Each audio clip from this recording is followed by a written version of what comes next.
George and I, in fact, yesterday went through the next 10-day schedule. 12 days, 13 days, we're at the cut down.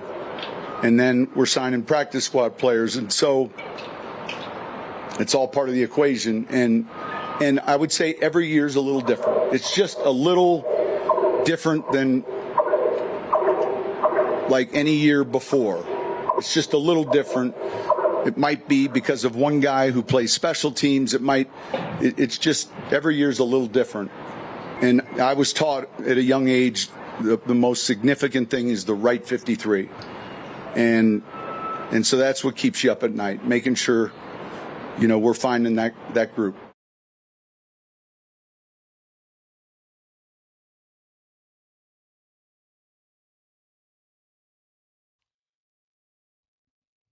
Find the right group, but they got some work in yesterday as it was joint practice against the Cardinals, a session in which you've gotten the rare, almost unanimous Broncos did really, really well sort of a reaction to it. There's been, as you guys are well aware, a whole bunch of, trepidation after the first preseason game with the starters in that session. By the way, this is a Cardinals team that I think is arrow pointing up, especially on defense. But they're a team that I think is better. And Bo Nix looked great. I thought Devon Vele had a hell of a day. Kind of everybody that you wanted to see play well in this joint practice did. Now, it's not full hitting. It's not full go. It's all that's understood. But if it means anything, Sean Payton yesterday was talking about the idea that this was a sort of test session for both him and Jonathan Gannon, depending on how your starters played, how many reps they got, how many all this different stuff. Well, that was going to determine whether they play in the preseason game. So the answer for at least this week, are they going to play in preseason game number 2? The answer is no. So straight up from Mike Kliss here, he's not going to play his first stringers in preseason game Saturday, nor will Gannon for the Cardinals. But he did say that they will play 8 to 10 plays in the third preseason game next week at New Orleans. Now, I think that's because they don't have a joint practice next week in New Orleans. I don't believe. But, tell you what. We just spent our last day at camp. And I'm going to give you just the really sort of overall thoughts that I had from the days being there. We are fortunate enough in this job, in this industry, to go out and have the chance to be there every day. As a fan, you get one of the 800 allotted tickets for that day, and if you're fortunate enough to grab one of those, maybe you've gotten a couple. There's one guy I saw out there like every day. I don't know how he did it. But if you're one of the fortunate ones, this isn't, the year like sitting on the hill and it's one of, a couple thousand. You got a good football team. Like, it's that easy. It started last year when I was talking about the Broncos had a quality last season that proves you are a good football team. It's very simple. Do you win the games you're supposed to? And the answer was yes. They won every single one of those last year. The quality of a great team is, do you win the games that either you aren't supposed to or are really difficult to win?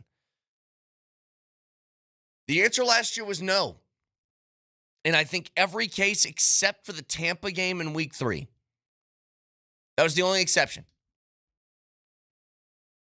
So if you want to be a great team, you have to take that step this year. You have to be able to accomplish the things that you're supposed to accomplish.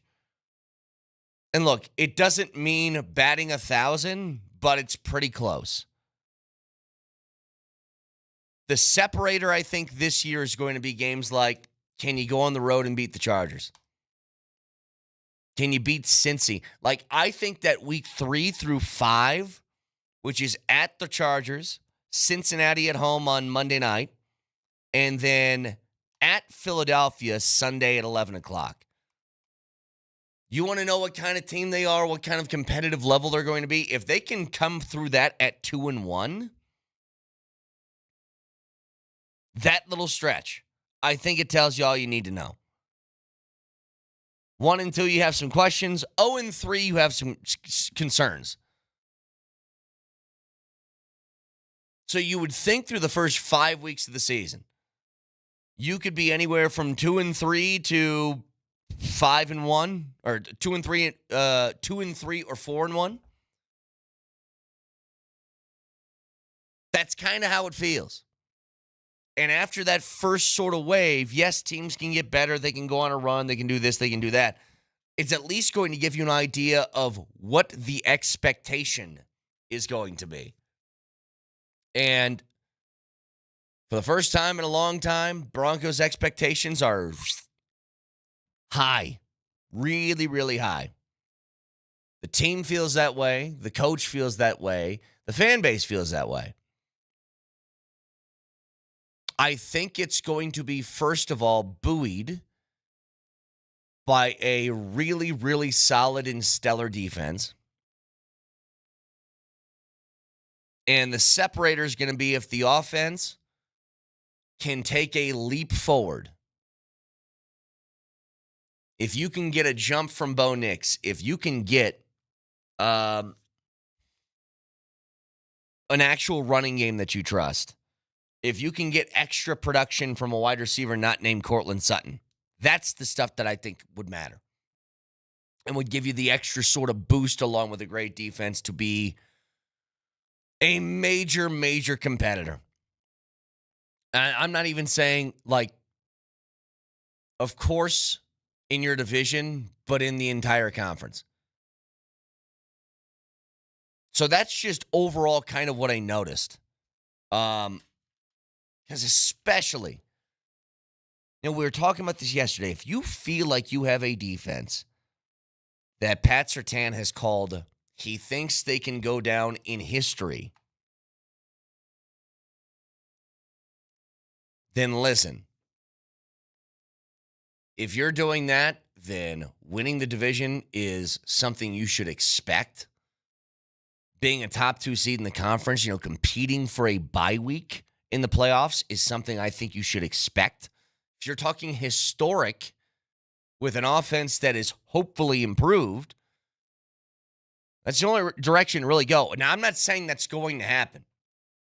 There are going to be unforeseen mitigating circumstances, as every year does, with your sports teams, of injuries and guys missing time and something not working out and this not being as good as you thought. Like, that's going to happen. But overall, if that's where you're at sort of mindset-wise, then that's where I think your mind should be at least wandering towards. So, 303-504-0925, Shop Mazda text line, one price, one person, 1 hour. So, the schedule was released yesterday in the NBA. And the Nuggets schedule, as always, is a little bit of a doozy. Most back-to-backs in the league. 7-game road trip, which is the second longest in the NBA. They always have a difficult sort of matchup because Denver's just a weird place to be with where NBA teams are located.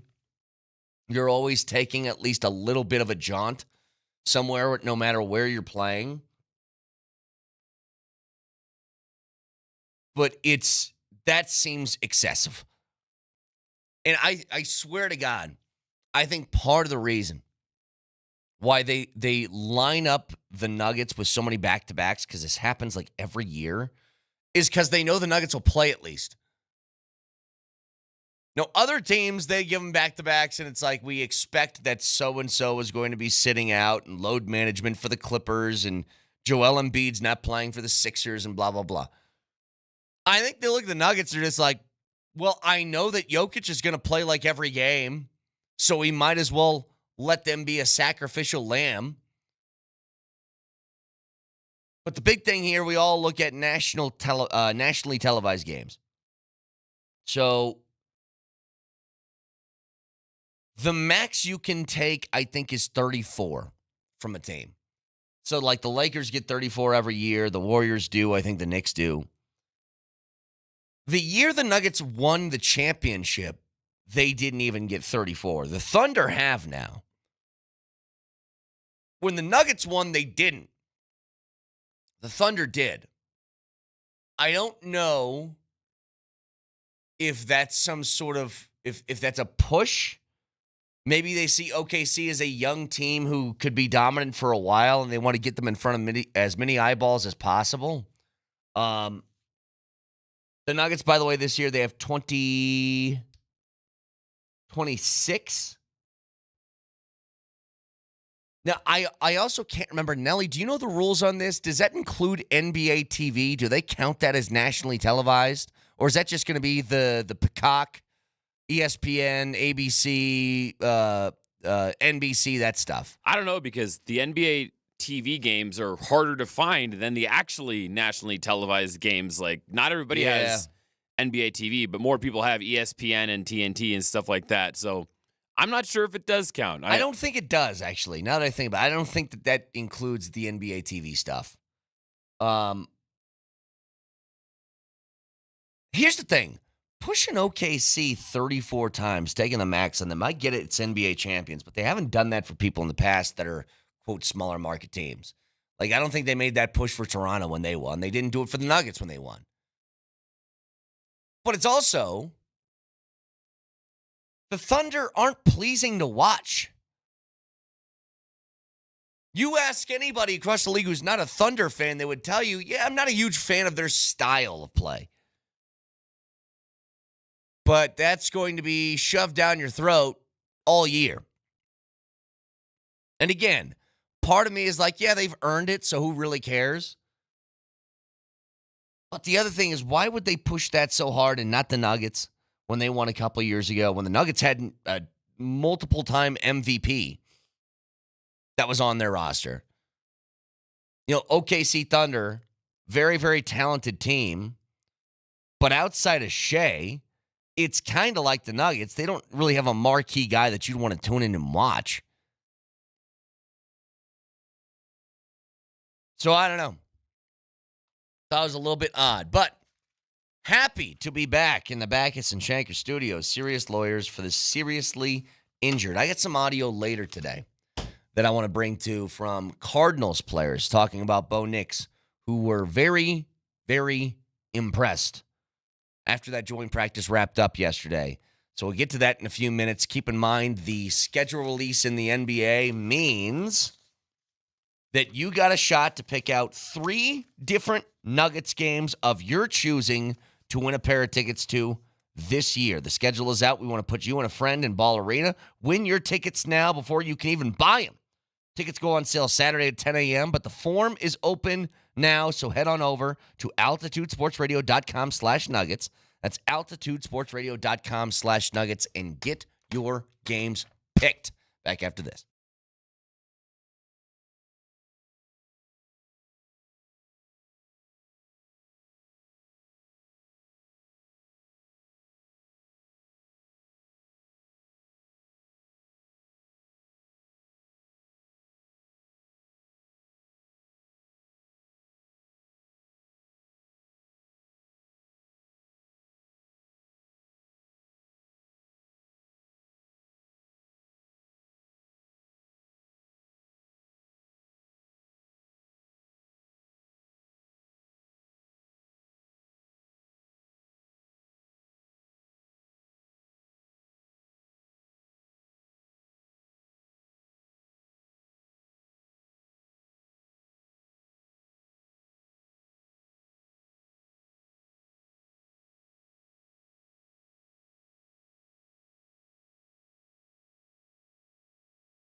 So, listen, there is a lot that we need to tackle today. The NBA schedule release is out.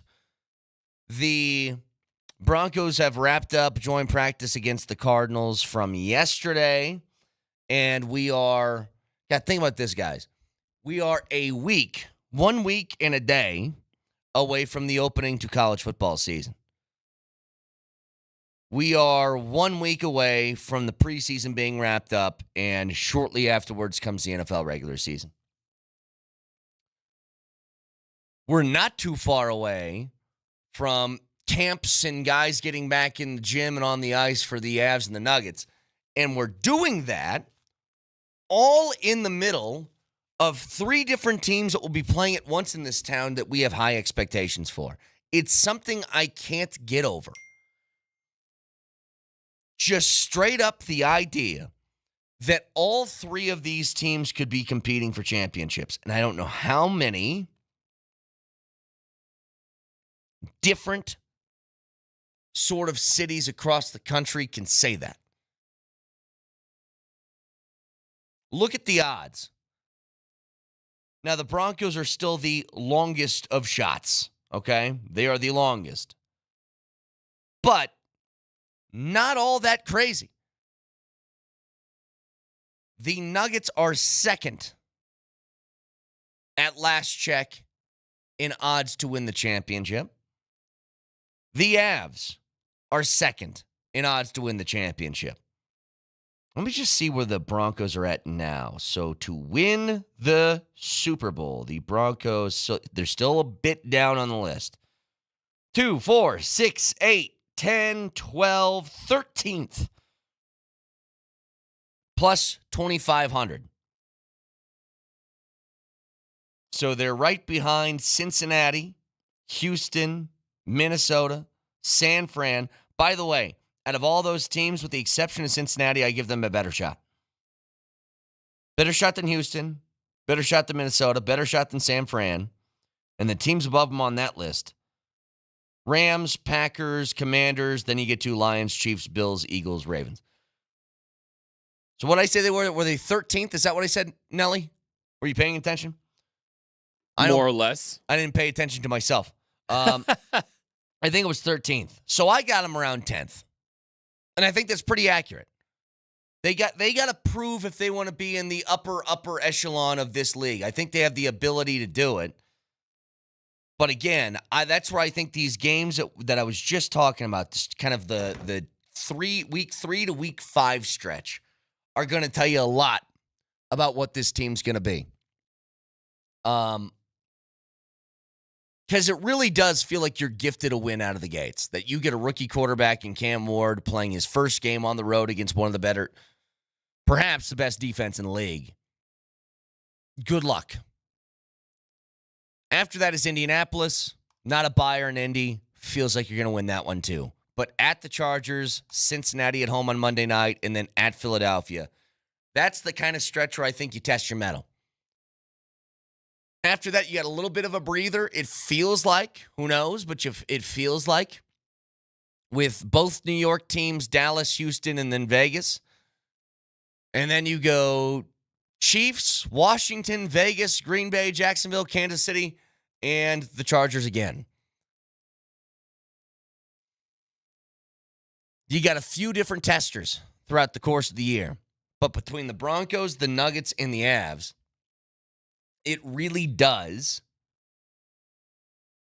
feel like they're all competing for kind of the same thing. Again, with the Broncos a little bit behind the other two. But if I ask the question this way, how about this? I'm back in studio. I got my buttons. Straw poll. Oh, yeah. Talking strictly divisions. Divisions only.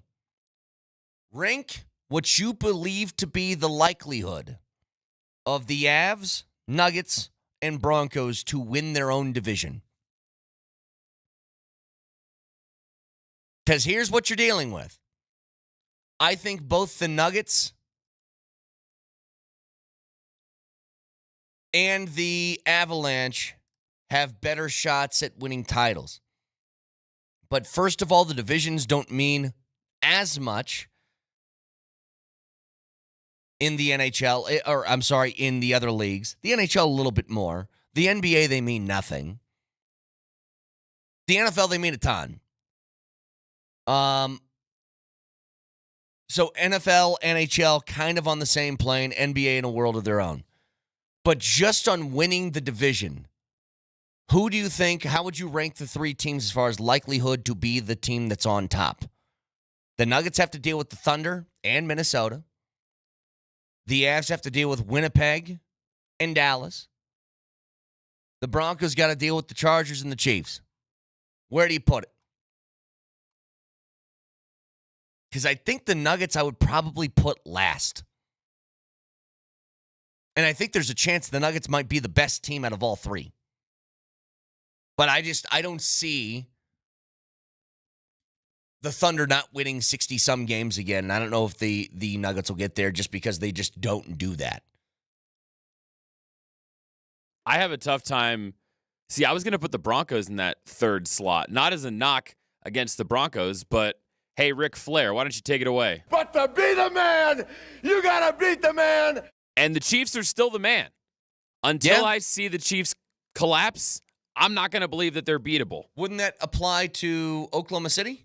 Exactly. So does that mean by default we're putting the Avs as the most likely to win their division? I think so. I would have the Avs first. I think I'd have the Broncos second and the Nuggets third. And here's why.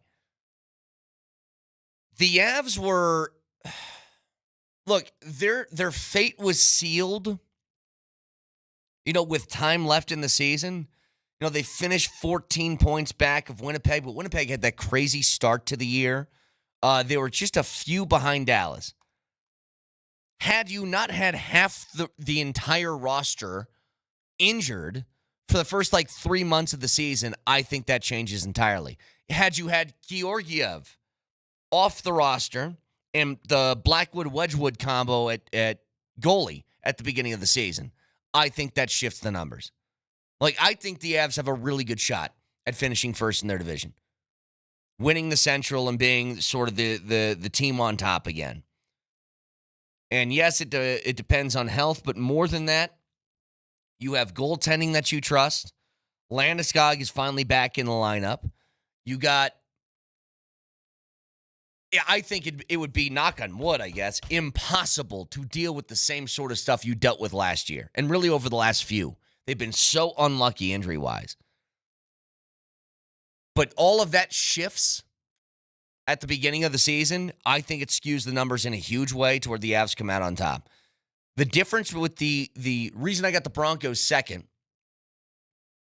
I feel like your team got better and the team above you isn't as good. Straight up. That's how I feel. That the Chiefs aren't going to win 15 games again. And you got, I think, a decent shot of winning more than 10, which you did last year. The Nuggets are last because I don't think OKC's moving. OKC's going to win 65 games again this year, and you might win 59, which is going to be, hell, where would that have finished last year? 59 wins in the Western Conference would have put you very, very comfortably in second place. You would have been 7 games ahead of the third seed, but still 9 games back of Oklahoma City. That's how it feels to me. Now, again, you guys toss out your list. Rank those teams by likelihood on who wins the division. So do you disagree with me, Nelly? You think Broncos are last and Nuggets are second? Flip a coin. I mean, because you bring up a good point about the Thunder. They are so loaded with depth. I guess what maybe gives me a little confidence, more so in the Broncos situation, what gives me confidence that the Nuggets can beat the Thunder is last year they had, 3.5 players? They had 4.5 healthy players in that series against the Thunder, and they pushed them to the bitter end. No. See, and this is where I just want to clarify, and then I'll let you continue. The reason this is about the winning the division, which is about overall wins on the season. Okay, that's fair. That's a different ballgame. It's why I feel like the Nuggets have a better shot at winning a title. I think they are more ready for the playoffs than the Broncos are, as are the Avs. But just overall during the season, I think OKC is just going to clean up again. Sure, they're a little more battle-tested for the grind of a season with this core of the roster. And the Nuggets will still be figuring out a lot of these new pieces in the offseason. So maybe the first month or two is just a little bit of figuring out how to work in the new guys. That's a good point. So then I think your ranking makes sense. I guess when it comes to these offseason predictions of who's supposed to win, whatever, I guess maybe with the Avs specifically, I'm kind of sick of hearing about it, man. How many times have the Avs been the favorite to win the Stanley Cup in the past 5 years? Yeah, they've been up there. Like every year. Yeah. Every year, they're either one or two. And they either get bounced in the first round or they get bounced in the second round, except for the 1 year that's on my hat right now, 2022. I guess I'm just kind of sick of hearing about it. I almost wish it was the other way. Don't predict my teams to do well, Vegas. So then maybe then I don't get my hopes up. I get it. The Nuggets always play better when there's a chip on their shoulder. Vegas needs to tell them they're going to finish 20th in the league so they'll play well. I'm kind of a little scared of these offseason predictions. Well, the Avs, there's no doubt, I think, that the Avs have disappointed the most. Again, I think there's a lot of mitigating circumstances that were unpredictable.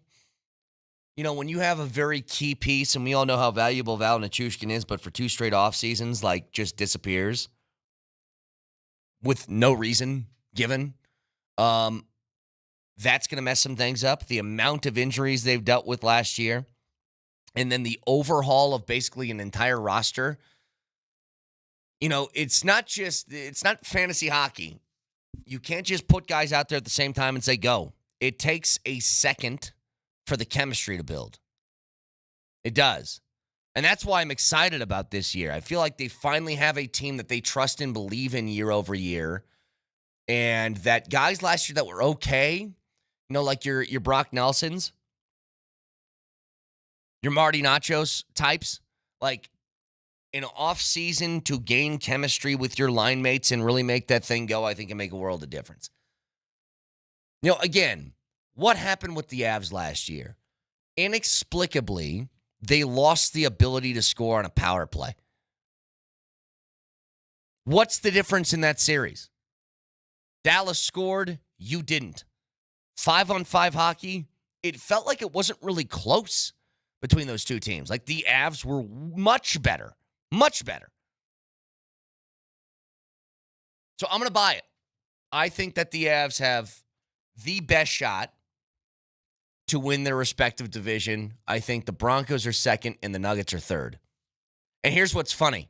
Nelly, odds to win a championship, I'd put the Nuggets first, the Avs second, and the Broncos third. So Nuggets third. They're last on my list to win the division, but they're first on my list to win a title. And it's for the exact thing that you mentioned. You know, it's winning your division doesn't mean anything in the NBA, so nobody really cares. But OKC is going to clean up 60-some wins this year. They're just gonna. But when it gets to the playoffs, as you pointed out, with about 3.5 dudes last year, you push them to a Game 7. You get first of all, hopefully a fully healthy roster. But second of all, depth in your big man area, depth in your guards, a better shooting team, more veterans to rely upon, proven commodities. That's what's going to make the difference in the offseason. That's what's going to happen. So, again, in talking about the Nuggets, the NBA schedule release was yesterday. You can go to altitudesportsradio.com/Nuggets for your chance to win a pair of tickets to 3 different Nuggets games of your choice. 3 of them. Schedule's out. We want to put you in a Fred and Ball Arena. Win your tickets now before you can even buy them, because tickets go on sale tomorrow at 10 a.m., but the form is open now, so head on over to altitudesportsradio.com/Nuggets. That's altitudesportsradio.com/Nuggets. Now, what games would I most want to attend?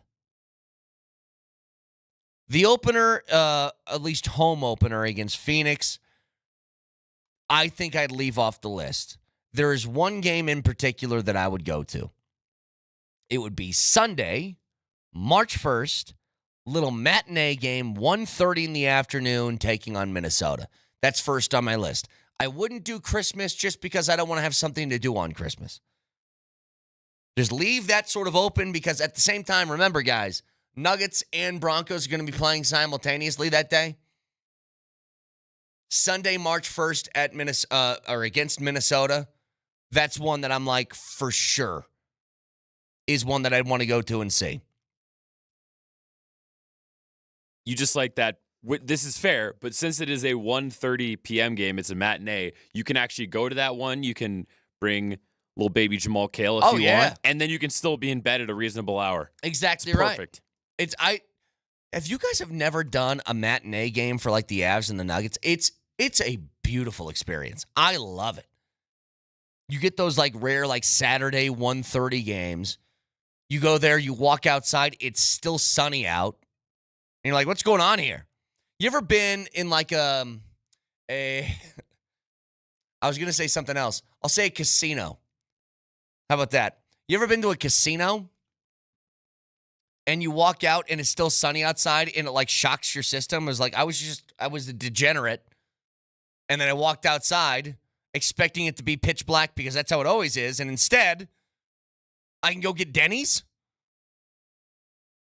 Nailed it. That's kind of how I feel when I walk out of Ball Arena after a game, and it's like, oh, the sun shines out. I can do things still today. Yeah, and you can still be home by dinner time. It's great. But That 1:30 slot, with how much shorter a basketball game or a hockey game is compared to a football game, I love having the rest of your day. It's great. Yeah, and there's not really tailgating for a hockey or basketball game. It's just kind of you go and you get it done. That's the one. Now, as far as the others, I think you can't go wrong with choosing a Lakers game. There's one that's going to be here on March 5th, shortly afterwards on a Thursday. It's going to be one of those late games. It's going to be an Amazon Prime game. I also wouldn't what game I think is going to be sneaky good? If you go like December 20th, it's a 3:00 game. December 20th against the Rockets. The Rockets, I think, will be a contender. They were the second-seeded team last year. They acquired Kevin Durant. I think they could be very, very difficult, and it would be fun to watch KD go against Jokic. So those are just a few that I'd throw out there. You can go to altitudesportsradio.com/nuggets and fill out your own list and hopefully be the winner of 3 different pairs of tickets to games of your choice. Back after this.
Couple of games I didn't even consider. Somebody said January 29th is the MPJ return game. Can I ask the people a question? Do we have any feelings towards a Sixers game anymore, or is it just like, is that the same thing as playing like the Charlotte Hornets now? You know, it always used to be like, oh, Embiid's coming to town, and I know he hasn't played since, 2019 or something like that. But let's say this. What if I guaranteed you that Joel Embiid was going to be playing in Denver on... When is that day again that they're playing here? January... the 5th is on the road at Philadelphia. March 17th. March 17th. I tell you, March 17th, Philly's in town, and Joel Embiid is guaranteed to play. Does it mean anything to you anymore? Are we beyond that now? Has Jokic hit an echelon beyond Embiid where it's like, that's old news, who cares? I'm kind of there, and I don't mean this as an insult to Joel Embiid, but I kind of forgot about him. I kind of forgot about that dude. I think we talked about him during the Olympics because he has about 8 different countries that he can represent because of his mixed citizenship, and he chose to represent the U.S. Yeah. And that's kind of the last time I remember talking about him. Look at the 2 games they're playing. One is on a Monday, one's on a Tuesday, and only one's on national TV. There was a time, well, it says that actually that first game at Philly is on the Peacock, so I'm assuming that's an NBC national game. But I mean, the one that's on Tuesday where they're hosting the Sixers in Denver, I mean, there was a time when that would be Friday night. Oh, yeah. 7 o'clock.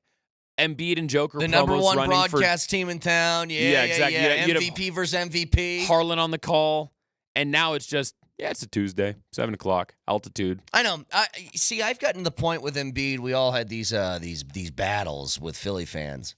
I have started to pity him, which is, look, to pity an athlete is not, it's not where you want to be. But I have no other choice. I mean, he's a talented guy. His game was distasteful to some, and the conversation surrounding him and what they said about Jokic also distasteful. Embiid was a good player whose body's broken. Those are always sort of sad cases. So, anyway, just wondered if that had any juice for anybody anymore. Teicher says, Jokic lapped Embiid multiple times over, but I would go watch him because he might not be back. Good point. The Embiid, this is another texture, the Embiid phase feels like it's past. I kind of agree with you. I don't even think for Philly fans they would care anymore. Like, Jokic comes to town. Like, if Jokic is playing in Philly, do they see that as a big matchup? They might, actually, because I don't think Philly's going to be any good. So maybe that's, like, one of the only things they get to do. And can I also ask you your mentality when it comes to picking late games in the season? Because I'm looking at the April slate. I went to April because April 6th is my birthday. So they're hosting the Portland Trailblazers. Happy birthday. I hear it's your anniversary wedding. The North Carolina Portland Trailblazers, now that they've been bought. But I was looking at some of those games on the slate, and in a vacuum, that April schedule is going to be awesome because April 4th on Saturday, you're hosting the Spurs.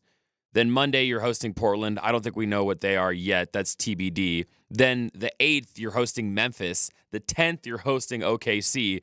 I mean, at least those are all going to be troublesome. You could have a seed wrapped up already, and they could be in bench mode at that point. Those ones I would stay away from if you're choosing early. See, that was my question. Is that Friday, April 10th on Amazon Prime hosting OKC? That's either going to be a clash of the Titans with playoff seeding implications, or it's going to be JV versus JV. There's not going to be any in between. It's going to be a battle for the 1 seed, or it's going to be like, who wants to see Jalen Pickett take on one of the 18 first-round draft picks from, 2 years ago for the OKC Thunder? That's all they got. So I would stay away. Anything with the word April in it, I think I just back off of.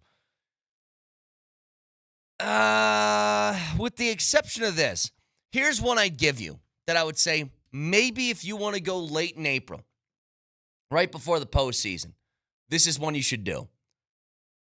The 4th against San Antonio. You get a chance to see Wemby in person, I would understand that. I'd want to do the same. So maybe that's the only exception. By the way, told you some comments from yesterday in joint practice. Not from Sean Payton or Bo Nix or Cortland Sutton or Mike McGlinchey or anybody else. These comments from Arizona Cardinals talking about Bo Nix. Calais Campbell, who, by the way, Nelly, there are some freaks of nature that exist in the NFL. If you go to an NBA game, every single one of those guys is a freak of nature. Calais Campbell is a monster of a human being. All he needs to do is, I watched him go from a crouch to standing upright. That's all it took. That man is 6 foot, like 6'9", 330 pounds is what it looks like to me. He is huge, gigantic. But here's what he said about Bo Nix. He has what it takes. He's poised, made quick decisions. He didn't hold on the ball long at all. I feel like he understood every situation, had a pretty good hard count. Like, all the stuff I look for, he's pretty good at. That's for sure. So that courtesy of Romy Bain. Another one here. Mac Wilson on Bo Nix. Safety for the Cardinals. Yeah, Bo, you could tell he definitely made the year 2 leap. Just comparing, what I saw last year with him as a rookie, and he was out there making no-look throws and stuff. And, I'm just really happy for him. Honestly, a guy who's from Alabama. I'm from Alabama as well. So I'm extremely proud to see, what he do the rest of his career and things like that. I mean, I don't want to say they're unprompted because they probably asked the question about Bo Nix, but to say, there's...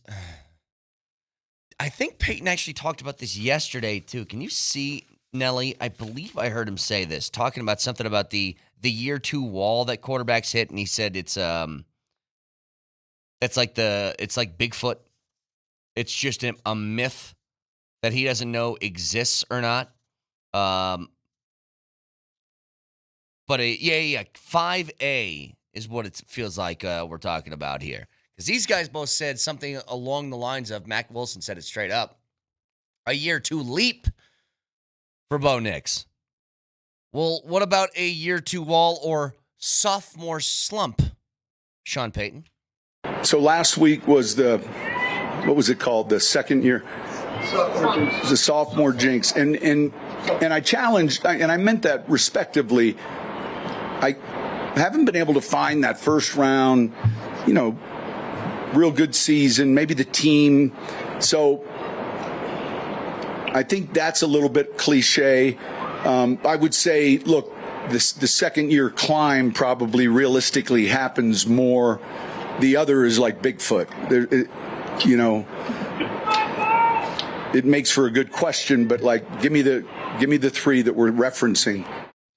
I can give you one. Mac Jones. Mac Jones' rookie year, if this sounds similar to anybody, went 10-7, led his team to the playoffs, lost the first playoff game. He had 22 touchdowns, 13 picks for 3,800 yards. He finished second in Offensive Rookie of the Year votes. And then the year after that, they went 6-8. He had 14 touchdowns and 11 picks. The year after that, they went 2-9. He had 10 touchdowns and 12 picks. It was awful. Now, to his point, we talk about this as if it's something that is really common, that somebody's a really good rookie year and then they don't. I don't think that's the case.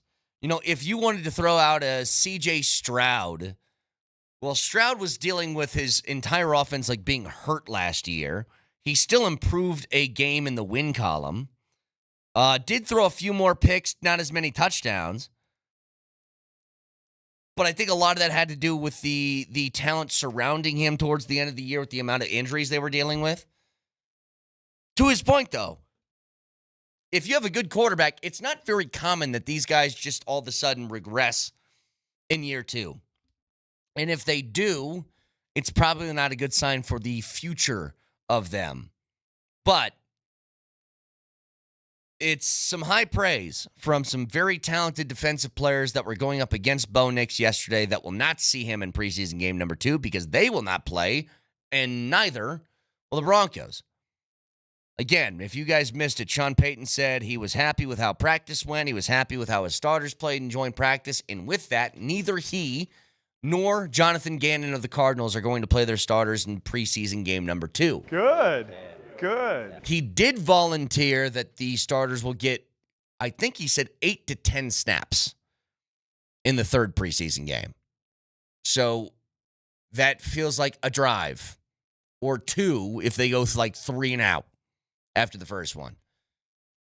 So still a little bit more of a preview and an actual game situation left. It just won't be this week for the Broncos. 303-504-0925. Guess what?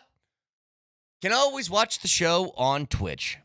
Twitch.tv, search Altitude SR in the search bar, the Altitude TV simulcast as well. That is the Safeway Twitch feed. Download Safeway's deals and delivery app. Get exclusive grocery offers. Safeway fresh foods, local flavors. Can also watch on YouTube. Subscribe to the Altitude Sports Radio channel on YouTube today and don't miss anything from Denver's #1 sports station, Altitude Sports Radio 92.5.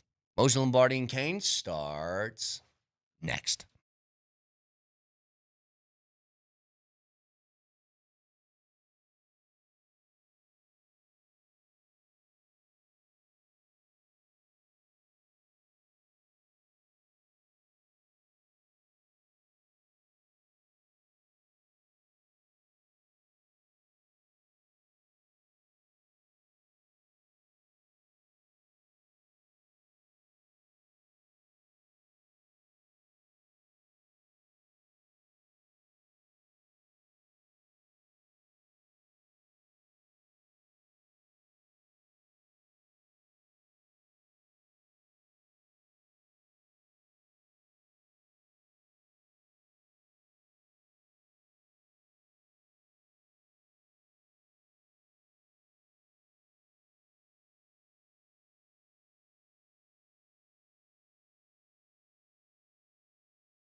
George and I, in fact, yesterday went through the next 10-day schedule. 12 days, 13 days, we're at the cut down. And then we're signing practice squad players. And so it's all part of the equation. And I would say every year is a little different. It's just a little different than like any year before. It's just a little different. It might be because of one guy who plays special teams. It's just every year is a little different. And I was taught at a young age the most significant thing is the right 53. And so that's what keeps you up at night, making sure, we're finding that group. Sean Payton from yesterday as they wrap up joint practice with the Cardinals, a practice that was so good, Moj, so good, that he has decided no starters this week. We got our work in. You guys played good enough. Both him and Jonathan Gannon made the decisions. No starters for the game this weekend. It'll be all backups. Super fun. Can't wait. All backups all the time. To be fair, if you're lucky enough, you get once a year during camp, or you're fortunate enough to see them go against another team in joint practice, and there's a little different flavor, different vibe, different energy. Oh, for sure there is, yeah. If you're one of the lucky 800 that was in the bleachers for that, you would have seen what everybody else saw, which is, for whatever it's worth, maybe it's something, maybe it's nothing, the Broncos looked really good. They did. Really, really good. They did. Early on, they did not. At least the first-team offense did not in the very, very, very first series. I'm glad you mentioned that, because I do feel like that kind of got lost in how the practice, like, basically after the first, I would say, 20 minutes, the rest of it after 20 minutes was like, Bo Nix is hitting 70-yard bombs to Vele, and he's hitting Mims over the middle for a 15-yard touchdown. Like, he played great. What I noticed early in that session, Broncos O-line was getting eaten up a little bit by the Calais Campbells and guys of that group. They settled in after that, though. I was a little bit nervous because they tried to run the ball a lot early in practice. Correct. And it was like a lot of red jerseys in the backfield. And what I saw, and take this for what it's worth, what I thought in that kind of the first couple series is that Bo Nix, he might have had 2 broken legs if it was regular season. Yeah. Okay. A lot of those, the play extends, but it's actually a sack, It's a sack, and he's smothered, and he's running for his life, and he's getting smoked at the sideline, that kind of thing.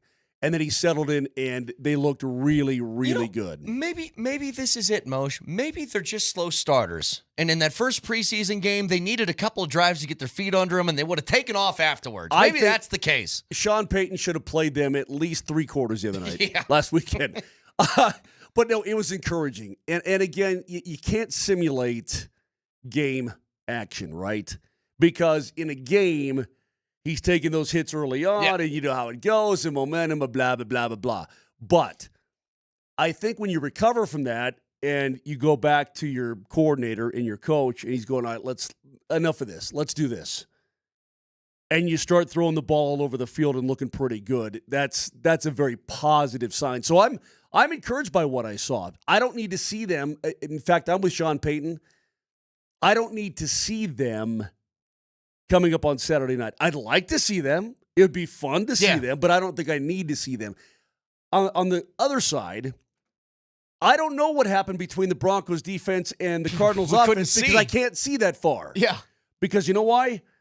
I'm not in the friggin' space station looking down with a camera. They're far away, and there's bodies in front of me. I can't see. So Kyler Murray could have been better than Bo Nix yesterday, and I wouldn't know it. If my ears are any indication, I heard a lot of hooting and hollering from the Broncos defense. I think they held up all right, too. But to Moser's point, it's like we stand on the east side of the practice facility. That is where one full-length football field is. That was the Broncos offense versus the Cardinals defense.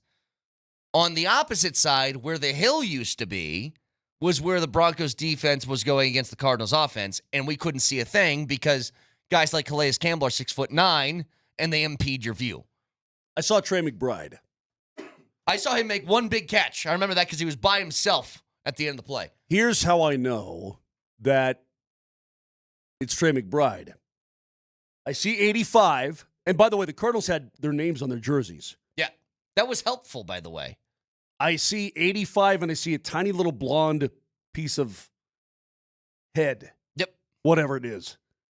I see a tiny little yellow thing on top of the 85. I'm like, that's Trey McBride. Yep. And that's how I knew it. Otherwise, I wouldn't be able to tell jack squat because we were so far away. Ashley says, Brett, could you stand up? I want a pic of your shirt, please. Ashley. What does it say? Uncle Baby Billy 2028. Go outside, nerd. And where'd you get that? It's a dumb friend of mine.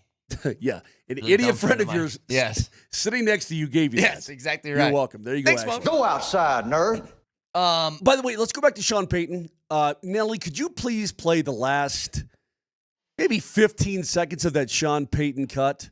Because this cat, first of all, over the years now, he's got a very unique speaking cadence. I'm starting to learn more and more about Sean Payton when I watch him. In fact, what I really would like to do, and he'll never do this ever, I'd like to sit down and have a beer with him and just shoot the breeze with him. Me too. And Sean, just for the record, it'd be a good hang with me and Moj. We're a good hang. I think we would be. I mean, if you want to, Your own little internet shows are driving me crazy. I know. We Sean. don't need to record it. I don't need that. Yeah, I don't need that. You can get on our bacon if you want to. We know we're dill holes. We know. But Nelly, play those last 15 seconds, please. It's just every year's a little different. And I was taught at a young age the most significant thing is the right 53. And so that's what keeps you up at night, making sure, we're finding that group. Okay. What also I've gleaned from Sean Payton over the years now, it feels like there's a lot that keeps him up at night. Yeah. You know what I mean? And we all have things that keep us up at night. Whatever it may be, right? I feel like with Payton, football keeps him up at night. From the lattes in the morning. Yeah, absolutely. And just nail him, Sean. Just gulp him. From the sushi restaurant parking lot to whatever it is, finding the right 53, keeping whatever, a lot keeps him up at night. So that being said, I like this guy. I thought yesterday was a good joint practice for our final day there. I enjoyed myself. A lot of people there. There's always a lot of people there, but there was a lot of people there. I asked this earlier in camp. Oh, by the way, Tobias. What if he goes by Toby? Or just Toby. Tobias all the time. I'd love to sit and have a beer with Brett and Moser.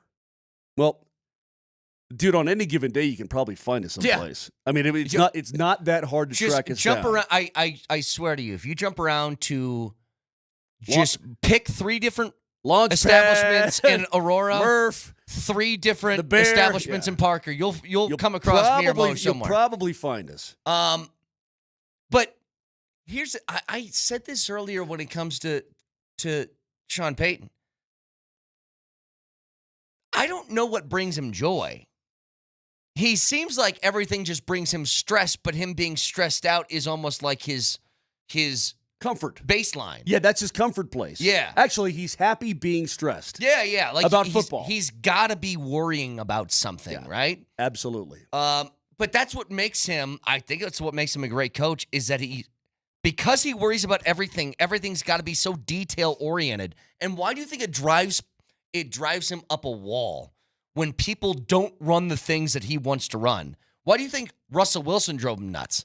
Like, the improvising part of what Russell Wilson is as a quarterback, he's like, do the thing I said. I worked so hard to make all of this stuff line up, and you aren't doing it right. It's almost like, I was up all night worrying about this. Why were you not up all night worrying about this? Well, Coach, we're built different. I don't care. I was up all night worrying. He wants people to care, and he wants people to be like him, and I get that.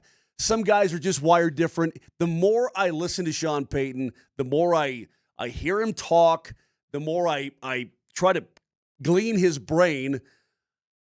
He doesn't he doesn't tell you everything, but when he talks, he seems fairly open and honest. I've kind of just figured this out.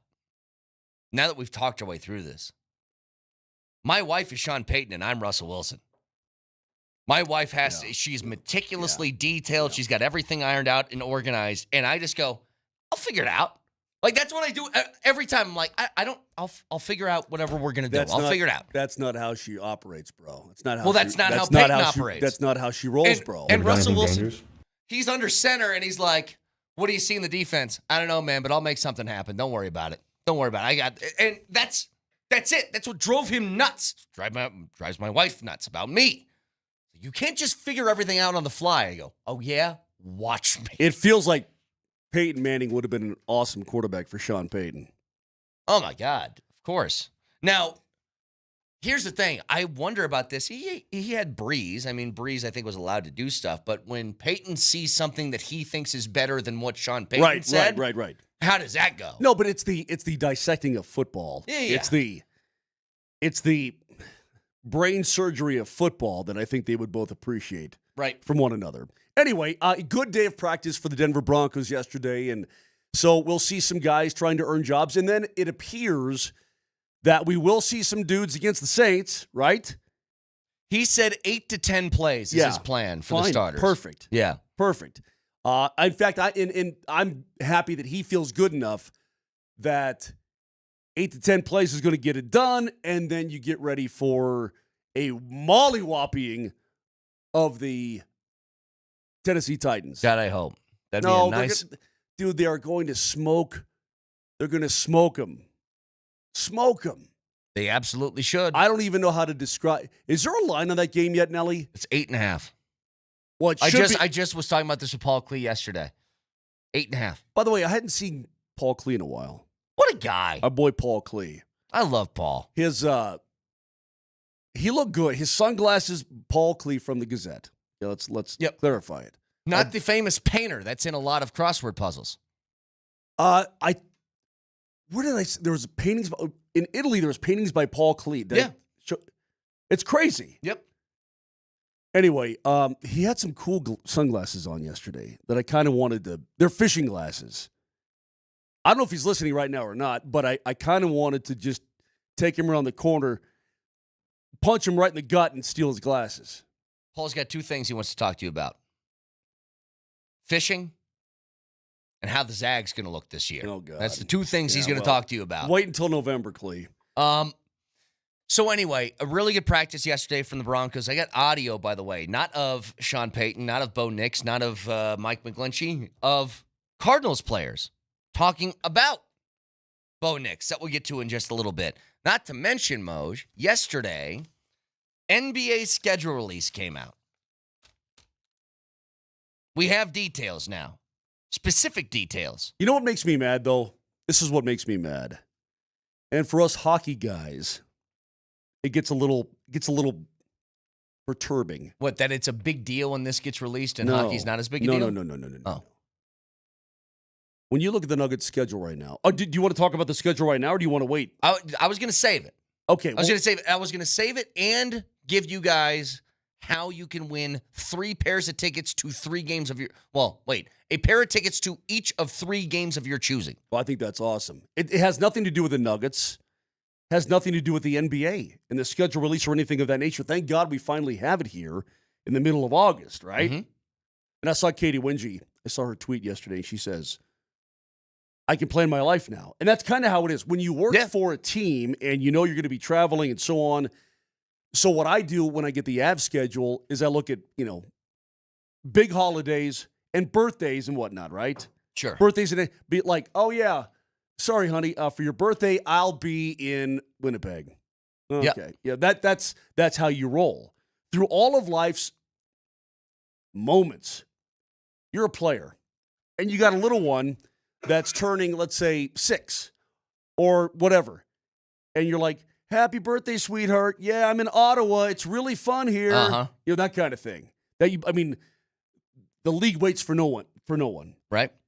So when she's like, I can finally play my life. Yes, she can. Anyway, what perturbed me, I'll get to a little bit later on, but it's just sort of an inside dope thing with all of us hockey guys. Connor feels the same way. A chance for you guys to win a pair of tickets to 3 different Nuggets games of your choosing. Coming your way next.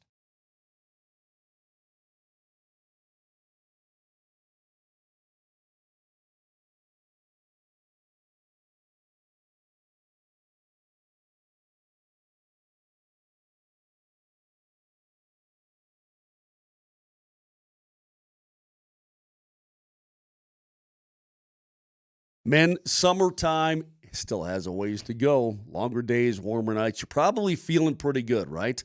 But what if you're not? What if you're dealing with some sort of erectile dysfunction? I know that sounds kind of funky, and it's your own private business. I get that. But the fact of the matter is you should be doing something about it. I was at Rocky Mountain Men's Clinic the other day getting my blood drawn for my low T, making sure that everything is in line and cool. Couple dudes in there, no big deal. Man, you get yourself fixed, and you get yourself taken care of. Be confident. Feel your best. More energy, more time outdoors, more time with the one you love here for the rest of the summertime. And the intimacy is important to you. Rocky Mountain Men's Clinic, well, their treatments work when the pills or the herbals fail. They got success rates well over 90%. So if you're dealing with any form of ED, don't be embarrassed. Don't slough it off. Don't say, it's no big deal. It is a big deal, and you want to fix it, right? So give them a call today at 720-440-7900. They've got 5 locations in Colorado, from Fort Collins all the way down to Colorado Springs. They can take care of you. They've got an expert staff. They're going to fix your whole dude engine if you need that. 720-440-7900 or go online at RockyMountainMen'sClinic.com.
Is that the limp? Nelly, is that the limp? Right era, but no, it is not Limp Bizkit. That sounds just like Limp Bizkit. That is Saliva. Saliva on a Friday morning. All request breakfast. Moser, Lombardi, and Kane. Who names their band Saliva? Start that. Can you start that again? That sounds like Fred Durst, right? Never heard Click Click Boom before? Click Click Boom. Yeah.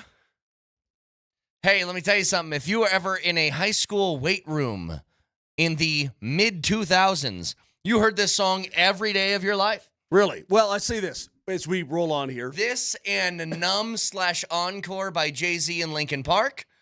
Metallica was still big.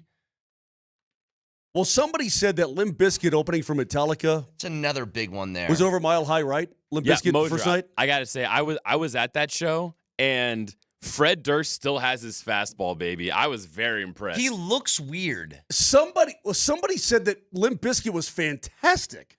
Yeah, man. They I pulled no believe- punches. They sold 1 billion records back in the day, number one. And number two, He can still do that kind of squeaky thing with his voice where he goes, I'm going to do things my way. Yeah. It's my way. He's still got it. I like it. I do Number like two, if I have a rock band, and maybe someday, look, Hustle up. I want to get the schedule. Hustle up. I'm not naming my band after a bodily fluid.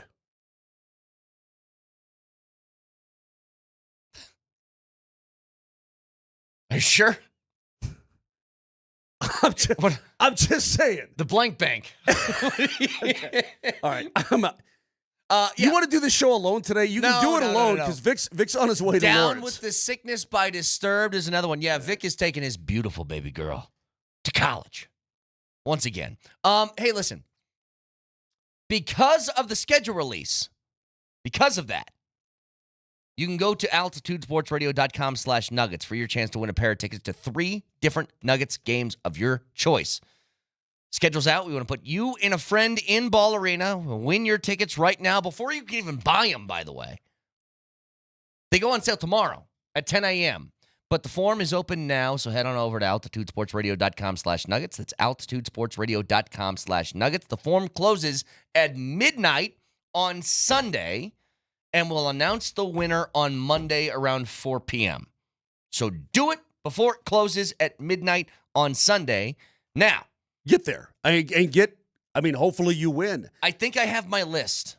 If I were participating in this contest, which I cannot, because of stupid fine print rules about you work for the station, you can't win the ticket. If I were to enter in this contest, I know the games that I choose. All right. Number one on my list, without question, is going to be Sunday, March 1st, little matinee game, 1:30 on Sunday, national television ABC against the Minnesota Timberwolves. T-Wolves game, March 1st. The only reason I wouldn't choose Christmas Day is that we got a conflict between them and the Broncos, and I don't want to be on my phone at Ball Arena trying to follow the Broncos while the game's going on. So I choose Sunday, March 1st, Minnesota. That's my number one. My number one would be Sunday, January 18th. 6 p.m. start time. Charlotte. Yeah. Yeah, it's the Nuggets play at home on Saturday night and Sunday night. So maybe a couple guys will rest against Charlotte. And you get to see the Hornets come to town, dude. And, I mean, it's a really, I don't know about anybody else, but watching the Hornets play basketball, it's a joy. And yeah, shut up. The number 2 game on my list, number 2. Now, this is where I think it can kind of stray for some other people. Here we go. But February 1st, OKC on the Peacock at 7:30 at night. I want to see the world champs, okay? That's number 2. My final game. This is one that I think would stray from the pack for some. There's a game that is... No, not that one. Where's the other one? Sorry, I just had it. Where's the other? I don't know, Vic. Where is it? There we go. Saturday, December 20th, my birthday. Yeah, we all know that. Nobody knows that. It's fine. Nobody cares. But it's another matinee. I love matinee games, by the way. I like leaving Ball Arena with the sun still out. It's pretty cool. Well, this one you really won't because it's going to be in the dead of winter. That's true. Saturday, December 20th, 3 o'clock, they take on the Houston Rockets, who I think is going to be a real contender in the West, and I want to see a KD versus Joker matchup. Yeah, I do too. That'll be fun. So that's my 3. So get yourself to the website, right? AltitudeSportsRadio.com/Nuggets, yes. And sign up. It's going to be awesome. The schedule, the thing about the schedule that we all noticed on the hockey side yesterday is that when you look down, how do you know that these games, how do you know that game is on the Peacock versus OKC? It says so on the schedule on ESPN. Right. So do you see all the national games on the schedule? Yes. Yeah. Why is that? Why is what? What are you asking? All the national games are already there on the schedule. Yes. So you already know. Yes.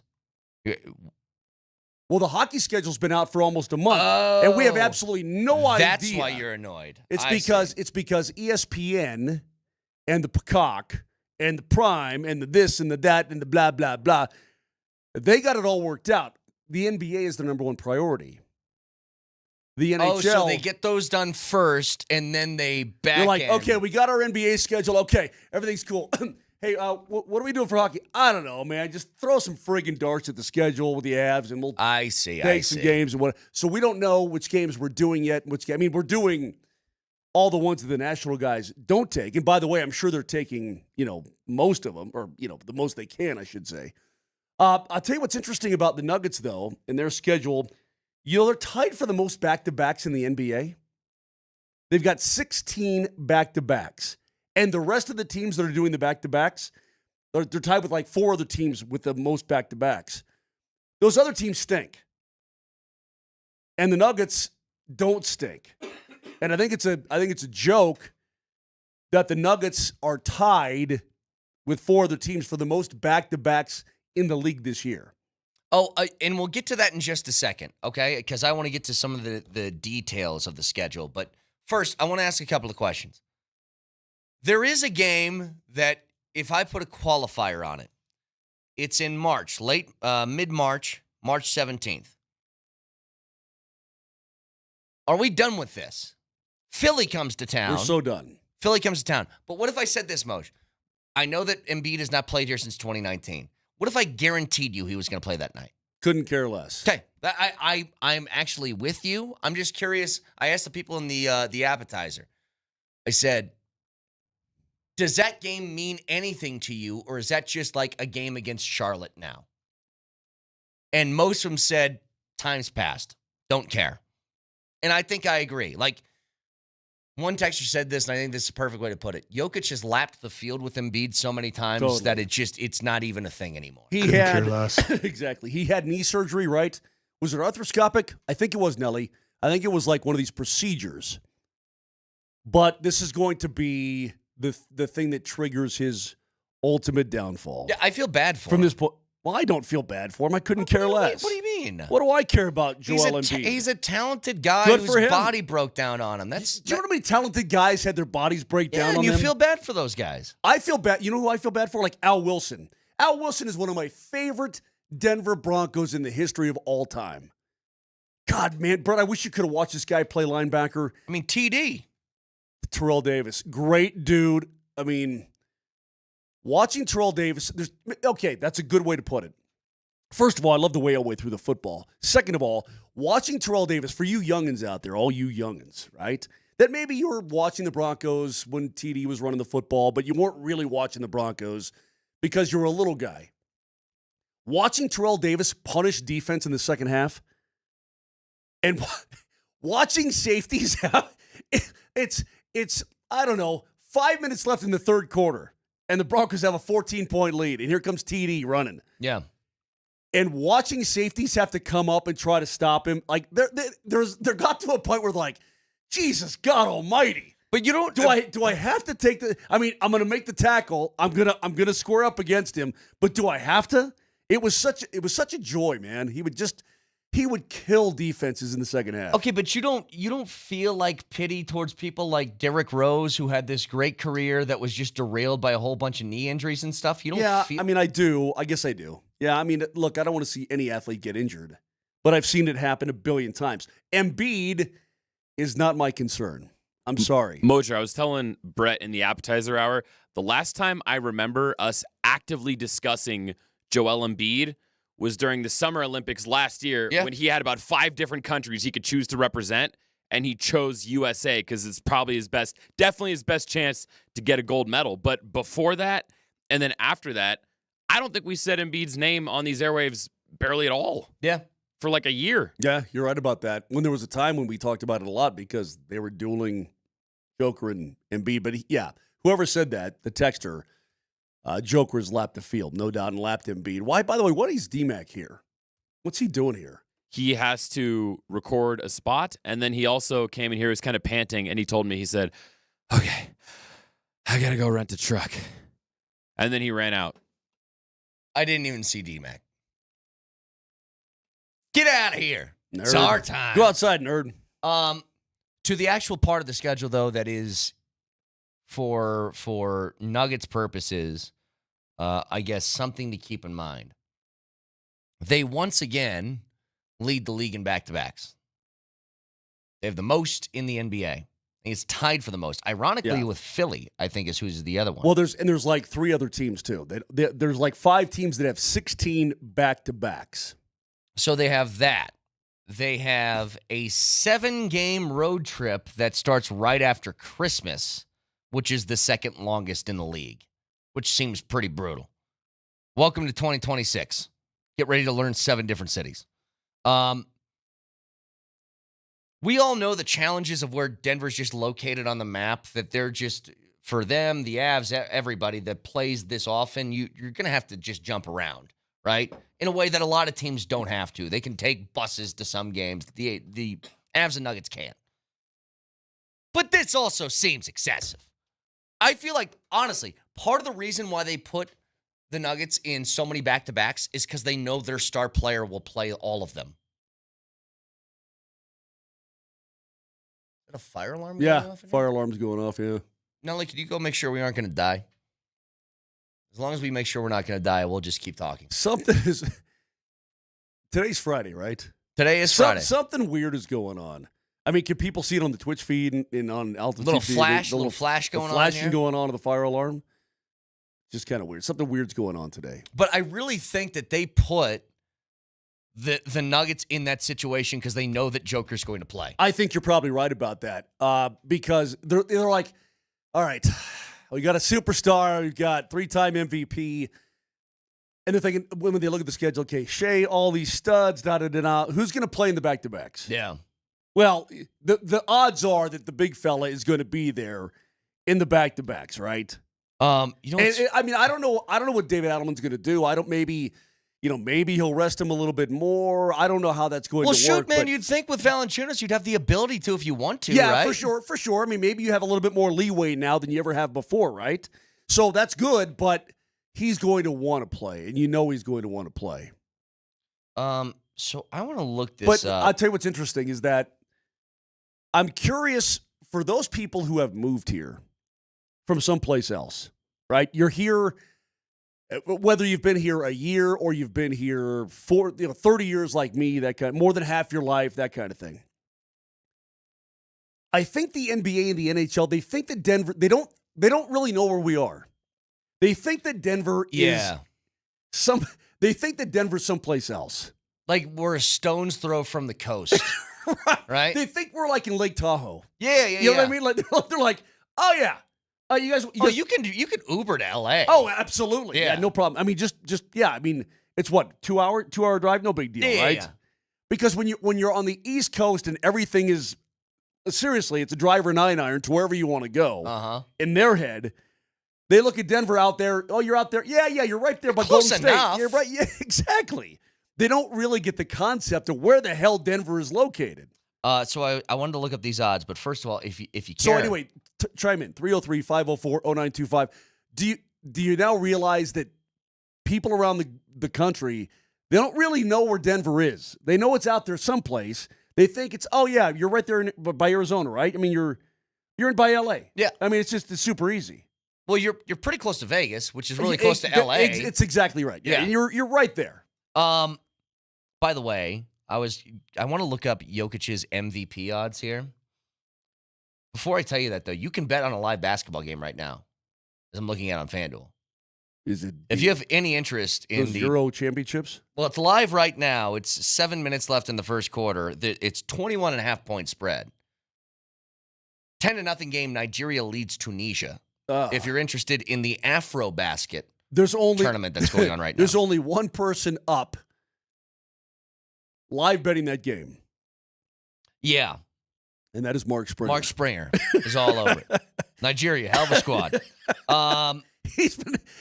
Springer's been scouting the Tunisian basketball team for like weeks. Odds to win MVP next year, by the way. Can you give me the top 5? What do you think top 5 is in the NBA? In terms of MVP, as of right now, if you were to throw down bets. Don't look at anything. Just look at me. I'm not. I am. It's Shea and Joker. Shea and Joker are the leaders. It's got to be okay. Let me throw it out there. Shea, Joker, Ant. Ant is 6th. Okay. Giannis. Giannis is 4th. So yes, he's in. You got three of the 5 so far. Is there a Boston Celtic on there? There's not. Okay. Both of these Western Conference. Luka's 3rd. Yeah. That's 4 of them. Yeah. Last one. Western Conference, not a team you'd think of. I don't know. Somebody in Portland or Sacramento or think of Phoenix? No. Think of a Kawhi. Think of like an alien. Sam Cassell? No. Yes, but no. Yeah. No, I don't. I have no idea. Wemby. Oh, okay. Wemby's 5th. Yeah, that makes sense. Why do I forget about Wemby? Because he was out for half the year with the blood clot thing. Probably. But Shea is plus 200, Jokic is plus 250, so they're essentially neck and neck to start things off. Well, I mean, if Joker has the same kind of year he had this past year, shouldn't he win it? He should have won it last year. I don't know. It's when you look at his overall numbers.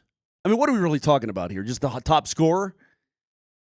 Well, it top feels like scorer, there's Joker fatigue, right? Top scorer on the best team in the league, sort of thing. Right. By the way, if you want, how's these for odds that will get you nothing, net you nothing? There's no reason to bet these. Defensive Player of the Year is minus 190 to Victor Wembanyama. He is a startling favorite before the season even starts, along with Rookie of the Year, minus 185, Cooper Flagg. There is no reason to throw down a single cent on either one of those. Duncan the Walrus is the favorite for the Vezina, minus 210. Yeah. Right? Yes. There you go. 303-504-0925. Shop Mazda. Text line, one price, one person, 1 hour. Back after this.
All right, so there's been a big conversation this offseason surrounding the Broncos offense and Bo Nix specifically, Moj, and it's like if they really want to get to where they want to go, there's a chance, there's an opportunity for this team to be very, very, very good. Well, that's going to be dependent on what happens with Bo Nix in year 2. And there's this thing out there, this year 2 wall, this sophomore slump, this whatever you want to call it, that Sean Payton equates to Bigfoot. He doesn't believe in it. He says if your quarterback's good, there's no such thing as that. Well, he talked about it again yesterday. So last week was what was it called? The second year?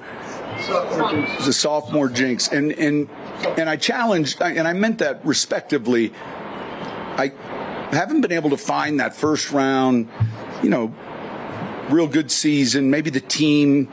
So I think that's a little bit cliche.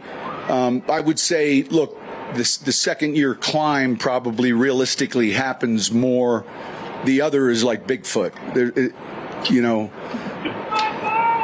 It makes for a good question, but give me the 3 that we're referencing.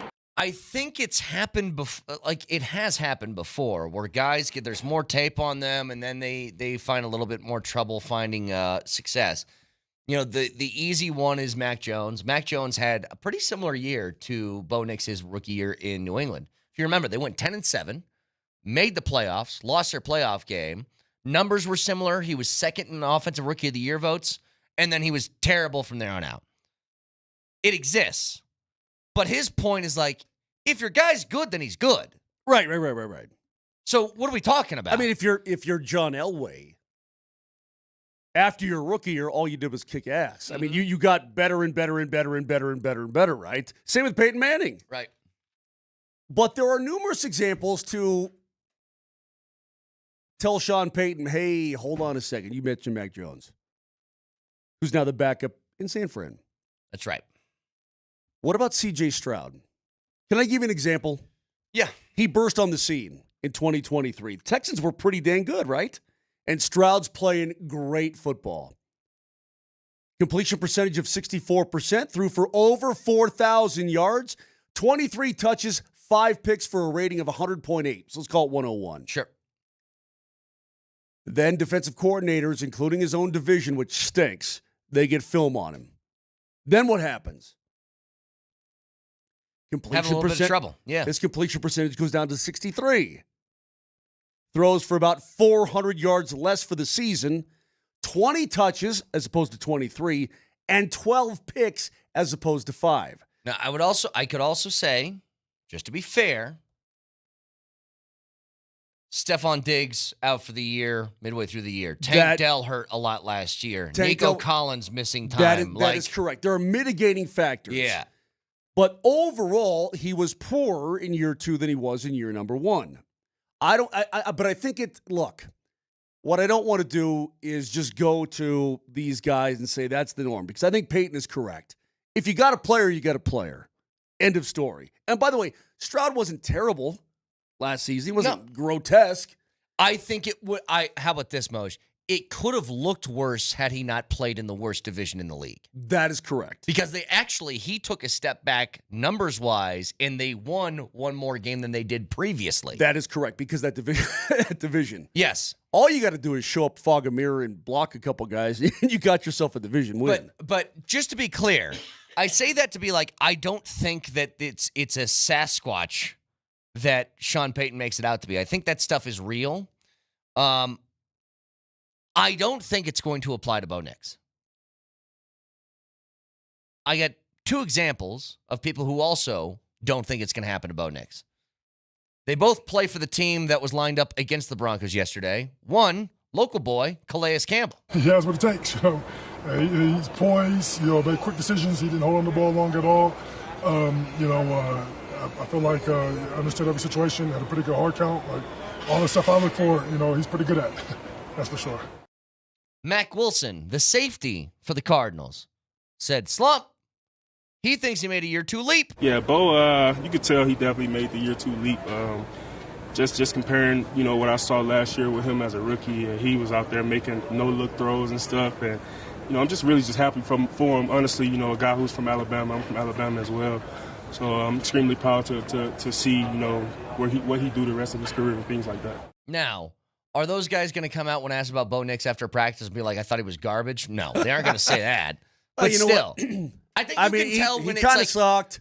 He kind of sucked. We kind of beat him up early. No big deal. I think you can tell, though, when somebody is just being nice and giving a compliment. No, these were unsolicited. These were whenever you have an unsolicited, I don't think they were asked specifically about how did it go. Yeah, how did Bo Nix look? They weren't talking about that. They're like, we're doing the and by the way, this guy is, he's playing great. And I think it's all real. I mean, listen, Broncos fans, if anybody was doubting after preseason game 1 against the 49ers, you had 3 series. They didn't want to play in 3 series, but they played the offense 3 series. Yeah. Because they weren't looking that great. The gears were kind of gummed up a little bit. Okay, fine. After that initial couple of possessions yesterday, they looked really good. And he looked really good. He threw some dimes. Even in the early possessions after, a couple what would have been sacks and the scramble to his right and so on and so forth, he hit Vele over the middle. And this is where, God, I love that play. I just love the play, and here's why I love the play. I'd like to go back and see the film. If Sean Payton would invite me over to Dove Valley just to look at the film, it was a high pass over the middle. And maybe in regular game action, Vele gets smoked. I don't know. But he climbed the ladder to get that ball, dude, and it looked so good. And it happened so fast, but he climbed the ladder. And I'm like, there's the length of Vele. There it is right there. Climb that ladder, get that ball over the middle, and it was a nice big gainer. It looked good. And then, of course, he hit Vele for a big one. It's just that things started to come around, and then he started to find his rhythm, and then the offense looked terrific. One thing that I saw a lot yesterday that I noticed at the end of the season last year with Bo Nix was he was much better at that 20-yard ball down the hash. Throwing it over the middle, timing route, making sure you're throwing it sort of into traffic, but making sure it's on the money. He was connecting with Cortland Sutton towards the end of the year on that one over and over and over again. I saw a lot of that yesterday. Please don't kill your wideouts. That's all I ask. Yeah. When you throw wideouts into big hits, they get up, they come back to that, hey, bro. I got you. They go full Devontae Adams. They're like, somebody's got to get me the bleep out of here. Yeah. Hey, I got you. Okay, great pass. But I'm also hurting. That safety just my rib cage right now looks like looks like a car wreck. Please don't do that. So no, you're right about that. I mean, it's a fine art. I believe in this kid, man. I think he's going to be just fine. And the fact that he's not going to play on Saturday is no problem. From a selfish standpoint, this is me being selfish. Yeah. I want to see him play. I want to see Ingram play. I want to see Harvey play. I want to see the O-line play. Yep. I don't need to see Cortland Sutton play. But as far as that's just being selfish. As far as how they look in practice, do you need to play? No, they don't need to play. I'm very, very confident. I agree with you. I think getting one more, just little taste, which Sean Payton said is going to happen, that in New Orleans the following week, they're going to get them, he said, 8 to 10 plays. I think what that means is if they have one really good drive to start the game, then they're done. If they don't, then I'm going to give them another one. That's how it feels. I wish we could be there. Can't be there. In NOLA? Yeah, can't be there, but I wish we could be there. That's the Big Avs Alumni Weekend. Oh, gotcha. Our golf tournament is on Friday. That's right. Yep. And the alumni game is on Sunday. Mm-hmm. That football game is Saturday in New Orleans, but I wish we could be there. Nelly, have you been in New Orleans? I have. I've been there once. Do you like it? Oh, it's a blast. Live music on every corner. Open container laws. Let's go. It's my paradise. Nelly, watch this. Hey, Brett, you ever been in New Orleans? Nope. No, you never have you? Nope. You ever had alligator? Yes. You have? Mm-hmm. Okay. There's a taco place. They had alligator tacos. It was delicious. I liked it. Yeah, me and my alligator brat, I talk about it all the time. Delicious. But last time the Bear and I were there, we stumbled into a Zydeco. Had no idea. Here comes the New Orleans Zydeco Festival. It was killer. We should, I would like to do that. I would like to be in New Orleans for this game, but can't be. Great. You think Sean Payton goes back? I think when he gets down there, he calls up his buddy. Hey, yeah, it's Sean. I know I haven't seen you for a little bit, but you got that special table for me tonight? It's I funny. would. I've heard guys that have played in New Orleans, and outside of the success that they had, especially under Sean Payton, New Orleans isn't a place when their career's done, they go back and live, is the way I'd put it. That's from a lot of guys that I've heard either on podcasts or talked to that played in New Orleans are like, look, it was cool at the time, not a place I'm living afterwards. And again, it's a cool place to visit. I probably wouldn't live there either. Yeah. But boy, if you're looking for tunes and a good time and a great mortadella sandwich. It's kind of like Vegas. Now, I'm not a huge Vegas guy anyway. Here's what I wish, Moj. I wish I could go to Vegas when Vegas was Vegas.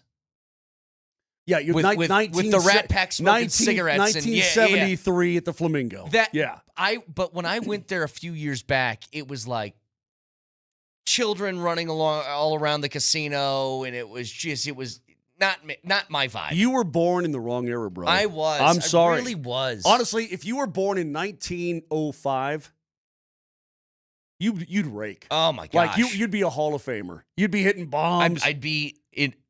I would have a bust in. Think about it. Cooperstown. You'd be a 22-year-old rookie on the 1927 Yankees, right? Yeah. You'd be hanging with the Babe and Lou. 1905. So would that mean I'd be too young for World War I, right? And so I could too old for World War II. That little sweet spot where I could really make my baseball career go. Actually, you'd be when the war broke out. You'd be 20. No. 05. In 1905. You'd be 30. But about you'd be too old for World War II. You'd be probably like Ted Williams was a fighter pilot, right? Yeah. You'd be like one of those observers on a bomber with the camera, that kind of thing. Yep, that's right. 303-504-0925. Shop Mazda text line. I had a question for you. Okay. I want you guys to do this during the break. Text it into us. Rank the Avs, Nuggets, and Broncos from most likely to least likely to win their division. Wow. We'll do it next.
Let me stand next to your fire. Moser. By the way, I love that rejoiner. Well, dude, we got so much football coming up. This is awesome. We do. Have you looked at the text line, by the way? No, I have not. What happened? It is. This question sparked a lot of response on how people think this is going to go. Oh, look at that. For God's sake. Here's why I think the question's interesting. And I was actually surprised to see that a lot of people see it the same way that I do. But it's not conventional. Hold on a second. The 9099. Why are you dogging Limp Bizkit, Moj? Sorry, they don't sound like Billy Joel. Did I dog Limp Bizkit? Don't get off topic here. I'm not just saying. I didn't dog him, though, right? I like him.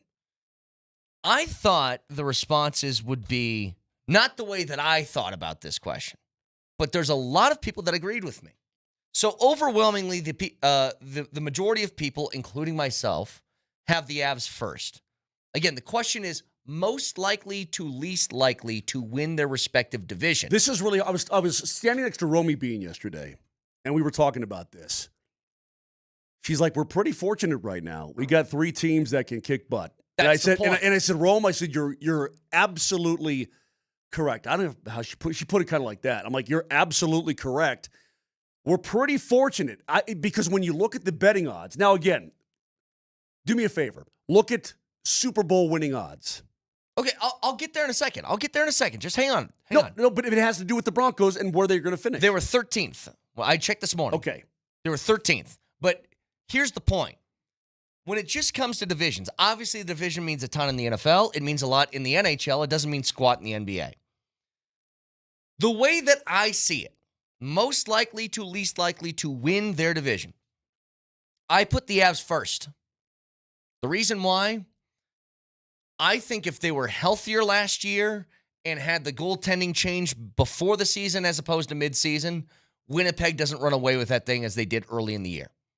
And I think now that you have goaltending you can trust with the Woods, and knock on wood, no way you can be as unhealthy at the beginning of last year as at the beginning of this year as you were at the beginning of last year. There's no way. It's like impossible for that to happen again. I think that they have a much better start to the season, and they finish at the top of the Central. Second, this is where I think the surprise comes in. I think it's the Broncos. I think they got, out of these 3 teams, the second best shot to win the division. Here's why. The Broncos, I think, got better this offseason, and they're already a 10-win team, so it takes them up a notch. I think the Chiefs are going to come down a little bit, make it a lot more even. The reason why I have the Nuggets last, and I'll flip this in a second. The Nuggets are much better. I think it's probably the best team the Nuggets have had since I've been here. As far as full depth, better shooting, better depth, and actual backup big, backup guards that you trust, all those different things. Here's the problem. OKC is still OKC, and they're going to win 60-some games this year, and I don't think the Nuggets get there. So in their division, I think OKC's still on top. Here's what's interesting, at least the way my brain's working right now. When it comes to most likely to win a championship, if I had to rank these, I think the Nuggets are first, the Avs are second, and the Broncos are third. It feels like a dichotomy when you say that, right? But I'm talking about is the Nuggets, I think, have a better shot in a 7-game series against OKC to beat them than the Broncos do to beat the Bills or the Ravens or the Chiefs or whoever in the playoffs. But over the course of a season, Moj, the Thunder's going to win 60-some games again this year. I'm sure they will. So that's it. It's like regular season stacking up wins versus how do you stack up in the postseason are 2 different discussions. Okay. And then let's get to, agreed, but let's get also to the division. I mean, in the AFC West, you got 4 teams. 4. Yeah. Okay. So, I mean, the variables, look, you have a couple key injuries to Kansas City. Absolutely. The Chargers have already had a massive key injury. They're already missing now their left tackle. Yeah. For the entire year. And so you get better and they come back to the pack. Yeah. It can absolutely, I mean, I can see that. What are you saying 4 teams for, though? Like, I understand. I understand. In terms of what you're just looking at it like, to me, I look at it like there's fewer teams, things can happen to those teams, and it'd be easier for you to win the division. I understand that the Central has way more 8 teams. It's got 8 teams, and Chicago ain't winning. No, neither's Nashville ain't winning. No. Utah ain't winning. No. So at maximum, there's 5. I don't know if I'd throw the Blues or the Wild in this discussion. Minnesota ain't winning it. I don't think the Blues are winning it. So now you're talking about 3 teams. Correct. But, I mean, much like when I look at the Avs, the top 3, it's much like, hey, the Broncos, the Chiefs, and the Chargers. Yeah, I think to be honest, I think every single one of these has 3. It's Dallas, Winnipeg, the Avs.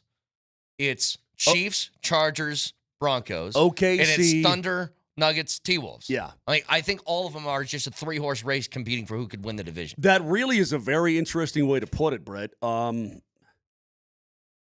Which team do you think needs to win its division the most? Because winning the I think needs is a weird way to put it. The Avs, dude, I'm tired of this playoff format. I'm sick of it. So if you think it's going to be the Avs and the Jets and the Stars, let those 2 battle out in round number 1. I hate the flippin' format. I would say I'd say Avs. If you're the Avalanche, it would behoove you to win your division more than anybody else, I think. Now, again, needs a weird way to put it. Well, because the way the playoffs are set up. I understand your question. If you want the Broncos to actually be, I think, a viable championship contender, then they need to win the West. They need a home playoff game. They need one. Does that make sense? Yeah. But it's the reason why that's weird is because it's depending on, do you consider the Broncos, in that stratosphere already? You know what I'm saying? Which is tough. I have high hopes for the Denver Broncos. I really do. But the fact is, I mean, it's hard. I don't want to say it's hard to make the playoffs in the NFL because, Houston wins their division. But it's hard. I mean, I look at it, Kansas City is not, they may back up to the pack, but they're not going anywhere. They're not going to flame out and miss, are they? Can you see Kansas City flaming out and missing the postseason? Sorry, no. Kansas City, no. Can you see Buffalo flaming out and missing? No, I don't think their division's good enough. Are the Baltimore Ravens going to flame out and miss? They're too good, no. Okay, those are your 3 division winners. I'm sorry, the 4th is Houston. But you said miss the playoffs, not win their division. Right. Could I see Baltimore, could I see Cincinnati making a jump? I could. And they were on the outside looking in last year. So let's say since he's back in, well, then who's out? Is it Pittsburgh, the Broncos, or the Chargers? One of those teams has to drop out since he's in. There's a... I'm just telling you that... And then you get that, you got to go on the road again to Buffalo and you get your brains kicked in. I have... So let me pose the question. I have a little problem. With everything that you just said, let me pose your question back to you. Who needs to win the division the most? Don't answer my question with a question. So that's my gig. So now is it the Broncos? If you want to win a playoff game, man, the wild card weekend going on the road and getting your head kicked in by Lamar Jackson sucks. I'm changing my answer. It is the Broncos. It's not the Avs, and I'll tell you why. Okay. I'm in a place with the Avs that I was in with the Nuggets last year, where everybody's like, gosh, you just don't want to match up against Minnesota in the first round. I was like, you know what? Just do it. Do it. Show me whether you're ready to do this or not. And so when it comes to the Avs in Dallas, I'm not scared of Dallas. Show me. Go ahead and do it again. See if you guys can stack up and do this again. Because if you can, then you know what? I guess you just own us forever. But I don't buy that. I don't buy it. And if they got matched, you're talking about you're playing one of the 2 teams between Dallas and Winnipeg. If you give me the option right now, your first round matchup is Winnipeg, cool. I'll take it. Right now. Right now I will. Yeah, I would too. I would. Again, I think if the Avs get by Dallas, they beat Winnipeg, and then who knows against Edmonton, but you're in the Final Four. Yeah. I mean, I like to play that game in my head. The Nuggets, same kind of story. I mean, you're so close to being there, and our whole discussion and outlook is totally different. But you're very high on the Denver Broncos. What is very high? Well, I mean, I don't look. You're very high on the Denver Broncos. I don't. And you know what? I'm high on them. You're very high on them. Explain the difference. I think they're a playoff team. I don't think they're going to win the division. Hold on, Moj. I don't think they're winning the division either. I think for the first time in a long time they got a shot. That's all I'm getting at. Okay. If I had to put down hard-earned money on who wins the AFC West, I'd put it on the Chiefs. I would, because they've done it for, is it 8 or 9 straight years now? 8 at least. I'm not stupid. But for the first time since I've been here, which is 2019 and probably longer than that, I think they got a shot to beat the Chiefs. I like your perspective. The fact that we're even having this discussion, that we can have this discussion, is so great. Flipping awesome. It's so great. Broncos fans, again, I know you don't want to look back in anger. You don't want to be an oasis, right? Yeah. Don't look back in anger. But when you think where we were, let's say 4 years ago, I mean, we sat here on these airwaves with no hope. We had no outlook. Yep. We had, what are we going to do? We got a quarterback. And look at us today. We're like, do you think they can usurp the Chiefs and win the division? You know what? They could. If things go well, they could. Hey, Bo Nix yesterday, and Broncos fans, I'm not blowing smoke up your tailpipe. After the first couple of series where he would have been sacked, he maybe had a broken leg, who knows, whatever, right? Because they were on, some of those runs were stuffed in the backfield hardcore, right? Yes.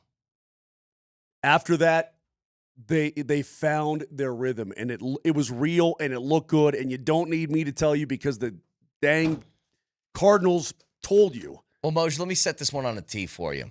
Texter says this, and we'll get to it next.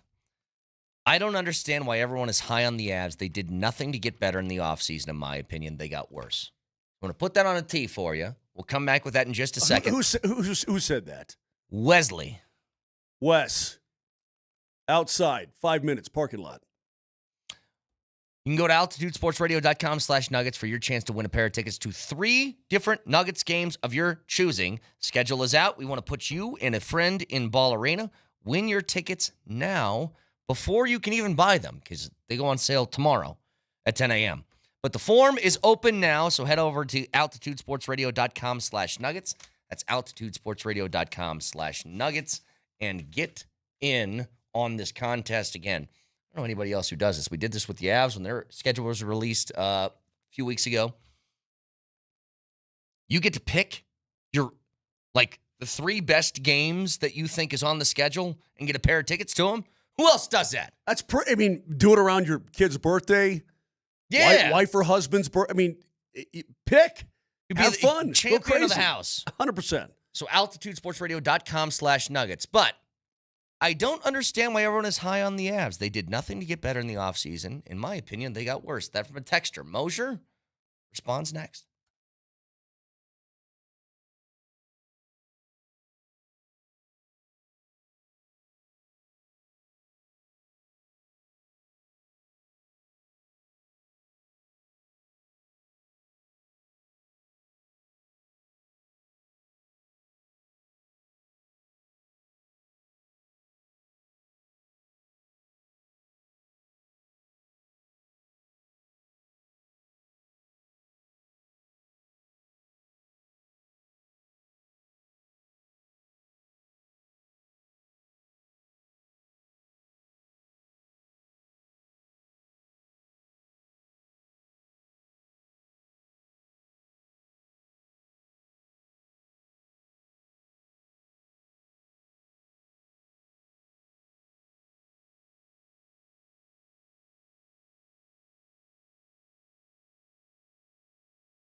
Moj, can you still swing?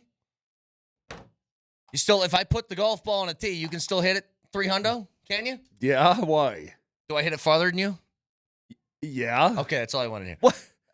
Because I'm gonna put this on the golf tee. What was that all about? Well, man? it was me getting a shot in with you, and it was also me just putting it on a tee for you. I've seen you swing. I know you swing. This from Wesley on the text line. And I want to talk again. I want to get back. I was very encouraged by what I saw through practice yesterday from the Broncos offense. We'll get back to it. I know. I'm just saying.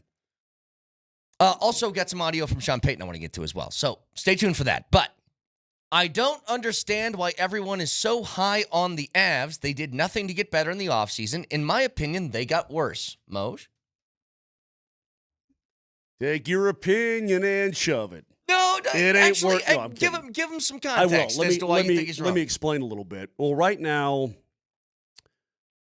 I guess I would like to have Wes in front of me and say, Wes, why do you feel that way? In fact, somebody else chimed in on the text line, the 7651. I'm not sure Wes is really wrong here. The 0102 Avs absolutely got worse over the offseason. Letting Coyle and Wood go, not doing anything with the But shut up, Wesley. Where'd that come from? That was quick. That's awesome. That's Captain Picard from South Park. Or South Park, what am I saying? Star Trek. I don't know where that came from. When he goes, shut up, Wesley, to Wesley Crusher all the time. Yeah, Wesley's a dork. I don't even know where to start. Number one, Miles Wood, and I love Miles Wood. I mean, I love Miles Wood. Great dude. You can't help if you're broken down. Yeah. You can't help if you've got problems with your hip, right? You can't help the team when you're not on the ice. Right. Love Charlie Coyle, great dude. You don't need that right now. Do you know what they have that they didn't have last year and the year before and the year before? You got Gabe Landeskog back. That helps. You've got a healthy, feeling great power forward. I mean, that means a lot to this team. You've got Marty Necas. I don't know what you think about him, whatever you think, but he was a top 20 scorer in the National Hockey League this year.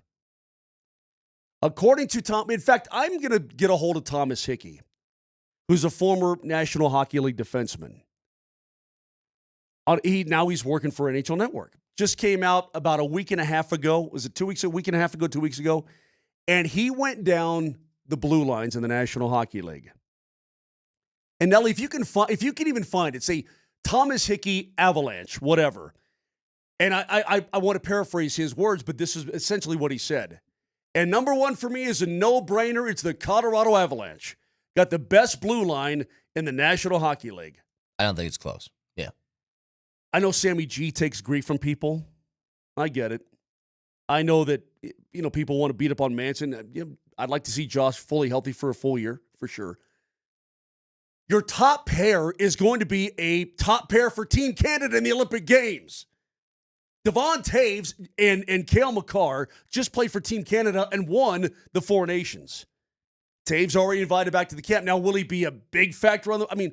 yeah, I think he will. I think Devon Taves has proven himself as one of the top defensemen in the entire national... He's certainly top 20 overall, right? Yes. Is he not? Yes. You've got an awesome blue line. Your goaltending is rad. And you're again, I would like to see the top... Well, put it this way. Top 9, I think, is pretty solidified. I want to see the bottom 6 sort of filled out a little bit, and I think there will be plenty of opportunity to do that as the season goes on, especially when you get to the trade deadline, if you think you need to. But your team is really, really, really good. I don't know what to say. Everybody's going to be good in the postseason. Again, let me go back to that. You've got a 2-0 lead in Game 7 in Dallas in the final 10 minutes, and you lose. Yeah, it sucked, right? But I think you beat Winnipeg, and maybe you beat Edmonton, maybe you don't. I don't know, but you're in the Western Conference Final. Ifs and buts were candies and nuts, I get it. But, that's how good your team is. So if you think they're backing up for some reason, I don't think you really understand. I mean, I think you're probably a little bit scared. All right, give me the Hickey stuff, if you would there, Nelly.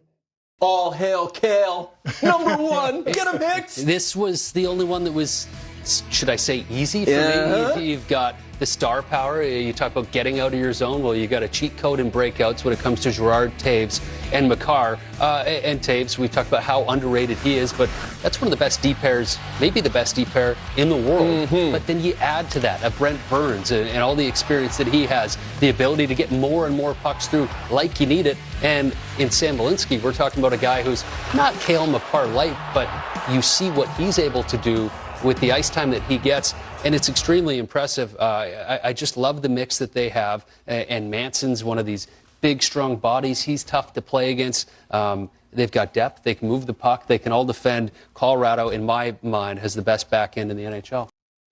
Can I give you something to back up your claim, Moj? Sure. I was just doing some quick math over here. The second to last game that Georgiev played as an Av last year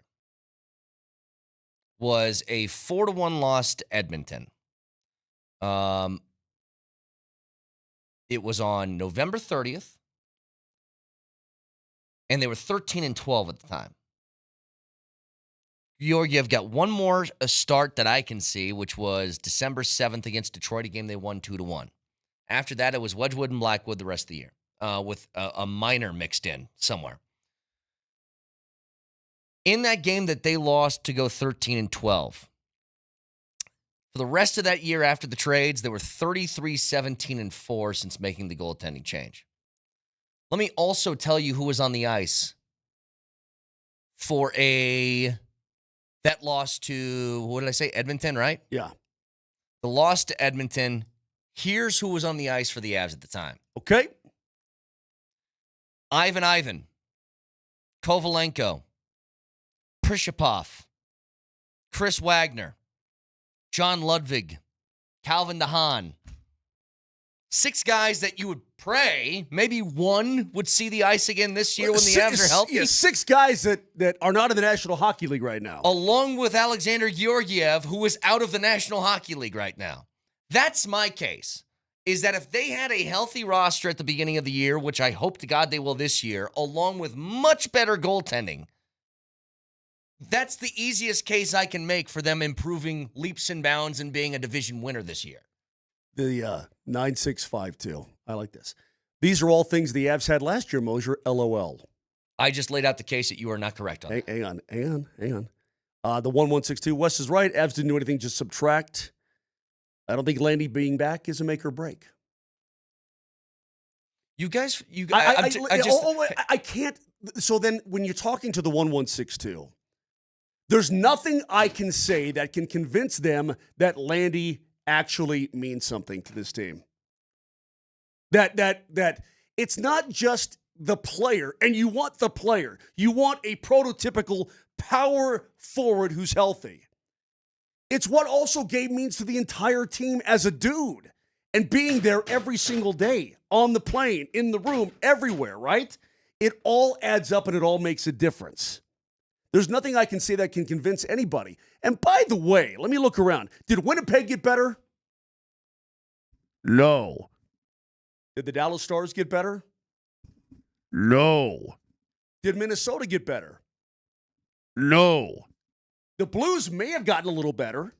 I mean, I'm looking around. I don't think people truly understand, like, say, this last year, Moj, yeah.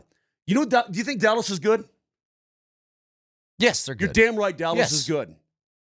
Think Edmonton's good? Yes. You're damn right they're good. The difference between winning and losing in the postseason in the National Hockey League is a pain in the butt, dude. Well, and it's just, I don't know how to tell you. Right now, they're tied for second best favorites to win the Stanley Cup with all the betting books. And that's I don't know what else to say. That I know you're disappointed. We all are. It sucked. Do I think they should? If you have a 2-0 lead in Game 7 in somebody's barn and with less than 10 minutes to go, you should win the game. It sucked. Yeah. But they're still incredibly good. Just to back you up, you know me, Moj, like, results are all that anybody cares about, and I understand that, but I think if you really want to be accurate about things, you need to look at the context of how you get to places and then assess it, because then you're just making decisions on a whim, and that's how teams get in a lot of trouble, by being very, very rash in their decision-making based off of results. And I'll give you like an example here. When the Nuggets for 2 straight years, when Jamal was out, got swept in the second round, and then the following year lost in 5 games to Golden State in the first round. Could have made a case that changes had to happen. Why? Because the results sucked the last couple of years in the postseason. And I think a lot of people would have understood if they did make a change. They didn't. They stuck with it because I think they understood the context of how they got here. And it's like, okay, if these things don't happen, could this have been better? And the answer was yes. They end up winning a championship. There's a whole bunch of people that will make a decision immediately off something based on results and not understanding the context. What I'm trying to tell you guys is, think of the difference that this would make. I mean, the easiest thing is what you just mentioned. How about this? You're a little better on the power play. You win that series, I think, pretty easy against Dallas. But guess what? You didn't. Okay, fine. If you weren't as beat up and you had better goaltending for the first third of the season, you're now not the 3rd seed. You're perhaps the 1st. And to Winnipeg's credit, they were really hot at the beginning of the year. Or either way, you're hosting Dallas as opposed to going to Dallas. Yeah, like there's little things like that I always factor in that I think a lot of people who just are results-based don't. But I think you have to understand that to know how you got here. You have to. And that's what I think Joe Sakic and Chris McFarland and Jared Bednar and these guys are kind of looking at. You know, another thing is, I talk about this all the time in the NBA. They put together a super team. You know, this has happened years. For years, this has happened. Remember when Phoenix, who was already good, traded for Kevin Durant mid-season? Sure do. And they said, well, that's got to be the baby. favorite. That's it. I'm like, do you guys not pay attention to how this works? You don't throw a team together and then it all just gels immediately. It takes time. Phoenix went from a pretty good team to turn into a bad team. Junk. But they threw the Miami Heat together with LeBron and D-Wade and Bosh, and guess what? They didn't win that first year because it's tough to get your chemistry down in a short amount of time. The Avs were asked, basically with like 6 weeks left in the regular season, here's a whole bunch of new. Figure it out. I think that's a really difficult thing to ask a team to do. Like, I always use Brock Nelson as the example because I think he's the most extreme. When we see traded, was there like 2 months left in the regular season, somewhere around there? Yeah. So he jumps on. He's got to be a second-line center for one of the better offenses. He's got to contribute to the power play. He's got to do all these things. And he's got to figure this out with a new line mates. It was, and it was a deadline deal, but by the time he got in to the playoff, okay, there you go. 2 months, yeah. And then in the playoffs, in game 3, or was it game? Yeah, game 3, it's like, by the way, here's Gabe Landeskog, who hasn't played in 3 years. Figure it out with him, too. I think you're just asking a lot to gel and chemistry to come together super quickly. That's very, very difficult to do. And I think with an off season to get that figured out, it should help a lot in that category. And by the way, you had a 2-0 lead in Game 7. And it just kills me. Mikko made a great play to make it 2-1. Mm-hmm. Cutting in the way he did. Great goal. His second goal, he face planted into the end boards and just threw it up the middle of the ice, and it goes off Gerard and in. Yep. It wasn't a great play. He fell down. It's a cool highlight. Okay. But you see what I'm saying. It was a cool highlight. He didn't mean to do it. I know what you're saying, but it's cool. Okay. It was cool. Good for him. It's great. I'm just saying it's everything you would look at it, everything would be different to these folks, I think, if that doesn't happen, right? If all right. And by the way, somebody says, oh, where is it right now? But I'm going to find it. You're counting on Gabe Landeskog to stay healthy all year. Big assumption. That's from the 3256. Here's what I can tell you, 3256 and everybody else. He's got a dead guy in his body. Okay.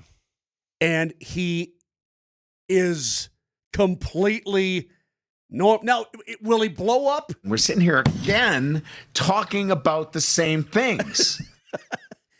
He's He's already playing for Team Sweden in the Olympics. I don't know what else to say. Maybe he breaks down. You know what? Maybe aliens land on my front lawn and mow it for me. I don't know. I'm just saying. That'd be cool. I don't know what else to tell you. You have to go on the assumption that he's healthy. A lawn care service from space? It'd be badass. I'm not going to live my life in fear like that. Oh, what if the dead guy jumps out of his body? Well, I don't know. Maybe he will. Maybe this dead guy will wake up and his DNA will jump out of Gabe's knee and Gabe has to go find a new dead. I mean, I don't know, man. All I can tell you is that it's an incredibly good hockey club. They're one of the favorites to win the Stanley Cup. They got the best blue line in the National Hockey League, in my opinion. And don't ask me, ask Hickey. Ask guys who played in the league for a decade what they think. I don't know what else to tell you. Do you think the goaltending sucks? Because it doesn't suck. It's very good. Yes, it is very good. What else can I say to convince people? Does that mean they'll win it? Hell no. Is Florida good? Yeah. You had 3 superstars that took less money to stay with Florida to try to three-peat. Scary, scary, scary. And what if Mikko Rantanen's knee explodes this year? What if Connor McDavid loses a limb? I mean, these things happen to teams all the time. You cannot predict. When we come back, something Sean Payton said yesterday about a position, when it comes to the 53-man roster, and you got the guys that are on the bubble, there's one position that you typically take 3 at, that Sean Payton said they're going to consider keeping 4. Might be good news for somebody who's firmly on that roster bubble that we'll get to in a couple minutes. Along with, I'm going to tell you maybe the biggest thing from yesterday that who knows if this is an indicator for what the regular season is going to look like. But I think there's an aspect of Sean Payton's playbook that has opened up a little bit more with a year 2 quarterback as opposed to a rookie. And I think it was on full display yesterday. It could mean a lot more explosiveness and a lot better offensive play overall. So we'll get to that in just a couple of minutes. You can listen to us anywhere on the Altitude Sports Radio app. It is powered by the Will Hite Law Firm. Injured lawyers, go to willhitewins.com. That's willhitewins.com. And don't forget, altitudesportsradio.com/Nuggets for your chance to win a pair of tickets to 3 different Nuggets games of your choosing. You can get them before they even go on sale. They go on sale tomorrow at 10 o'clock in the morning. But if you go over to altitudesportsradio.com/Nuggets, the form is open now. Pick your 3 games. Have a chance to win those pairs of tickets to all 3 of those. What did I say mine were? It was the Minnesota game, OKC, and Houston. Yep. Were the ones I chose. I'm sure a lot of people are picking Lakers. I probably should have too. But that is open for you right now. altitudesportsradio.com/Nuggets. Back after this.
In your roster discussions, Sean, do you talk about possibly keeping 4 tailbacks?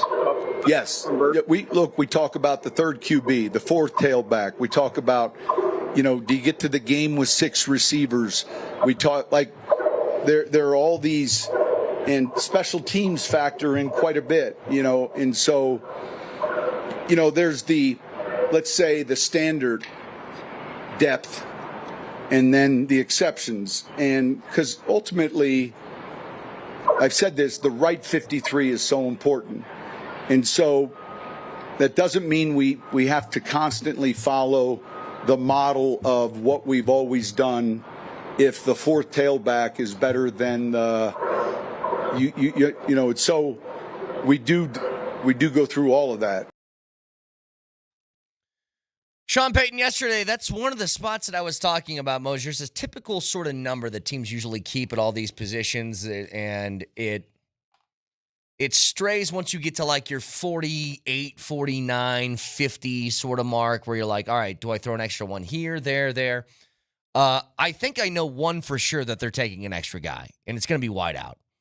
Because they're going to have Cortland, they're going to have Mims, they're going to have Franklin, they're going to have Vele, they're going to have Pat Bryant, and they're going to keep Sherfield, if nothing else, for special teams purposes. I look at that wideout room right now, and I'm thinking to myself, I don't – here's the thing.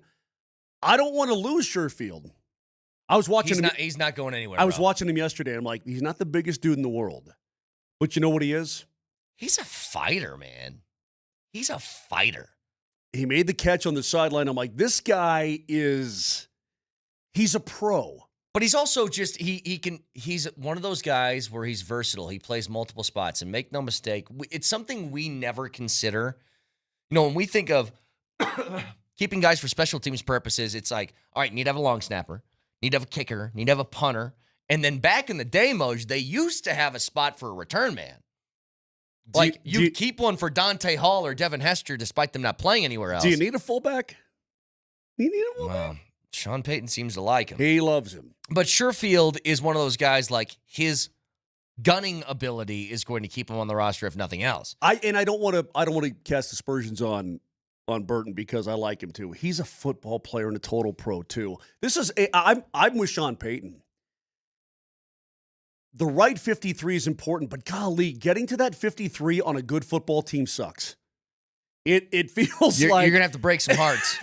Well, you're going to break your own heart. Including your own, yeah. So that's kind of the idea, Broncos fans, is that you're going to break your own heart because you're going to have to try and practice squad or release a guy that you like. I'm going to say something right now. A guy that can play. And guys will be cut from the Denver Broncos that will go to other teams and be on the active roster immediately. Hey, guess what? That means your team's good. If you're cutting guys who are good, you're in a good spot. Now, you hate doing it, but that's reality. When he said we're considering keeping 4 at running back, typically the number's 3, you stash some guy on the practice squad.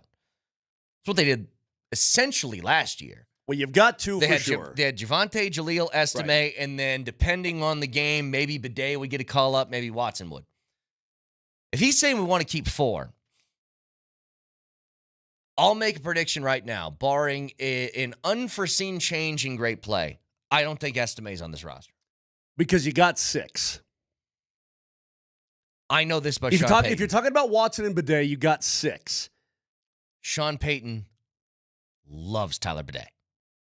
Loves him. I don't think this is good for Audric. I don't either. I think there's 2 for sure no-doubters, which is Dobbins and Harvey. I think there's a pretty close to sure in Jaleel. After that, who knows? But I don't think Audric Estime's above Bidet. I'm not even sure he's above Watson right now. So unless these last 2 preseason games and the rest of what's left of camp, Estime just balls the hell out, which is going to be tough to do in practice because he doesn't get reps with the ones, I think he's in some trouble. I mean, what a good position to be in, though. Because there have been times around these parts where we go, golly, where can they find another back? They pulled your knucklehead out of Detroit who got released. What's his name? Who? Blew up his knee. The running back from Detroit. Like that particular year. The Lions released him. The Broncos brought him in. Riddick? Is that who it was? Theo Riddick? He didn't blow up his knee. His shoulder got messed up. Shoulder, whatever. But you're like, man, you're just trying to add guys at that point, right? That year, you're like, can we get anybody who's out there to come in and run the football for us? And now you're thinking, golly, this is going to be a really hard decision. So I'm with Sean Payton. I completely understand where he's coming from. He's probably, I'm not saying he's losing sleep over that, but it's hard. It's a difficult thing. And then you probably, when you have a good football team, you might second guess yourself a little bit. Maybe. Just a little bit, but it's a sign of a very good team. Well, and not only that side of the football, Brett, but on the other side of the football, I hate to see Henningsen out for the year with a blown Achilles. It's going to open up a spot for a guy that maybe you want to get another really hard look at. I went through the list yesterday, the last day of camp in the appetizer hour. I said there's 3 names of guys that I think need to have a good last few weeks. They need to. Estime was number 1. The other 2 were on the defensive side. You try and project the 53-man roster. They're probably going to keep 6 defensive linemen. That's not edge rushers. That's just guys on the interior, right?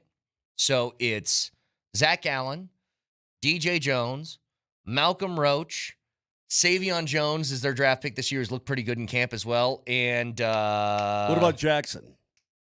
He's one of those that's on the bubble. There's somebody else that's an automatic that I'm forgetting. Who am I forgetting? Not Franklin Myers? John Franklin Myers. Okay.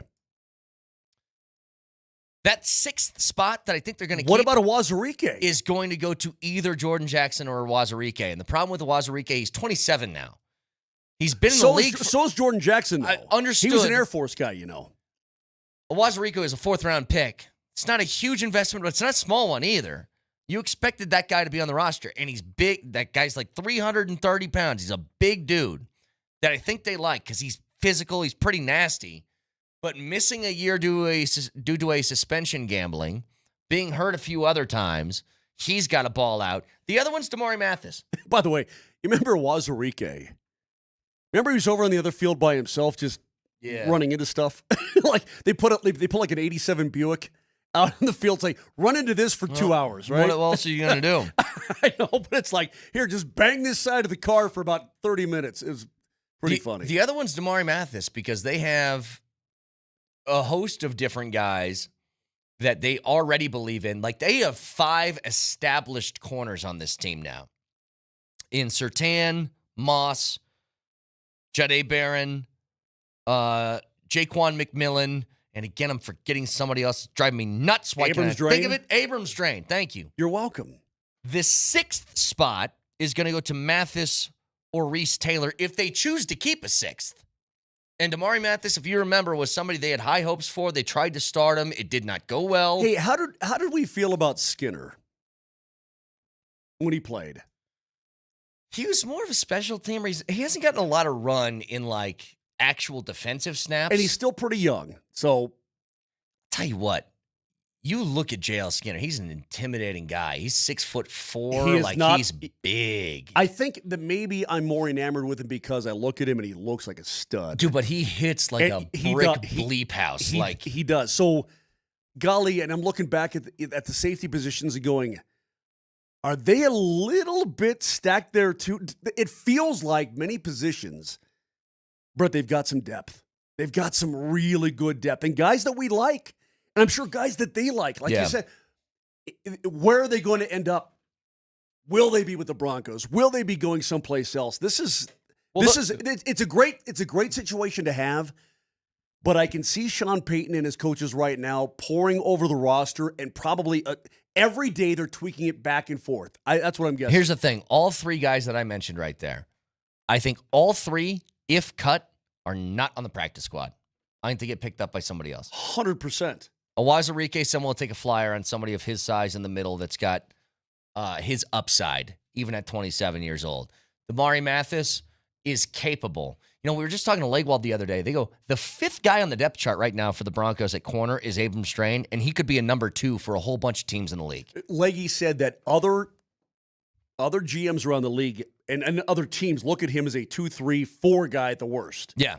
But he on said their most team. of them are second or third on the depth chart. Yes. That's how good and deep they are at corner now, which thank God, because we saw what happened last year when just Riley Moss left for a week or two. But let's not, and again, I don't want to beat up on Damari Mathis.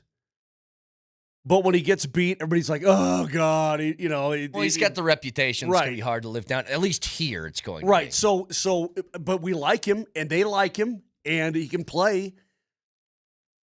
Those guys will get picked up, though. I don't want to overblow. I also don't want to overblow that these guys are great players because they're good players. But the Broncos overall have a tremendous amount of depth right now that I think has been showing out, especially on that defensive side of the ball. How many running backs will they keep? If they keep 4, that means they got to subtract from someplace else, right? Yeah. And the 6 wideouts, that means somebody else is going to be a little bit thin. Some really hard decisions are coming up.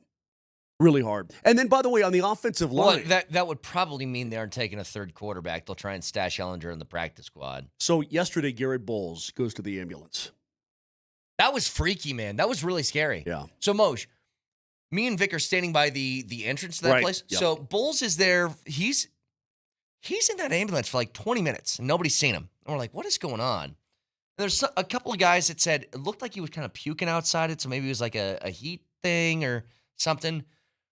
And then we hear a woo-woo, like ambulance siren from a helicopter that's going over the top of the stadium. I go, whoa, whoa, whoa, whoa, whoa. What is it? Turns out it wasn't for him, thankfully. It was just an asthma issue, but God, is that scary. Asthma stinks, by the way. I don't have it. My wife does. It looks terrible. Yeah. But all I could think of when he's in the ambulance is, oh, my God. Did they just lose their starting left tackle for the season? I mean, it's freaky. So you can never have enough offensive linemen. And then if your starting left tackle is gone, then how many offensive linemen are you going to keep? And who's going to make the cut? And, oh, geez, Louise. The good news was he wasn't, like, carted there, right? They didn't bring out a cart or anything, so you're like, okay, at least it wasn't like some sort of major leg injury and they're taking a look in there. So we thought maybe it was just something like that, but thankfully he's okay. It was just an asthma problem. Again, if you guys missed it, I'll give you a reminder on how to win a pair of tickets to 3 different Nuggets games of your choosing with a little breakdown of the Nuggets schedule that was released yesterday next.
Jokic at the logo, one-on-one with Zubac, 2 seconds left, fadeaway. Dunked home by Gordon at the horn! You count that basket! It's good at the horn, and Denver wins game number 4, 101-99. They will review that. Good basket that plays under review. I think that was an air ball by Jokic, dunked home by Gordon. You're damn right, And in my basketball eye, folks, that was good. You're damn right. This would be a huge miss. Second free throw, Holmgren.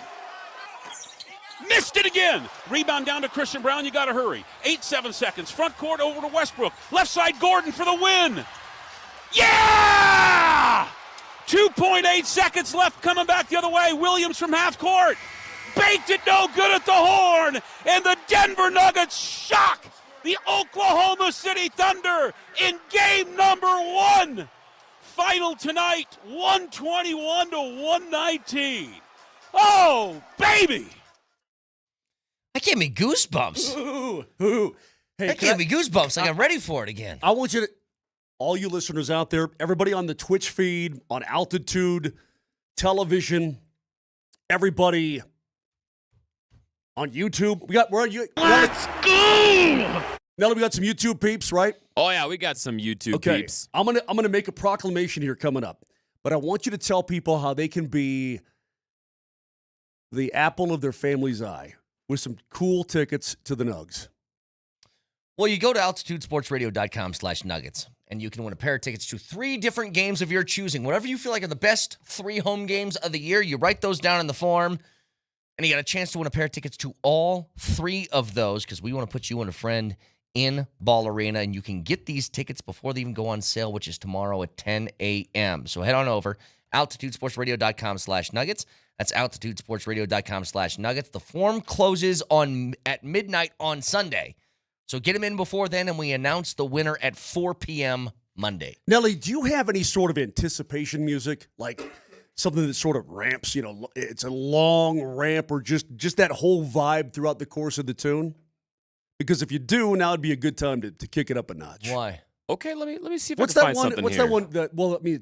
Eminem's at the dum dum dum. Right, that one, right? Yeah. What's that song called? Mom Spaghetti. That's Lose Yourself. Lose Yourself. Getting ready, eating spaghetti with a dude named Freddie. What about it though? What do you want with it? Hang on. Well, I'm not just gonna wait here in silence until Nelly figures this out. Just play anything. Just play anything. Okay, fine. The Denver Broncos are back. Bo Nix yesterday was a stud. After the first couple of series, but he was a stud. So much so that Sean Payton says, I'll tell you what, dudes. I know how things went against the Niners. Take Saturday off. Yeah. The Denver Broncos, for the first time, since you were suckling at the teat, essentially. That was what, a decade ago? Yes. I was doing that as a 26-year-old man. Talk about it. Okay. For the first time in a long time, the Denver Broncos. Whose? The Denver Broncos have a legit. Oh, good God! They have a legit shot to win the damn AFC West. To dethrone the Witch. Yes, they do. And Fat Andy and all those knuckleheads and Taylor Kelsey and everybody else. They got the chance to do that, bro. They're going to be good. That defense is going to rock. At least top 3 in the league. Maybe top 2. Maybe number 1. Okay. The Denver Nuggets got badass in the offseason. Yes, they did. Brucey B is back. They did a hell of a deal that I never thought they could do. The Denver Nuggets, dude, they're going to hit the ground running in October. They're going to be a favorite to win the NBA title. Sure. And the captain is back. Yep, that too. Gabe Landeskog means the world. You got the best blue line in the National Hockey League. Your goaltending is shored up. You're tied for second favorite to win the Stanley Cup. This fall and winter into the spring is going to be so damn. I'm riffing. What he's trying to tell you is this is a long time. Dude, it's going to be so damn fun for all sports fans coming into this September and in October and November. I mean, we are so fortunate here in Denver, Colorado to have three teams that are going to be so kick-ass. It just and feels so like much fun. The storylines, the play, the excellence, the anticipation, the ups, the downs. There'll be some downs, then backups again. Let's go! I'm really looking that whole cause thing. I'm getting fired up for this year, man. For all three of these teams. All three teams have a real chance to, do something of substance, whether it's championship level, winning playoff series, playoff games, whatever. They're all in that sort of boat. Baby, we're coming. There's two things that I just came across that I want to get to in this final hour. What'd you say, Nelly? Sorry? I said Cause was getting everybody excited about the Nuggets. What if people want to get in the building and win themselves some Nuggets tickets? I told him already. Okay, yeah, I said altitudesportsradio.com/Nuggets. Yeah, okay, that's how you do it. I want to make sure because altitudesportsradio.com/Nuggets. Steve, welcome to your show.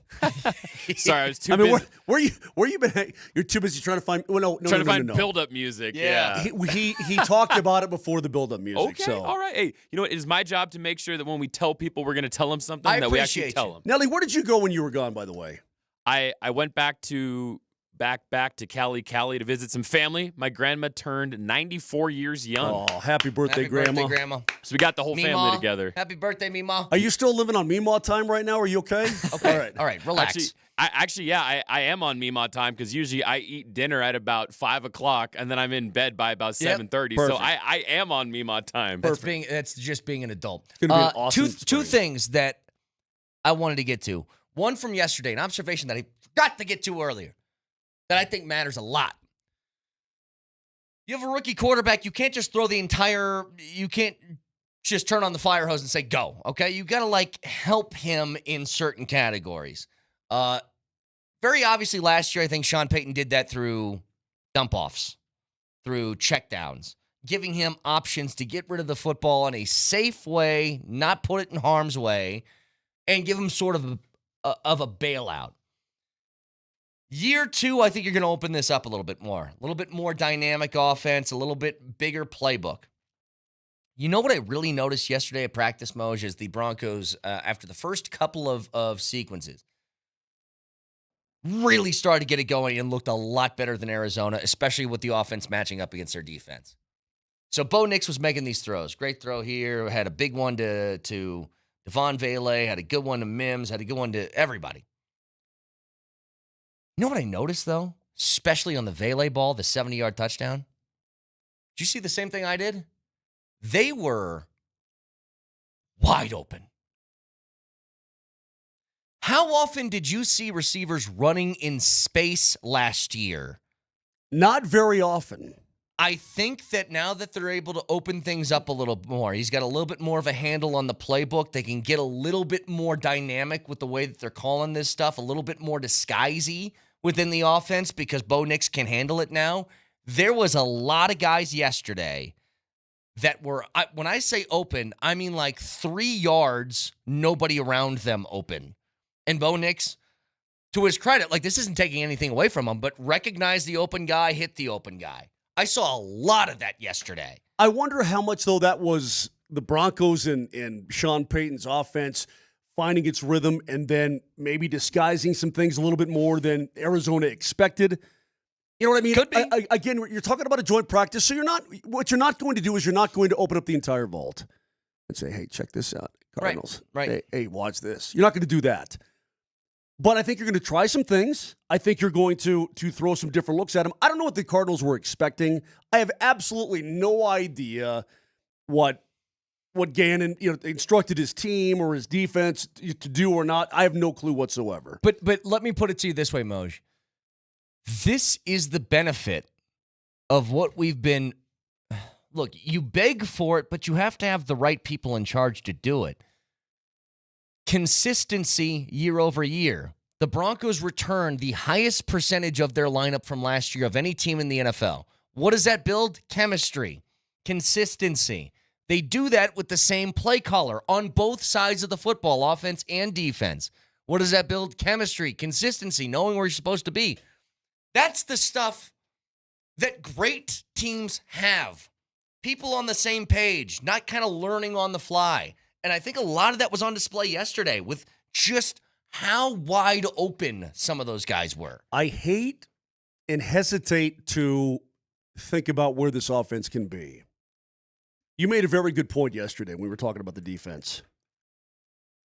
If the defense is that good, Brett, then what should our expectations be?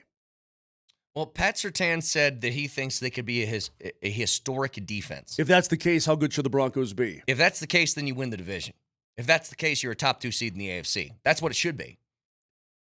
That's what it should be. Like, if that's true, I'm not saying it's going to be. I know. But if that is true, that's where you should be. There are probably a lot of people like me. To make the leap, and I know Washington did it, okay? I mean, they went to the NFC title game. To make the leap for the Broncos were 2 years ago, even last year at 10-7, to, well, they should probably be a top 2 seed in the AFC. I mean, that's a hell of a leap. Yes. When I'm staring down the witch Mahomes, and I'm staring down Josh Allen, and I'm staring down Lamar Jackson, and I'm staring down Joe Burrow, right? Herbert? Now, Herbert sucks. He's nothing. Yeah, sure. If I ever even say, Justin Herbert's pretty damn good, the text line just blows up on me. I don't know why. That's the results-oriented people that I don't get on board with. Okay. I really don't give a Because I remember when the results sucked for Stafford, then he went to another team and won the Super Bowl, and I said, told you. Yeah. To make that leap, though, it seems I'm not sure I can allow myself to do it right now. Maybe I should. Maybe I should be on the Brett Kane bandwagon and say, you know what? Golly, if Pat Surtain thinks that defense can be that good, don't put that on me, because you keep saying that. I don't think I'm that far on the bandwagon. I'm putting that on you, Ricky Bobby. I'm putting that on you. I said I don't think the Broncos won the division, but they got a shot. That's what I said. How is that? I'm not going crazy here. I think you're correct, though. I think if Pat Surtain is right and that defense is that good, you should be a contender. Yes. End of story. Yes. 100%. Why can't we allow ourselves to get into that mindset? I got to see it first, because I'm a results-oriented kind of guy. I need to see the empirical data in front of me let's get to week 7 or 8. How's that? Is that too much, or is that okay? Oh, I was talking about this earlier, Moj. I said we can save this for a little bit later, too. It's a larger discussion. I got another story that I want to get to in a minute. I think you'll have a really, really good indicator of who the Broncos are going to be after week 5. And the reason for Is that Philly? Yes, but the first 2 weeks you should win. That's Tennessee and Indianapolis. Well, you absolutely should. So you should win those 2.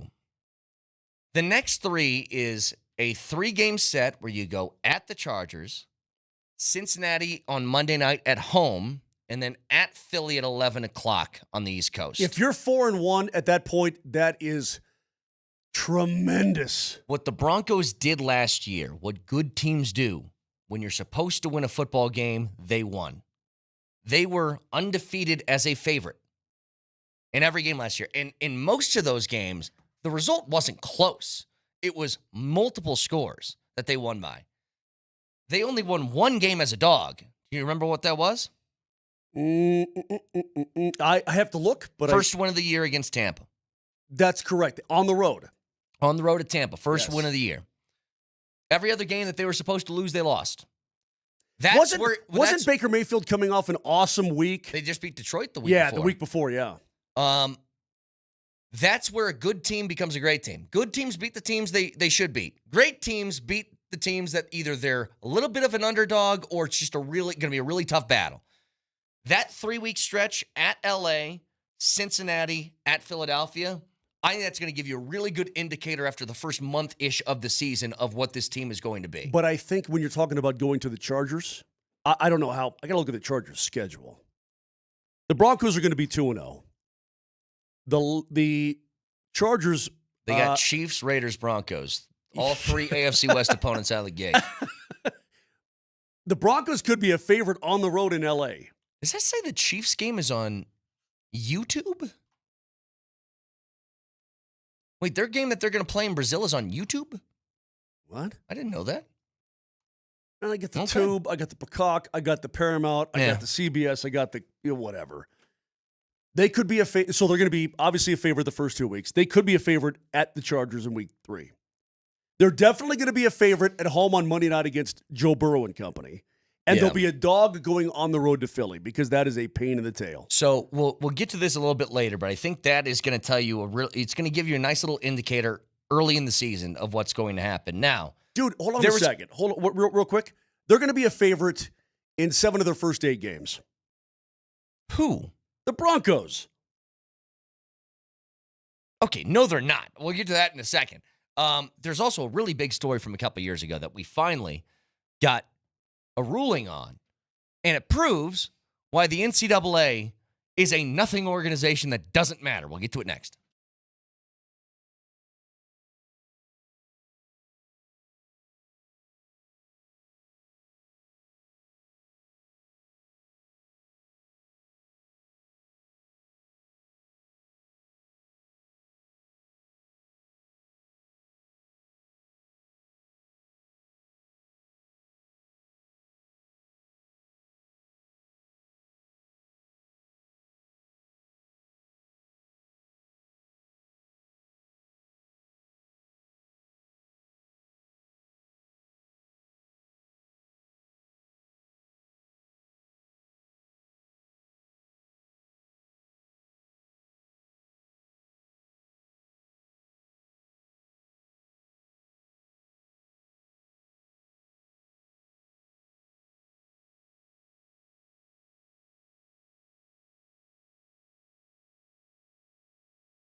Come into frame. The mic is on. So I'm going to get to something I think you're dead wrong on in a second. In the meantime, I'm not dead wrong on too many things. I know you think that I'm crazy about the Broncos start, but we'll get to that. like you said, I'm the bandwagon jumper. Then you just said something I thought was crazy. So we'll get to that in a second. I have some information for you. There's a giant story, massive, in college football just a couple of years ago. Do you remember what that was? Was it Michigan? Yeah, Michigan won a national title, but they had this guy named Connor Stallions that was like wearing disguises like he was the Pink Panther, going around different sidelines. People don't even know who the Pink Panther is, dude. That's a good reference, though. It's a great reference, but nobody's going to get it. I mean, a lot of people will get it, but there are the youngins out there. Did you like the Pink Panther movies? Yes, I did. Okay. Yeah, right. yeah. Go ahead. But it's like it's Bobby Valentine in the dugout with a mustache after he got like kicked out of the Ejected, game. yeah. Yes. What a great little ditty, by the way. My name is Connor Stallions. Don't pay attention to my pockets. Don't pay attention to my face. I'm only here as an observer, just friend of a friend. So this guy is like, what was he? It was a Western Michigan versus Ohio State game or something. He's on the sidelines, like trying to scout out signs, and it worked. It worked. He did it. And he had like a press pass. I mean, he was like a legit dude. Press pass. He was like recording things. Yeah. So it was this big scandal that Michigan was a cheater because this guy would walk around in one of those mustache glasses combos. And you can't cheat in college football, Moj. It's a big no-no. I don't know if you've known that before. Heard about it, yeah. So the NCAA, after a couple of years, has finally come down with a ruling. This from Pete Thamel and Dan Wetzel. Michigan receives a significant fine, expected to be more than $20 million from the loss of postseason football revenue for the next 2 seasons. They will not receive any postseason football revenue for 2 years. Their coach, Sharon Moore, who took over for Jim Harbaugh, is given an additional game suspension, which is expected to take place next year, because the school already self-imposed a 2-game suspension this year. They got ahead of the game, which is slated for weeks 3 and 4. Copy. And then, and then. That's it. That's what they get. So just so you know, if you dare risk to cheat in college football that will lead you to a national title, your coach is going to get suspended for a game. Against ITT Tech. And no money for a couple years in the postseason. That's what you get. Yeah. And which to me sounds like a pretty sweet deal for a natty. Dion, if you're listening, I'll be your Pink Panther. If I got to go out and do that, I will do that for the sake of my state and my city. I got the perfect idea. Iowa State and K-State are playing in Dublin in a week. We're sending you on a recon mission for that Big 12 game. Yeah. To Dublin. I plan on winning. To Dublin. All you have to do is record some signals from both sidelines and drink a boatload of Guinness. Deal. Can you handle Deal. that? I think I can do it. I think I can do that. By the way. I mean, come on, dude. Look. Hang on. $20 million is a fine, or more than $20 million. It's a substantial amount of money. Substantial. And then I start to think about it, and I go, Dave Portnoy is a Michigan fan, and he's like the 100th highest booster in Michigan, and he said he's willing to pony up $2 million a year for a quarterback. Correct. Nope, the money's actually nothing. It means absolutely nothing now that I think about it. And their coach will be suspended again against whom? Not Ohio State. Right? It's going to be, Moore's going to be suspended against, like DeVry Institute. Thank you for everybody who got my no and then reference from Dude, Where's My Car? I appreciate it. Thank you. Do you remember that? Yeah, I do.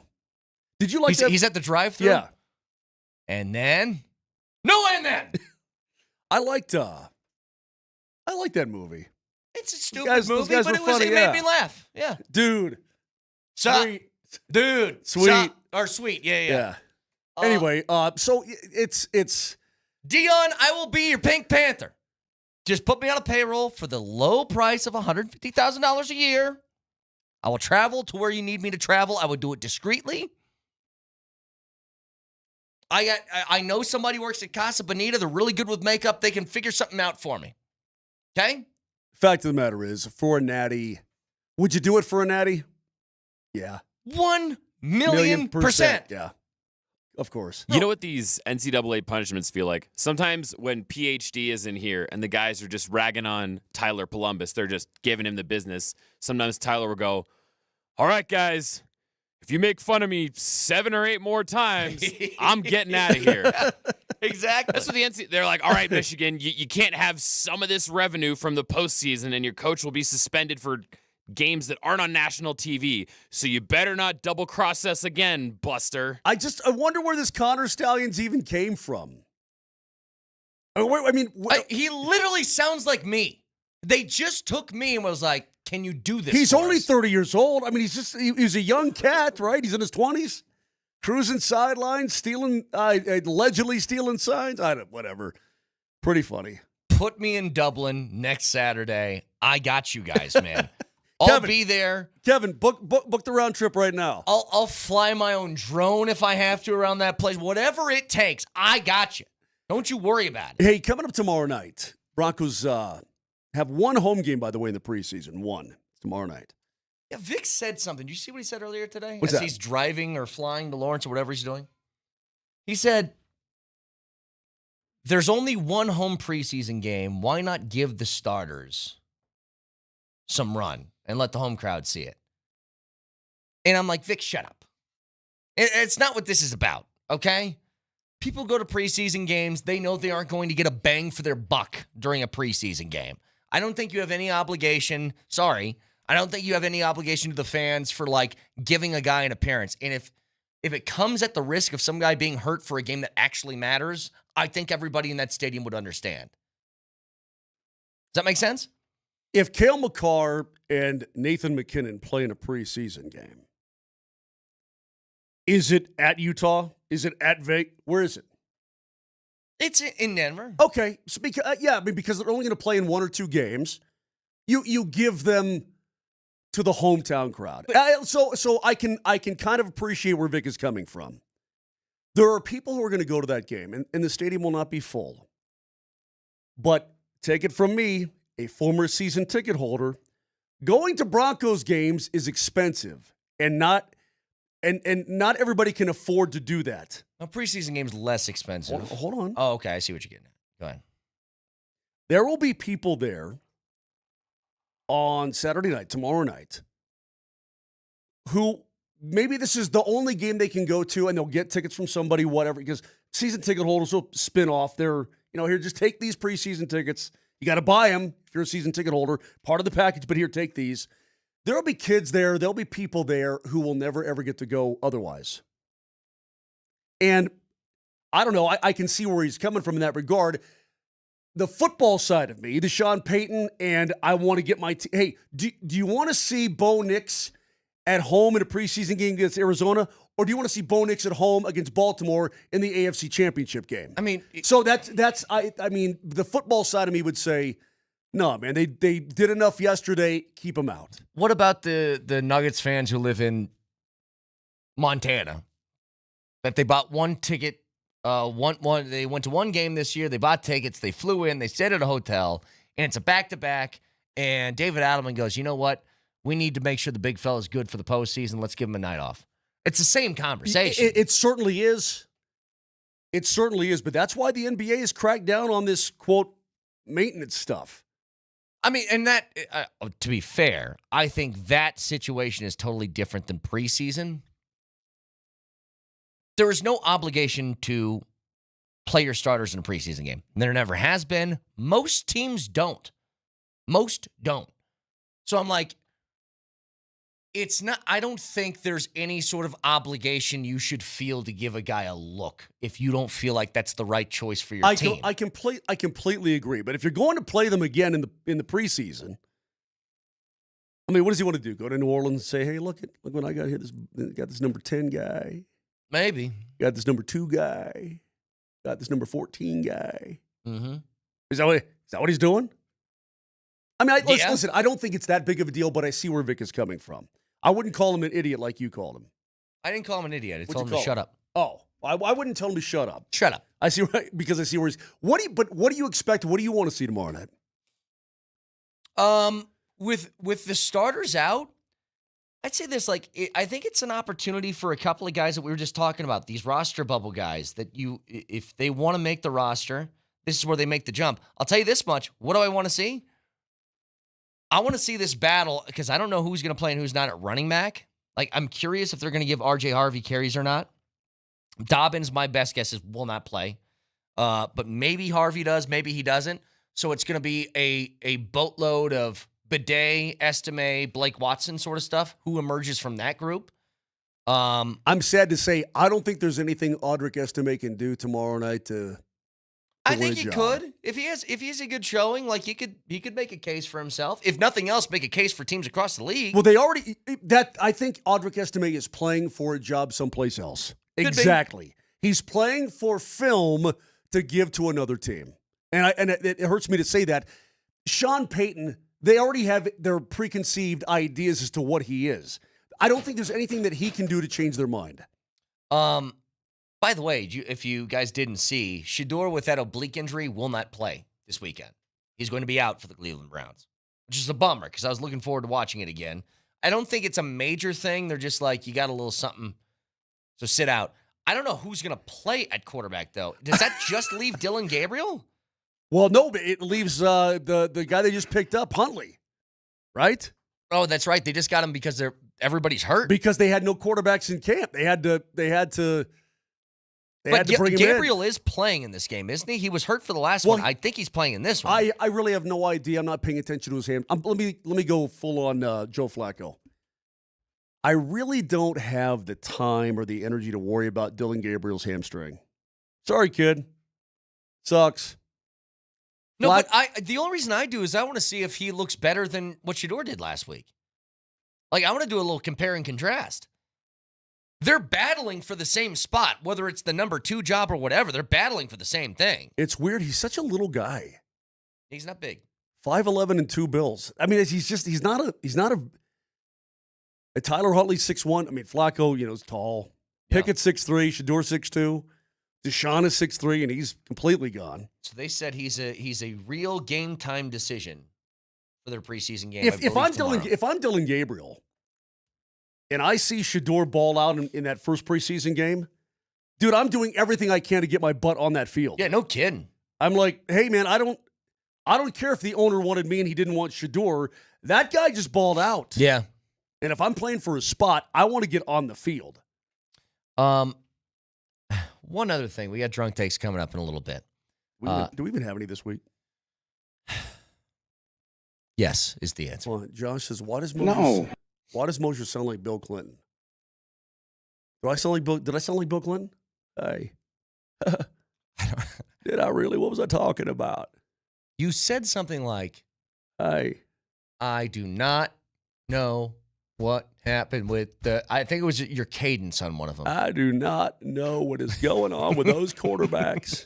I do not have the energy to worry about Dylan Gabriel's damn hamstring. It's the only thing you got. It's good. I like it, though. That's all I got. Hey, does this surprise you at all? The Cowboys are the circus tent of the NBA. Or NFL, sorry, of the NFL. Jerry Jones said, and I quote, "The Cowboys are a soap opera 365 days a year. When it gets slow, I stir it up. There is controversy. That controversy is good stuff in terms of keeping and having people's attention." Least shocking thing I've ever heard. That makes a tremendous amount of sense to me. So the old adage is, as long as they're talking about you, it's good, right? It's when they don't talk about you that it's bad. Good or bad, if they're talking about you, just keep some narrative going. But Jerry, if it's me, I want no drama with my damn football team. I want to win games. Jerry, he doesn't seem like he wants to win games. This isn't some sort of blog site. Okay, you be Jerry. It's a professional football team, and you guys are already getting attention no matter what. What do you mean when things get slow? You be Jerry, I'll be Bill. Who's Bill? Listen, Jerry. Oh, God. Listen, You can't just have a circus all the time. What you need to do is you need to win some damn football That's why games. I go out and I say Michael Parsons is one of the most important players in the franchise, but I don't want to pay him. Well, listen, I like Micah Parsons an awful lot. In fact, his mom is very nice. Calm down just a little bit. He doesn't want to win games. If he did, he'd do it right. Him and his son would do it right. They don't do it right down there. It's about marketing. It's not about winning games, man. It's crazy. But I was going to ask you guys, do you think Jerry Jones is smart or cunning enough to wake up in the morning and go, oh, geez, I'm looking at the Dallas Times call here and we're not on the front page. Maybe I should intentionally screw up the name of my franchise player who wants more money. Nelly, this cannot be calculated. Nelly, I'm telling you, man, that the franchise is worth the most money. What was the valuation you put on the other day? Almost $13 billion. Almost $13 billion, dude. It's the most valuable. What are the Dodgers worth? Well, the Dallas Cowboys are the most valuable sports franchise on the planet. Yeah. I mean, the Lakers just sold for $10 billion, right? Yeah, $10 billion. I mean, it's just, and that includes the stadium, don't get me wrong, but that's all Jerry's spin. I think that's what it is. Nelly, to your point, I don't think everything that comes out of his mouth that sounds weird is like, I don't think it's all calculated. I think that he kind of smiles and glory holes. Yeah, I think he kind of doubles back on some of the things that he says and says, oh, yeah, that stupid thing I said, that was totally on purpose. Yeah, it was on purpose. I think he can do that. But there's no question to me, this guy has his own radio show. Well, you know what and he he's said? an owner. Of course he wants to say things that probably stirs the pot. Let's move on. You heard what he said about Parsons the other day. He said, look, we have a game to play and he's under contract. He laid it out like that, man. And he's not wrong. He's not wrong, but golly. Do you really want to go to battle with your generational talent like that? I'd rather not. I'd really rather not. Makes By the no way, sense. Texter, as we get to break, Texter says, I cannot wait to watch a Tebow-level civil war happening among the Browns fan base. Joe Flacco will have to play absolutely perfect to quiet the Shador fans. Flacco could go 16-1, and Shador fans will be screaming for him to get a start. I think they're right on that. This is the trouble. Like, everybody says they're always sick of the backup quarterback thing. The backup quarterback only matters when you don't believe in your first-string quarterback. The Teddy Bridgewater, Drew Lock thing, the Chad Kelly thing, like, all of that was just because you didn't believe in the first-stringer. Flacco's fine, but he's 40. Shador is young and seems to have some upside. And maybe Dylan Gabriel's the same way, and we'll find out this weekend. Who knows? But there is going to be a loud contingency the second that they lose a football game that they need to play a young guy. And it is going to be insanely loud. Anyway. Again, head over to altitudesportsradio.com/Nuggets for your chance to win a pair of tickets to 3 different Nuggets games of your choosing. The form closes at midnight on Sunday, and the winner is announced at 4 o'clock on Monday. So keep that in mind. Get it done over the weekend. Drunk Takes next.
Hey, we should give it up.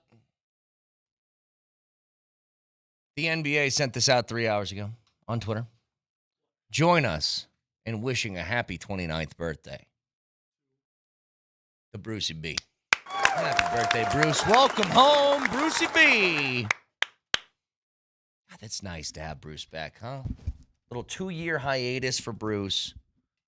And now he's back. Are you saying to me that my little hype speech about an hour ago didn't get you going? It was just long. It was just long. Yeah, but it was appropriate. Just long. When you see a hype video for something, it's like a minute to a minute and a half. It's not 5 minutes. Too many details. You know what you are, dude? And I think the listeners will back me up. 303-504-0925. Also on the Twitch feed. Phoenix and Navigator and all these knuckleheads on there. The older you get, the more Vic you get. The older you get. Me? Yes. Why? Vic Lombardi is absolutely he's bleeding into you. I've already established you are becoming a surly old man. You are mad about everything every day. I'm an old man without a prostate. I'm pretty happy right now. Today you've been actually very, very happy. But you have been a surly man for like recent months. Really? I'm so mad now. This is just a warning. What? Because baby number 2 is coming. Mm-hmm. You're gonna start getting grumpy. What are you talking about? See, that's too long. You ramble. It was just a constructive criticism to the radio show. It was just too long. But it's not constructive. How is it not constructive? How should I say? I can't look. It's S-weepy. I can't worry about your feelings. Oh my God. My wife says Brett is right. See? She knows. Brett, we'll know that you're totally far gone when you start composing your own theme music. I'm not doing that either. Then you're gone. Then you're Vic. The second I start to wake up at 3:30 in the morning and go, I'm going to get on GarageBand. I'm going to compose my own themes. Hey, honey, Brett is not right, babe. I am right, babe. You listen to me, babe. I'm right. I'm right. By the way, remember when I was saying the Michigan punishments and I said no and then? There is an and then. So here's the full list. So I told you about the fines with the no postseason financial blah, blah, blah. The suspension for Sharon Moore, which is going to be 1 game in 2026 and a self-imposed 2-game suspension in weeks 3 and 4 this year. Here's the other ones. They receive a 25% reduction in football official visits during this upcoming season. It doesn't matter. They have a 14-week prohibition on recruiting communications in the football program during the probation period. That doesn't matter. Connor Stallions himself has an 8-year show cause order restricting him from all athletically related activities during the show cause period. Doesn't matter. Jim Harbaugh has a 10-year show cause period restricting him from all athletically related activities during the show cause period, which will begin on August 7th, 2028. Hey, NCAA. Newsflash. Hang on. He's in Los Angeles. Hang on. I mean, come on, man. Which starts in 2028. Why? Because he has to finish his previous 4-year show cause from a previous case. Aha. Denard Robinson. He's in the NFL. Remember Denard Robinson, how electric he was for Michigan? I don't know what he did in this, but Denard Robinson has a 3-year show cause. Doesn't matter. Sharon Moore has a 2-year show cause. Well, that's an issue. I mean, he's their head coach. But what does that mean? I don't know what show cause means. What does that mean? I gotta look this up. I used to know all this stuff, and then I realized none of this matters. Produce satisfactory grounds for application of a procedure or penalty. I don't know what that means either. How about this? Show cause meaning college football. Make it easier for me. It essentially prevents the coach from being hired by another NCAA member institution without the new school having to prove to the NCAA why they should not be penalized for the hiring. That's just dumb. It doesn't mean anything. And Jim Harbaugh's like, I'm coaching the Chargers and then I'm going to die. So whatever you got is not going to affect me. You got to prove to the mortuary that he deserves to be put in the ground. If the NCAA was in charge of our laws in this country, it would be the Wild West. It'd be like, oh, did you get into a shootout at the old saloon? I'll tell you what, you aren't allowed in this town for 2 weeks. Beat it. Today, I do not apologize. That was such a weird thing that he had to say something, and he's like, today I don't apologize. Now, Attacking with an enthusiasm unknown to mankind. Ugh.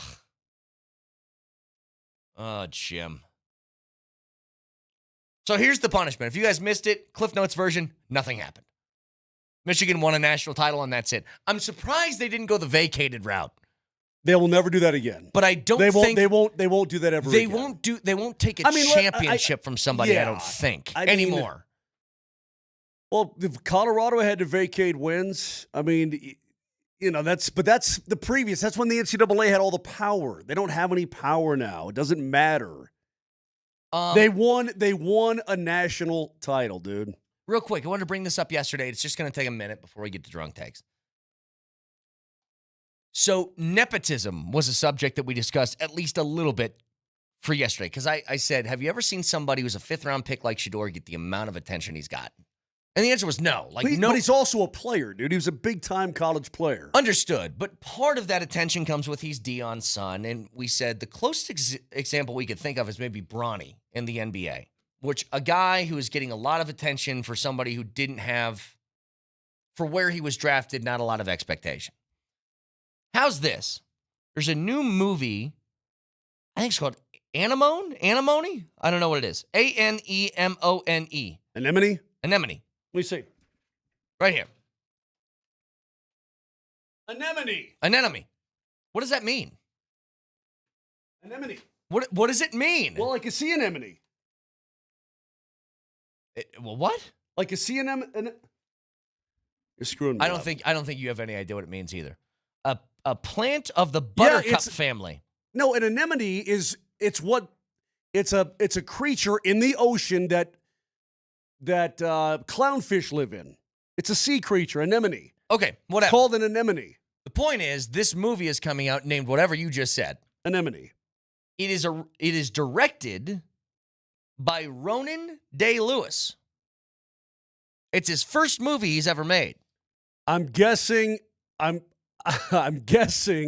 it's Daniel Day-Lewis's kid. His debut feature is going to star Daniel Day-Lewis, his father, who retired from movies 8 years ago. Aha. So how's that?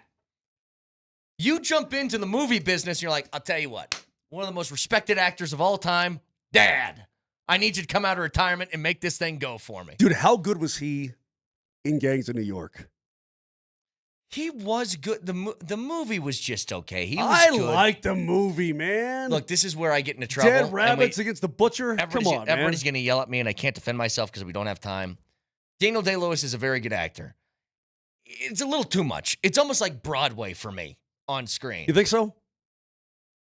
I've abandoned my child. I've abandoned my boy. It's like, all right. I drink your milkshake. It's like, all right. Are we on Broadway here? Because it's a little over the top for me. That's it. That's my criticism. He was really good as Abraham Lincoln. He looked just like him. He did. Lincoln was good. Very, really very good. But was he Bill the Butcher in Gangs of New York, right? Bill Cutting, the butcher. Bill Cutting. All right, let's get to our favorite part of the week, Drunk Takes.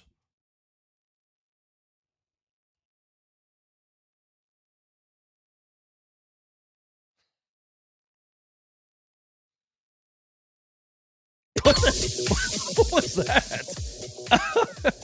And I actually love that, Nelly. I drink your milkshake. It's like, all right. We didn't have to enunciate every syllable in the whatever. Texture says, never hated you more. See, I knew that was coming my way, but I'm nothing. You can't ever criticize me for not being honest on this show. I tell you how I feel. Drunk takes, clips from throughout the week. We slow them down to half speed, makes it sound like we're hammered. Nelly. Would you like me to write you a jazz tune to the tune out here behind us at the tent? I'll write you a jazz tune about dubs. As an aside, Jets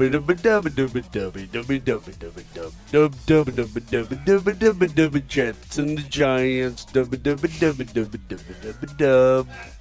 There you go. Beautiful, Moj. What a rendition. Beautiful. That tuba dude was jamming. What's next?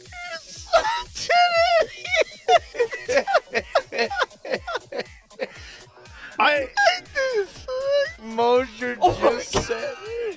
Oh my God, you're coming out of his nose. You're snotting. He's got crap coming out of his nose.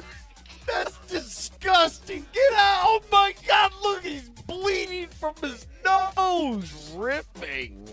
What the hell am I seeing here? What is going on today? I have no idea what's going on. That was disgusting. The faucet that came out of your nose because you were laughing. Dude, disgusting. I'm telling you, the tease and the payoff following the break is the worst in radio history. Was accurate.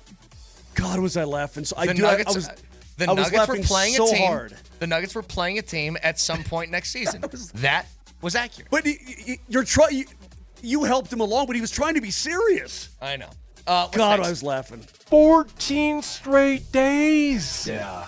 And they're banging each other, and their guys are going to the ground. I mean, it was heavy duty back in the day. I had no idea that's what camp was like back in the early 90s. Totally different than it is today. What's next? Why don't you clean clean your private parts yourself. There. Hygiene. Clean my what? Your parts. Clean your parts up, man. Clean up. Show some pride. Wash your face. A little bartender's friend and a scrub pad would go a long way in that cord, bro.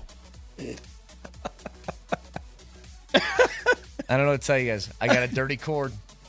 Not a lot I can do about it. Just years of use. Whoa, years of use. Years of use. Got me a dirty cord. Have resulted in a dirty cord. Good God. What's next? Oh, I thought you were going to talk about your squirt more. Okay, well, you know what? I can do that too, but that's for another time. Just you and me, okay, bud? Oh, yes! Squirt.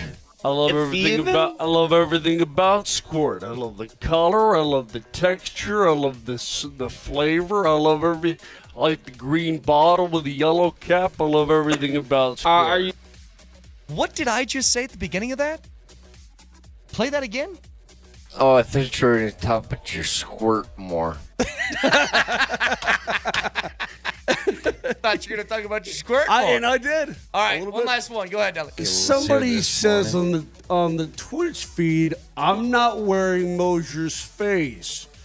Hey, Jock and Rock, you're wearing my face. You want some of this? You're gonna wear my face, Jack. I just threw down on you. 9:57 a.m. We gotta go. You're wearing it, Jock and Rock. And with that, all you guys have fun this weekend. You're wearing Moser's face, whether you like it or not. iTunes, Spotify, wherever you find your podcast. Wear it. You search Moser, Lombardi, and Kane. And while you're there, leave us 5 stars. We deserve it. Absolutely. And on Monday, dude, we'll talk about, I think we have a pretty good idea after this preseason game, these battles for jobs, much more in focus on Monday. 100%. And we will talk to you then. Have a wonderful weekend. We love you very much. Goodbye.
fair question. I probably was going to get to this.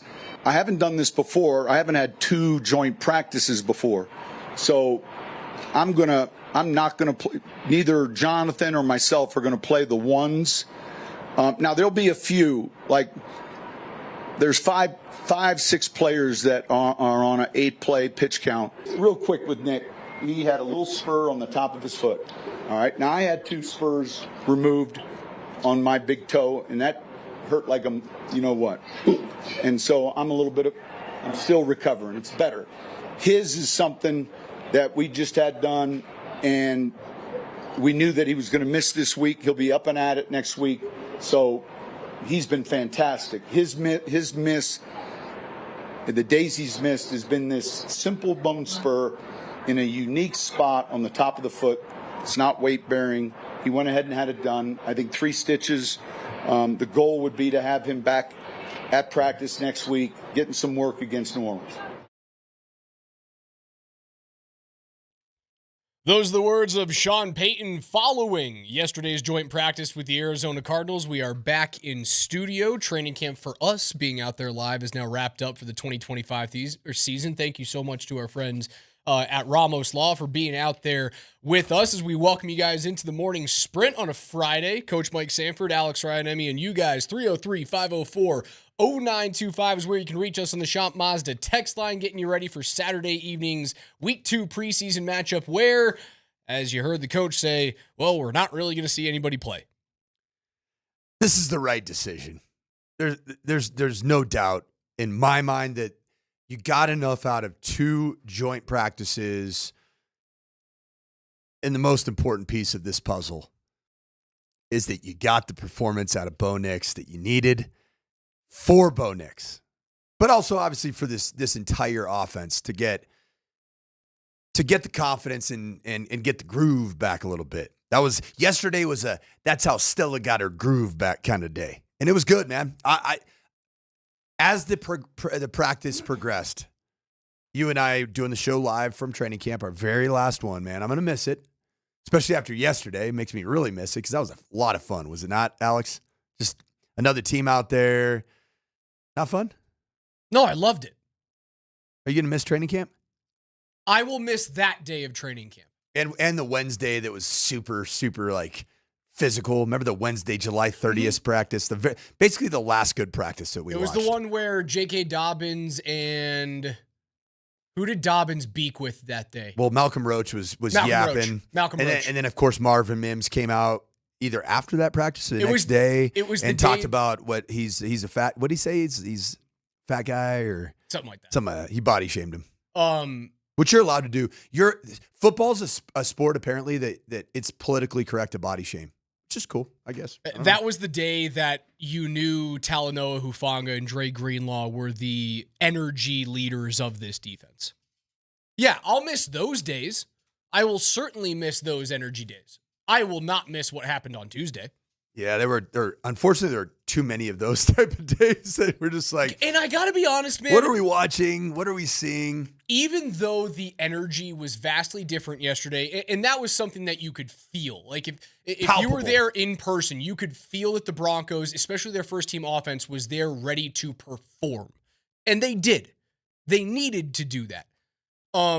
It still felt as though, Coach, that there were some portions of practice that just...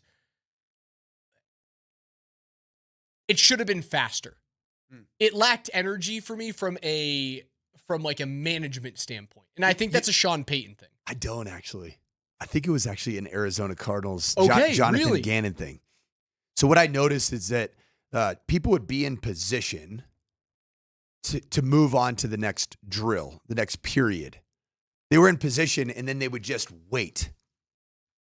And I wonder if there was a little built-in recovery, elevation, acclimation piece of the puzzle so that you didn't just sprint to the next drill and start the period. Because Denver was moving the whole time. Yes. From the moment they got out there, moving. Did you notice that too, though? Before any team period started, they would transition to that place, and then it was like a minute and a half to 2.5 minutes of just standing. Yes, it was before the weird. horn.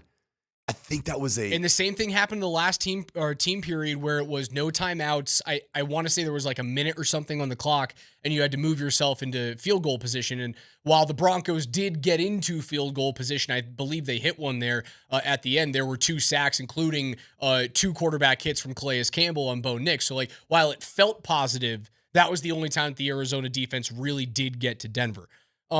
Yeah, I did feel as though that they were ready to get into a period, and then there was a lull. And that's probably where I was feeling there was one little piece of energy that was missing. That was it. The wild thing about that is a lot of these NFL franchises employ sports science people, like doctors in sports science, and that could have been an agreed upon component of practice because you're going up at least 4,000 feet in elevation.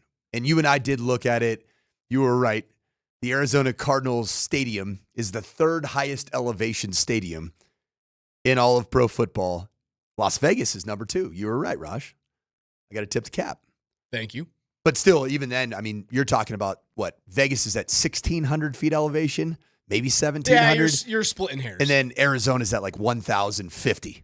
You're splitting hairs. But even then, like teams that have come to joint practices in Denver against Denver, probably outside of, there was I guess a really bad joint practice in Denver with either Russell Wilson's first or second year. It was either Sean's. The Cowboys practice? Cowboys practice. Was that Nathaniel Hackett? That was a dumpster fire from everything I was able to hear about. But you notice that a lot of visiting teams, every single one of them are making at least a 4,000-foot climb in elevation outside of the Vegas Raiders. They have to build some things in because they want to acclimatize to the elevation. So I think that's why the energy was dipping. Are the Broncos technically a home team against the Jets? When they go to London? Are they technically home? Like, are they giving up a home game this year? Because if we're talking about built-in advantages, and I know, like, you should beat the crap out of New York. Like, that should be an afterthought game. You should kill the Jets. But if you're giving up a home game, I don't necessarily love that if we're talking about built-in advantages playing the New York Jets are the home team. Okay, all right. There we go. So Denver Broncos at New York Jets on October 12th, live. Yeah, you essentially remove a road game this year. Where is that game at? Tottenham. Oh, nice. Tottenham Hotspur. Tottenham. It's Tottenham. Tottenham. The Broncos and the Jets at Tottenham. You got your nice, fresh from Ireland Guinness. Is that from the actual Guinness brewery? It is. Is the Guinness brewery like big? Dude, it's massive. Is it really cool? Oh yeah. Do they have IPAs there? Like they have different, like they have like a blonde. I've had their blonde, and they have their 0.0 one. If you're into like drinking non-alcoholic beers, and I did. There's been a lot of you know what that's called? Articles out today. Hey, you know what that's called? Less than one beers. No, that'd be just zero beers. Yeah. hey, Raj, let's get together tonight on a Friday and just smash 0 beers. Let's go have some 0 beers.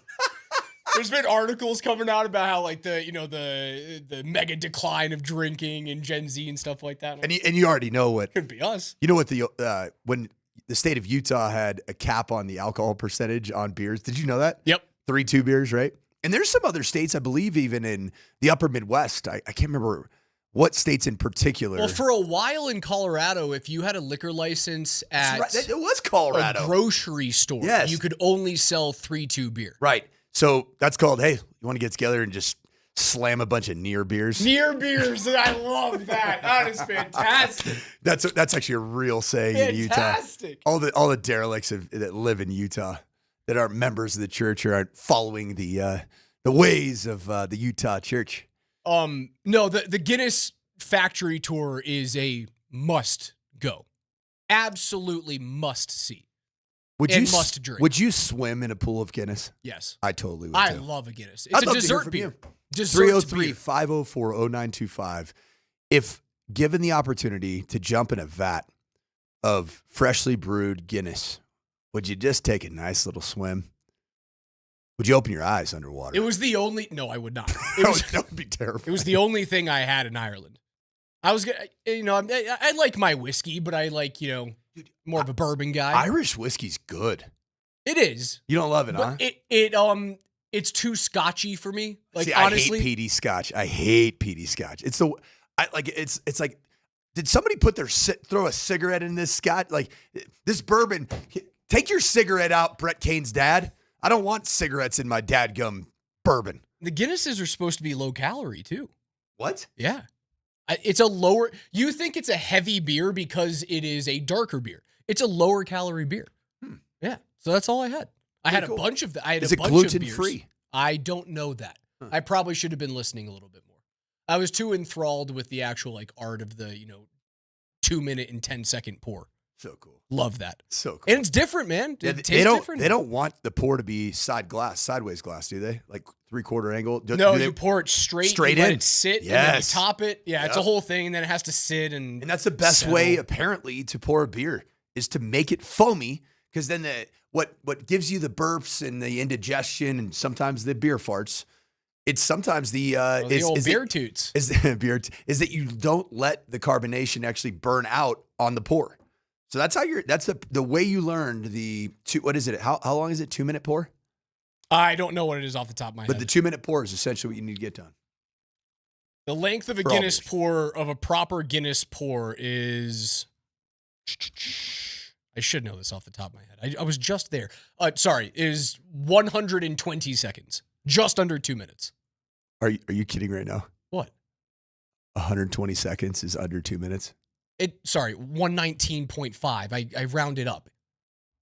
2 minutes on the nose is 120 seconds, but 119.5 is the actual number according to Guinness. Oh, is it really? So it's just under 2 minutes. It's 119.5? Yes. That's really cool. I thought you were telling me that 120 seconds is under 2 minutes. I think I actually said that, but I was in my head. It was a great save. I was looking at the number. The number in front of my face right now is 119.5. So yes, just under 2 minutes, but then me being, who I am, I rounded up on the 0.5. No, because why not? Start counting.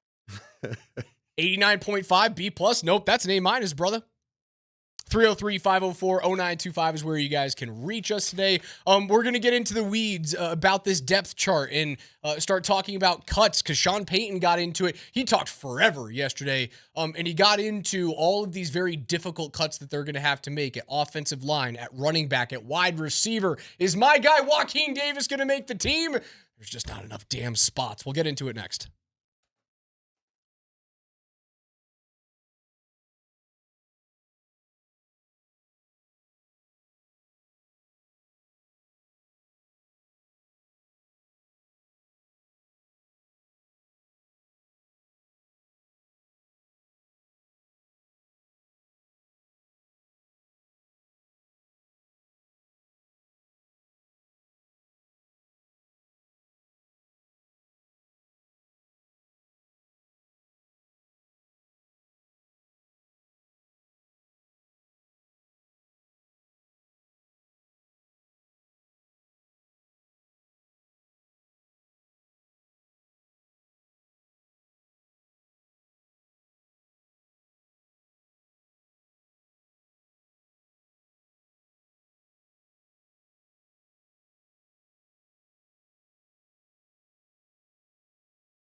The New York Jets are the home team. Okay, all right. There we go.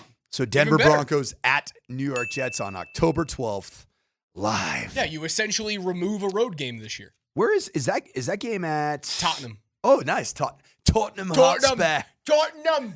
It's Tottenham. Tottenham. The Broncos and the Jets at Tottenham. Tell me, how many quarters are there in an American football game? I'd say 6.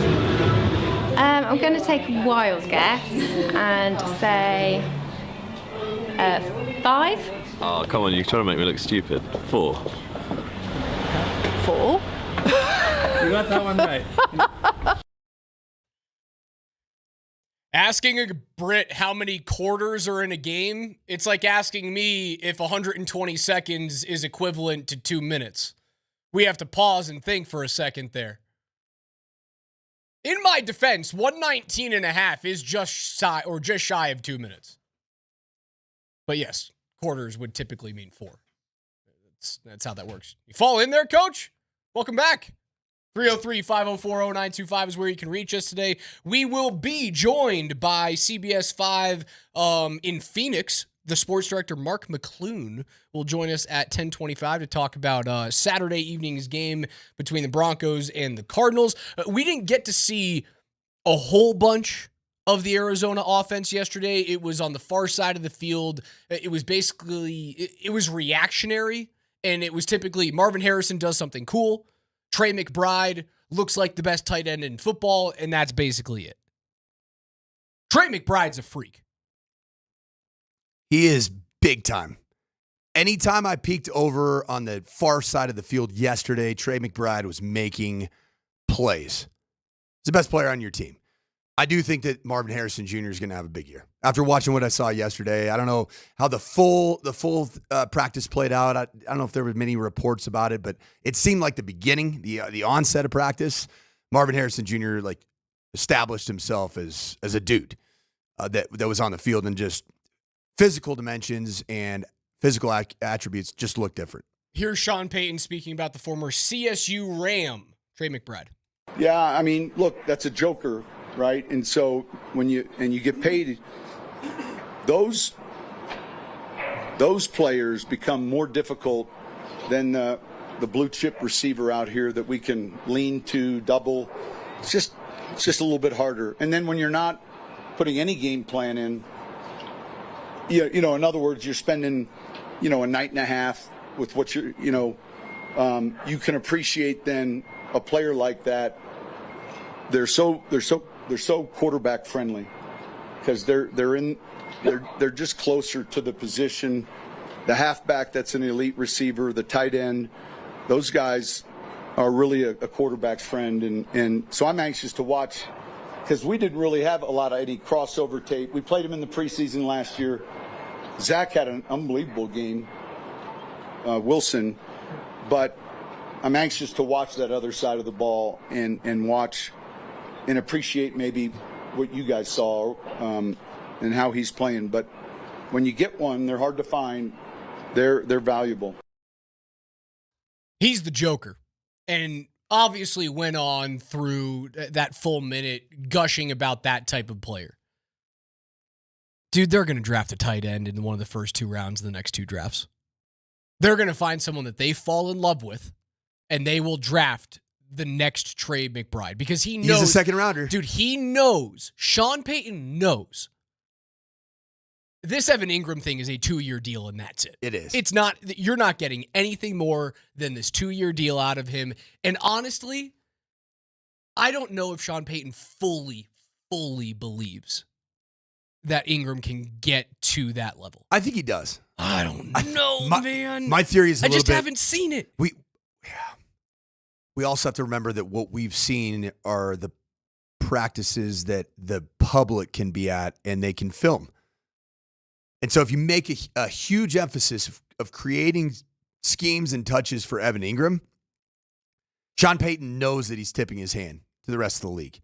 Schematically, these are things that we're going to do to get Evan Ingram All involved. I can react to is what I've seen out of camp, though, for 3 weeks. But I would say, like, the offensive structure was at camp last year felt different than what we saw during the regular season.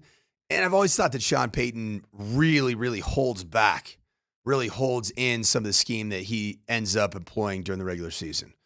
So I'd say that is going to be a component of Evan Ingram. I'm standing by the fact, I'm going to stand strongly on this hill that Evan Ingram is without a question going to have a very, very significant season this year for the Broncos.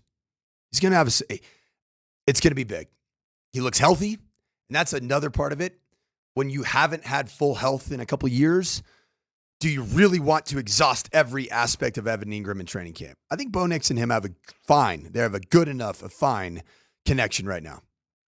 But now it's just about how does it all play together in real time? Does the assumed addition of like Ingram being a big time target for Bo this year? And again, I'm just reacting based off of what I've seen at camp, and it just hasn't felt like a focal point. Let's say I'm completely wrong. You're totally right. Ingram steps in. He's a big time target. Does that allow you to cut more wide receivers than you would normally be comfortable cutting to get down to that true 53? Because he's not a true tight end. Because he is a guy who's going to be split off the line of scrimmage, split off your tackles more often than not. Your 6 wide receivers right now are Sutton, Mims, Vele, Bryant, Franklin, Sherfield. Who are you cutting? Sherfield's making the team as Darren Rizzi's take, and he gives you value at the receiver position. So really, that's a special teams take. That was a special teams acquisition. So that's 5. Your cuts right now, Michael Bandy, Joaquin Davis, my favorite player in camp. Jerwan Newton. Tyrese Rowan. Yep. Never felt like he was going to make the team, but he could be a practice squad guy. He's been featured a lot in special teams practice. He's actually gives you value as a scout team player on practice squad because he's got high end speed, and he's a bit more of those. He's a bit more of one of those non-Sean Payton prototypes. Lad McConkey. Yeah, and he's just smaller. He's smaller. He's shiftier. Doesn't really quite fit. So there's no chance that my dude Joaquin Davis makes the team. And it makes me so sad because he has been delightful to watch all camp long. Any chance he makes a practice squad? Yes. And I don't know that a Joaquin Davis would get picked up off waivers. I mean, unless he shows out, because obviously what we heard from Payton is that there might be 6 to 10 type or guys who have 8 plays in them in terms of your first teamers this weekend, just because you simply have to have bodies to go out there and play football. He's going to be one of the guys that gets, 3.5 quarters of full run. Maybe he goes and he balls out and someone likes him, they pick him up. Yeah. I don't know. In fact, him being off the team wouldn't affect what the Broncos do this year. It would just, make me sad because I was hoping that he's going to be the undrafted college free agent that makes the team. Because they always have one. 20 of 21 years. They always have an undrafted college free agent make the team. I don't think there's going to be one this year. There's no space. Your undrafted free agents right now, Joaquin Davis, Newton, Rowan, Courtney Jackson, Clay Webb on the offensive. Maybe one of the offensive linemen makes it. Josh Pickett, the corner. Jaden Robinson, the corner. None of the inside linebackers from this undrafted free agent class look, because that's the position of need right now. A little banged up with Dre Greenlaw. Drew Sanders still is not fully returned to practice from anything I've seen. Alex Singleton back, but that's a position, if the Broncos are looking at themselves like we should have probably addressed it somehow, some way from a depth standpoint, knowing that your 2 starters are guys that have injuries recently. Let's head on out to the Ramos Law Hotline. Car accident, you need Ramos Law, medical doctor and attorney. Find them at ramoslaw.com, where we are joined by Mark McClune of CBS 5 in Phoenix. How are you, Mark? Welcome in. Hey, good morning. Thanks for having me on. Hey, we're juiced up to have you, getting ready for Saturday night's game, where unfortunately both Gannon and Payton have told us that the ones aren't going to go against each other. We did see plenty of that yesterday. And our takeaway, since we were right on top of the Denver first team offense against the Arizona first team defense, is for the first time in like 2 weeks, the first team offense for Denver has looked awesome. What have you heard from the opposite field in terms of Kyler Murray, Trey McBride, a now beefier Marvin Harrison Jr. coming in? What's the overall consensus in Arizona about how their first team offense looked? Yeah, I think a little bit of good, a little bit of bad, a little bit in between. They made some plays. They got Surtain on an out route. I think they were pretty happy about that. Kyler didn't talk after practice, neither did MHJ. So we're kind of going off what Trey McBride said. But he had some catches. The Colorado native, the Fort Morgan native, the tight end for the Cardinals. He had a pretty good day. I do think it was hot, and I think the altitude probably didn't play in the Cardinals' favor. I think they didn't probably put their best showing out there, probably one that they wanted. But, I think they came up here for a learning experience, and they definitely, saw a team yesterday in the Broncos that I think is going to be very competitive this season. Mark, if it makes Cardinals fans and the faithful feel any better, it happens just about every year.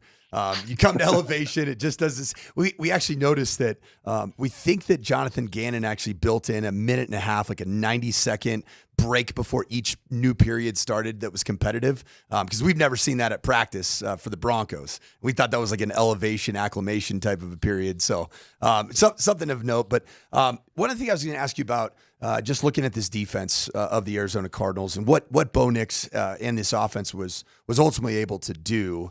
Do you see the Cardinals defense as, even though it's young, as being in a position to take the next right step under Jonathan Gannon and grow together?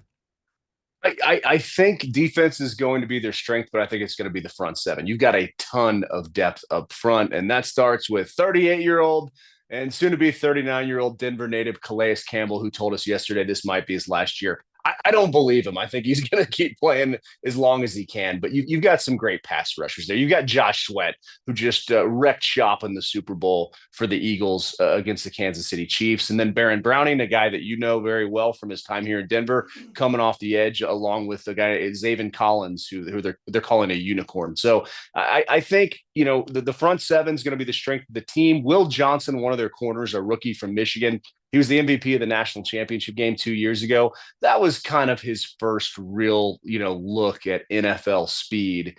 And, mixed results. He did get beat a couple of times. It was a little difficult for us to see because we were watching the offense from one angle. It wasn't very elevated. And by the way, if any of you want to have a side sunscreen business here in Denver, for those out of towners who don't realize how close we are to the sun, let me know, because I'll invest, man. I didn't realize how smoked I was going to get yesterday not reapplying sunscreen. Dude, it gets hot out there at training camp. We're very happy to be back inside the Backus and Shanker studios today. Mark McClune of CBS 5 in Phoenix is our guest on the Ramos Law Hotline. Talk to me about the expectations in the NFC West, right? You obviously have a team in the Rams that are Super Bowl hopeful, trying to squeeze the last juice out of the lemon that is Matthew Stafford. But the rest of the division kind of feels wide open. Can Seattle get the same version of Sam Darnold that Minnesota got last year? What the heck are the 49ers without Talanoa Hufanga, Dre Greenlaw, and now a $40+ million version of Brock Purdy? Does Arizona feel as though this is finally the year that you can take advantage of an NFC West? Yeah, I think absolutely. It's going to start with a strong start because the schedule's not that hard out of the blocks. They start with New Orleans, then they're home to the Panthers and Jacksonville. They do have the Seahawks on a Thursday night game in late September. I think that's going to be the kind of, litmus test right there, because it becomes a gauntlet after Thanksgiving. They're going to have to get out of the blocks quick. But yeah, San Francisco, I mean, they always seem to put it together there. We watch them pretty closely in Arizona because Brock Purdy went to high school in the Phoenix area, and his story is just incredible. Didn't have any D1 offers going into his senior year, and then all of a sudden Bama offers him, and then he goes to Iowa State and sets the world on fire. Still monitoring Matt Stafford, and you will see if the back holds up. And yeah, Sam Darnold in Seattle. You would think they would just be able to kind of pick up what he was doing and what they were doing last year. But I think there's some confidence in Arizona. I think it feels like Arizona's on the rise. How quickly they can get there, it's all going to depend on Kyler Murray. If he can take the next step, and it's such a divided camp on Kyler in the Valley because it's now year 7 and there's been one playoff game. Year 7, jeez, it is wild to think that Kyler Murray has been playing Call of Duty and also employed by the Arizona Cardinals now. I'm sure on he's 7 a Battlefield years. guy this weekend. Yeah, without question. When you look at the NFC West landscape, is this one of the most unique divisions in football because of the boom or bust nature of just about every team and how they've been up and down between the Niners going to the Super Bowl and then essentially being a shell of who they were the next year, and the Seahawks. What do they have? The Cardinals seem like they've been a little bit more of a steady climb as of late. And then, of course, the Rams look like maybe the team to beat. What do you make of the NFC West? What are you guys seeing as it relates to the Cardinals' chances in that division? Well, and full disclaimer, I don't watch a lot of the NFC South. I kind of put all my time in out. And I mean, the AFC West is so much fun to watch as well. And we show a lot of those games on CBS 5 in Phoenix. I think the Cardinals are built for the long term. Monty Ossenforth, their general manager. I mean, he was a Patriots personnel guy with Belichick and Brady, and then he went to Tennessee and helped build that. So he knows what he's doing. And this is a big year for Kyler. I mean, I actually sat down with Kyler, and it's going to air on our pregame coverage, and then I'm going to blast it out on social media just about his expectations for the year, because I asked him, I was like, how do you kind of balance, like having to take the next step and putting those expectations out there and kind of the narratives that are out there. And he even said it. He's like, I mean, people want to say this is make or break, boom or bust for us, but I got to take it day by day. I think he really believes that. I think he's in a good spot. It's just, can it translate to wins? I think that's the biggest thing. And and maybe there's just some element to being out West. The NFC West, everything's boom or bust, and it's been that way since 1849. What's the biggest thing that holds Kyler Murray back from breaking through? Well, I mean, the knee injury 3 years ago set him back. He says the knee's back to feeling like, I mean, he missed time with a torn ACL and came back 2 years ago for the last 4 games. And I don't think he's run as much as he did before. I mean, I love seeing him run. It's such a weapon. I would love to see them bootleg him and turn the corner, and the defense has to pick their poison, run or pass. I don't think they're going to give away all of their secrets right now in the preseason, but I do think it's not putting enough pressure on the defense. And when Kyler sits back in the pocket and has to throw, and I mean, the height, he's shorter than the rest of his offensive linemen. And when he gets out in space, he's one of the most dynamic players in the NFL. Now, he also throws one of the best balls in the NFL. So I think it's just putting it together. For the Cardinals, they lost 5 of 6 down the stretch last year, and they have to run the ball with James Conner, and Marvin Harrison Jr. has to turn into a guy who was drafted with the number 4 overall pick. Last year, he had a good season for a rookie, comparable with Larry Fitzgerald, but it wasn't nearly, like a Jamar Chase type season. ESPN came out with an article 3 days ago that talked about the future rankings of NFL franchises, and part of that was a big time prediction in 2027. And the big prediction that ESPN had here in Denver was, well, Bo Nix won't be the quarterback of the Denver Broncos. Wow. What is more likely in 2027? Bo Nix is not the quarterback of the Broncos, or Kyler Murray is not of the Arizona Cardinals? Wow. And I think I don't know the answer to that. I mean, I think I could see it going either way for both guys. I think in sitting down and talking to Kyler, he's in a really good spot. Okay. Now, if it doesn't go well, if they win 10 games and don't go to the playoffs, I think you bring him back. If they win 8 games, I think that's the scenario where they look in the draft and they look to rebuild. So, and I mean, I would be very surprised. I mean, I would think Bo Nix would be like a guy that you would, build around for the long term. But I don't know. Is Tebow coming back? Is that the story? I think he just had a kid. I think he's out in Arizona. We see him from time to time. So I'll check in and see if it seems like he could still run over people. Hey, Sean Payton's still looking for his Joker. He couldn't stop gushing about Trey McBride, which is why I was saying, does he really love Evan Ingram here?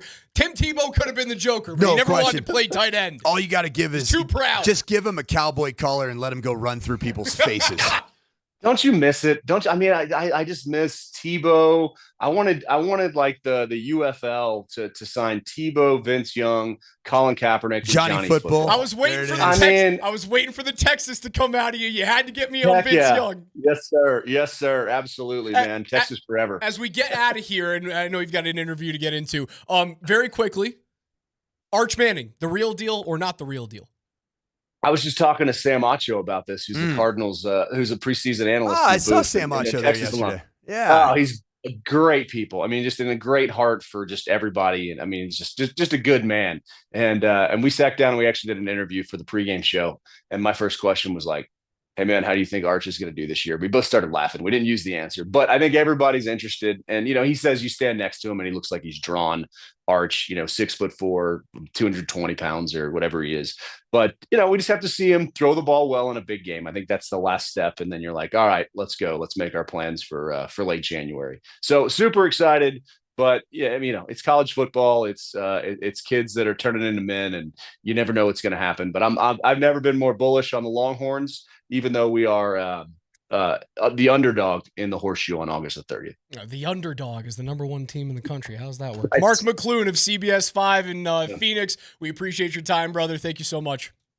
Yeah, thanks so much for having me. Broncos and Cardinals, 7:30 on Saturday evening. Week 2 of the preseason. We'll take a quick timeout. Don't go anywhere. This is Altitude Sports Radio 92.5. All right.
Talk to me about the expectations in the NFC West, right? You obviously have a team in the Rams that are Super Bowl hopeful, trying to squeeze the last juice out of the lemon that is Matthew Stafford. But the rest of the division kind of feels wide open.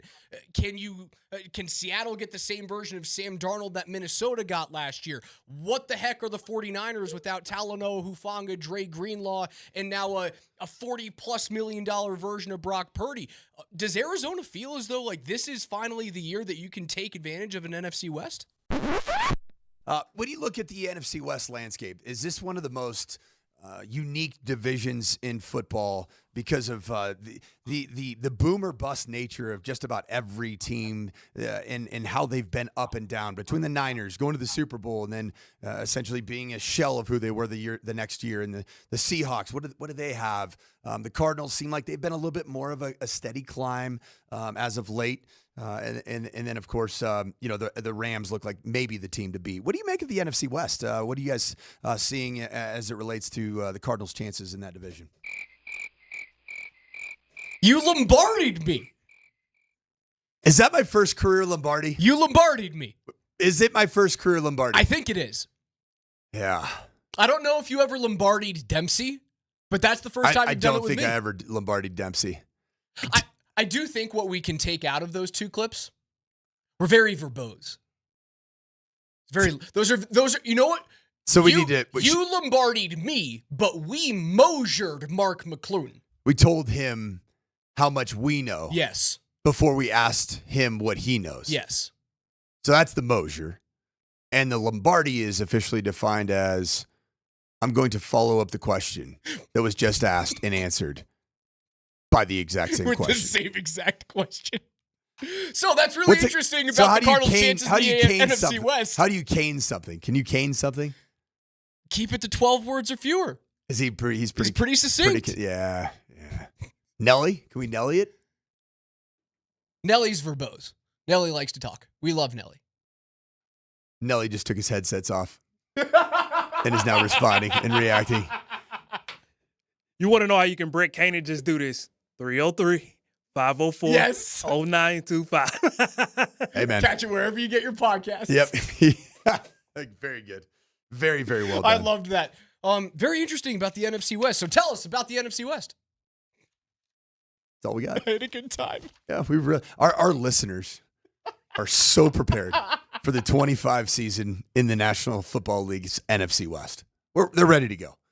We really covered that. I think it's disingenuous to only talk about the AFC West. As a football fan, as a Bronco fan, you care about more than the AFC West. 100%. The vast majority of football fans out there are not only obsessed with their team's division. I don't care as much about the AFC South, but I am interested in what happens with Houston and Jacksonville this year. In our market, with our fans, what would you say is the number one followed division outside of the AFC West? I would assume it's the NFC East. Really? By our market here in Denver. I don't know. Dallas is there. Dallas, yeah, there are tons of Texans. Here in the, there's a lot of Californians, right? So it's almost weird because do the Rams really have an indigenous fan base that, like, if you're a transplant from LA here in Denver, are you really a Rams fan? You're a Lakers fan and a Dodgers fan. We know that. And then you're just trying to figure out what the heck you are NFL-wise. Are there real Rams fans, like generational Rams fans that live in Southern California? I'm from there. They were the Los Angeles Rams. When you leave a state, it's really hard to retain those fans. Especially when you start talking about transplants. Yes. Because then they're at least several years to decades removed from that fan base or from that team and having them as their local team. According to Westward. Okay. This was done in 2019, so it's changed a little bit. So my faux pas about asking the same question about the NFC West as you did led to an interesting little conversation here. I never said it was a bad thing. I just wanted to make fun of you. No, you should, because it's very bad. I'm just taking advantage of Sanford on 3 hours of sleep. I don't get to do this often, but when I have the opportunity, I'm going to swing at the pitch. Texas 200,000 transplants in Denver. Again, this is 2019, so this could be plus or minus. So we got to say Cowboys because the Houston Texans have they really captured the fan base? The people that have moved here from Houston in the last 25 years, are they diehard Texan fans? No, I probably not. Same thing, right? New York, 135,000. Illinois, 155,000. There are a lot of Bears. There's a ton of Midwesterners here. It's the NFC North, I think. Kansas and California with 365,000 transplants to Denver. Again, this is 2019 according to Westward. All right, so I'm going to throw it out there. The number one biggest fan base represented outside of the Broncos here in the state of Colorado, 49ers. And I've seen it. There's 49ers bars in this town, multiple, plural. 49ers bars. 2. Dallas Cowboys. I just gave you Dallas and New York, though, right? Do you think that's the same? That is the same division. Yeah, I guess when you go to a Rangers, I know a bunch of Philly fans. If you go to a Rangers Avs game at Ball Arena, it is very heavy Ranger fan base. Although you would say that the fact that there's NFC East and AFC East divided between Jets and Giants, are you going to get one team or one division that's really closely watched by a big percentage? I'm gonna say it's NFC North, man. There's a ton of Minnesotans. There's a ton of and they hang on to their fandom too. They hang on to their fandom. That's the Chicago fan hangs on to the fandom. Not like Ernie near DU. Ernie, you're my dude. Here it is on the text line. He goes, guys, I moved here from San Diego in 91, and I was a Chargers fan when I was there, actually worked for the team for 2 years and got to travel with them. But once I got to Colorado, you can't help but be a Broncos fan because it's just so Broncos crazy here, and I love it. That's the transplant that I love. The guy that goes to a state and forgets his fandom.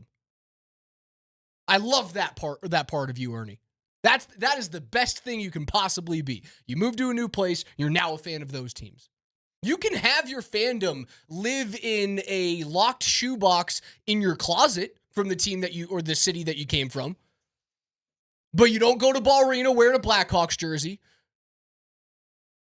You don't go to Mile High wearing a Bears jersey. Or Raiders jersey. You know what? There is one fan that I hate way more than the person who moved here 30 years ago and hasn't found a way to be a diehard of the teams that are actually here. It's the person that was born here, grew up here, and wants to be a fan of the opposite team, the rival team, just to be that person. That's a bad fan. Bad fan. Bad human. Unless it's passed down by maybe family.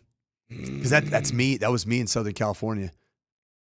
I hadn't ever lived in the Bay Area, and I'm a Giants fan. Are you a heavier...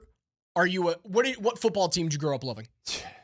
Wherever my dad was coaching. I sound so dumb, but yeah, I mean it was USC football, and then until my dad coached in the NFL, which he did for the San Diego Chargers, 97 to 2001. It was really whoever my favorite player was at the time. So I was really into the 1985 Chicago Bears. 4, 5, 6 years after the fact because I had an unbelievable NFL Films documentary. You are a vagabond VHS tape. fan. I am a real vagabond. Yep. Real vagabond. The only team that is deep to me, it cuts deep. And I hate the fact that they were a team that looked like they were a shoo-in for the playoffs, and now they're 3 or 4 games under 500.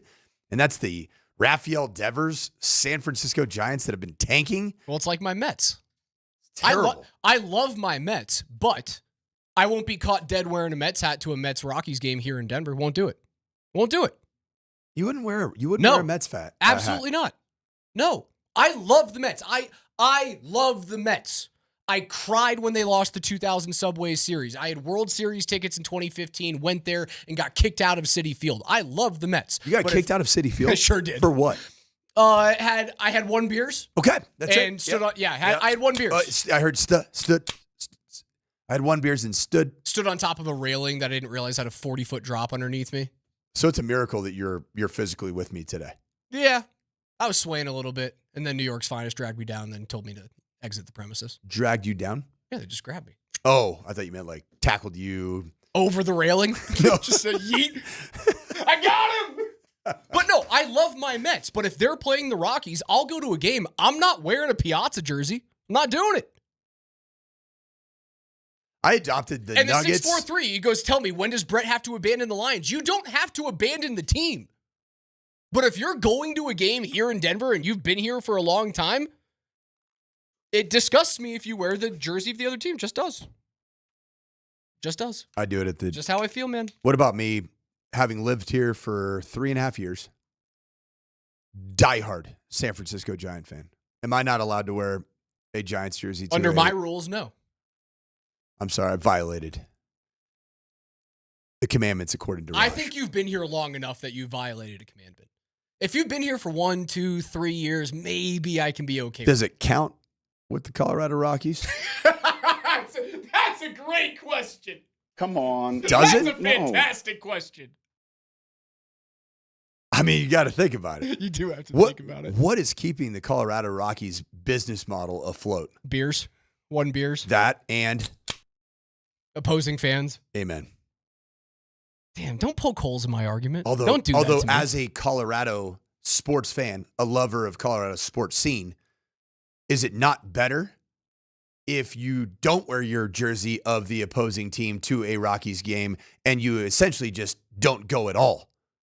Because then the business model is not working for the Rockies. Alex says then a sale of the team could potentially happen. Alex says, not sure if you can call it love if you're ashamed to be seen with them in public. I'm not ashamed to be a Met fan in public. I just love the state of Colorado. I love Colorado. You're truly born and raised here. Colorado sport fan. But you are big time born and raised here. More than the Mets. And I'm okay with that. You are actually born here, right? No. Oh, that's right. Okay. Are you born in? I was born in Philly. Philly. I don't remember living anywhere else. We moved here when I was like 3 years old. Like, this is home.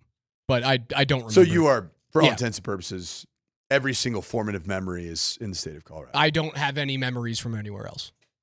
I love Colorado sport fan more than I love my family-bred New York Mets fandom. Okay. That's it. 303-504-0925 is where you guys can reach us. KJ's NFL notes come up at 11:15. We'll pop some tops at 11:45, get you guys ready for a beautiful weekend here in the Mile High City. 7:30 kickoff. Week 2 of the preseason. Broncos and Cardinals on Saturday.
I'm going to admit to something that I think might be a little bit despicable about me. Is it more despicable than what I revealed to you about me that is against everything that my wife has told me to do in my lifetime? Which is, Raj, I'll admit to you, and I'll admit to all of our fine listeners, I am guilty of pooping in the powder room. It's decisive. Yeah, that is a divisive topic, man. Yep. 303-504-0925. Is it okay? Where there's a Is it acceptable in your own home to poop in the powder room? When you are only home with the family, the answer is yes. And if in mixed company, the answer is no. If powder room sounds dumb or like soft, the half bath. Are you allowed to poop in the half bath? Or is that a liquid only? In mixed company, no. With the family, of course. See, I've been told even with the family. But I do it. I'm sorry for you that your booty's on lockdown. Well, it's not because I break the rule every single day. A despicable thing about me in the workplace. We have a colleague who's leaving us today. She's been here for a very long time in sales. And I don't know if this is the case, but her name's Jill, and she always gives me food. Like, she always orders too much food for herself, and she realized that I will eat anything that she gives me. Now, I think she also stocks the fridge with, like, coffee creamers and oat milks and stuff like that, but she doesn't put her name on them. I've been using the oat milk and the coffee creamer for 5 years, and now I fear that I will no longer have coffee creamer to steal. If your name's not on it in the fridge and it makes my coffee taste better, I'm using it. I'm using a very small amount of it, but I'm using it. If your name is on it, I won't touch it. When you start your morning out, how many coffees are ahead of you?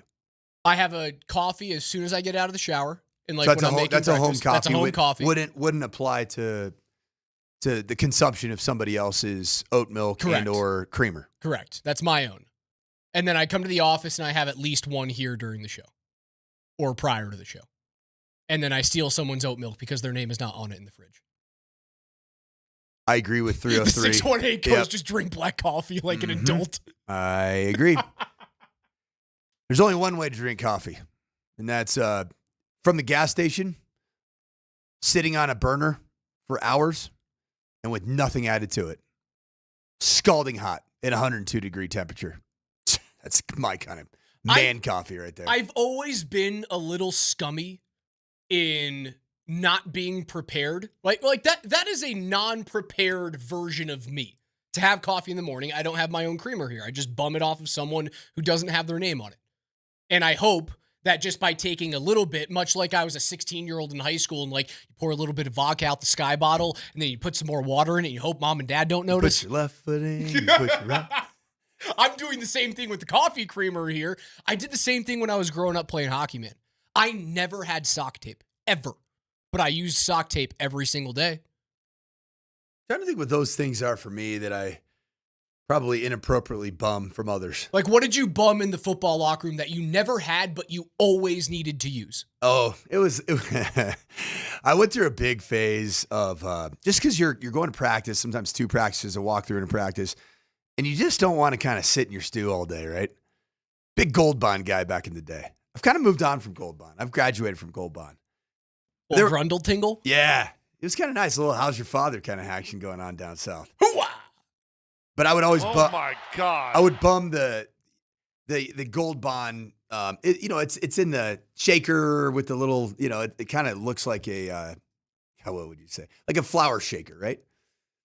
I'd use that, but it wouldn't touch anything crazy. I just kind of whoop, whoop. And then just put it back in someone's stall. All the time. Oh, come on. Is that bad? Are you sure you never grazed it a little bit? No one wants, underbarrel sweat on their Gold Bond. Never grazed it. Okay. If you can commit that you never grazed it, then you're okay. So big. What are these? What are these called again? Like girdle? What are they Girdles. Called? What's the jocks? No, like just tight fitting boxer compression shorts. Yeah, compression shorts. I would take the compression shorts and do the big open, gold bond, hold upside down, about 4 to 6 inches above, and then just like 3 tight little squirts of the gold bond powder. And it's powder, so it's not really a squirt. It's like a pump. It's a 3 puff. powder pumps. It's 3 poofs. So I never touched. No, 0 contact. Acceptable? Unacceptable? Acceptable. Yeah. More acceptable than me being a scumbag and stealing sock tape. That's a scumbag move for me. I think I never would borrow anybody else's deodorant. I think that's gross. Yeah, that's weird. Gross. Yeah. It's like borrowing with toothbrush. I despise spray deodorant. Despise it. Like hurts. Like burns. From like. What's wrong with your skin? Well, just like from, under your arm, man. You have like open sores in your armpits. Chafing from running and stuff. No, I'll give you that. Gosh. Where's that from, man? I had a question on the text line.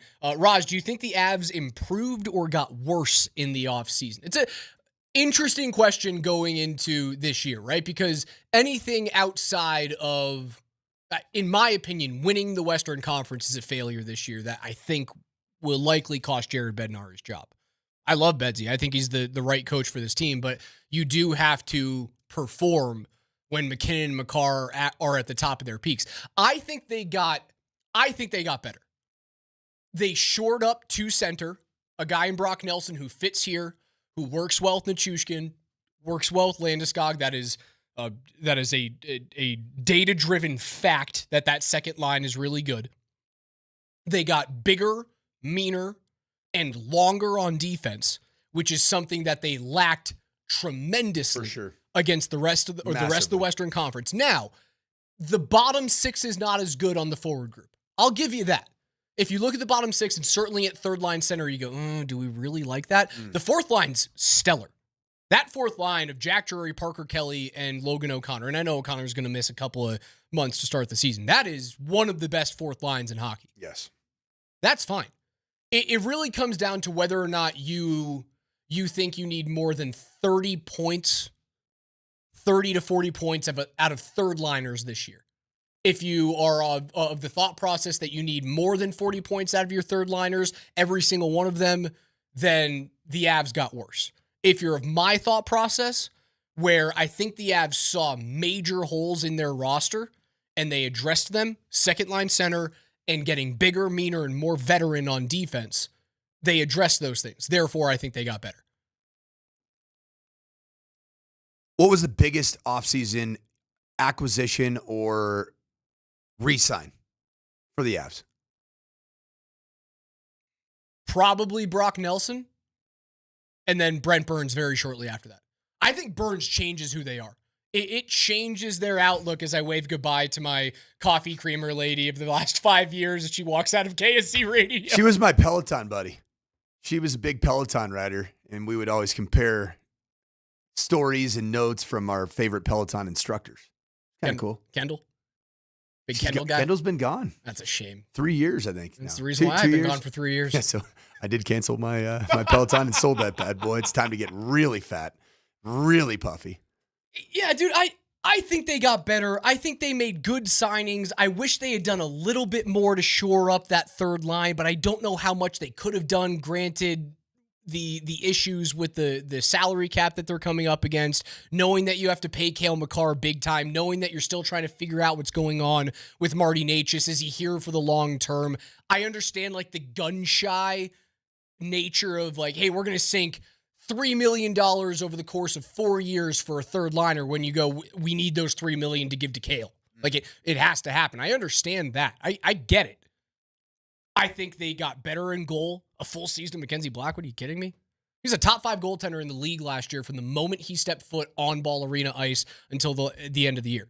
I've already told you, he is my dark horse Vezina candidate this year at 25-1. I think they got better. I do. And I think Dallas got worse.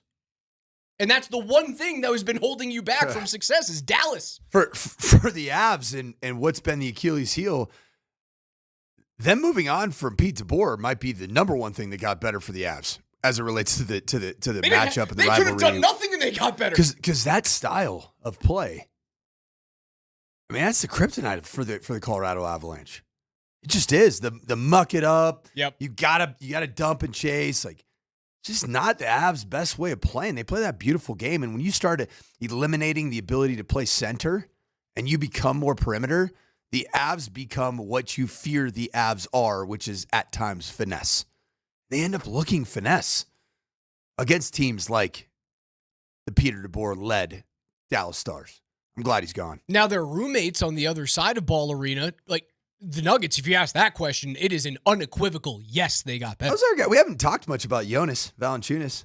Everything's good? Yeah, he's playing well for Lithuania right now in Eurobasket. Was just fine for them. I think they had a win against Greece, and he played well, played some solid minutes. The answer for the Nuggets is 100% they got better, because the biggest hole with the Nuggets, and it has been since the championship, is what the heck happens in the non-Jokic minutes. And they hadn't addressed that for 2 full seasons. They finally do so in this offseason. Michael Porter Jr. is now going on podcasts and talking about gambling vices and how his vice has always been women, but he understands how guys get pulled into well, if I just tell my buddies I'm going to hit the under on this thing, they might be able to walk away with $10K. The NBA can't be thrilled with Michael Porter Jr. right now. And you think the Nuggets are happy that they don't have to deal with that PR crisis? No question. Especially with his brother, right? Right. So Michael Porter Jr., what did he talk about? Is he saying that he's a recovering addict with females, or is he's currently addicted to females? He says everyone has their vice. Right. For a lot of guys, it's sports gambling. Sometimes it's drugs or it's liquor. And he goes, my vice for forever has been women. And I think it was kind of like tongue in cheek. Right. Huh. No, but he would go on to say, like, this is how this happens. Is that guys realize they can make their buddies who, if you come from nothing and your buddies have nothing, here's how a guy can walk out and pay his mortgage for a couple of months. The stories out of the NBA over the course of the last 50 years have been wild. With just, you have apartments in every NBA town that you visit. Like there's some stories in that league. The association's always been one where I think the big vice is the plurality of relationships on the female side. Big one. It's a big one. Yeah, the Nuggets got better in the offseason. They filled their holes. And not having to answer, and I don't know how much is actually going to come from the MPJ podcast scenario, but the league can't be thrilled that he's going on there saying, I understand why guys do this. You can't. Not with how close you are, Mike, to the biggest gambling scandal in the NBA since Donaghy. Right? That's what Jonte Porter is. It's the biggest scandal since the referee scandal. They banned a dude for life from the NBA. And you're talking about that. I understand he's your brother, and you're trying to sympathize with the situation that's happening. I'm just happy the Nuggets don't have to deal with that right now. What we'll be talking about first story today. Without a doubt. Without a doubt. Did that come out yesterday? 2 days ago. 2 days ago. Yep. KJ's NFL notes are coming up on the other side. We'll pop some tops, tell you guys what we're watching this weekend, coming up at 11:45. PhD, noon to 3 today, and then Nate and Andy take you home on your drive back from work into the weekend from 3 to 6 p.m. It's Altitude.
Every day here on the Morning Sprint, we go through the biggest stories in the NFL with KJ's NFL Notes, and we have so much sound to get through with Sean Payton coming from yesterday's joint practice with the Cardinals. Saturday evening, week 2 of the preseason. Do not expect to see starters in that game. That is correct, Raj, as Sean talked about that, and he explains why this game specifically is the game that he chose in regards to them not starting. Fair question. I probably was going to get to this. I haven't done this before. I haven't had 2 joint practices before. So I'm not going to play. Neither Jonathan or myself are going to play the ones. Now there'll be a few, like there's 6 players that are on an 8-play pitch count that we consider ones, but maybe lack of reps or for whatever reason. So we're going to feature really 2 phases, the twos. And when I say the twos, don't read into, basically there's going to be a group in the first half and a group in the second half, but your front line, O-line, D-line, QB, corner, I'm going to sit those guys only because of the uniqueness of 2 of these in a week's time frame. And then next week, I'm going to play those guys, 8 to 10 plays and get them out. So I kind of have a plan as to how they'll play in New Orleans. But that's what you can expect going into this game. Sean heading back to New Orleans, wants to show off a few of his shiny new objects. Wants to show off his quarterback yet again. It's 2 years in a row. Who are the 5 or 6 players? Let's have a little quick conversation about that. Who could be the 5 or 6 players that Sean was referring to that will get those reps? I'll start. Jahdae Barron? Yes. RJ Harvey? Yes. Rookie. You need to KJ see. didn't You need to see run. He didn't ding it. He did it with the. I got one for you. Patrick Bryant. Sure. That'd be good, right? Yeah. I have one that's not a rookie. Marvin Mims. He's not playing. Why not? Because he had a great practice. I thought he had a good practice. He had one kind of semi-drop that was a low throw, but I thought he showed up in that joint practice. And you saw him make plays that you haven't seen him make with form of consistency. I agree, but if you're not going to put Cortland Sutton on the field, doesn't that open up Marvin's ability to show you, hey, this is what I can do on the outside. This is what I can do as a featured wide receiver. I know he's not the prototype for a guy to be slotted. Too much value in him as a returner. It's a 2-time Pro Bowl returner. So when Sean puts it out into the universe that we're not playing our ones, and you all of a sudden put Marvin Mims, former 2nd-round draft pick, 2-time Pro Bowler at the return position, I don't think you play him. I don't play anybody on the offensive line. 0. Bowles isn't playing. 0. I'm not playing McGlinchey, although McGlinchey got beat up yesterday in that final move the ball period. Did he really? Calais Campbell beat McGlinchey like a rented mule at the end of practice yesterday. Huh. There were 2 sacks, and it was Campbell and I can't remember who else was on the right side of that line. And maybe it was a little bit more of the fact that you didn't have Bowles out there, so it wasn't like the full starting 5. McGlinchey had a tough go a couple of times. Are we going to see Matt Pert got beat beat by Campbell once? Are we going to see Evan Ingram do anything in a preseason game this year? I hope so. It just felt like he didn't play in game 1, even though he recorded snaps. There's also game 1. There's also not a reason to have him out there without Bo. Yes, you're exactly so right. So if Bo's not playing, then I don't play Ingram. Then do you play Mims? Yeah, because I want to see more out of Mims. I want to see more touches. I want to see more than just a bubble screen to Marvin Mims. And he's not going to get those looks if Cortland Sutton's on the field. Defensively. If Pat Bryant's on the field. If Troy Franklin's on the field. He's not going to get those looks. Defensively, we'll see Lavelle Bailey, who's not a 1, but has played basically function as a 1. Stranad. 1+. Joan Ellis. 1+. I don't know if we'll see Joan Ellis. What do you think?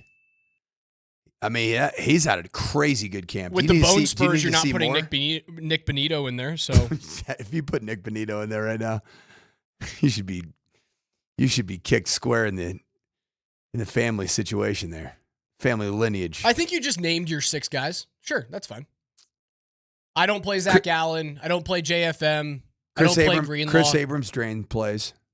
So let me ask you this: does Jahdae Barron play and Jaquan McMillan not play? That's a weird. Both probably do. You think Jaquan McMillan, as a vet, plays? Yeah, because I don't want to put Pat Surtain or Riley Moss in the game. Well, neither of those guys are playing. You're very quickly running out of cornerbacks. You got a bunch of guys. There's names. Reese Taylor's on here. There's names. There's guys. Here's one that I was thinking about because he hasn't played yet. Alex Singleton. Is there any chance that maybe he gets a couple of snaps? No, he got a ton in the joint practice. And that's what kind of, it felt like just being out there, KJ, and I know you didn't have a chance to be out there because you were in here doing a phenomenal job producing the show as we were on assignment. Why, thank you, sir. Yes, sir. Alex Singleton, that was his preseason, probably all encapsulated into one practice. He got a lot of work. That was good. KJ, what's next? Let's find him in 2027 and see where we're at. Between running back, wide receiver, inside linebacker, defensive line, and safety, there's more than enough competition to go around as far as the Broncos right now. But one position Sean Payton is realistically considering keeping is 3 quarterbacks on the 53-man roster. Maybe. Sean, since you touched upon it, what's your view on possibly keeping 3 quarterbacks on the 53? It's a topic. Meaning, it's tough to get Sam through on the practice squad. Well, that gets discussed as well. So when we discuss these, we try to. How many players last year were claimed at quarterback? How many players were claimed as later round? We get these percentages to help us predict. We felt like Jaleel 2 years ago was going to be a practice squad player, and then in San Francisco, I think he has 120 some yards, and it's like, well, there goes the. So we discuss those risks, and it for long hours. Like you're right on it. Like we discussed that. This is Groundhog's Day to last year. Do you remember? I think it was about the exact same time, almost the exact same presser. It was Bo Nix, Jarrett Stidham, Zach Wilson, 3 quarterbacks on the roster. It feels almost identical. And yes, Sam Ehlinger has had a great preseason training camp. Yes, he has. He throws a great ball. Don't get me wrong. But what you just said is the reason why there's no reason to keep a 3rd quarterback on the roster. What'd they do with Zach? What was Zach Wilson's deal again last year? It was like the emergency 3. What was the emergency 3 QB? How do you even phrase that? I can't remember because I think Zach Wilson was suited. No, he wasn't suited up, but he was on the sideline. The emergency quarterback it's like an e-bug. Allows teams to designate a 3rd quarterback on the game day roster who can only enter the game if the first 2 quarterbacks are injured or ejected during the first 3 quarters of the football And are those game. guys in full uniform? I can't even remember. I would assume they are. I mean, because how would you enter? They do have to be on the team's 53-man roster. Okay. So how does that affect their ability to be claimed in waivers if you don't have them on the initial 53? You can be claimed. Okay. It's just but the emergency quarterback thing is just a game day rule. Unless there's like massive injury situations in preseason, who's going to claim Sam Ehlinger? Because you have to put him on the active roster. I mean, someone might claim him. Do you not have to put him on the active roster though? Yeah, he takes up a roster spot. You acquire their contract in its full regular season mode. Isn't that how you... Like last year, Bailey Zappi was picked up in the offseason. Malik Willis got traded. Like Desmond Ridder, Ben DiNucci, Brett Rippon were other quarterbacks that got picked up. The reason why you don't keep 3 quarterbacks is because you went, isn't this deja vu? Didn't we see this last year with Zach Wilson?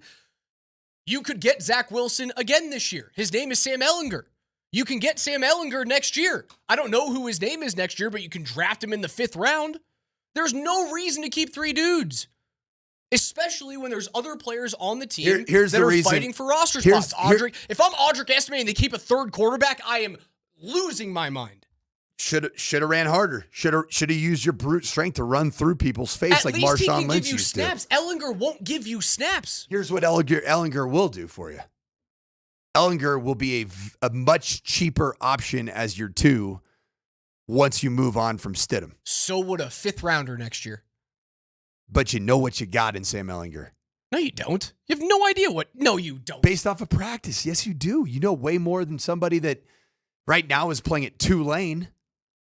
You know nothing about that young man. Who's the Tulane quarterback? Somebody's transferred there. It was Jake Retzloff, the BYU quarterback that had a Jake Retzloff on the team. Also, Jackson Judge, Caden Samanza, and Brendan Sullivan for all of you Tulane Green Wave enthusiasts out there. Yeah, Jake Retzloff. He'd actually be a really good third yeah, quarterback. Dude, again, I've loved the way that Ellinger's thrown the football, but I'm not a proponent of keeping 3 quarterbacks. You're not going to need it. Knock on wood, but you're not going to need it. I agree. That's like going into an offseason as a hockey team and actively rostering 3 NHL goals. Would you rather keep Audric Estime, based off what we've seen, almost no special teams value? No, I'd rather keep Tyler Bidet. Yeah. Tyler Bidet and Blake Watson. Joaquin Davis. Joaquin Red Davis zone. gets cut and Sam Ellinger's on this team. I'm going to raise hell. Red zone specialist. I love that guy. He's not going to make the team, but I love him. KJ, what's next? Let's find him in 2027 and see where we're at. Arizona Cardinals inside linebacker Mack Wilson Sr., also an Alabama native just like Bo Nix, talked about how things went for the Cards defense yesterday and what they have to improve on after facing a Bo Nix-led offense. How do you feel about how things went overall for the defense? I feel like we did pretty well. Some things that we got to clean up still, but I feel like we stopped the run pretty well. We got to clean up some things in the passing game, but overall, I feel like we made a step forward. Matt getting an up close look at Bo in year 2. Yeah. What do you see from him? Any progression there that you saw just going against him? Yeah, Bo, you could tell he definitely made the year 2 leap. Just comparing, what I saw last year with him as a rookie, he was out there making no-look throws and stuff, and I'm just really happy for him. Honestly, a guy who's from Alabama, I'm from Alabama as well, so I'm extremely proud to see, what he do the rest of his career and things like that. I would love Mack Wilson on this team, by the way. He looked great. Did he not look great? He looked awesome. I was like, who's 2? Run stuffer, had a pass defense yesterday in the, was it the red zone extended? Where did he play college ball? Was he a Florida State guy? Mack Wilson Sr. I do not know where he played football. No, he looked great, though. University of Alabama. He's in Alabama. He's a Saban guy. Alabama. Pure Saban linebacker. Just baller. He looked great. And for him to say those things about Nix and say those things about this team. I thought Bo looked great yesterday. Bo looked, the first team offense looked awesome. They looked fantastic. And it's what the doctor ordered. It's what Bo needed. I know there's a lot of times where you guys go out there on Twitter and you see these cheesy, overhyped videos about what the Broncos did in practice. Aggregator accounts. And mainly what Bo Nix did in practice. I know you see those a lot of times. If you saw them yesterday, they're actually true this time. We, with our own sets of eyes, so 4 total eyeballs would verify that the Broncos offense and Bo Nix yesterday, they were exactly what cheesy internet show guy tells you about Bo Nix every day. So yesterday was true. Internet shows are driving me crazy. Keep it going. Find him in 2027 and see where we're at. As the door is closing on all of the offseason what-if type of questions, one that came up yesterday and was able to be asked to Arizona tight end Trey McBride is, what type of tight end is he, and is he the best tight end in the NFL right now? Trey McBride spoke about that, and it also gave Sean Payton a chance to glaze another one of his junkers. Trey, can you make your case for being the best tight end in football? Does that matter to you at all? No, it doesn't matter to me. Obviously, I think I'm a great tight end, and I think for what we do in this offense, I do a good job. But things like that. But there's a lot of great tight ends in this league, and just to be considered one of the top is a huge honor to me. And grew up watching so many of these guys, so just to be in the same conversation as them is a huge honor to me. Yeah, I mean, look, that's a joker, right? And so when you get paid, those players become more difficult than the blue chip receiver out here that we can lean to, double. It's just a little bit harder. And then when you're not putting any game plan in, in other words, you're spending, a night and a half with what you can appreciate then a player like that. They're so quarterback friendly. When you get one, they're hard to find. They're valuable. Trey McBride. Fort Morgan Mustang, baby. Big time hooper, too. You said it earlier on the show, Raj, and I can't say it enough again. Got to utilize one of your first 2-round picks in the next 2 years to get an elite tight end. Either that or Marvin Harrison Jr. type of guy, but you're not going to be selecting that high. Yeah, that's the interesting thing, man, is that the value on tight ends has changed so much. It has, hasn't it? Trey McBride now, I believe he's going into, year 4?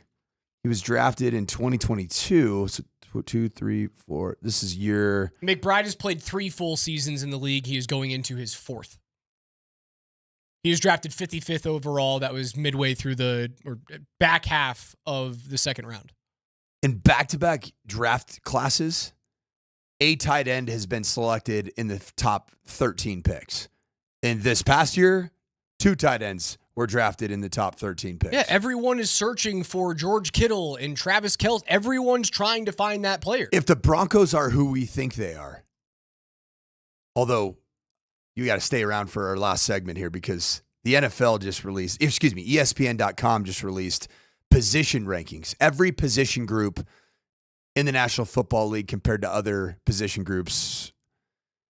And you'll be surprised to hear where the Broncos, some of their positions are ranked, but one of them in particular, the position value on tight ends has gone through the roof. And the Broncos, if you are who you think you are, you're going to be outside of that elite tight end category. You're going to be drafting somewhere between 25 and 32.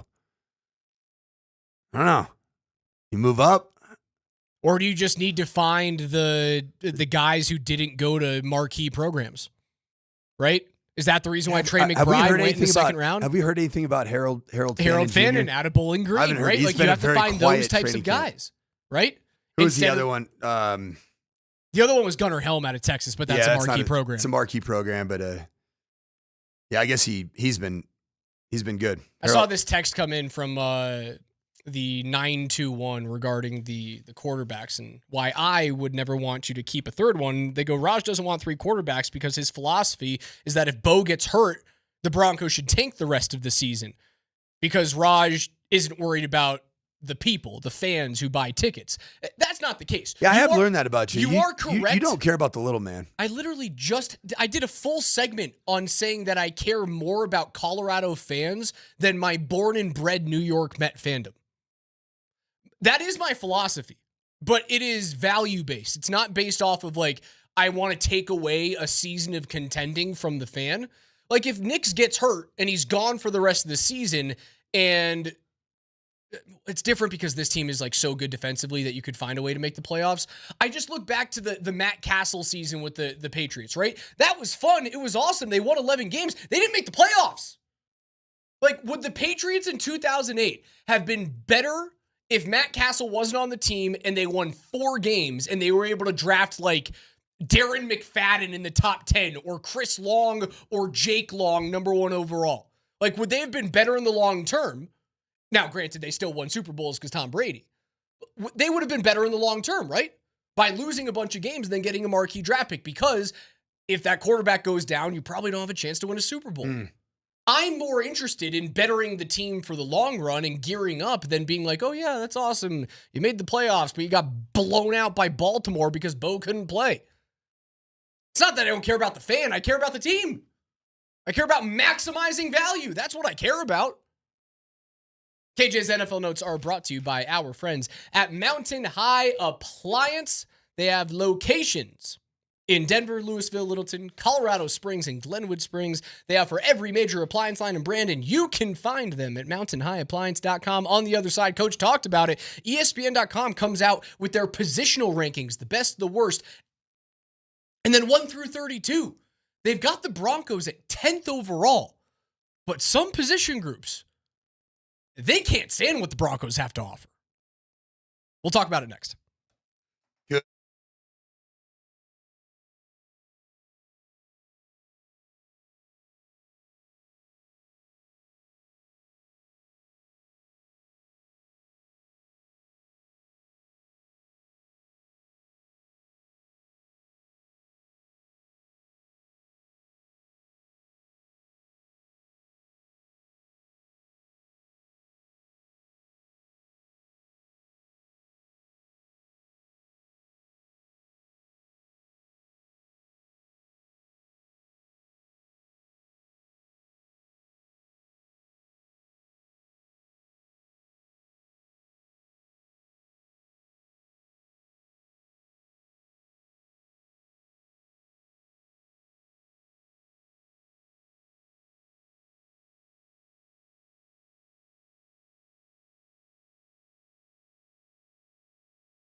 Make sure you guys go to altitudesportsradio.com/nuggets for your chance to win a pair of tickets to 3 different Nuggets games of your choice this year. The schedule's out, and we want to put you and a friend in the lower bowl at Ball Arena. Win your tickets now before you can even buy them. Tickets do go on sale, however, Saturday at 10 a.m., but the form is open now. So head on over to altitudesportsradio.com/nuggets. That is altitudesportsradio.com/nuggets. Much like we did with the the Avalanche, all you're going to do is you're going to go in, you're going to take a peek at the schedule. You're going to go, hey, out of the 41 home games that the Nugs have this year, who do I want to see them play? You fill out the form, and there's a chance that you could walk away Monday night with 3 pairs of tickets to those 3 games of your choice. We're going to get you guys inside there again. AltitudeSportsRadio.com/Nuggets. Before we get into the off seasons of both the Avs and the Nuggets, and which one was more successful? Nuggets. Which we established. Who do you have, but I'm going to ask you, KJ, as well. Who do you have as the most impactful offseason acquisition for the Nuggets?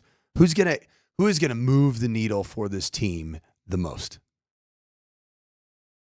Cam Johnson? Jonas Valanciunas? Or Hardaway Jr.?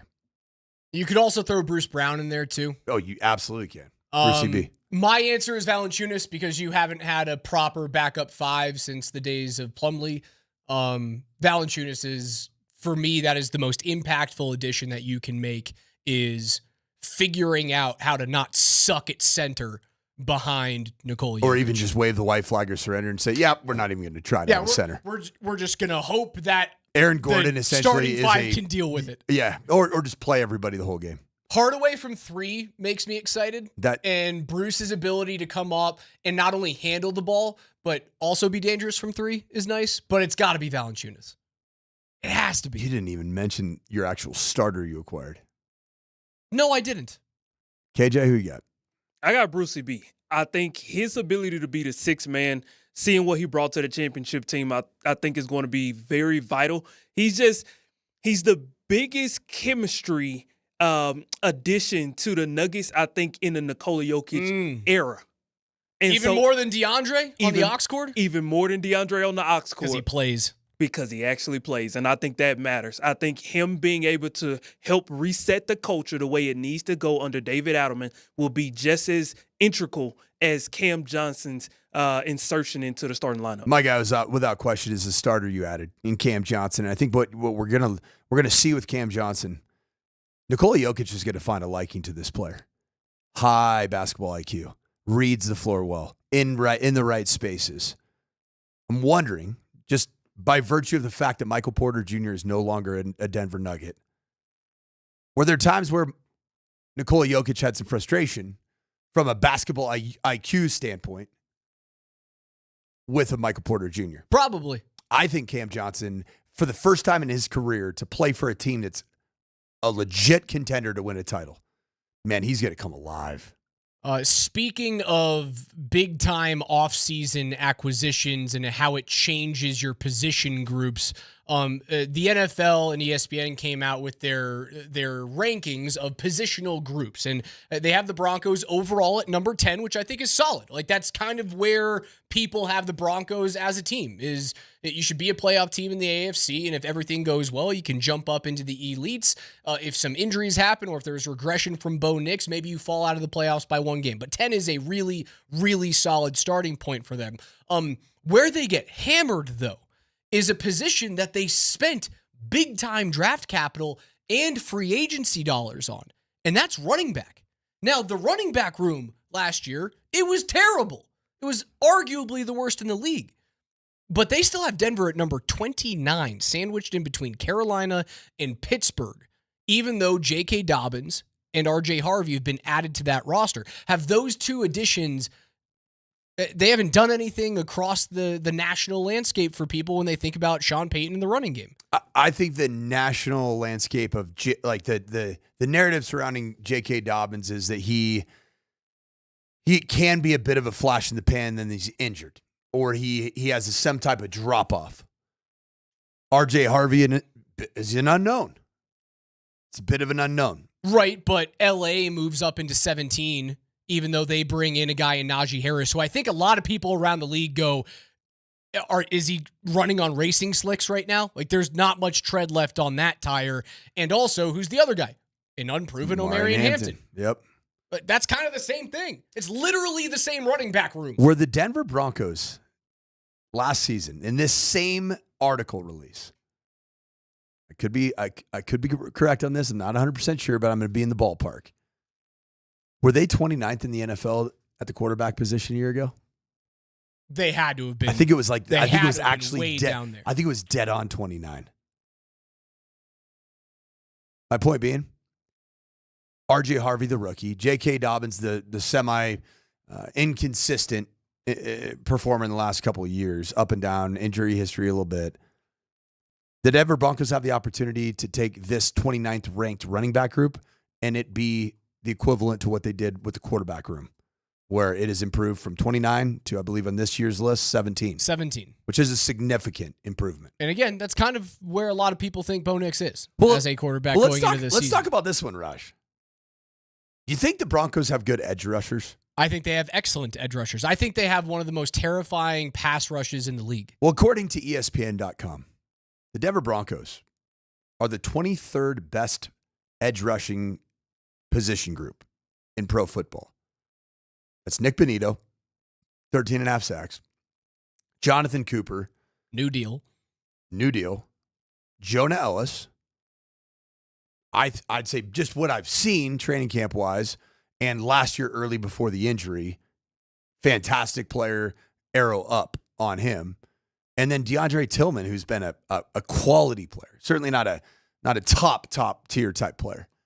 That's an incredible underranking for that position group.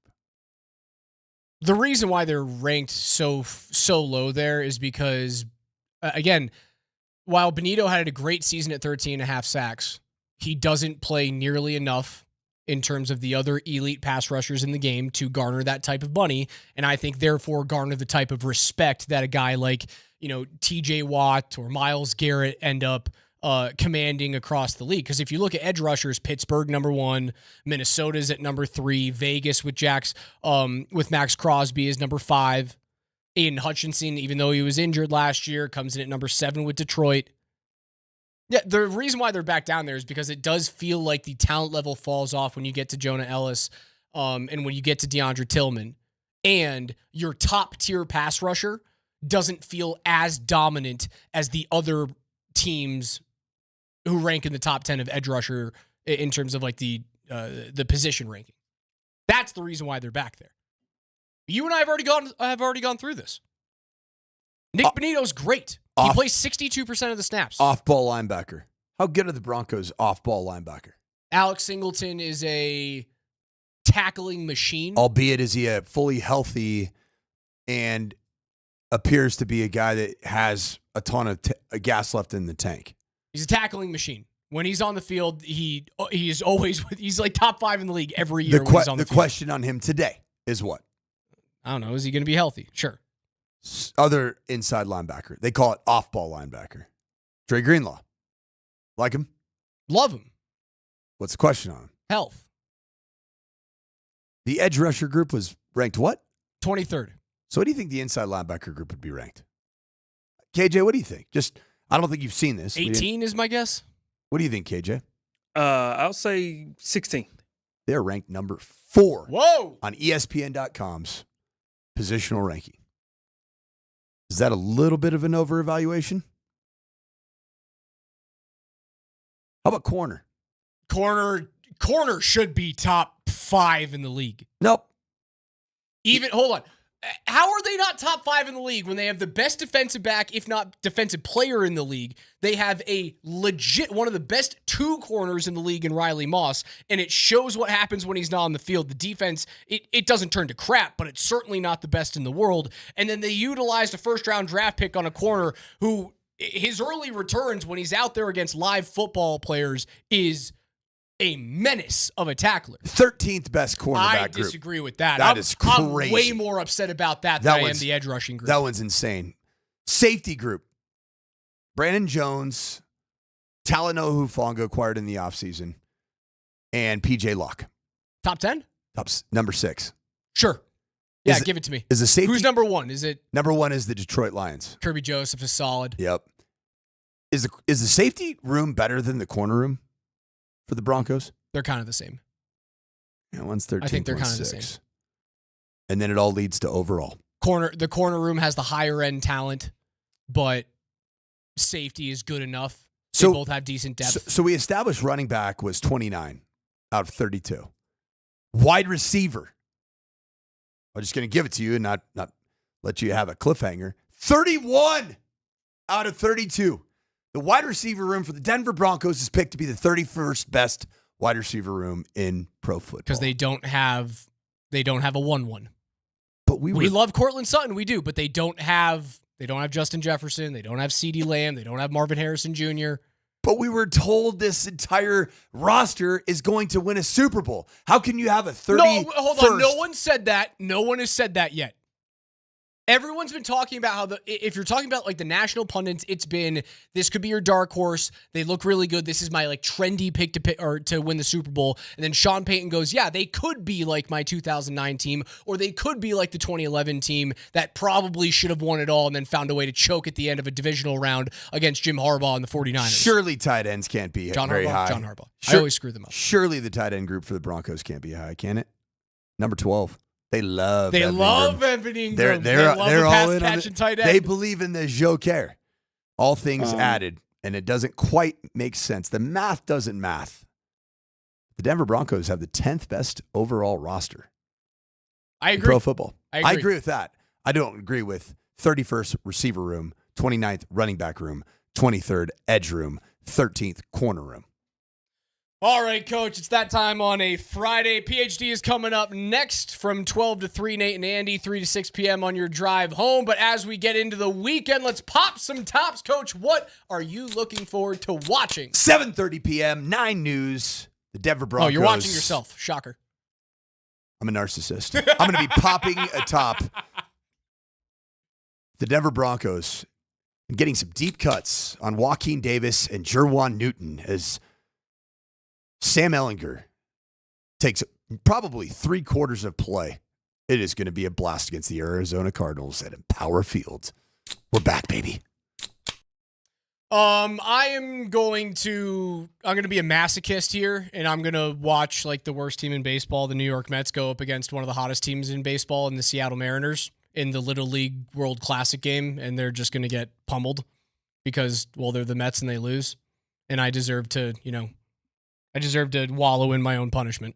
That's what I'm going to watch. So I'm going to pop a top to it, and I'm going to sad drink to the Mets sucking. That's what I'm going to do. Normally, this is like a happy thing, but that's how I feel right now as a fan. I'm sorry about that, Rush. Guys, hey, you know what, though, man? Happy Friday to you. Enjoy your Friday. I'll do my best. And let's ask the same question back to back yet again. Next show that we do on Monday. For Coach Mike Sanford, KJ Granderson behind the glass, PhD is coming up next. Love you guys. Go to altitudesportsradio.com/nuggets. Enter to win tickets to 3 Nuggets games of your choice this season. Don't miss out on it. PhD's next.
Oh, that is a trip talking to Coach Sanford.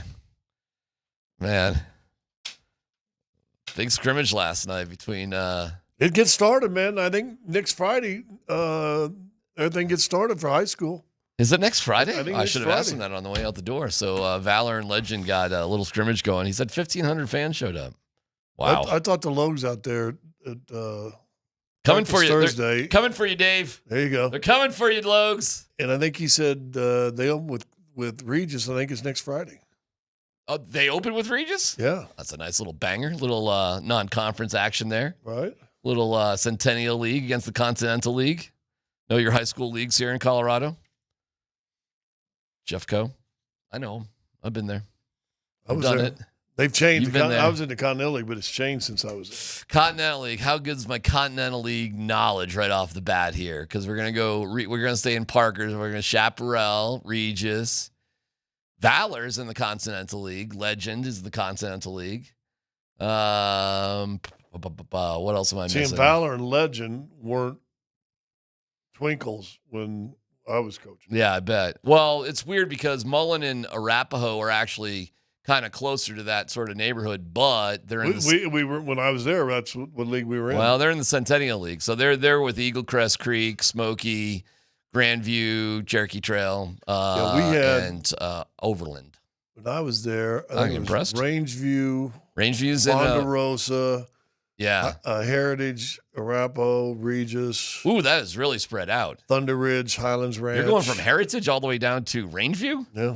Wow, yeah, that's not the case anymore for sure. That's quite a distance between those two. Oh yeah, 225 to Lincoln. Oh my Lord! Oh my gosh! Wait, what school were you coaching out of? At Arapahoe. You were at Arapahoe. Well, Heritage wouldn't be bad for you. Well, Heritage was the big rival. Rangeview would be a little bit of a journey. Well, just right off 225. Yeah, I guess. I suppose. Was that not the furthest that you had to go? No, I guess maybe. I when we think played at Hinckley, we played at East. Oh, we okay. played East would games against those. Yeah, but that's not conference. No. I mean, I'm not counting you. You know, you schedule whatever. You could schedule your non-conference in Arizona, California. Who knows where you're going to go? That's where the kids go these days. Go all over the place. You look like a lifeguard today. I feel like you look like you're about to jump in and save somebody if they're drowning. Tyler had a really kind of quirky little injury or something, so he ain't here today. So we hope he is feeling better. I think he's going to be just fine. But it was definitely, I'll let him tell his own story, but that's why he's not here. He poked his eye out almost. All right, well, listen, I don't know we don't know what he did. Well, he showed us a picture of his eyeball. Yeah, I got you. I mean, it's still there, but he scratched it. You're jumping to conclusions like I'm just reading his letter. Well, all right. He somehow at 3 o'clock. I was going to keep it a big 3 secret. 3:00 in the morning, scratched his eyeball, which means a spider or something probably crawled across him, and he went like that. Are you telling me he got stung by being attacked by a spider within a 48-hour period? Within 48 hours. Well, the insects are out to get the big fella. Right. Well, that's because his blood tastes like honey. I thought he had Wolverine blood. Is that what Wolverine blood tastes like? Well, you know, what's the best way to get back at a Wolverine? Scratch your eye out? Attack him when they're not looking. Oh, I really would not know how to approach a Wolverine. I wouldn't. Okay. Yeah. Do you know how to approach a bear? I wouldn't do that either. I wouldn't do it either. How about a mountain lion? You want to approach one of them? I know how you're supposed to, but it sounds scary. You're supposed to make yourself look big and go right at him. But you ain't going to go hunting for them and looking for them. Am I really going to go up to a mountain lion? I mean, how scary is this? Looks like a snack to me. You, on the other hand, you may be able to pull that off. I don't want to. Well, yeah, but if anybody's going to look big and get away with it, it's going to be you. I would just soon never see one of them animals in the wild the rest of my life. I've thought about it a million times when I'm hiking. I've been up in the mountains a lot.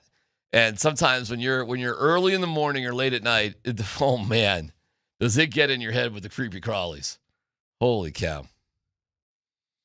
All right. Hey, welcome to it. We're here to, we got like a breath. We take it like a sports breath a little bit.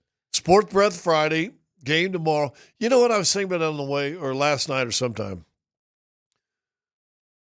What a meek letdown of training camp. How so? What are you talking about? Well, you had all this build up and all the training camp and how they go, and then you've got the noisemaker known as Sean Payton, touting his national media horn all over the place. And then you had a big scrimmage yesterday. Finally, it looked like the offense clicked a little bit against Arizona. It was a great day from every account. And then let's go to a 37-minute, 10-second post-practice presser with Sean. Bit of a drain, but okay. Oh, by the way, no one's playing Saturday. How about that? I mean, how about that? Isn't that kind of a? It feels weird. Isn't it kind of like something, a letdown, Yeah, I mean, listen, I've told you this yesterday. I've gone to every preseason game you can imagine, and it's the same thought.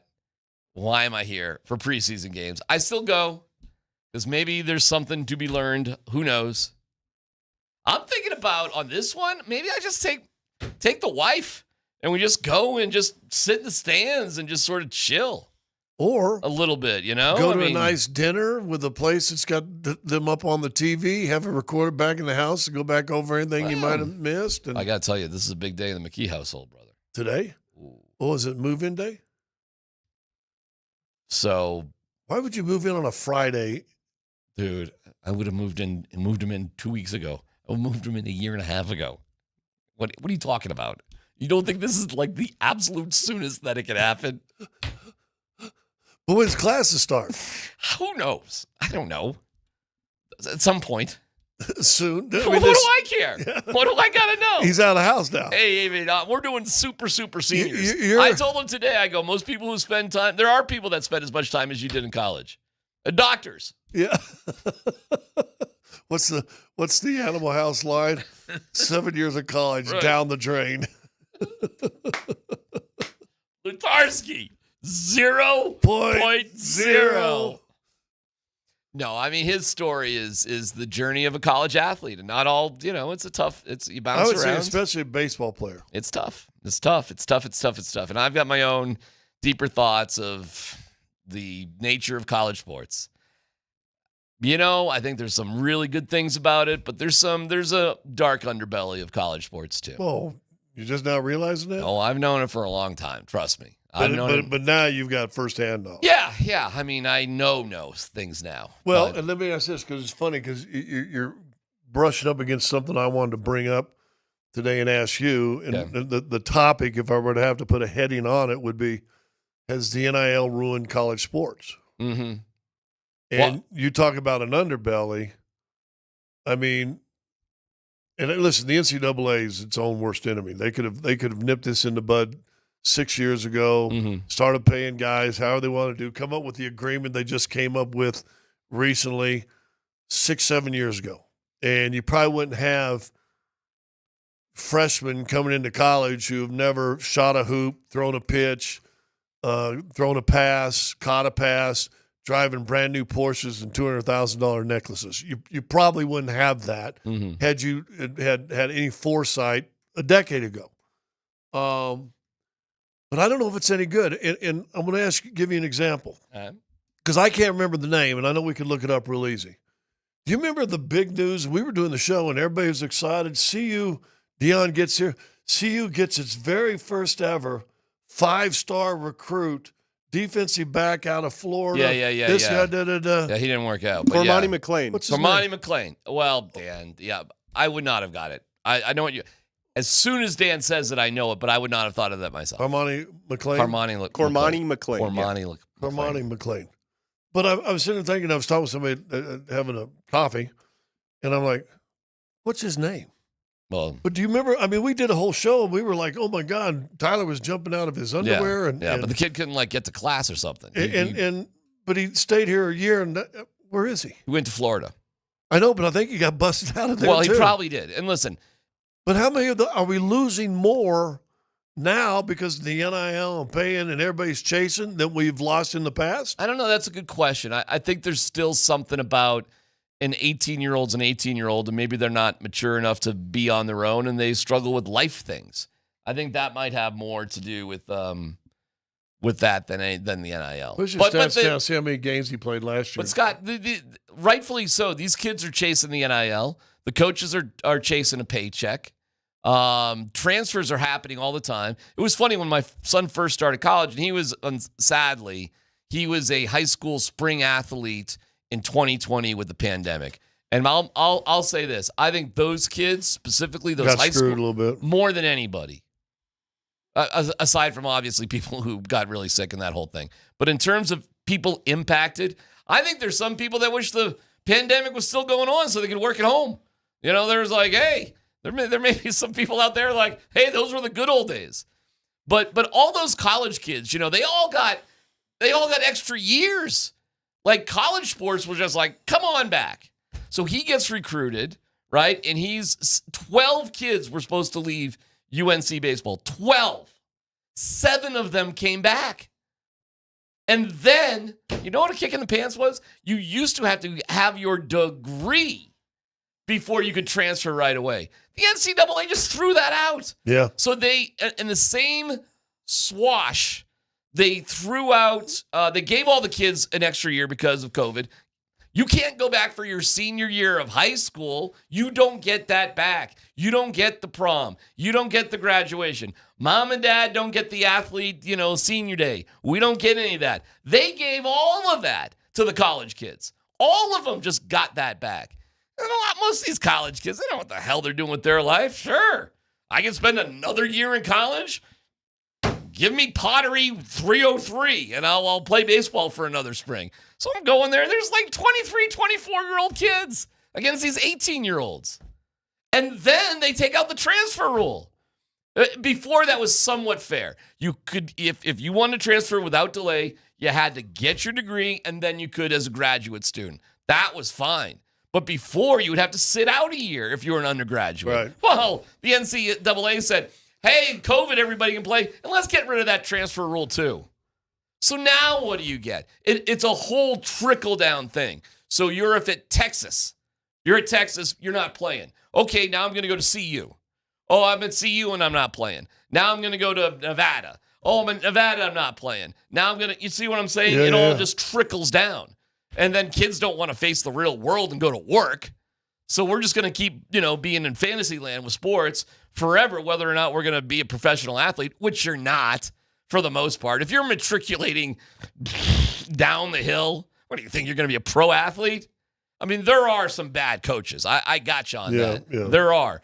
But if you're really good to be a pro athlete, you're going to even overcome the bad coaches. The problem is if you're a kid in the middle, a bad coach and a bad system is going to wipe you out. So we call it the perfect storm then is not only the NIL hitting, but COVID hitting, and then the transfer portal hitting.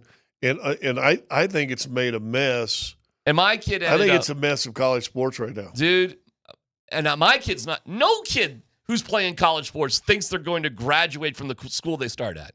Because either you're going to not play and you want to play, or the school's not going to be good enough for you and you're going to want to go higher and make more money.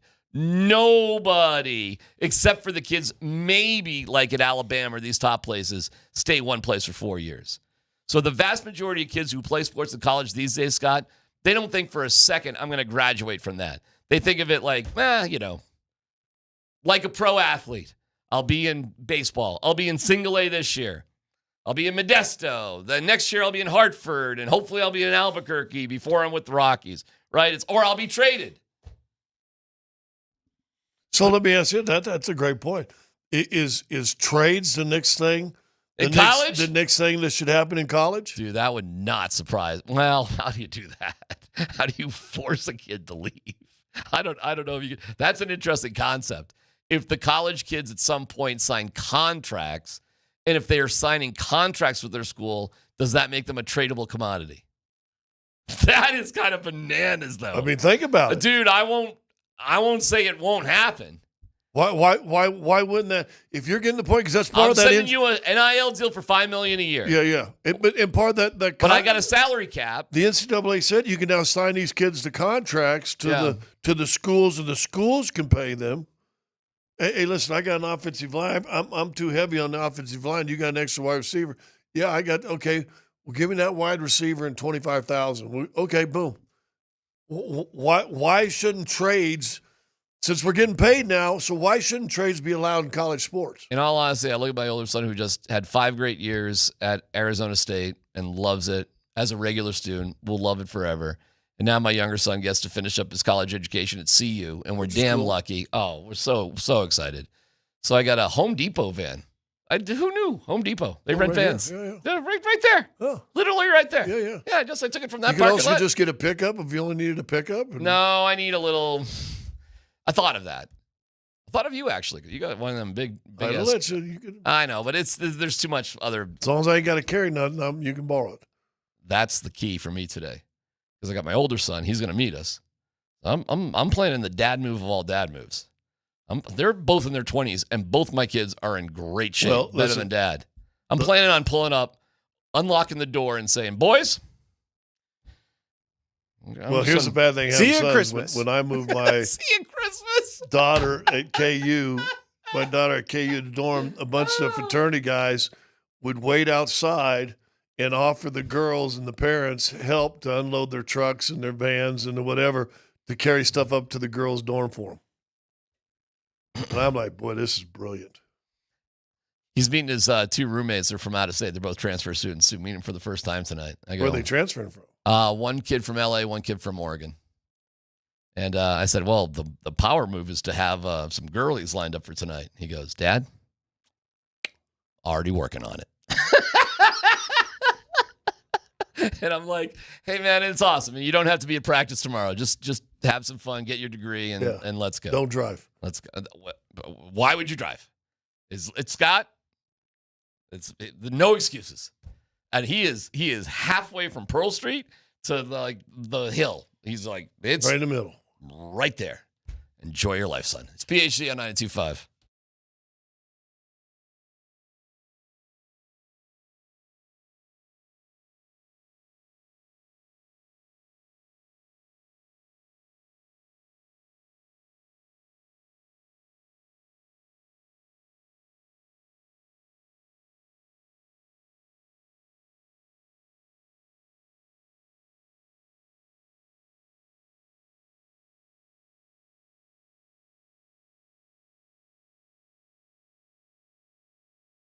All right, what's going on? It is DMac for the Rocky Mountain Men's Clinic. All right, dealing with the issue of erectile dysfunction.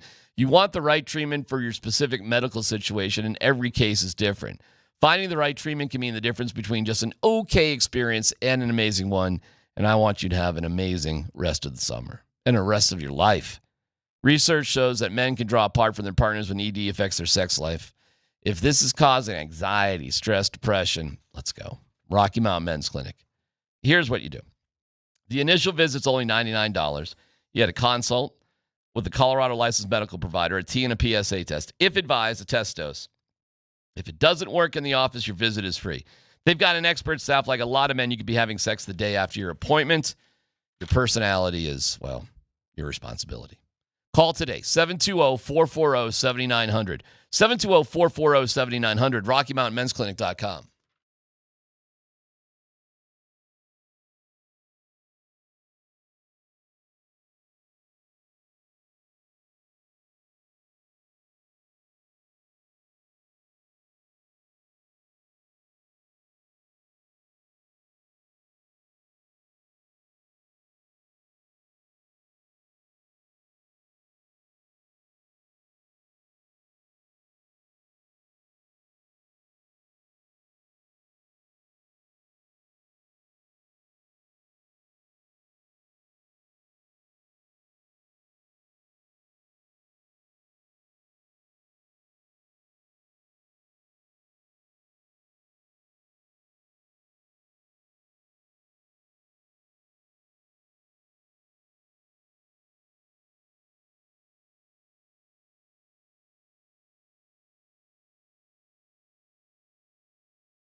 Dun dun dun dun dun dun dun dun dun.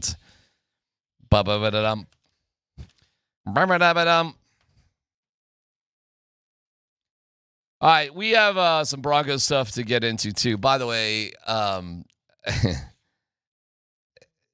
feel like I don't want to like go off too much on it, but I gotta say something about it with this Little League crap that came up today. So, but I don't want to bore you to tears with it, so I got to be careful. Although I turned it off the TV because I don't necessarily want to watch it. Well, it's the most corrupt sporting organization maybe in sports. Little League. Mm-hmm. You know what? Let's wait till 12:45. All right. Okay, I can. You figure out how you can say it without getting sued? Yeah. Oh, no, I'm not worried about that. The problem is when I go on my Little League rants, I literally could – it always goes too long. I know me. It goes too long. So isn't there most bureaucratic sports organizations kind of iffy? Yeah. I mean, the National Football League Players Association what is going on with them, by the way? Lawyers. What is happening there? Oh, they have a money-making branch of the NFLPA, and all of a sudden it looks like one or somebody in the organization was siphoning a little bit for private parties and vacations. Unbelievable. Well, we'll get to that in a little bit. Yeah, I guess I'm a little bummed out that the starters aren't going to play at all tomorrow. I mean, practice yesterday was fun, and we had a cool amount of talk to. And we're going to have this guy, Darren Urban, who is the director of editorial content. Just what you and Kevin were talking about. Maybe you ought to see if he wants to stay in Denver, how much he likes Denver. ArizonaCardinals.com. Dude, have you ever been in Arizona in August? Yeah, I told you yesterday. I was in that stupid football game. That was September. Oh, my God. It was miserable. Oh, my God. At Arizona State, your place. I've spent a lot of time there. I don't know how people do it. I hated it. My older son seemed to love it. Like, he was fine with all of the heat and the whole thing. Like kind of like living near a railroad track. Eventually, you don't even notice the railroads, the trains. Maybe if I was in shape enough that I could take my shirt off, I would like a place like that. And he is, and I'm not. You get burnt though. I don't know. He does it. He doesn't even wear a shirt in the summer. That ginger kind of light skin complexion. You know, he is. His name is Connor and Dylan McKee, and they're half German. I said it's my wife. So she tans up like it's nobody's business. It's like ridiculous. So they got that in them. More, lucky them. Yeah. It's a weird name to bump around with being half German. Wasn't the mailman back then, his last name was Schmidt, wasn't it? Oscar or something like that. So that helps.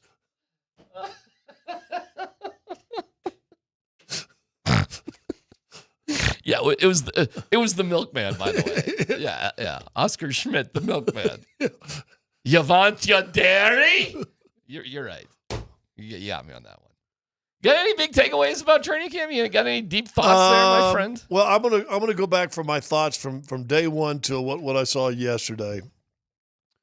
And what I saw yesterday was better than day one. Okay, so I guess what you want to see is some sort of improvement. So I saw improvement from day one till whatever day number that was yesterday. I thought Bo he didn't look like he did last year. And listen, Bo struggled the first couple weeks of training camp last year too. Mm-hmm. How do you remember that? I remember stupid stuff like that, and yet I can't remember names. You're saying stuff like that. Sanford was like, you remember that practice? And I'm like, no. Yeah. I mean, he had some struggles last year. I'll take your word for it. And there was nervousness and decision-making and everything else. He didn't have that coming into camp this year. I didn't think he played well. I brought this up yesterday, and it made me think, and I was reading more about, having the little back procedure. Oh, but it was unrelated to the injury he suffered. Okay, well, don't. Let me just say this from a guy who's trying to talk to an orthopedic surgeon right now. Don't sleep on somebody's surgery. I don't care what it is, right? I wonder because I don't. How are you doing in that department? You all right today? I'm better today than I've been in 2 weeks. I'm happy to hear that. You wouldn't believe the treatments I've had this week. But it's helping. It seems to be going in the right direction. Yeah. Okay. So I wondered if there wasn't still some body stiffness, trunk stiffness, rotational stiffness, because the one big thing. He makes that one completion to Franklin for a touchdown, and Bo played great against San Francisco. Now he's instead of 6'11", he's 7 of 11 for with the touchdown. With the touchdown, and now 100 yards or close to whatever. Yeah. And you're like, hey, way to go. Everything's good. But whatever. He did not practice well the first few weeks compared to what you were expecting. But I thought he was fabulous yesterday. I thought he was on point, on target, boom, boom, boom, making solid throws. He's looked a different quarterback than even last year when he was struggling. Last year when he was struggling, he looked like a rookie. This year he's struggling, and I told you one time I came in, I said it looked lethargic to me. It looked like, and he even to his own admission, I got to find a way to bring more energy. I'm not bringing enough energy, which I had said, and Pencil Arm said I was lying, but Bo Nix eventually admitted it, right? He did. That I got to find a way to bring more energy. That was bad. I don't know if I still have that. No, but yeah, I know. I know exactly what you're saying. But yesterday was good. But then and I think we talked about it yesterday too. But now I want this climax. I want 3 touchdown passes Saturday night. I want to sit in front of my television. Not going to get it with my Diet Coke. Boom, boom, boom. Let's go. Doing the what was the dance that Tom Cruise did? What was that movie? Remember, he's the studio head. At the yeah. Less something. Tropic Thunder. Tropic Thunder. Les Grossman. I want to sit in my room Saturday night watching Bo Nix throw stuff around. I can with hear my that Diet music. Coke, Dun, da, da, da, da, hitting the music. Yeah. With the big hands and the swinging, this. And, find me a gold watch. He's like, yeah. I want to stand back. I want to. Boom. That's what I want to be Saturday night. Oh, by the way, I talked to the head coach over there, Rick Gannon. We're just not going to play anybody. We are Flaming Dragon. Go chocolate cake yourself. Yeah.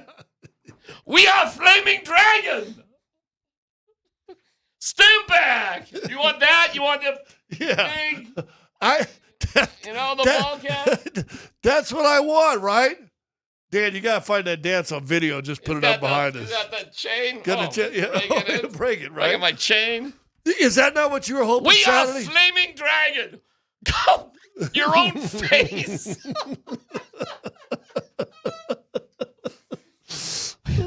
And we will weep for him. And then quietly, months later, the money will come in. What does he say? What of the the Gulfstream? G5? G5, mother. Oh, it's awesome.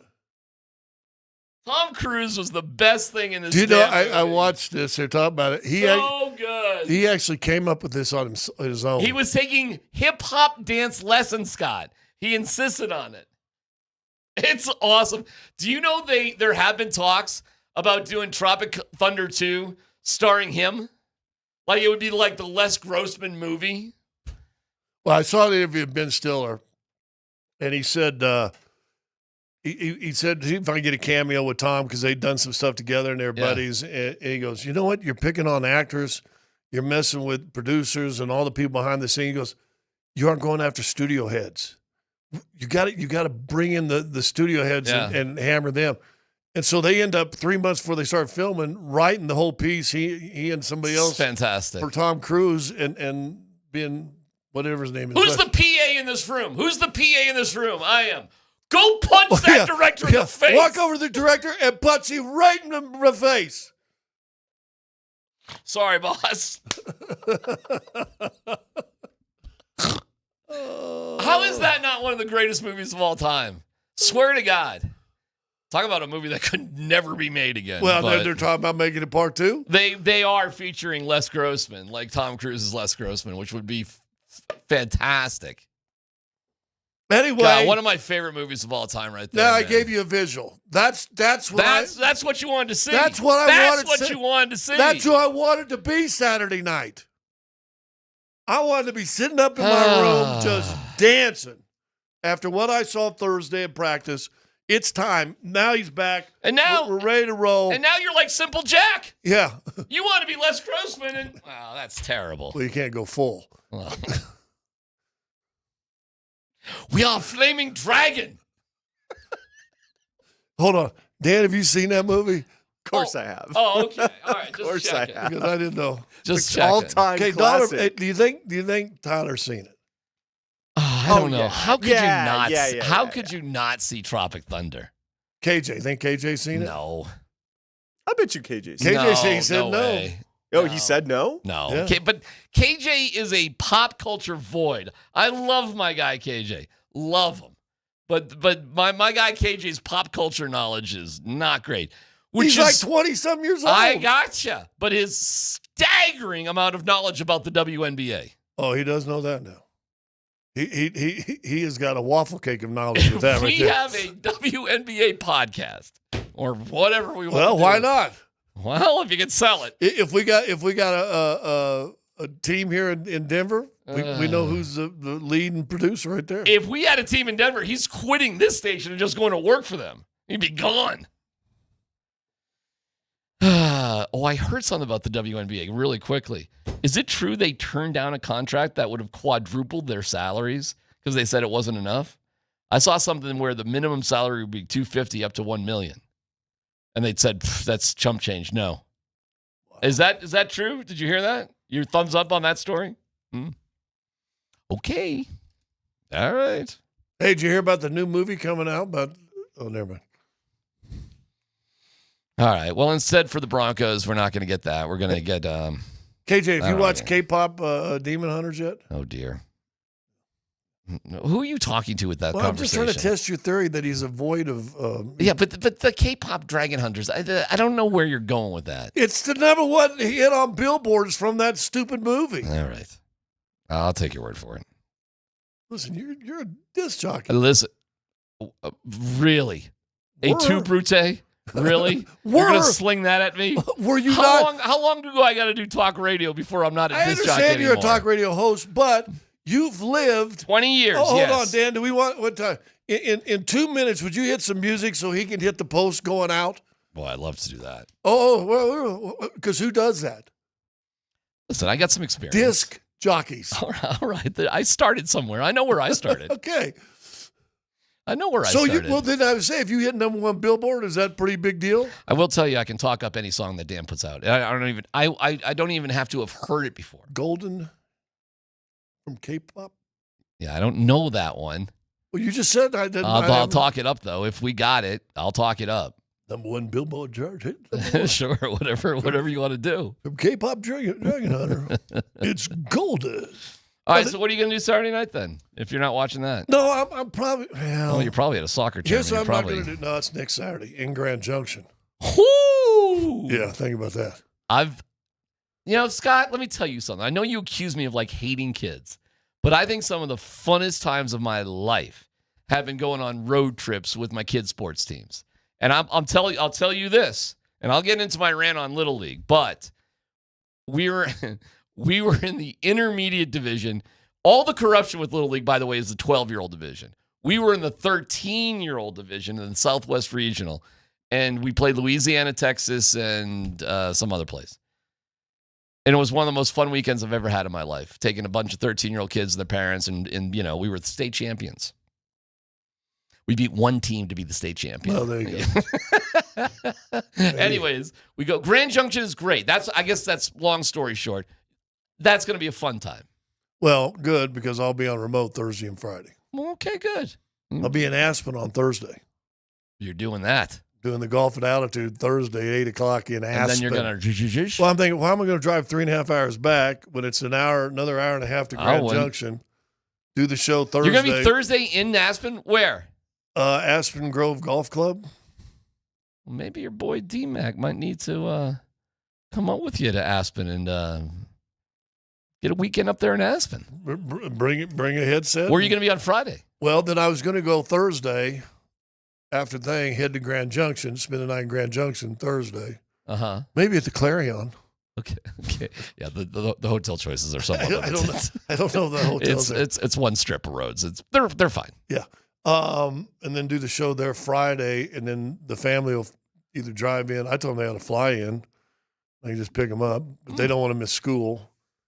So then drive in Friday late, and then the game's at 9 a.m. in Grand Junction. Sounds like fun. It will be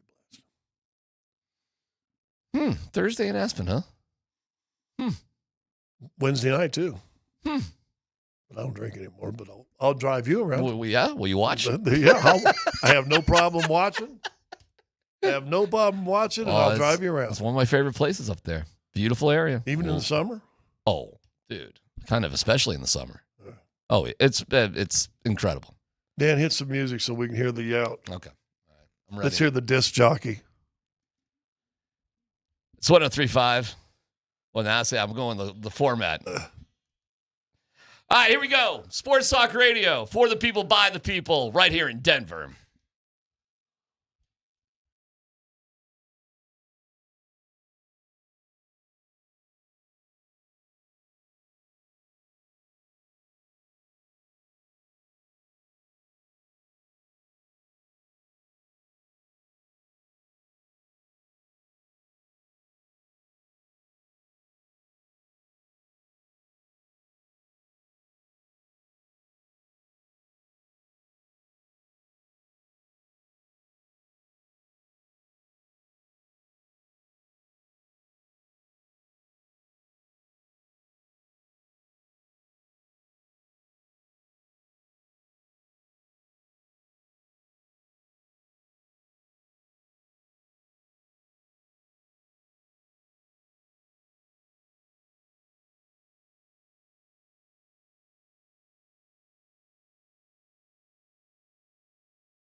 Turning it up on a Friday afternoon in Denver, Colorado, the Mile High City.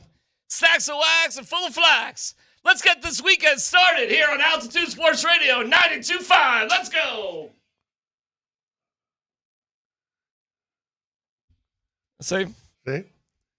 Disc jockey. But sometimes I ran into like classic rock program directors who were such a drain. Like, oh, we don't talk up the music. We let the music do the talking. Yeah. So it's like you over dead air, you're like, here's AC/DC. Snooze. I want to be like top 40 of the classic rock songs. Hey, turn this up a little bit. Oh, I love this. This is a little Bon Scott AC/DC. You know what happened to him? He choked and died on his own vomit. Choked and died on his vomit. Too soon, DMac. Too soon. Too soon? Too soon. Too soon. Back in Black, by the way, AC/DC was a tribute album to Bon Scott. So, which turned out to be one of their big albums. Right. It was funny. Like, I mean, they had great songs with Bon Scott, obviously. But this is kind of ironic. The other guys, hey, mate, because they're Australian.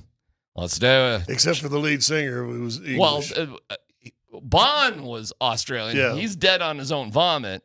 And then, yeah, they get, oh, my God. Oh, my Lord. Brian Johnson.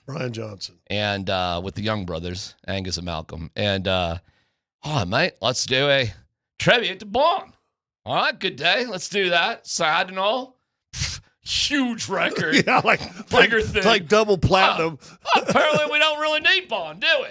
It like still sells. Yeah. Like the album still gets. Brian Johnson, quite a singer right there. Crikey, he can punt too. Oh, we got problems with our punter, man. This cross-shot guy. This is gonna be a problem. Good day, mate. Yeah. Is that okay? Here you go. No dumb question. Is that the biggest thing we're looking for in this game? Is it might be. How the punter's going to be? I guess he's the only guy that's going to matter. I mean, this is a Stidham-Ellinger game, right? Yeah. Oh yeah. Yeah. Those two don't matter. That doesn't matter. We could go. Let's count up the things that are actually going to matter. Punting will matter. Snapping will not matter. Name our long snapper. I just looked him up the other day too. Name him. I have no idea. Fabroni. I remember that. Jabroni. Just think of Jabroni. Yeah. Just think of The Rock. Yeah, Jabronis. Jabroni is snapping. Yeah.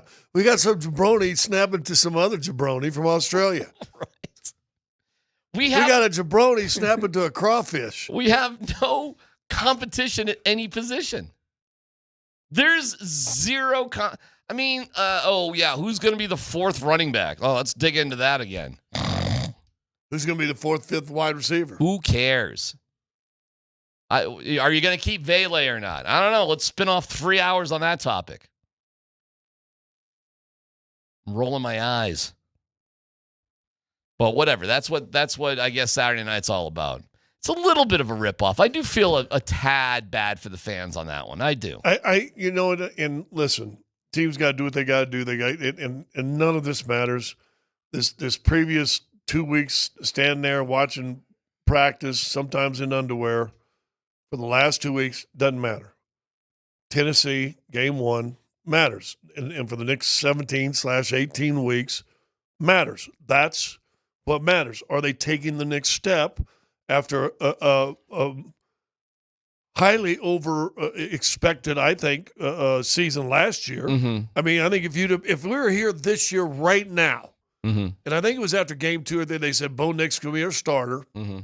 right around this time, and you went, hey, dog, you're going to win 10 games to get to the postseason.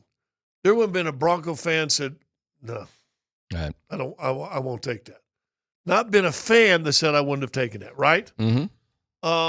So now all this other stuff, and that's almost what I felt like camp was. Because for 10 years or 9 years leading up to last year, it's been, can these guys win more than 5? Can we get to 9? Right. Can we get to 500 somehow? We're definitely in first world problems. We're in first world problems right now. You're right. And I thought that's how camp played out a little bit. First world camp. I mean, you're probably not wrong, and you're trying to be funny doing it.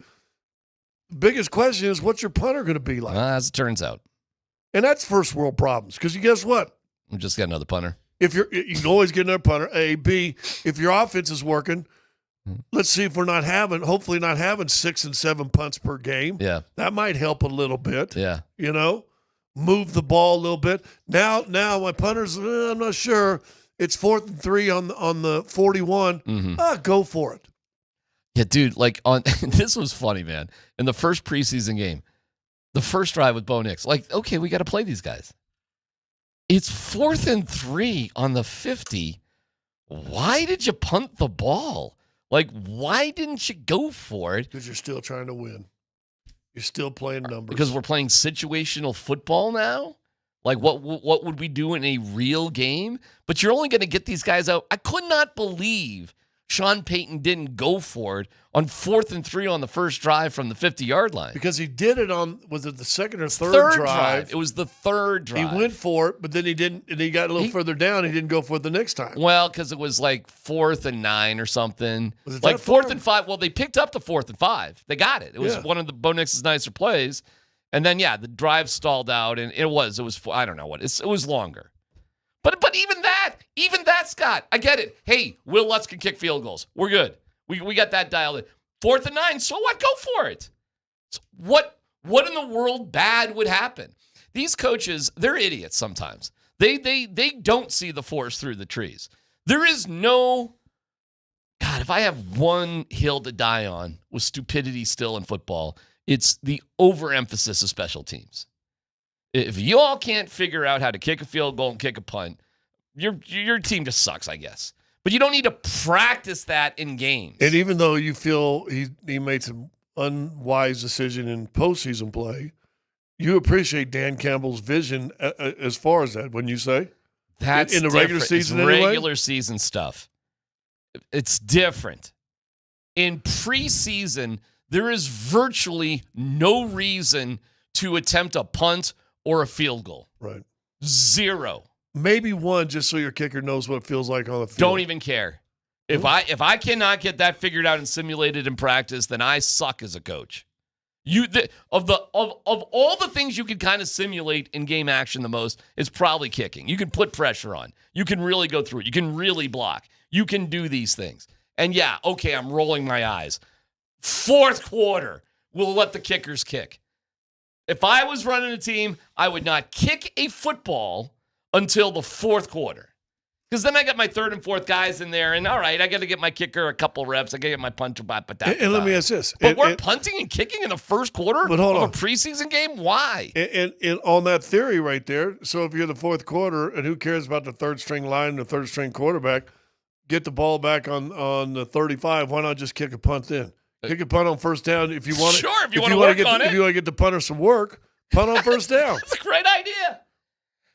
What would you like better? Would you like on Saturday night if they didn't have the joint practice on Thursday, but they did essentially the joint practice on Saturday instead of the game? What do you think would be better? I'd rather see the joint practice on Saturday at the game. Like at night and cheap under tickets. The lights and cheap tickets, whatever it is, affordable, and we're going to do exactly what we did on Thursday, but we're going to do it Saturday night in front of the fans. Yeah. Would that be better than a game without the starters? For everybody except for vendors and the people who makes money on parking. I think you get more people to show up. You might. I think you could. I think if you Savannah Bananaed that thing up, you'd get more people to show up. What did the Bananas do more than anything, Scott, to get 50,000 on back-to-back nights? Hype. Okay. What else? Well, did you see the video where the owner goes up there and he called the guys up the upper level of the stadium? Here's where the fans sit. Here's where our real fans sit. Here's who we got to connect with. Yeah. I thought that was brilliant. Why not have some of the starters come out Saturday and go up and hand out roses or 500 free level. popcorn? Bo Nix is in the 500 level. Yeah. Passing out popcorn or whatever. Sure, why not? I think it'd be awesome. Yeah, you want to put 80,000 people in there? Do stuff like that. Sell it. Make a big deal of it. You only have one event like that a year. Savannah Banana it up. And forget about this Thursday thing under the hot bleachers. God bless those fans. That was miserable. Put it in front of 70,000 people at Empower and make it fun. Yeah. You know, you did say something the other day that caught me, and I was going to tell you this today anyway. So I'm walking out, and we kind of go on our own separate entrance, but I walk out with the fans, right? Mm-hmm. When you leave. I do too. That's where I park my bike. There was a young boy, 8, somewhere in that. Parents have probably spent those little mini plastic helmets, probably, I don't know how much this thing's cost, $75. I don't know. Okay. Probably way too much. Okay. But he had it autographed. He had a whole bunch of autographs on it. Yeah. And I went, oh. Because where they sit, it's really tough. But the Broncos did do a good thing. They allowed autographs for kids like 5 to 15 and no autograph. They just did autographs for kids, which was cool. That's cool. That was but this kid was walking out, and I go, dude, you got some autographs. First of all, he goes, looked at me funny. His mom goes, that's what those signatures are called on your helmet. I goes, are those players? Yeah. And they were so excited. And guess what? That kid may not go to a game at Mile High. Yeah. You know, that family, I don't know. I mean, I guess you can afford a helmet, you could, but are they going to send a family of 6? No, that might be it. This family of 6 to Mile High for a game? That's like a $500 day. Yeah. Probably not. So you got to still provide that. You need to go where your audience is. Yes. That's why we have our little internet shows. That's why we have our little internet. That's why we have our little... Do I have that anymore? Gosh, your own little internet shows are driving me crazy. All right, I'll get to my Little League thing. I'll make it quick at top of the hour. Yeah, I know. You already blown by it. Blabbered on too long. But highly entertaining. Highly. Listen, all we got to do is make you think about something or laugh from you to drive from point A to point B. Yeah. That's it. In fact, text us 303-504-0925 that you're now starting your point A. All right. Text us at point A, and then when you get wherever you're point B, and grade us how we did. I promise we'll get into the more of the Broncos. I want to get into some Nugget stuff today too, but I'll make the Little League stuff quick. I'll make it consumable, and this is good for mom and dads out there. At the top of the hour? Yeah. It's PhD on 92.5.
All right, we have details about the Nuggets tickets to give to you and getting some cool Nugget talk. We'll hear from Sean Payton. We had some of the players of the Cardinals say nice things about Bo Nix, which was cool. That's good. I'm glad you like Bo. Let me just give you this Little League stuff real quick. It's kind of that time of year. And I'll keep this rant relatively short, okay? Just to let you know, when my son was 12 years old, he's on All-Stars. Being in the Little League, for me, Scott, was like, my 12-year-old year may have been the best year of my life. Okay? Let me run this past you quickly. My team, the Twins, won our league, just Ipswich Little League. We won. Twins won. First of all, so I got a championship. I make All-Stars.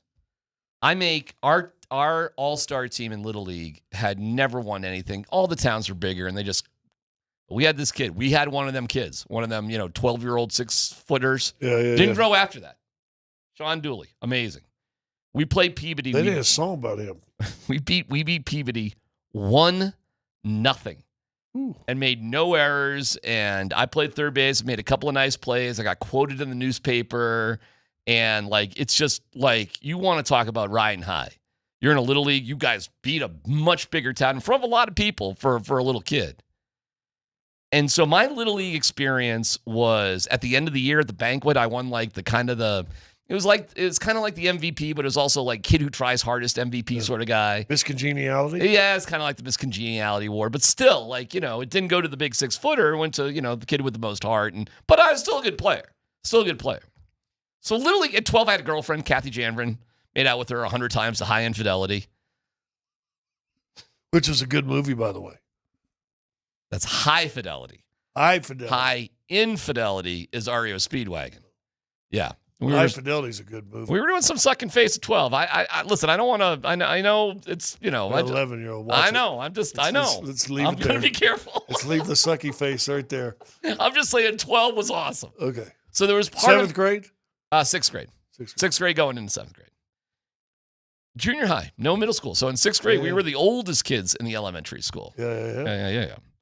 So my feelings about Little League were always really great. And I always loved watching the World Series because it was the U.S. championship game and then it was the World Championship game. Right. It was always the U.S. against Japan or something, or Taipei. And, I never, as a little kid, I never realized, wait, why is it always the U.S. in the championship game? But, I don't care. Don't care. So when I have my own kids and they love baseball and I get to the All-Stars, my 12-year-old, my older son, they get killed. And I'm like, geez, how did this team be so much better than our team? Then I found out because one of the parents gave away. They're like, oh, this is like the 4th tournament we've played this year. I'm like, wait a second. How is this the 4th tournament you played? We just got done with All-Stars or the league play. We got into All-Stars. How is this the 4th tournament you played? Yeah. Then I started finding out.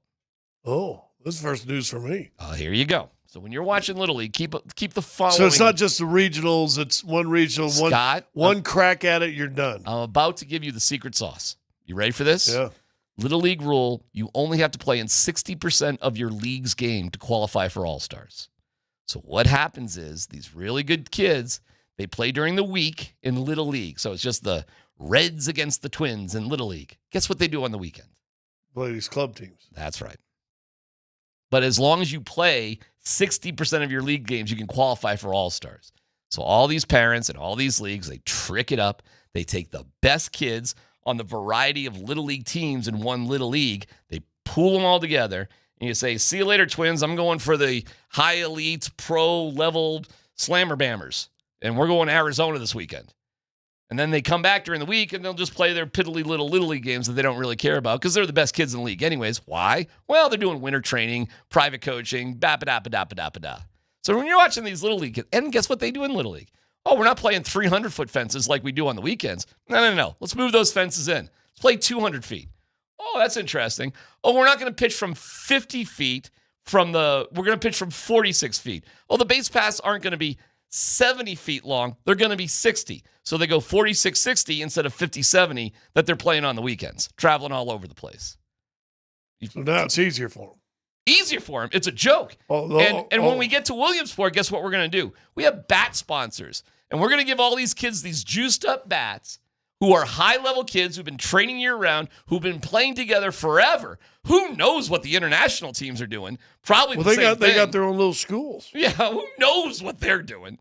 And then you have leagues that just flat-out cheat, because the essence of Little League is you play in your neighborhood or a boundary.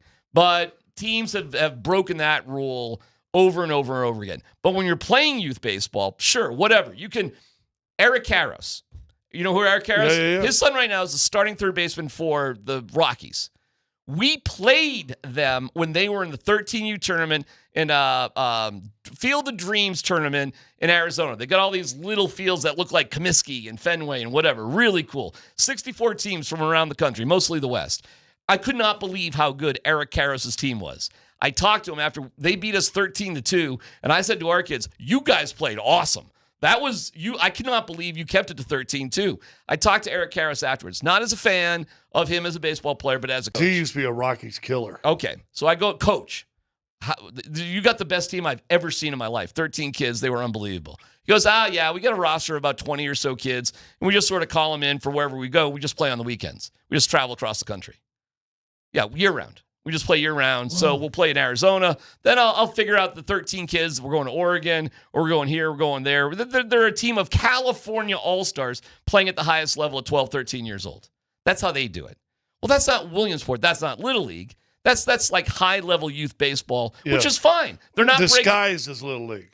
No. Little League is disguised as youth baseball. It's the exact opposite. Little League wants everybody to believe it's that small little community town. Yes. See where I'm going on this? Yeah. Meanwhile, Little League, my friend, and now they've incorporated softball into this too, because, softball's going on. Signed I'm talking $60, $70 million deal to broadcast the games on ESPN. And when you watch those games, there's commercials, there's sponsors, there's everything. And when you hear these announcers talk glowingly about the love of Little League baseball, they're being paid by ESPN, bro. What do you think they're going to say? You think they're going to point out we're playing on smaller fields with paid bats and blah, blah, blah? And guess what you get on ESPN? Content. Because you got nothing going on in August. But now what ESPN did is it's not just the U.S. Championship. Well, they've made it big. They've blown this up. They took it. It's a week and a half in Williamsport. They went beyond that. They're showing you regional games to get to Williamsport. So now they've expanded. It's 8 teams that get to Williamsport. Well, there's 8 divisions. So you're talking about like 60 teams that have a chance to get on TV. And now they're doing it with softball. And guess how much they pay those kids and parents? Guess. Nothing. 0. Okay. So how much is Little League, the main organization, worth right now? And this, by the way, I want to be very careful. This is only at the 12-year-old division. Little League itself is fine before 12 and after 12. I mean, they have Little League for like high school kids. They have the intermediate division, which we played in too. They also have it for like 5, 6, 7-year-olds. And Little League and communities and the volunteers of local Little Leagues are fantastic. This has nothing to do with them. This is Little League International, and the corrupt nature is in the 12-year-old division only. That's crazy. Yesterday, check this statement out from Little League.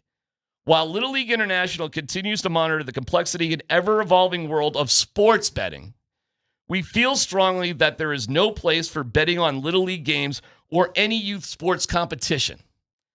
Little League is a trusted place where children are learning the fundamentals of games and all the important life lessons that come with having fun, celebrating teamwork, and playing with integrity. And no one should be exploiting the success and failures of children playing the game they love for their own personal gain. This is coming from an organization that is getting millions to put kids on TV. Millions of dollars. And they're going to tell us about we want to, nobody should be exploiting success and failures of children playing the game. Shut up. The reason people are gambling on Little League, you idiots, is because you've corrupted youth baseball by putting the kids on TV and expanding kids on TV to regionals and other elements. And you've expanded it to girls too with softball. Of course people are gambling on these games. You forced the situation. You have cheated. You are corrupted. You have kids who have lied about ages. You have districting issues. Jackie Robinson Little League, I'm sorry to say, was about as crooked as a team as you could get. It was an inspirational story a few years ago, but they were just taking kids. They were a travel team. And had that team just played travel baseball in other organizations, USSSA, Triple Crown, CABA, whatever, fine, no problem. But they broke all of the rules to be in Little League. Monet Davis, remember her from years ago? Yeah. Her coach started his own league so he could have his own boundaries. So he took his tournament team and he just literally did all the paperwork to form his own league. He already had all of his all-stars picked out before there was even a league, just so he could compete at Williamsport. They weren't a Little League team. They were a tournament team that figured out loopholes in the rules to get there. Not that Monet Davis isn't awesome, but she was trained to pitch at a much higher level, dominating that stuff. Scott, the hypocritical nature of Little League International itself, and this is just in the 12-year-old division, I wanted to throw up when I read about we don't want people to exploiting the failures of children. You're the one putting them on TV, bro. You're at fault for that. Let me read you this from AI Overview, and I asked Little League International net worth. Little League Baseball, Inc., the national organization, has a net worth of $78,365,792, according to a 990 filing. This is based on total assets of $105 million, 977, and liabilities of $27 million. It's important to remember that Little League is a nonprofit organization. So let me just ask this. So if you've got $78 million left over from your year, you ain't nonprofit. Dude. You have $78 million. So where does that $78 million go? Where do you think it goes? Well, it'd be interesting to see what the CEO of Little League Baseball makes. Here's what broke my heart. After pouring 2 years of my life into coaching a team that could compete in the Little League World Series, I realized how corrupt it all was. You want to talk about a heartbreaking moment, Scott? Spend 2 years of your life working towards something to realize what you're working towards is phony the whole time. And we had a meeting. I'll never forget this meeting with our parents of our team. We had a choice to make. We could compete, and we probably would have had a good chance of winning the state championship and play on TV. Or we could have played against higher competition, not on TV, in Salt Lake City. And the parents had a choice to make. The kids had a choice to make. And I was proud because at the end of the day, the kids chose the better competition rather than the manufactured crap. But not all the parents voted that, and there were a couple of kids heartbroken. Do you know why the kids were heartbroken? The number one reason the kids were upset. Do you know what it was? They wouldn't get on TV. And they're 12. And I'll tell you this. If you want to pay a child actor to be in a movie or a TV show, at least they're getting paid. I don't think it's great, but at least they're getting paid. When you see all those little kids being exploited on TV for Little League and ESPN's gain. Not getting dime. That's why I don't watch. That's why I don't watch. So why wouldn't they at least, everybody who wins there, we're going to give you, for your organization, $25,000. You should be paying the kids, period, the end. Every kid that's on TV should get some sort of stipend, some sort of financial benefit. Because there's no difference between this and the college kids. Why do you think college was so corrupt for so many years? These college kids are bringing in millions of dollars for these universities and aren't getting theirs. And you want to say, oh, what a shame. You know, okay. Well, the shame was that these universities were exploiting these kids in the first place. The shame is that, we'll think Little League is youth baseball, and it's not, Scott. And by the way, club baseball, there's no problems with club baseball. They are businesses. They will get your kid better. They know what they're doing, and you're going to have to pay some money for it. If you want to just go and have your kid play sports, rec sports is still out there for you. It is. It's still there. It's still there. It's not really great, but it is still there. According to 22 Census, you were the CEO of an I was. I had a nonprofit baseball organization. We fielded 17 teams over 4 years, and I'm proud of what we did because it was for high-level training of families that couldn't afford it. All right. I was very proud of that. The CEO of Little League, as of 2022, $523,996 a year. Guess how much I made? You probably lost. Thousands. Yeah. It's PhD on 92.5.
We'll get into how you can win some awesome Nuggets tickets this year in just a little bit.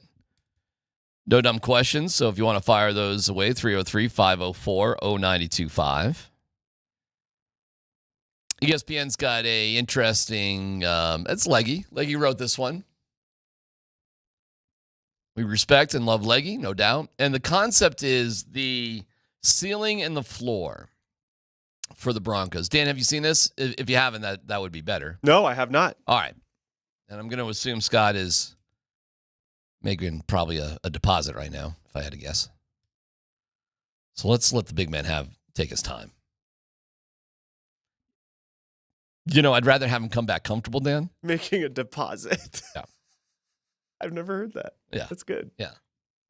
I think that's what's going on. I think there's a transaction going on right now. So I'd rather have him come back with a clean sheet from the deposit. You know what I'm saying? Let's talk to you for a second. What would you say record-wise would be the ceiling for the Denver Broncos? I'll go 12-5 would be their ceiling for best record. What would you say the floor would be? 9-8. Oh, okay. All right. I was suggesting that you should take your time because I thought you might be making a deposit. Well, I was talking to ladies out there. Oh, you're just flirting? No. Okay. All right. Well, I don't want to get in the way of solid coworker communication. They were talking social media to me. I don't want to interrupt that conversation either. Yeah, no. So what do you think the floor is? What do you think? Leggy wrote this article, by the way. So we got a little Leggy stuff here. What do you think the ceiling for the Broncos is? Highest, best they could do record-wise? I think the best they could do, I think 12-5 and win the division. What do you think their floor would be? The worst? 7-10. Okay. Yeah. Here's Leggy. Well, I have said, multiple times, I think they're 11-6 wild card, beating the Texans in Houston, and then probably losing to Buffalo. Right, yeah. Those teams. Leggy says the ceiling is 11-6. I think the ceiling's a pinch higher. I agree with you. I think the ceiling would be more like 12-5. He's got the floor at 6-11. So I'm one off of him. I'm one higher than him and one higher than him on the low.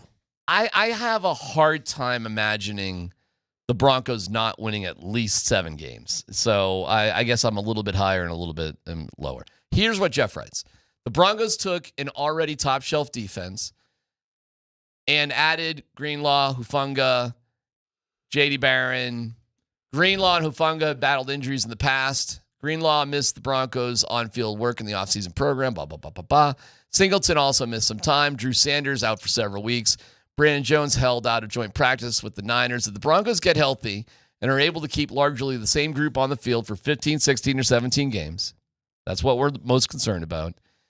It's a championship-level defense that could fuel a deep run in the playoffs, and one of the reasons why Coach Sean Payton says he believes the Broncos are a Super Bowl caliber team.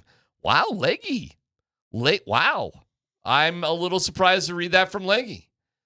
So Leggy thinks, as long as I'm reading this the right way, if they stay healthy, they are a legit Super Bowl contender. Because of their defense. Do you agree with Leggy on that? I think it has the potential. And the key is the first thing he said, playing 15, 16, 17 games together. Greenlaw, having really not played a lot of tackle yet, is you got to think about that. Hufanga has been basically active every day, right? He's been pretty go. Mm-hmm.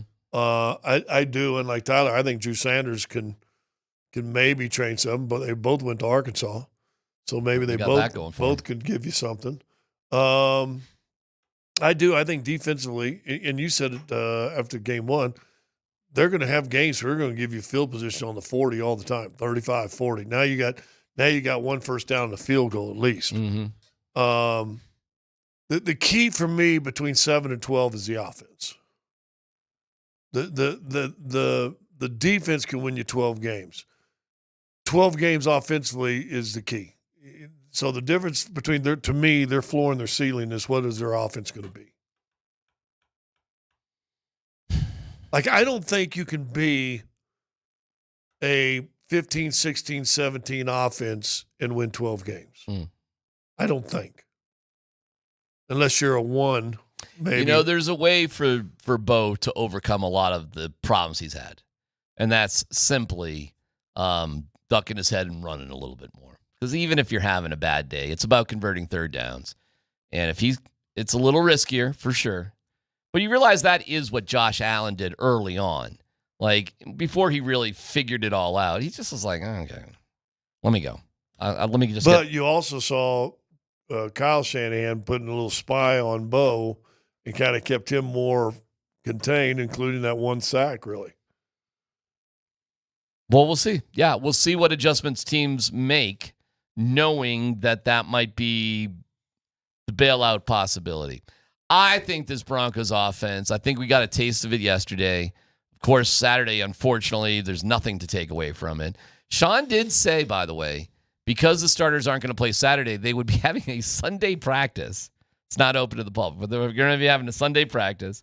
They're going to have Monday off, and they're going to be in pads Tuesday, Wednesday, and Thursday. Wow. And then the starters will play 8 to 10 plays in New Orleans to wrap things up. Which goes back, if you're in those plays, if you're Bo Nix, you say, let's get these 8 plays out right here in the first drive. Yeah. Let's get this taken care of exactly, one drive. Exactly. And let's get out of here. Yeah, ideally that's what happens. So we're going to go hard on Tuesday, and rightfully so. You have 2 weeks off before your first game of the year because you only have 3 preseason games. You have required Labor Day off. Like all NFL teams, they don't, that's their new rules. Nobody, you get out of the building for like 4 days. And then here we go, the regular season. So I like that schedule. It's a good hard end to the preseason. 8 to 10 plays. That's a drive if you can do it the right way. 2 drives max. That's fine. So we're going to go hard Tuesday, Wednesday, Thursday. Take a little bit of a breather on Friday. We're going to get after it the best we can. I like that. I think it's a bummer for the fans on a home game. You're not going to get to see the starters. But that being said, they did have a pretty active practice yesterday. They did. I'm sorry if hardly anybody could be there. That kind of stinks, right? That'd be better to do in front of thousands instead of hundreds. But it did happen. Now, you may have heard. I like it. You may have heard, and they may have already announced it, and I just missed it. But surprise you if the Broncos don't head down to New Orleans like by Thursday at least? Well, they're not scheduled to do that. They're scheduled just to travel on Friday, but I don't know. Why would they go on Thursday? Come on now. Let the good times roll. They bon temps roulette. That's his town, right? Come on now. All right. Let's get into some Nuggets stuff. All right. So if you want to win 3 different Nuggets games of your choice, the schedule is out. It's you and a friend in Ball Arena. You can win tickets before you can even buy them. Tickets go on sale Saturday, so tomorrow at 10 a.m. But the form is open now. So head on over to altitudesportsradio.com/nuggets. That's altitudesportsradio.com/nuggets for this incredible giveaway. You got 3 games circled? Are there 3 games that I'm sure you and the warden were kind of, I'm sure, going over the schedule a little bit, probably talking about things a pinch. To me, you got to look at it 2 different ways. Do you want to look at it just I want to catch the big stars when they come in? Then maybe you look at Antetokounmpo and his only time in, so you get Milwaukee. Are you a Wemby fan? You didn't see him most of last year. Would you like to catch one of the San Antonio All right, games? let's do that. Give me 3 players that are worth paying for. How about that? Ooh. Give me the top 3 players in your opinion that are worth paying for, because theoretically, those would be the 3 best games to go to. Well, that's a good question. Dan, I want you to do this too. 3 players, and Dan goes all the games, does in the paint, the whole thing. I'll think of my 3 too. 3 players worth paying for. Well, and again, then, because you're going to see Oklahoma City twice, Minnesota a couple times, plus in the preseason. Do you want to waste one of your things for Shea Gilgeous? He's worth paying for. Edwards is worth paying for. Give me your top 3. I'm going to guys I'm not going to see a lot. Okay. So I'm going to go Antetokounmpo. Okay. Still, after all these years, huh? Well, he's still a monster name. After all these years. Still a monster name. Okay. You probably got to take Lakers only because you still got, 2 stars. Braun's still worth paying for. Well, and you got Luka. Luka, you got 2 for 1 on that. So you got 2 for 1 there. I'm surprised you're not naming guys from the East Coast. Well, I mean, New York, you're only going to see them once. They're going to be pretty good. Cleveland's a firebrand right now. They're only going to come in one time. Cleveland's kind of a bunch of notes. Boston's going to be down a little bit, I think, this year. Yeah, I think so. Holy cow. Embiid's not even sure he's going to play this year. How about that? Let alone here in Denver. Yeah, the Eastern Conference is kind of. Yeah. Yeah, all my guys are in the West, too. I mean, the Knicks would be good just because you only see them once. Who's your guy, though? Who's like you got to see play? From the Knicks. I can't stand watching Towns play, so let's skip the Knicks. What's up, girl? Mitchell with Cleveland. I mean, Cleveland Donovan Mitchell, but we've seen him play a million times. I know, but that's a good team. I'm just thinking of good teams. All right. So you're more interested in the teams than the players. Well, if I was going good teams, then I would probably go Oklahoma City. 2 of them. Oklahoma City, Minnesota, and Dallas. Oh, I'm so done with all 3 of those teams. Or even Houston. Those teams to me. Houston has Durant now. Listen, I really, you want to talk about first world problems? I don't need to see Kevin Durant and LeBron James play in person anymore. I get it. Okay. I mean, we're talking 20, 30 times I've seen those guys over the years. I got it. Check. Steph Curry, too. Sorry. I know I'm a spoiled brat on that. My number 1 guy, and I have been lucky to see him, my number 1 guy is Wemby. That's been your guy for a while. Wemby, to me... Well, first of all, is he going to be okay? Is he back? Everything I've sounds like he's going to be back. Everything I've been reading, it sounds like they expect him back. And they got back-to-back Rookie of the Years, and they had a pretty good pick this year, didn't they? Yeah. So Wemby to me is like no other. He's right up there with Joker to me. He's right up there with Bird. He is. It's just like you. And he's only played 1 year. I've been lucky enough to see him in person, interview him, sort of, because their PR people in San Antonio are weird. That's when you're asking questions. And we got like a 3-minute interview, and I was about to ask him a question. He goes, "No, local questions first." Then I'm like, "What? We're talking 3 minutes. What's going on? Wemby has been medically cleared to return. Okay, good, because I love him. He had nothing to do with how crappy the PR people were in San Antonio.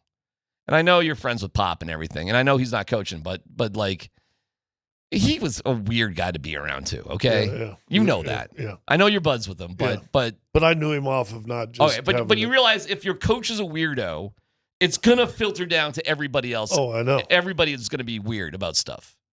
Oh yeah. And I know your boys with Boeheim too. And Boeheim, maybe he was fine at some other point in his life, but dude, oh my God, dude. When I was there around Boeheim, it was like, and it put everybody on edge. So everybody was like that. It's a lot like Sean Payton is, frankly. Yeah. Just to keep it real. Was Malone in that company? That's a good question. He was good with us.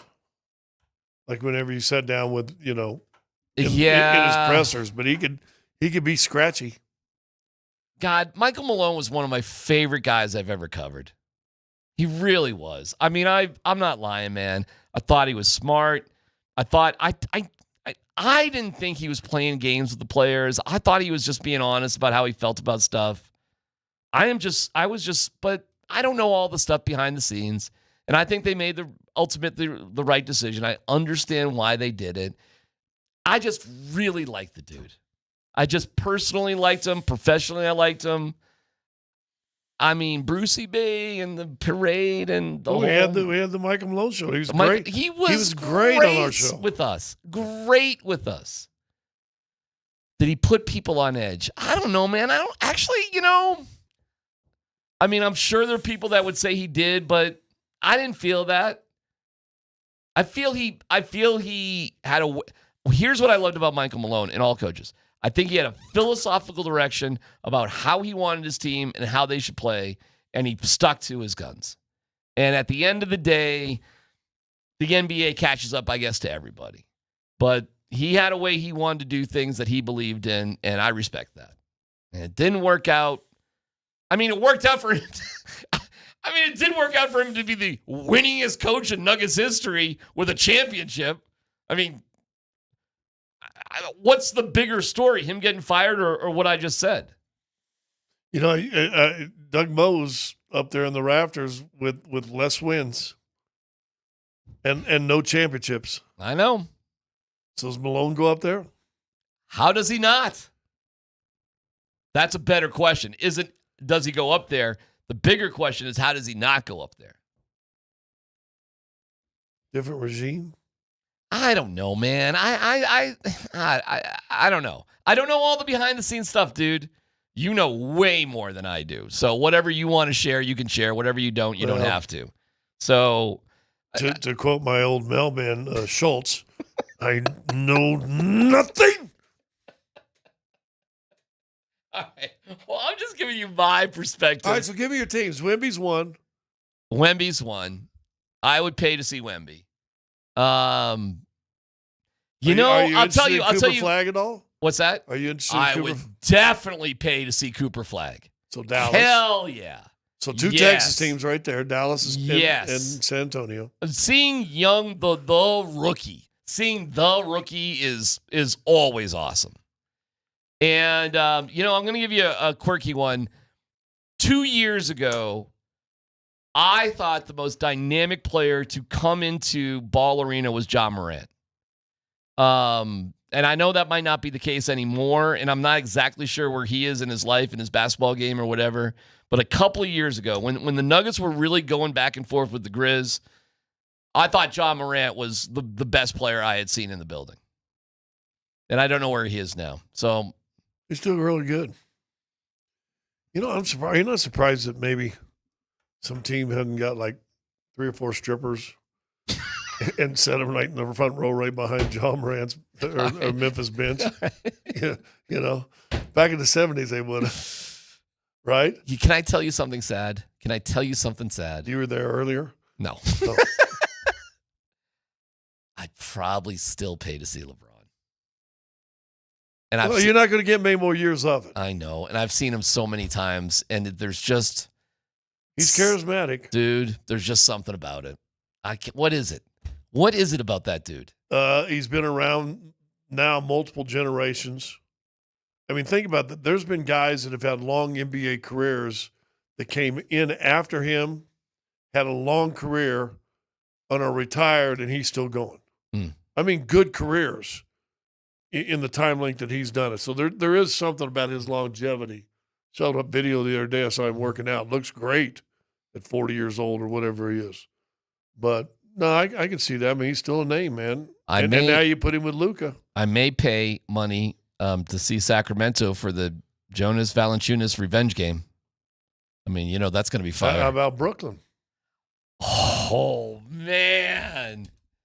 Good call, Scott. Good call. Is there a tribute video? Oh, yes. Yeah. Oh, yeah. There'll be a standing ovation. 100%. Yeah. Tribute video, standing up. Oh, yeah. That's going to be a big one.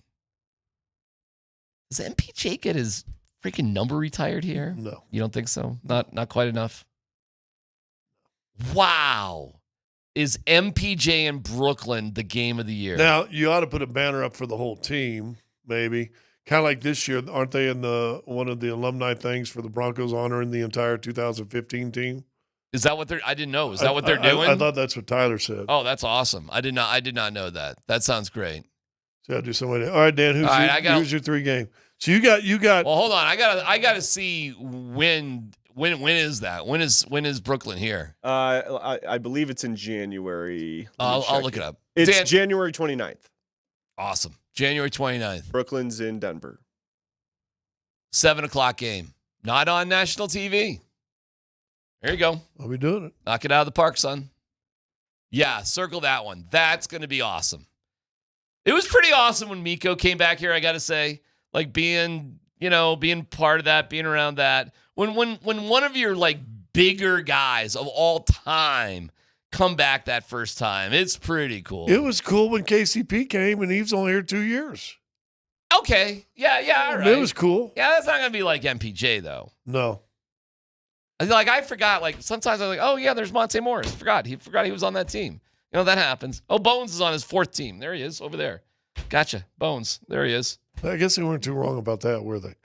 Who's our other guy there? Who's the guy everybody? Will Barton. Barton was another one. Like, when he was with the Wizards or something. He was with the Wizards last year and a half. Uniforms. And he's done. on the bench. Yeah.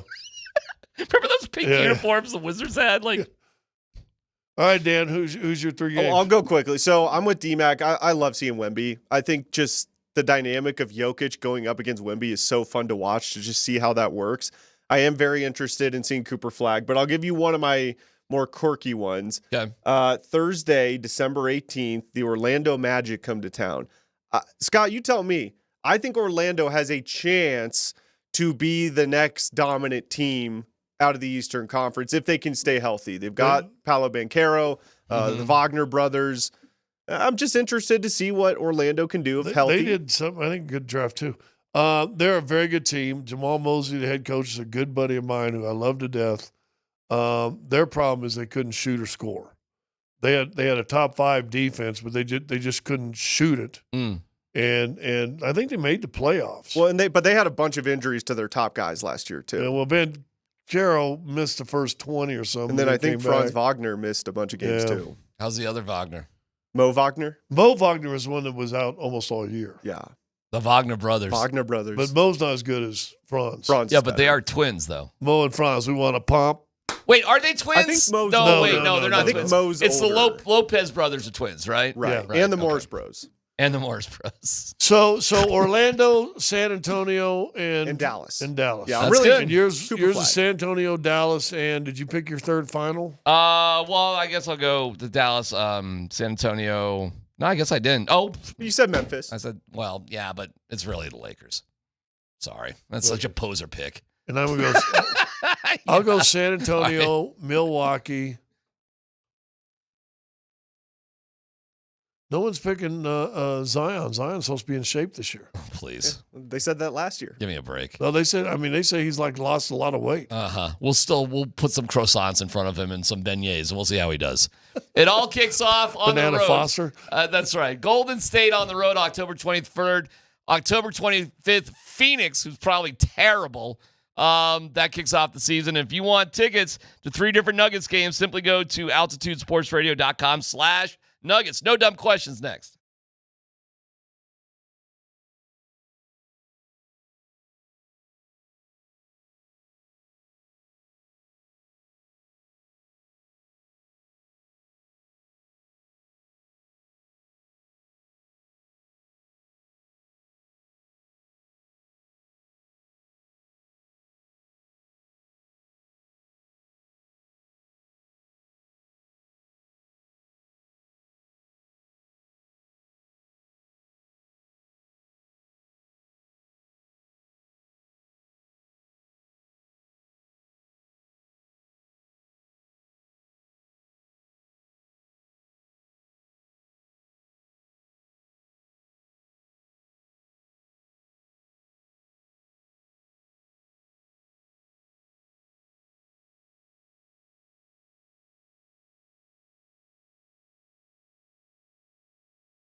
Polumbus, Hastings, and DMac present Dum Dum Dum Dum Dum. No Dumb Questions. This is your safe space. Safe place. I'm leaning into the segment. You're a smart guy. Send us your not dumb question now. Tweet it, text it, or Twitch it. It's No Dumb Questions on Altitude Sports Radio 92.5.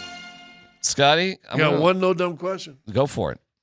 Has Westbrook even sniffed or Oh my God! signed anywhere? Has anybody heard anything about I have heard. Dan, have you heard anything about Westbrook? No.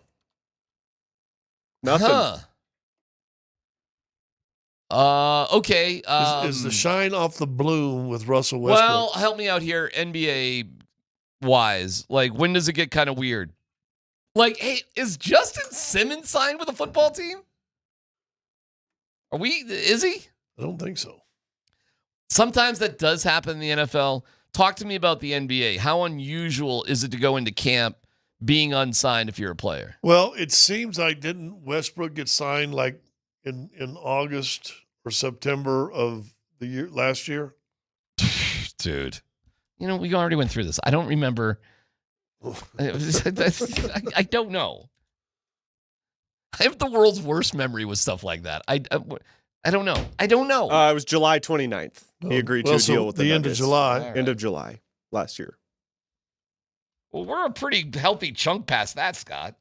Yeah, he does not have a team right now. He's not on a team. It was the day before the greatest practice of the Broncos. July 30th. Say that'll live in infamy for the Broncos. July 30th. It was the day before. So the 29th, yeah. So the 29th would have been the full pad day, right? I guess. And then the 30th was What's your point? Where are we going? That was the day. That was the fat guy day. That was Marvin Mims' fat guy day. But that wasn't the full pad day, I don't think. I don't see. What are you doing? What really? It was just the day. 2 weeks ago. That's Sanford. He remembers every single block, every single this, every single that. No dumb question. It's crazy. Do you remember your failures better than your successes? No. I just blame everybody else for things that went wrong in my life. What do you think? It's my fault I got fired? I can remember 10 times. I can remember more missed opportunities when I was a player than I can big time opportunities. Okay, well, all right. Dude, you had high expectations. Every time I got into a pressure situation in sports, I just joked. So I made it easy on myself. You can't say that. I did. Oh, this really matters. Strikes free. Shizzle. I did choke one time. I got one. I've been hanging on to this one memory for like my whole life. Playing against the opponent, senior year. We were having a lousy team, but we were playing our big opponent. They're going to the state tournament. We're not. It's the last home game against Hamilton Wyndham. It's one of those things in small towns. You were small town, right? I was small town guy. Okay, so don't you know? No clay courts. Don't you? Oh, shut up. So don't shut up, but that's funny. It's my uncle in Stowe, 5.5 hours away. I'm never going to live that one down. Shouldn't have told me. I did have a boat and a car, though. But it was a Pinto and a 15-horsepower Evinrude on an aluminum boat. It was like sinking. Not many people know about Evinrude. You didn't even have a Merc. You had an Evinrude. I had an Evinrude. Anyways, I'll never forget this moment. And I wish I didn't have any competitive sports moments after this moment because it was so good. Because you know everybody in your small towns, right? Yeah, oh yeah. Is there anything? I still hang around with all my. Is there anything better athletically in the world of small town stuff than getting one up on your homeboy from another small town sort of thing? No. Is there anything better? Like, you ever dunk on like a guy that you would be friends with? Or No, you but knew? I got a funny story about that. All right. Well, so there was a kid. We're down 2-1. It's the last inning, and I hit a gapper for a triple. Drove in 2 runs. I could still feel the bat off the ball. Like butter, hot knife through butter. It's just one of those moments. I had one moment that was kind of cool. The next came in Summer League Baseball. This kid, Buckwheat, who was just this big, tall kid, threw like 90 miles an hour as a high school kid, maybe a little quicker. And he just didn't have any respect for me, but we knew each other for years. And he just looked at me. I'm just going to blow it past you. I mean, we're talking to each other as I'm coming up to the plate. I'm up there. He throws me a fastball. It's out of the zone. The guy gets thrown out trying to steal second. He looks at me and says, next inning. Like, to me. I'll never forget it. So I'm just up there, and I'm like, well, I know what he's going to throw. He knows what he's going to throw. We're at Manchester by the Sea. We were in that town that the movie was made out of. Yeah. And I'm like, well, here we go. And, dude, I took that ball. I hit a 340 oppo, It's the only over-the-fence home run I've ever had in my life. It was unbelievable against what Buckwheat. were you saying going around the bases? I laughed. I literally was laughing at him as I slowly went around the bases. It was one of my greatest, funniest moments of all time. Did he plunk you next time up? No, we were boys. It didn't matter. It was funny. Like, I can't believe that actually happened. But it was summer league baseball where it's, like, it's just fun. It didn't matter. The high school game that I got the triple in, that mattered. That was like a moment. And that was it. No dumb question. In your afternoon Little League baseball games, after you guys got done, it was an afternoon Saturday, did you guys all sit for tea afterwards? Okay. Do we have any other no dumb questions here? Really? Do you understand how you do not understand how I grew up? You really do not understand. I wish I could take you to my house. First of all, you wouldn't fit in my house. You big, huge galunk. You wouldn't fit in my house. It might be 700 square feet with one bathroom at the end of a dead-end road. Again, the Atlantic Ocean was my backyard. That is true. Actually, it was an inlet, then the ocean. The boat. So... Did you take that boat with the oven route out in the ocean? Oh, my God. Yes. Yes. You have to be careful with that, though. It's so dangerous. One time, oh, boy, story time. This is actually kind of awful. Mom and Dad, if you're watching, they love watching. So Dad was not as experienced as we were, the teenagers, me and my brother with the boat. And if the current wasn't running, it's fine. You could let go of the handle. We got a handle. I don't even have a wheel. We got a handle on the prop, okay? Dude, I'm from Kansas. I know all all about right. I know all about it. it. But this ain't a lake. There's no current in a lake. Push it out to the right, the boat goes left, push it back behind you, the boat goes right. So me and my brother both had this happen to us where we let go of the handle for a second, the current just slam, and when it does it, you're zhoosh. So if you got somebody in your boat, and both me and my brother had people in our boat, and they almost fell out, but, whatever. It's not really impressing the girls when we throw them out of a boat.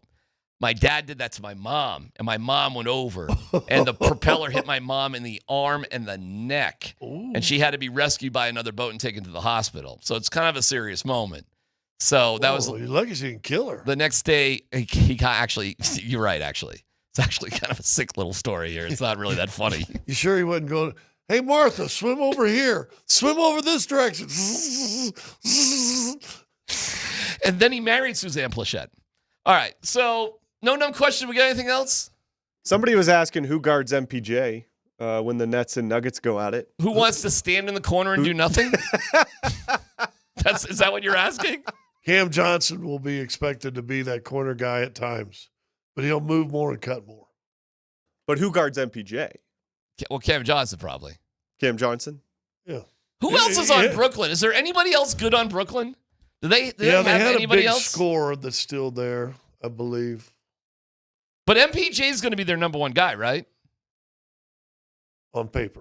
Well, okay. I mean, I don't listen. They had a guy that was scoring a lot of points there for a while. I think he's still there. Let me put it this way: is he their highest paid guy? Probably. Okay. And don't forget, hey everybody, they have 2 basketball practice courts in Brooklyn, so they got that. Oh, really? That seemed to be a big deal to MPJ. That's a big deal. Yeah. So there's that. By the way, what were you telling me about MPJ, Dan? For a podcast, what was he talking about? MPJ basically said that he plays Andrew Tate clips in front of women to see what their reaction will be. This is all with the podcast stuff he's been doing recently. And women are his vice. Well, he did say that. Maybe according to him. Maybe he's trying to chase him away. He didn't even say whether he's pro or anti Andrew Tate. He just said he wants to see their reaction. I don't know what that means. You know what? That's going to be the game of the year. If you're going to win this contest, that's you got to go to the Brooklyn game. That's the game of the year. That's the game of the year. Yeah. January 29th. Hey, go to altitudesportsradio.com/nuggets, and you can pick 3 games with you and a buddy. Figure it out. Big question of the day next.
All right. Great line, though, huh? Yeah, very funny. Darren Urban. What's up, Darren? Great name. I'm Darren. You spell it the right way, by the way. Darren. Let's not have these INs, and all this other stupid stuff of Darren. Got to understand that. The director of editorial content, senior writer for azcardinals.com, covering the team. Wow. Since 2000, 25 years of Cardinals football. My God. Dude, you don't look a day over 27, so that's a heck of a feat, man. That's a heck of a feat. And despite the fact my younger son's a CU guy, moving him in actually today, but forks up 5 years with my older son, who is the leader, the president of the 942 crew, who was a student, by the way, there, Darren. Okay. So my son was in 942 as well. Well, very good. Very good. You guys good. might have run into the same party. By the way, I'll let you know, technically, the leader, if you become what my son did as the president of the 942 crew, you get a scholarship from the athletic department. So my son, for 1 year, had an athletic scholarship from Arizona State. Wow. How crazy is that for the one student that kind of runs all that stuff? Little Darren, I'm just showing off my Valley love for you. That's all I'm doing. Gotcha. Giving you a little forks up there. What should we know about what happened on Now we know nobody's playing on Saturday, right? So we're trying to figure out, is there anything interesting? But what did we learn about each other? The Cardinals learn about themselves and the Broncos based off that practice on Thursday. Oh, I think we learned we learned what we already kind of know, which is it's still practice. It's still one practice in a very long preseason. So, you've already mentioned the fact that I've been doing this for a while. I try not to get over my skis in terms of a singular practice or what might happen. But, from the Cardinals' perspective, I thought they end up doing exactly what I thought that might happen against a Broncos team that obviously has been to the playoffs and expects to go back there. The Broncos have a good defense. I think it was a mixed bag for the Cardinals offense at times. You saw Trey McBride, the tight end from Fort Morgan. He looked excellent and unguardable. But that's kind of who Trey is. And then, in terms of the defense, I thought there were times when the pass rush for the Cardinals looked pretty decent. I think the back end, they're still looking for some stuff. But, this is a great example of why it's tough to judge practice. I know reading a lot of the reports, it seemed like the Denver people were really happy with what Bo Nix was doing. And I'm not saying Bo Nix didn't have a very good practice, but when you can't come when you're not supposed to, at least from the coach's perspective, come within 5 feet of the quarterback when you're rushing them. Not only are you taking that part out of the equation, but the fear factor for the quarterback tends to drop quite a bit too when you know there's no way anybody's going to come close to touching you. So that impacts some things. But I thought from the Cardinals' perspective, it was about what I thought it might be. I'm a little interested. It was interesting. Jonathan Gannon only talks before practice, not after practice. He hasn't actually announced whether he was going to play the starters or not. So we're getting that from Sean Payton. But it wouldn't necessarily surprise me. That's, it was a little bit of a surprise that the Cardinals played their starters in the first preseason game. Calais Campbell, who's went to high school right here in Colorado, I think is the same age as LeBron James, if I'm not mistaken. And not enough people maybe talk about his longevity. I think he's career. Younger than LeBron. He's 38. Well, he's got 18 years in. I don't know. LeBron's going in 20, so maybe just a little younger. LeBron, a little younger, yeah. Younger. Yeah. That being said, what does he look like, and what's the expectations out of him concerning his age anyway? Well, first of all, I know Calais very well, having covered this team for so long. So I covered the first 9 years of his career when he got drafted. And so I'm aware of Calais' arc and kind of the smart person that he is. When he showed up, he acknowledged that he feels he can still be a dominant player, but he knows he can only be a dominant player if he's playing 30 to 35 snaps a game rather than 65 extended time. Yeah. And that fits well with what this coaching staff likes to do, because this coaching staff is all about rotating the defensive line and the edge rushers. So that's not that big of a deal. And I think Calais brings a lot to the table. I mean, considering his age, his metrics and his production were still excellent last year when he was in Miami. So they're hoping that he brings that to this table. And he doesn't have to do it a ton. Again, 30 to 35 snaps a game. And he knows that. It was kind of funny yesterday when it was brought up, hey, is there any chance you might want to finish your career here in Denver? It's your hometown. Calais kind of, and then somebody followed up, could this be your last season? Calais said, I'd be surprised if it wasn't. And then somebody followed up with, well, how did you get to that point that this would be your last one? And then he kind of backtracked a little and basically said, look, I felt the same exact way the last 2 years, this time of year, that it was going to be my last year. And then I kept playing. I'm all about living in the moment. And I believe Calais to be that. But Larry Fitzgerald, who obviously I covered, used to have a line, you want to retire before they retire you. Yes. And I think that's kind of where Calais is heading. Even yesterday when he was talking about possibly quitting, he goes, somebody said, what makes you think this is going to be your last year? And he goes, well, nature. He's older. Like, he can't do what he used to do. And I think Calais is in that Fitz mindset that he wants to make sure when he goes out, it's still doing something at a pretty decent level. And it's not because they say nobody wants him around anymore. Well, we all remember Elway's retirement, and basically in tears, he only went 15 years, which, I mean, let's be honest, playing football, said, I know I can still play. It's just I don't know if I can prepare to play like I need to. And I think with older guys, that's what's even amazing. I mentioned LeBron a while ago. What I'm amazed by him, it's the preparation he's still putting in, and that's why I think it gets most guys, Darren, to be honest with you.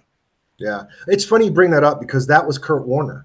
Kurt Warner. Now there was some physical to it. His wife wasn't thrilled with him still getting his head knocked off every so often, but Kurt basically said one of the reasons he stepped away was it was the mental grind to get ready for the games. The games themselves were easy. It was the rest of the stuff that you had to do to prepare yourself to get to that point. Was there any Broncos player that stood out to you from a Cardinals perspective yesterday? Again, it's easy to focus on the quarterbacks, but that's fine. If it's Bo, it's Bo. That's fine. Noticing Bo Nix was impressive, and more importantly, it seemed like the Cardinals players noticed that he's pretty impressive. And I'll be honest, I was one of those guys that wasn't sure, not necessarily that he could get to that point, but how quickly he was going to. And I think that goes to the abilities of Sean Payton, number one, as to coach a guy like that. But number two, that the experience in college and getting those reps mean a lot. I think we're finding more and more that the guys who have an extensive amount of experience in college are the ones that are really experiencing that kind of a success in the pros, and the ones that are more quick one and done, or whatever it is, 2 years or not a lot of games, they're struggling a little bit up on this level. So, but I'm impressed with Bo Nix, and again, as we all know, it's a quarterback league. We can talk about the whole rest of the roster, but if you don't have a quarterback who can perform in the toughest times, you're going to have a tough time doing much in the playoffs if you get there. How big of a year, and what are the expectations on Kyler Murray? It's a huge year for him. Expectations on Kyler are always high. I mean, he was the first overall pick, and you expect something from those guys in the first place. It's been a bumpy ride there's no question about that. And he has not always had the team around him. I know Mike Sando from The Athletic, when he was doing his quarterback tiers story, noted that I don't know if there's any quarterback that's had less of support from his defense over the years than Kyler Murray has. Now they've made a huge move in that direction. Their defense, they've added a ton to their defense. Their defense should be pretty good this year. They already have had one of the best running games the last couple seasons, and that's not going to change.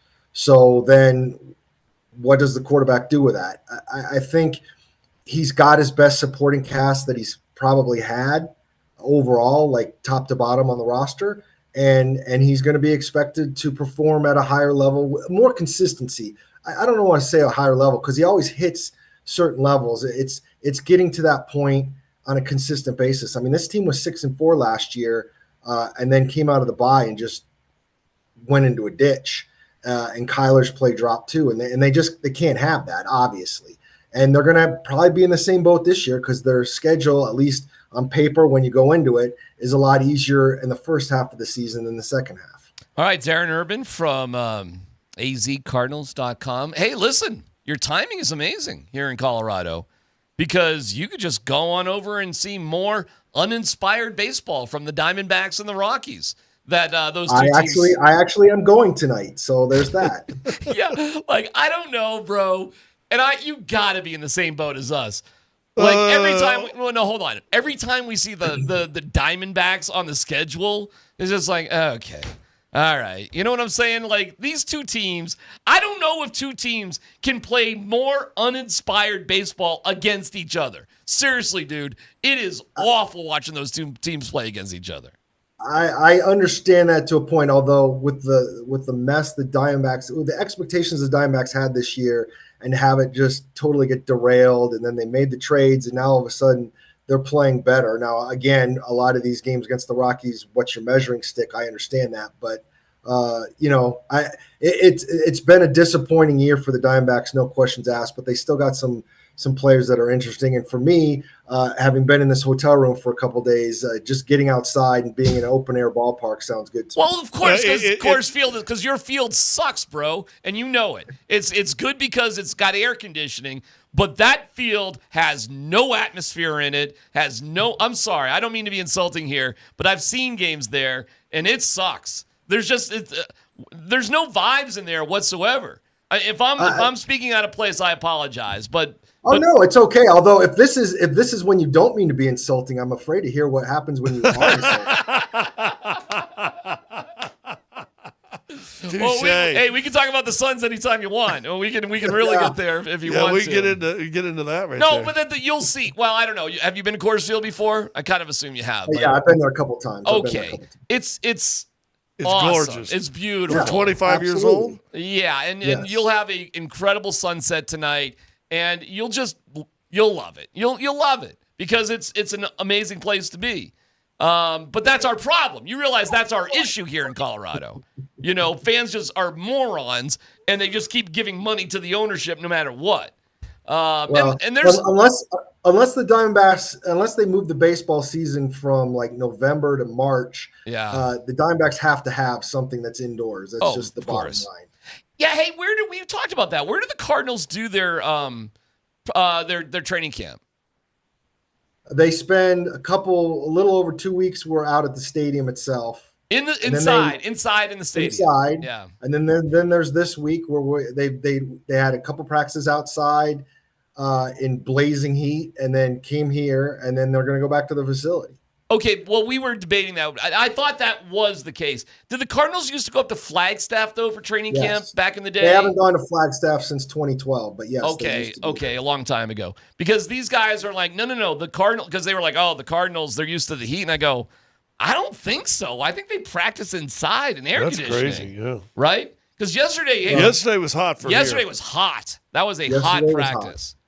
Although on Tuesday, the day before we left, and they had practice that day, it topped out at 118. So they do get some heat. Dude, no, it's ridiculous. And I saw Dillingham, who I'm a big fan of. By the way, Arizona State ranked 11th preseason. 11th. Go Devils. How about, seriously. And Dillingham's out there. I got to love this guy. This little short guy is really super young, and he's ripping on the administration of ASU for not having an indoor facility the other day. Well, that's fair. Well, because what they do is they go up in the forest somewhere in Arizona for a couple weeks, but when they come back, they do not have an inside facility. They do practice at night, but Darren, I mean, so what? It's still 100 and whatever degrees at 8 o'clock, 9 o'clock at night, right? I mean, This is true. I grew up with all that, yes. But now you got a top 10. How sustainable do you think that really is? Because if it's sustainable there's no reason it couldn't happen in Boulder. There's no reason it couldn't happen. How sustainable do you think it is? I believe it is sustainable because of Dillingham, who's approaching this completely differently. And since he's an alum of ASU, I do think he wants to be there long term, whereas every other ASU coach that had a chance to do something like this was always looking to go somewhere else. And obviously in today's day and age, if you've got a young coach who is energetic like that, you got a chance. And if you get a coaching staff like that, you got a chance to get players because they're moving on a year-to-year basis. So you're always going to have a chance to upgrade any place you need to upgrade. But we'll see. I've been down this road before with a good ASU team, and then it's floundered. So we'll see what happens. All right, brother. It's great to catch up with you. Enjoy a meaningless game tomorrow, and enjoy your time at Coors Field, all right? All right. Appreciate it, guys. Thank you. Darren Urban from ArizonaCardinals.com. You know what's crazy? We have crazy things in common with Phoenix. Good guess, Dan. Yeah. Good guess. Don't you think Phoenix is kind of our sister hub? Don't you think? I could see it better than Salt Lake. Salt Lake to me is, I can't get any juice going about Salt Lake. No. There's not. Where's the bad blood with us in Salt Lake? And by the way, they don't have enough sports. Like Phoenix has all. Yes, they do have all 4 sports. I had to think about that. No, they don't. No, they lost the Arizona. Right. They went to Utah. They went to Salt Lake. So maybe we're a trinity. Right. Maybe it's Salt Lake, Phoenix, and us are all like kind of like a together. threesome like that. Yeah, not Tucson, not University of Arizona, or Tempe. Tempe's. You know, it's funny having the kid go there to Tempe. It's like a city. It's just super warm. But, you know, it's like 1 square mile. The campus is only 1 square mile. But it's like, dude, it's all like cranes. Got that big old mountain right there behind you. They do have that. But the city itself of Tempe, it's kind of crowded. It's big high rises. It's not some sort of bucolic, you know, spread out sort of chicks in bikinis sort of thing. Although I will tell you, freshman orientation there was like, okay, son, I get it. But Phoenix and Denver has had. What do you think How about this? The Broncos' first game after 9/11 was in Tempe. Yeah. Back when they played outdoors. Yeah. I went to a Super Bowl. I saw Chad Brown play with the Steelers. Steelers against the Cowboys in that stadium. A Super Bowl. Super Bowls were in that stadium. Crazy, right? Yeah. And they've redone everything there. But what they're doing there in the Big 12 is really interesting. And you do got to ask yourself, if they can pull it off, why can't CU pull it off too? Like, what is different? Hold on, let me just throw this out there. What's different between Arizona State and the University of Colorado for football? Tell me what's different, Dan? Oh, well, for football specifically, I'm not sure. But, you know, the girl-to-guy ratio at ASU is 4-1. Well, that highest rate in the country. Is that right? Are you looking that up? No, I know that. I know there's like 60. And yet, you never took a step towards it, did you? I have been to Tempe, and let me tell you, they have 5 campuses. It's true. They have 5. You thought about going back to school there? No, we'll go party there. What are you doing? Trying to get him to college. Scott's trying to get rid of me. I guess so. I'm trying to get you to college. 5 different campuses there. 60,000 undergraduate students. Seriously, if you couldn't close the deal at Arizona State, I mean, or if you couldn't get in. Imagine getting turned down to go there. Dude, if you got a pulse and a checkbook, you get into Arizona State. I always said this about that, and Arizona's the same thing. It ain't special getting in there. It's special staying there. Right. Because believe it or not, anybody can get in. They'll take anybody. But believe it or not, it actually is like a good school, and like, you know, you got to do something to stay there. But they'll take anybody. That's them. All right, Cardinals and the how about that? The Diamondbacks playing the Rockies. By the way, you know how I tell you, give me 30. They lost last night. Yeah, I mean, I do try to tell you good things, and I'll rip on bad things. But there are games with the Rockies this year that are neither good nor bad. Right. It's just that the Rockies are a bad team, so they lost. Meaning it's a boring game. It was never close. They didn't play awful, but it's just, you know, what was the last night? 8-2, something like that. They weren't awful. But they just suck. They're not that great of a team.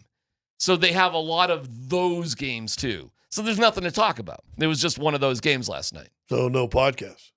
Yeah, I haven't done that for weeks though. But they Well, are. you replaced it with you and Sanford.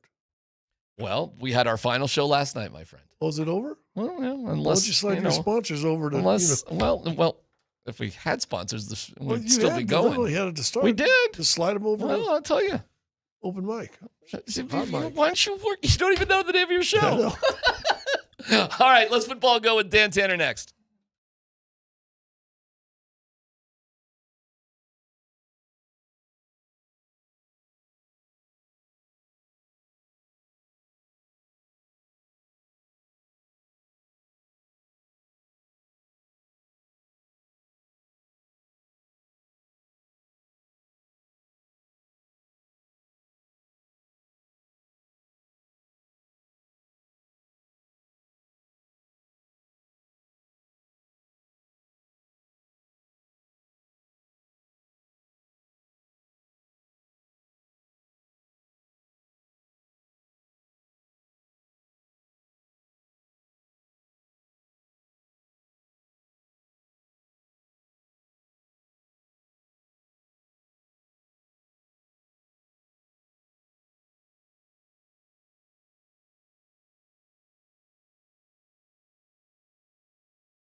All right, we love Mountain High Appliance. I got, Mountain High Appliance. I'm coming your way. We got some big things going on in the old McKee household. You need some new stuff already? Well, we're shipping the kid out today. Right. Shipping the kid out today. So now. So you're gonna turn his room into a meat locker. Cat cave. My wife. Oh, she's got some plans. Trust me, that's her room. But it's like, you know how in life you just got to do one thing at a time. You can't do so it's like get this done and now we can get the appliances and blah blah blah blah blah. So I'm coming. I need all of them too. You name an appliance, your boy needs one. Really? Yeah, we had all the good stuff in the old house. And you left it? No, they bought it. It was just part of the purchase, and I kind of didn't realize what was happening as it happened, especially the washer dryer. I was like, ugh. I might have a washer and dryer that's almost brand new for sale. Yeah, almost. Okay. No, I mean maybe had 2 washes and dries through it. Okay, so almost, right? All right, let's football go, Dan. Go ahead. Front loading. You said almost, right? Yeah. Okay. What's up, Dan? All right, so you're right, DMac. There's not a lot of competition going on in this season at Broncos camp. Most of the position groups are pretty solidified at this point. But Sean Payton did say yesterday, fellas, that there will be some tough cuts at the wide receiver position. No, I like it. And look, there'll be some tough decisions. There's a chance a receiver that might be out here today might be on a 53 somewhere else. And so it's a good thing. And we're deep at running back. We're just further along. We're so much further along as a roster. And that elevates quite naturally the play of everyone. Okay, so just real quick. I got a hot take for you on it. Okay, Tano. so here's your at least unofficial depth chart for the Broncos. Obviously, Cortland Sutton, Marvin Mims, Troy Franklin, and Pat Bryant. And I would throw Trent Sherfield in there as well, or locks to make this team. So you're not looking at the depth chart where Devon Vele is ranked number 1. Well, that's what I was going to ask you guys. Would there be a surprise wide receiver that could get cut, and could that be Devon Vele? They're not going to do it. Here's my big training camp hot take roster thing. They will keep 6 wide receivers. They will not cut Vele. They will not keep 3 quarterbacks on the roster. Ellinger will be on the practice squad, and they will only keep 3 running backs plus Burton. That'll be your 4th. They will not keep 4 running backs. The tough cut, this is my big hot take, won't be Vele at wide receiver. Too valuable on special teams potentially.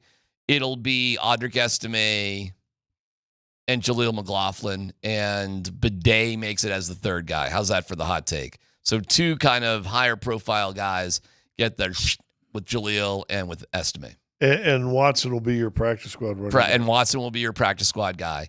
And if they can keep Estime or McLaughlin on the practice squad, they'll probably do it.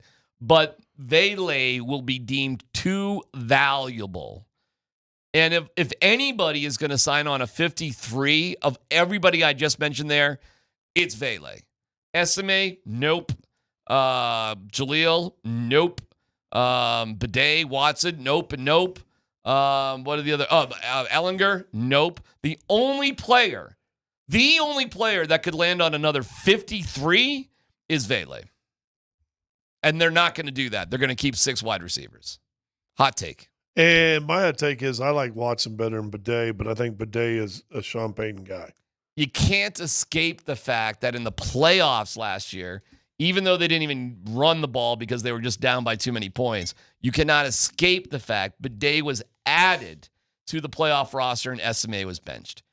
As good as Watson and Estime may be, that is a hard one to get over in terms of how the coaches really feel about you. And now we know how to say Bidet. Right. So we've learned all that. It'd be a waste. Here's another kid I really like, but I think he's a practice squad guy. Joaquin Davis. Joaquin Davis. Yeah, number 80. Yeah, he's a practice squad guy. But I really like him. I think he's had some good moments. I know Good Raj likes him too. Yeah, he's had some moments. Okay, cool. That's fine. So the interesting thing is what are you going to do now? Your 2 guys that can play quote-unquote fullback, Burton and Atkins, are both out. Oh, Burton's out? I know he had a hammy, but is he out? It says questionable. Okay, well, Atkins is out. Like, so, listen, this is the stupidest position of all time, fullback anyway. So whatever you want to do at fullback. I don't know. I don't care. It's like 4 plays a game, if that. And maybe some special teams. But if you're running more outside zone, isn't that the key of an outside zone team? You know what, Scott? I've been facing, with ex-football players, the fullback, if we had 22 Janos, stupid conversation. If we had 22 Janos, we'd lose every game by 70 points. But I understand it. But I'm telling you, if in fact they're trying to go to a more West Coast running type of spread outside zone running. Well, listen, all right, hold on. Is our fullback, is he injured, or is it just like he'll be okay in 3 days sort of deal? I mean, what are we doing with Burton? Burton, it just says questionable hamstring, right? Yeah, but I got the impression this was just kind of a... And Atkins' ankle? Several weeks with Atkins. Sean said it'd be into the regular season. So, all right, fine. You're a little short in that department. I mean, could you turn... All right. No dumb question. Could you turn Estime into a fullback? Ooh. Position switch. I don't know if he likes to hunker down in there, though. I mean, now you're not carrying the ball. Now you're going to put on a little bit more weight, and you're going to become a fullback. Would you make Estime a fullback? What's Payton Hillis doing right now? I don't know. Let me call Josh McDaniels. There you go. That's an old take. Yeah. All right. Next story, Dan. All right, so Tom Brady spoke with Joel Klatt. They're doing their college football. Look at that guy, Joel. Fancy Joel. Hasn't Joel become so fancy over the years?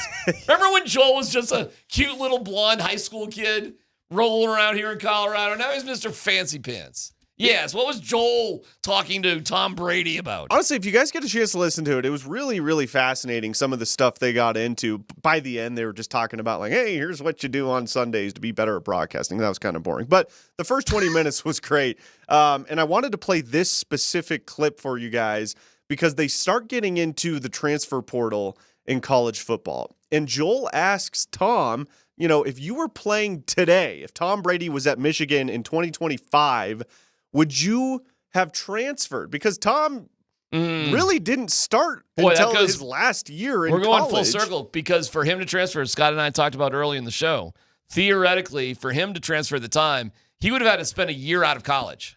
Right. That's right. A year not playing. He could have been at the college practicing, but a redshirt year, basically. So here is Tom it's a good question. Talking about the negative impacts he believes the transfer portal is having on student athletes. My college experience was very challenging. It was very competitive.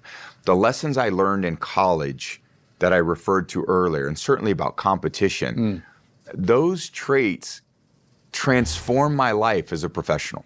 I was ready to compete against anybody because the competition in college toughened me up so much that I had a self-belief and self-confidence in myself that whatever I was faced, I could overcome that. And I think if we take that away from a young student athlete to say, you know what, I know it's tough to compete, but what we're going to do, before you have to compete, we're actually going to put you somewhere else so that you don't have to compete. That is absolutely the wrong thing to do to a young child. Yeah, all right. I respect what he's saying, and I'm with him. The only pushback I would give there, Scott, is what if you just have lousy coaches that really don't believe in you for whatever the reason? Now the level of competition isn't even fair. Well, then the question is, why does this kid go to someplace with a lousy coach? How many people are fooled anymore? Because a lot of coaches leave, they recruit you, and they seek greener pastures, and you have no control of the next coach that comes in. That happens all the time in college sports. And it should have been, now it doesn't matter, but it should have been way back in the day, if the guy that recruited you in, I had people, when we talked about this, guy recruits you in, leaves, that it should be open. If you want to leave, you should be able to leave. And then I had so many people online going, well, that's not why people aren't going to those schools because of coaches. Who said that? Some callers and texters online. Oh, well, that's somebody that doesn't know what they're talking about. BS. The only reason I went was because of the coach. Again, I have some firsthand experience. It sucks when the guy that recruits you and believes in you leaves, and he's replaced by somebody who believed in somebody else. And Scott, everybody wants their own people. Everybody wants their own people. And go look how many guys left after Deion came in. It happens a lot to college kids. So I do respect what Tom's saying, and I will agree with him if all things are equal. So I would have to know, are all things equal? If the guy recruited you is still there and you need to develop, then you should stay. You should stay.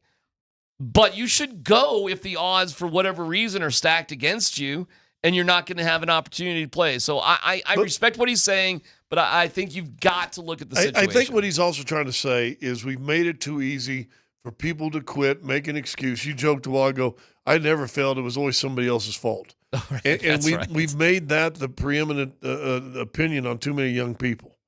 That, it's not my fault. He just didn't like me. I agree with you on that, too. It's a fine line, man.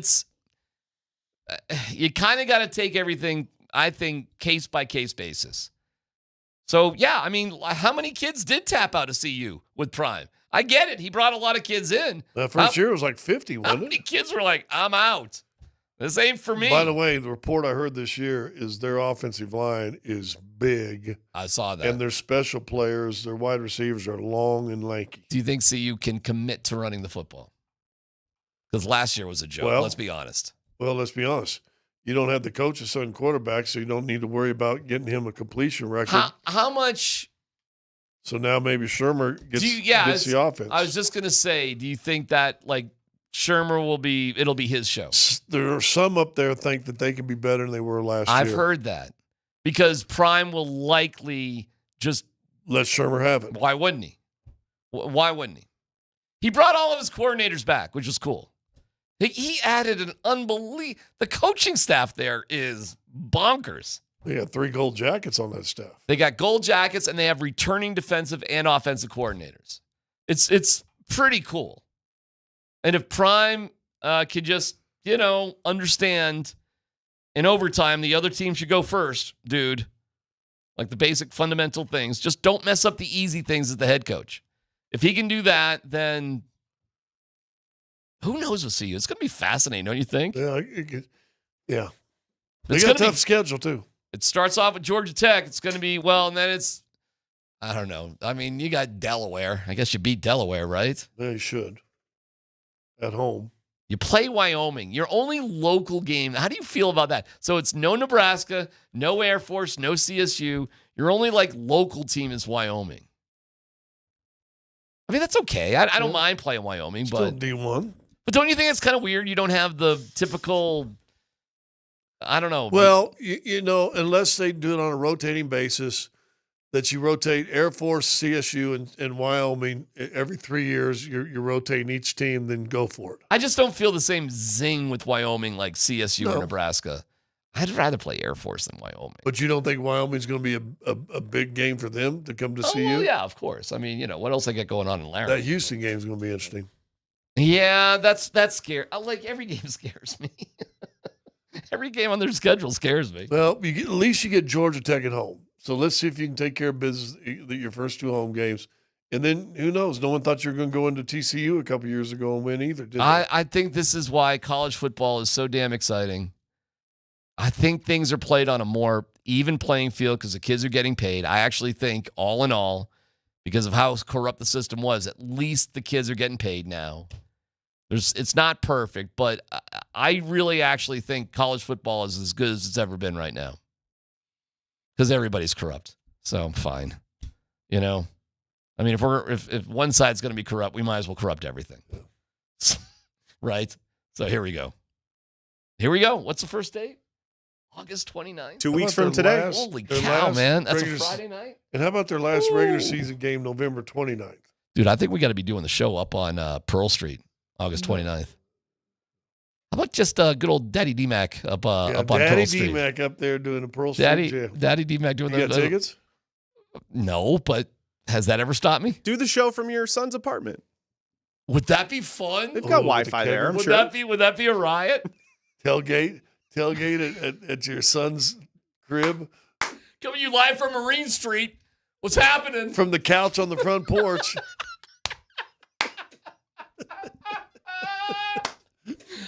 Look at the couch now because we're setting it on fire a little bit later tonight.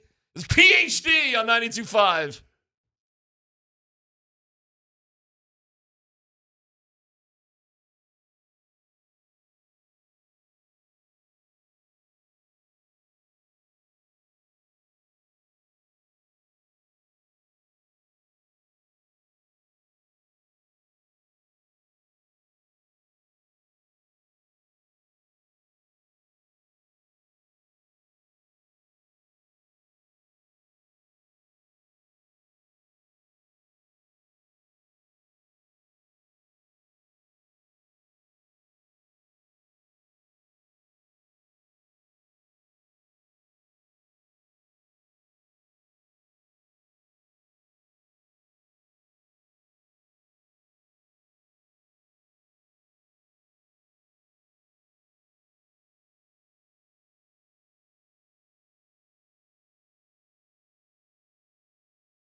We appreciate you listening to us wherever you are. The Altitude Sports Radio app is powered by the Wilhite Law Firm. Injury lawyers go to wilhitewins.com. That's wilhitewins.com. Just posting up, that's all. I'm going to post up wherever I can, Scotty. Do it when you can, man. Do it when you can. Get the jam in. Nate and Andy coming up here in just a little bit. Want to thank our friends at Revitalized Health.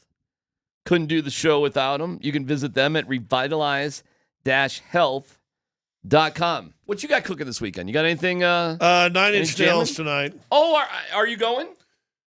Yeah. 9-inch nails are tonight? Hey, dude. Really? Yeah. If you come across a stray, let me know. I think Julie may have too. Let me know. I'll text you. It's a quirky night because it's logistically interesting, but I could.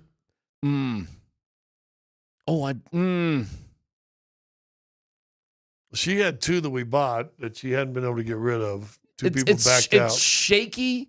You're in the box, right? Well, yeah. Okay. We're going to sit there, but I have 2 other ones that are. Well, I'm not sitting. It's only for the box. I'm sorry. I'll snob it up here. Then you got to talk to Brendan. Well, I'm not sitting in just the regular seats. Yeah, but Brendan, for clients, it turns out all 5 of his college buddies. But anyway, you might want to talk to him. See if one of those may have bagged out on him. I tell you this, man. Weren't we talking about the best concerts? Like, I don't know if it was the best concert, but I'll tell you one of the best concert performances I ever saw. Now, a lot of people know about Woodstock 99 because that was the Fred Durst, lighting things on fire and all that. But you realize there was another Woodstock in 95. No. There was. I just remember the one in 69. 69. So Yeah. I thought 71. So that was the first one. And then the one in 99 was the 30-year anniversary. But they had a 25th anniversary one, too. Ooh. And I covered it. I was at a 97 Rock in Buffalo at the time. When you were a disc jockey. When I was a disc jockey, yeah. And we had a news station there, too. So there were a couple of us that were there. The only memory you may have of that one was 9-inch nails because it was very muddy at the 95 Woodstock. As it was in 69. As it was, yeah. And but 99 was on an Air Force base. Actually, 99 was not muddy. 99 was in an Air Force. It's muddy because of like poop. And seriously, I'm not joking. Watch the documentary. They did not have the right facilities for that. And people were covered in that stuff. It was actually disgusting. But in 95, it was still in a field. It wasn't at an Air Force base. And it rained. And it was cold. And I was there for 3 nights. And it was a muddy mess. Where'd you stay at? In a tent. Oh, you did the whole experience. Oh, yeah. That was the only way to do it. So I was in a tent. I was like a rock reporter. And it was right before I got married. So it was free love? No, it was 94. Because it was the same year I got married. And I stayed with a female reporter, Patty Candela, who was at the news talk station. It was the equivalent of WGR, which is like KOA. So it was the 2 of us sharing a tent together. This is a month before I got married. So let me tell you, brother. Let me tell you what a good husband I am. And that was even before husband. Let me tell you what a good husband I am. Because if I was ever, it'd have been that night. And I think it wouldn't have been that hard. And she was with the guy too. It was like. So the 3 of you in the tent? No, her guy was back in Buffalo. Oh. As was my fiance. There was the 2 of us in a tent, freezing our asses off, wet, naked and afraid.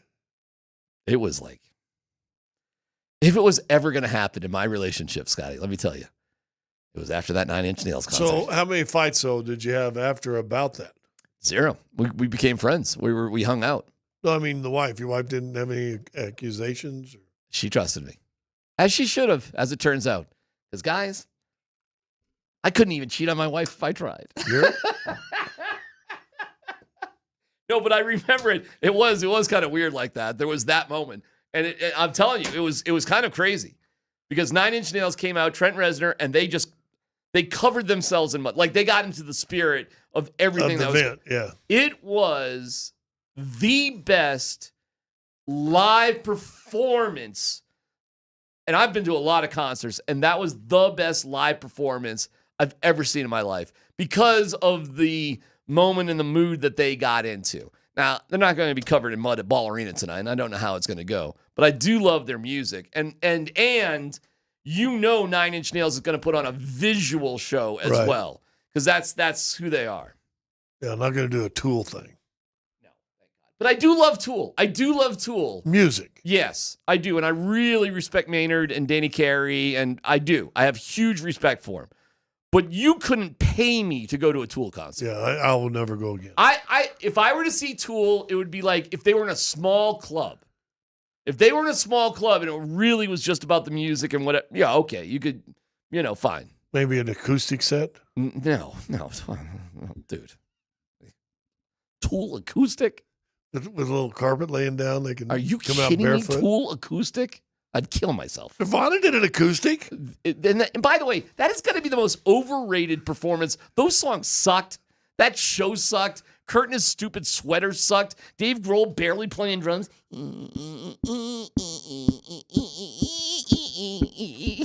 was terrible. Okay, best.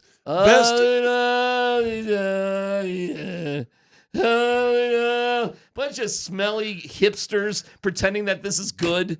Put on some deodorant and drink a Coors Light. No thank you for unplugged any of those things. So during that series, which was real popular, best unplugged concert you saw on MTV? 10,000 Maniacs, Natalie Merchant. She was good. Yeah, I'm in love with her. Eric Clapton was good too. He was fantastic. Yeah, because both of their music is fine being unplugged. It's fine. It's like that kind of in the first place. I mean,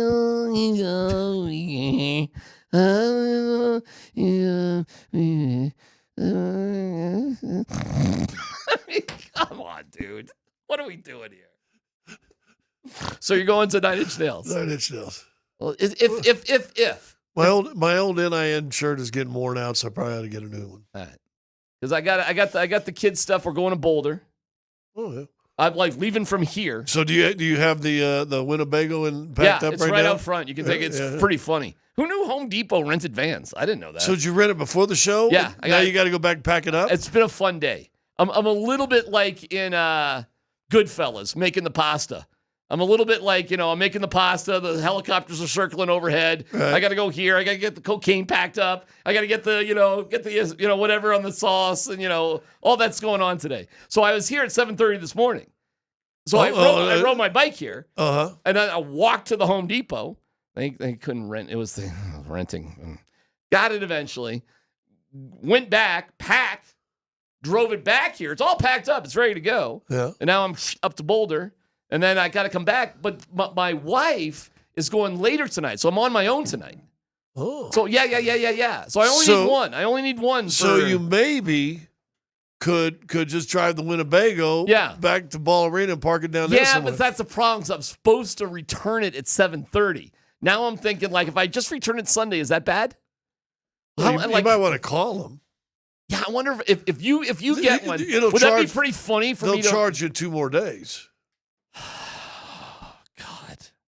Yeah, but I have sweet tickets for 9 Inch Nails. Is that worth like $60? I'm telling you, Sean Brennan looked like a buddy was canceling. All right, if you hear something, let me know. But that'd be pretty funny if I roll up to the 9 Inch Nails concert in a Home Depot van. That would be funny. That would be kind of funny. Let me know if you hear something. I will. I'll be interested because I'm on my own tonight. I was borderline thinking about just going to my own to the Rockies. Yeah, probably not. I don't know. I got Friday night to myself. I don't know. I'm a man amongst town in Lone Tree. Well, what do you do for fun? 9 Inch Nails. When you're ripping it, see, that's a concert my wife, I couldn't drag her to 9 Inch Nails. She would never go. But I love them. Yeah. Plus, I get to party with you. You and the warden? Yeah. Oh, we could have some fun. Yeah, I got a tent. Nader's here. What's going on, Nate? Good what to up, see you, dudes? buddy. How you guys doing? Oh, we're just chilling. Hey, I got a question. Good. Is it a dumb question? It's extremely dumb. All right, perfect. This is the dumbest question I could maybe ask. Okay, so as long as we're sharing personal anecdotes. Absolutely. Last night, daughter comes into the room, I don't know, 4. How old is she now? 7. Oh, wow. So she comes in. Does that not seem like yesterday when she was born? Seriously. Oh, my gosh. It goes so quick. we talking second grade? She's going into second grade. She starts on Tuesday. Wow. It's very exciting. So she wanders into the room about 4:45. She wakes me up, bad dream, whatever. Okay, hop into bed. You can hang out with me and Mom for a little while. Mm-hmm. So I'm trying to go back to sleep. It's not going great. Okay. My phone buzzes, and I can tell it's a long enough buzz to be a text message. It's not just like some new podcast popped up or something like that. It's not the quick bzz. It's the bzz. I'm like, oh, that's a text message. I'm like, who the hell is texting me at 5 o'clock in the morning? And? So I'm like, you know what? I'm not looking because I just want to go back to sleep. All right. That would make me nervous. I would think like a dead parent or something. I'd be like, well, that would be a phone call. You know, nobody's texting to be like, oh, by the way, Mom kicked the bucket. All right. So that's a phone call. So I'm just going to ignore it. Okay. And then, eventually, like, my daughter is a bag of bones, and I can't have her sleeping next to me. So I'm just like, all right, I'm going to go tuck you in. You're going back to bed. I wander back in. I press my phone because at this point, I'm just like, F it, I'm up. Sure. Who texted me at 5 o'clock in the morning? He already raised his hand. You texted Nate at 5 o'clock in the morning? Not only did he text me Why? at 5 o'clock in the morning, let me tell you what he texted me. Did you come across some obscure stats? It's very funny. It's very funny. Okay? And I need to ask you what the hell was going on here. So yesterday, I texted one Scott Hastings at 10:54 a.m. Okay? This is at 10:54 a.m. All right? Why did I text Scott Hastings at 10:54? Because I assumed Scott Hastings is more punctual than me, and he's already at Broncos practice, and I need somebody to come and open up the gate. All right? Okay. However, Scott Hastings, later than me. Yeah, I had a little doctor thing. I opened the gate for you. That's right. You did. You did. So I text him at 10:54 a.m., hey, dude, if you're here, can you open the gate for me? The response came today at 5:03 a.m., and I quote, sure. That was why my phone buzzed this morning That is at fantastic. 5 o'clock. But you were already awake. I was awake. As it turns out. And that was the end. That was like any hope that I had of maybe thinking about going back to sleep. I was like, screw it, That is I'm fantastic. up. Yeah, and I got up and I read the internet and I worked out. I was responsible. Oh, look at you. With my time. Good But for you. so now I need to know, what were you doing at 5 o'clock in the morning? Well, I was up. I think my first text of the day was at, I can look. The glasses are coming on. I think at 4:58. Mm-hmm. Okay. I went to bed. So you were just going through yesterday's texts. Well, yeah. The kids back at school. We started last Tuesday or this Tuesday, past Tuesday, and so now it's back to bed early. Scott climbed in bed, turned the lights off at 9:30. There you go. So I was asleep. Woke up, had to pee at like 4:45. Yeah. Went back, laid back down for about 10 minutes. And went, I ain't sleeping. Right. You know, I got 7.5 hours sleep. I feel pretty good. I got down and put my coffee on, and same thing. I sit down, and that's where I start going to read it. And I hadn't looked at my text since I've been home. Well, actually, probably obviously since the practice. And I sat there, and I always think that's funny to answer people. That's hysterical. No, it's flat out hysterical. I like to answer people super, super late. Well, and I had like in my head, I was like, is he hungover? No. Is he what is he up to right now? See, he's messing with me at 5 o'clock in the morning. Well, first of all, he's a bit of a funny turd. Would start there. Second of all, you're still, whatever you think of yourself, you're still pretty young. Sure. You gotta, the older you get, you just wake up. My wife says it to me all the time. Oh, it's happening to me. Why are you awake? I'm going to that place. Why am I awake? I don't know. Yeah. I have no idea. Yeah. Did I already pee in the middle of the night? Yeah, I got that over that. Well, go look at our PhD. When was the first thing I sent you? I mean, early, but I'm not surprised by it, Nate. Yeah. Because I know the older you get, the earlier you wake just up. pop away. And by the way, you're arrogant when you're older Because you just say, well, if I'm up, screw it. The rest of the world should be up right now. Well, that's right. Well, that's the way that goes. I forget about the going to beep you. I didn't even think about that. I mean, it was a buzz. If I would have been asleep, I wouldn't have heard it. Again, when you're older, you Right. don't think, I'm up, everybody's up. Yeah. And I'm asleep, I guess everybody's asleep. It was very entertaining, and it really did. Here's the thing: is I looked at it, and then I laid back down, and I think I laid awake for like 3 minutes. And I think in my head, I was running over in my head like, what's he going for Now, with this answer? How right far now? did you take the joke? Did you respond back to sure? I did not. Because you could have wrote back, don't worry, I'm good. I'm good. That would have been the key. Well, then I was like, in my head, I was like, does Hastings think I'm like at his front door right now? That was one of the things I was wondering. Does he think I'm standing outside his house, just being like, let me in, I want Eggos? I do that all the time. Andy sent me like message before, blah, blah, blah, and I'll get up. That was early for me. I'm usually another hour. Yeah. But I'll answer him the next day, and I'll be, oh, no problem. Oh, I have a friend in our world who I think has probably done this to all of us, and that's Tom Nalen.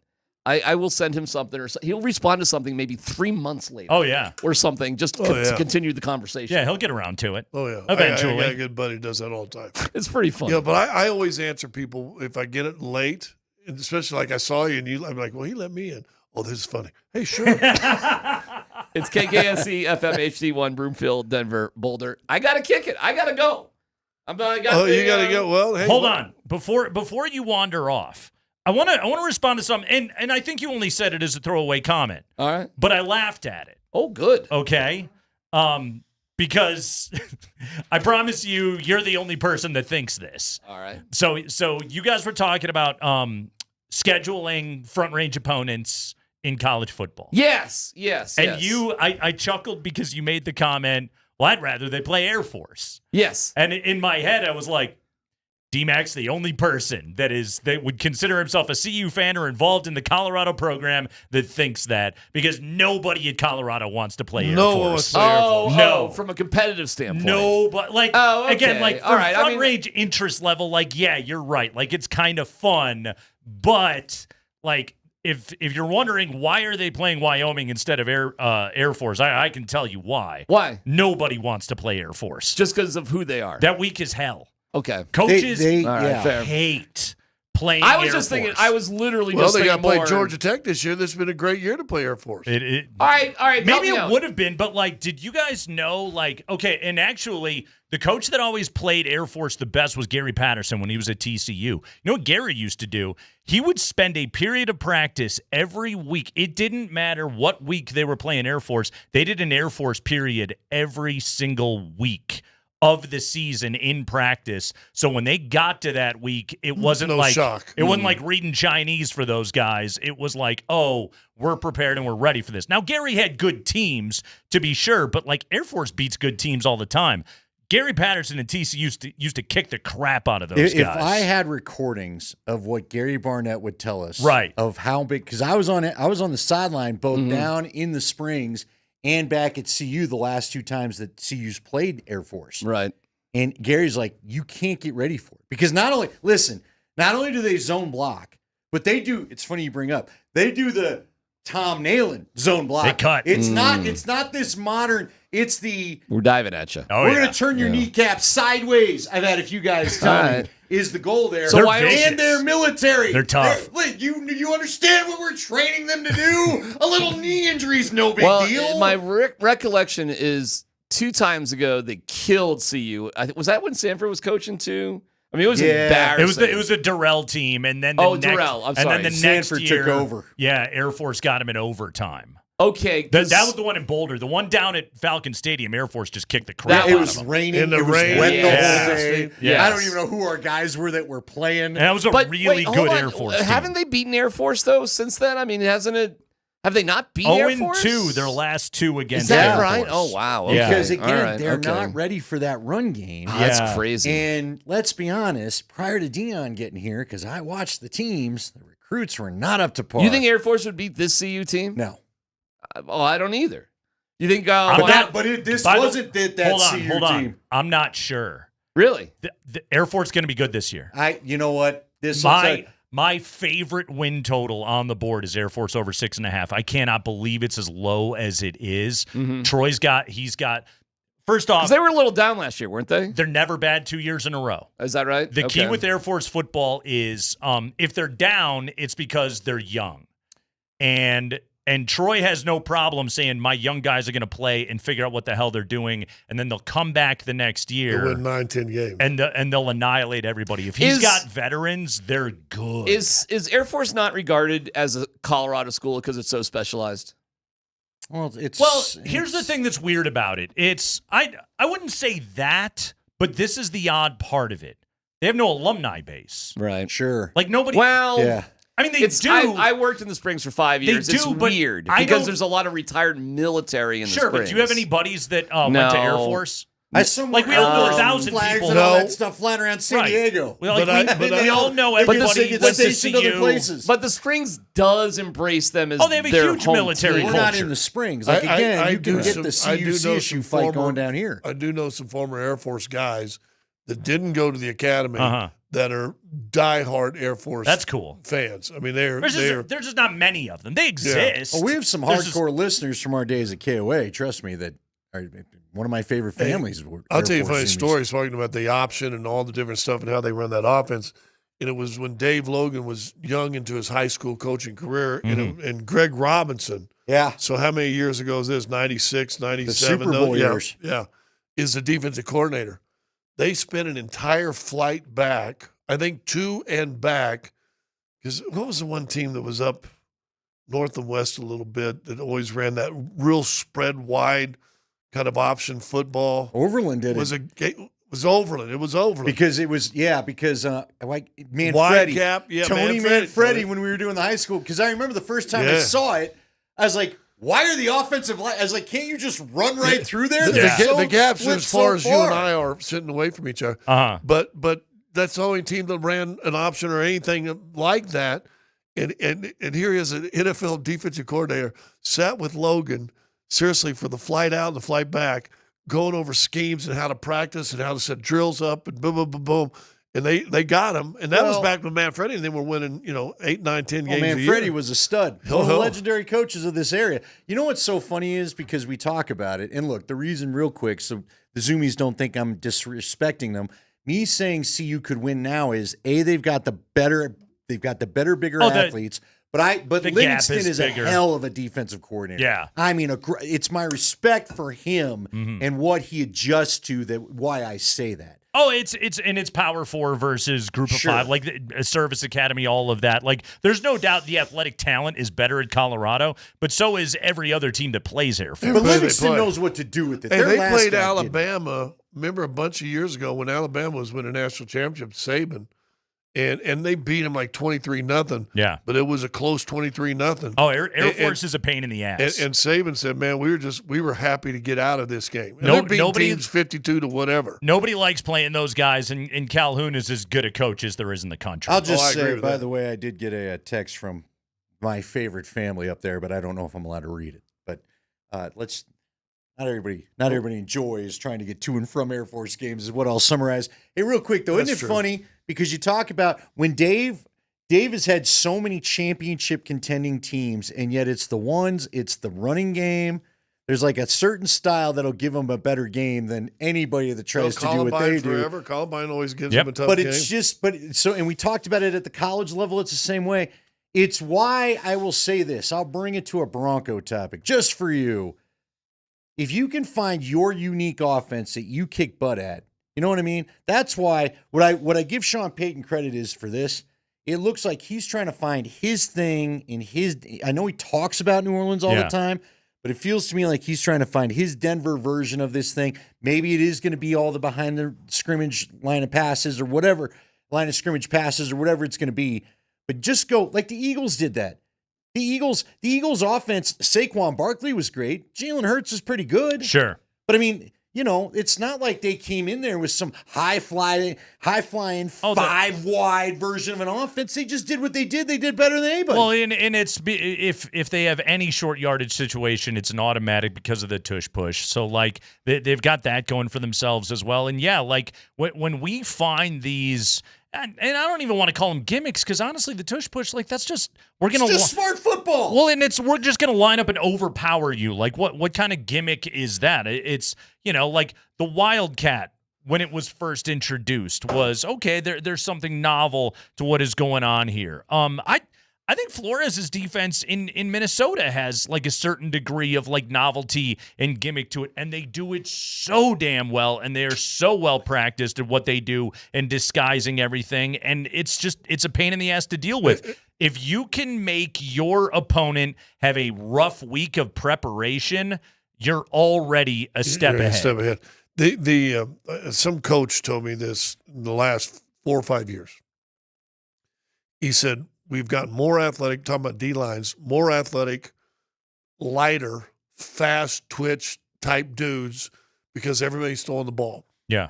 He said somebody's going to commit to running the ball, 35, 38 times a game, get a big bruising line, big backs, fullback, whatever, and start attacking these little Nick Medino type size dudes and smaller linebackers. I mean, the linebackers, too, are quicker, faster, lighter guys. Got to be coverage guys. He said somebody's eventually going to do that, and they're going to rack up a lot of yards and a lot of points. You know who I always thought it was going to be was Belichick. I thought Belichick was just going to go back to I'm going to maul you, and I'm going to maul your 220-pound middle linebacker that you Singletary, and we talked about DJ Williams and those guys. They were 250. Wow, 250. That's but they can't run. How big Stranad? I know he was a safety. Now he's a line. Dude, he's like 225 best. Maybe might even be in the team. I mean, Atwater would have been. Frankly, he is Atwater's size. It's why I think, like, really, if you're asking me, like, what offense is the most difficult to prepare for in this NFL right now, I think it's Baltimore.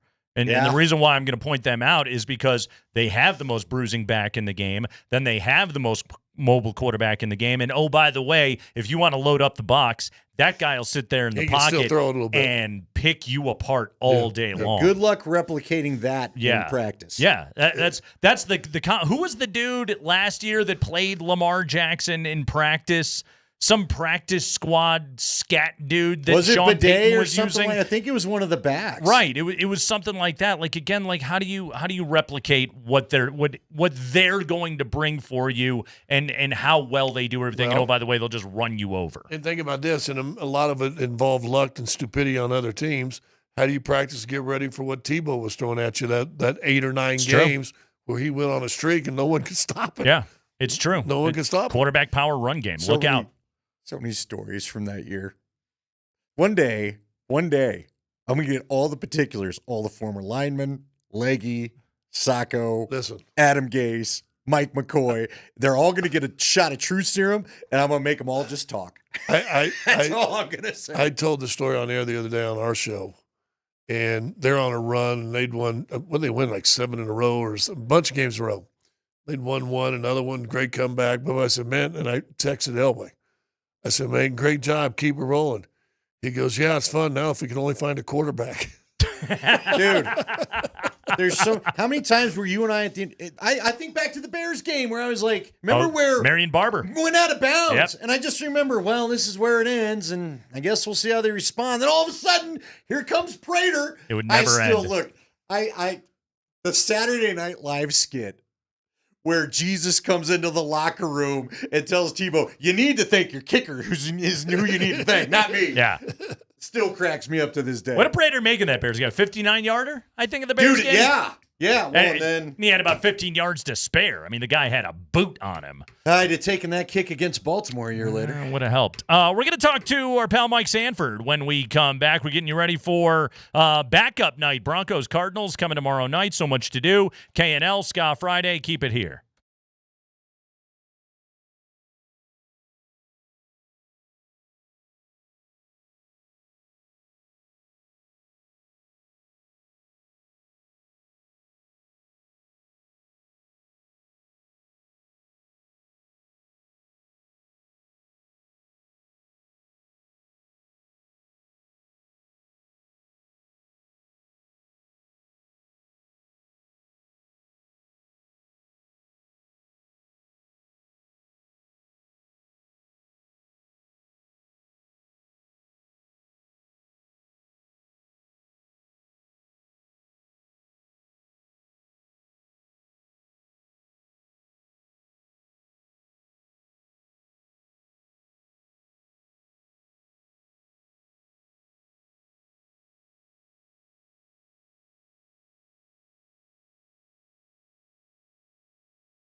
it's Ska Friday. We play ska music on Fridays. We are the Kreckman and Lindahl Show on Altitude Sports Radio 92.5. We have so much to do on this show. Jeff Legwald will stop by in our numero dos here on the program to get you all set for Broncos Cardinals tomorrow night. No starters going to be out there. So if you like backups, which we do, you'll enjoy that game. Speaking of backups, coming up at, what are we doing, 20 minutes after 5 o'clock today? A little preseason fantasy draft today on the show. Is it too soon for a drinking game? We didn't add that in. Ooh. We could add a drinking game if need be, although it did take us the full 20 minutes to draft a team last week. In part because I don't think – Leggy kept asking me the rules. And I was like, Leggy, pick 3 dang guys that you think are going to star in this game. That's it. There's no long-term commitments. We ain't going on a date. No one's asking you to marry them. You're not drafting them all year. It's one day. I also love, again, like people that act like fantasy football is like advanced algebra or something like that. It's like, hey, have you ever looked at a box score? Good equals points. The end. I know. That's but it. He didn't want to let you down. It was that Illini, and then he did because you failed lost. Me miserably. He did. He finished he really in third. He really did. Yeah. Oh, man. So we'll talk. Did I win, by the way? Kroll scored a touchdown. Did. You know what I figure out who wins? If one of our guy gets a TD, you probably win. Wait, you had Lucas Kroll? I did. Nice. That's good. I still can't get over none of us took Sherfield. Like, how did we do that? I considered it. But you didn't do it. You guys know I would have taken him number 1. Yeah, you told us. Yes. And I do believe you and that not you even would have. I've been hyping him. I will back you up. I wasn't Monday morning quarterbacking that. I'm a Sherfield guy. You know who else is a Sherfield guy? Yeah, he would have taken him number 1 too. Sandman joins us right now. Mike Sanford, former GA at UNLV. That's the University of Nevada, Las Vegas. Wonder if he ever went to a Hustlin' Rebels game. Sandman, how you doing, buddy? I'm doing absolutely elite today, just like PJ Fleck is every day. By the way, did you ever go to a Hustlin' Rebels game? I went to many Hustling Rebels games. You're talking about Lon Kruger in the Hustling Rebels, correct? Well, that's the Runnin' Rebels. The Hustling Rebels were the baseball team. It's the baseball team. Are you a big baseball guy? I did. Yeah, buddy Goldsmith, the head baseball coach when I was there. I had elite lippers in the office. His office was about three doors down from my GA office. Did you ever bump into Greg Maddox over there? I didn't. He wasn't around much. Now the golf program, on the other hand, big time. A lot of pro golfers, especially at the time. That was a good golf program. Yeah, I would imagine so. It's a good place to be. Sandman, let's first off, wonderful job on the conference call this morning. I thought I knocked it out of the park. I thought you were okay, but really, I thought I was terrific in our high school football preparation today. So thank you. Riveting stuff, really. A lot of people were asking me, what was it like being on the other side with colleagues of yourself? And I said, yeah, it was a whole lot of self-deprecation. Tyler Polumbus, after hearing all of the Division I scholarship offers that players on my roster have, he told me basically, hey, pretty clear here, you got to win a lot, like every game. Yeah, Sandman's his really O-line. I mean, he's got like the old Washington Hogs over there at Valor Christian right now. This guy, there's a Joe Gibbsian level of pressure on Mike Sanford right now. All right, who's Lachey? Who's Jim Lachey then, guy? Lachey is Cannon Smith, USC-bound left tackle for the Valor Eagles. I'd say, I don't know, I'm trying to think, who was a massive human being? There was another guy that was massive on that offensive line. I'm trying to, when you say massive, I always think of Nate Newton because that was John Madden's guy every time he could do a Cowboy game, but that was not a Washington guy. Yeah, wasn't him. I remember the story, my dad's favorite coaching stories that he got from the legendary leader of those Hogs, the Boss Hogs and the Washington Redskins, Joe Bugle. If you remember Joe, oh, Bugle, yeah, one of the great offensive line coaches of all time. Didn't have a great tenure as the head coach of the I believe it was the Los Angeles Raiders at the time he was the head coach there. But Joe Bugle is telling a story about one of his offensive linemen that was not necessarily the smartest guy. Okay, so Joe Bugle showed up to a training camp day. Showed up in the morning with a thermos, and he'd been there with 3-4 hours, poured it out in a position meeting, a thermos of hot coffee into his mug, and it just bewildered said offensive lineman, to which said offensive lineman looked at Joe Bugel and simply said, "How do it know?" How do it know? So my dad and I use that a lot in any situation. How do it know? It's kind of the deal. It's kind of the jam. So Hey. yeah, that's a good hog story you didn't sign up for. I got another one for you, but you can't tell it to your kids. But Nate'll like this. I was told one time John Riggins showed up after, let's just say he'd enjoyed the night before the game quite a bit and showed up looking a little haggard. And he stumbles over his offensive line and goes, "All right, boys, I'm going to need a couple big holes to run through today. Feeling a little rough." And he started to head off, stopped, flipped 180, came back, and he goes, "But not too big. Don't make me look silly." And then headed off to the shower to try to get himself right.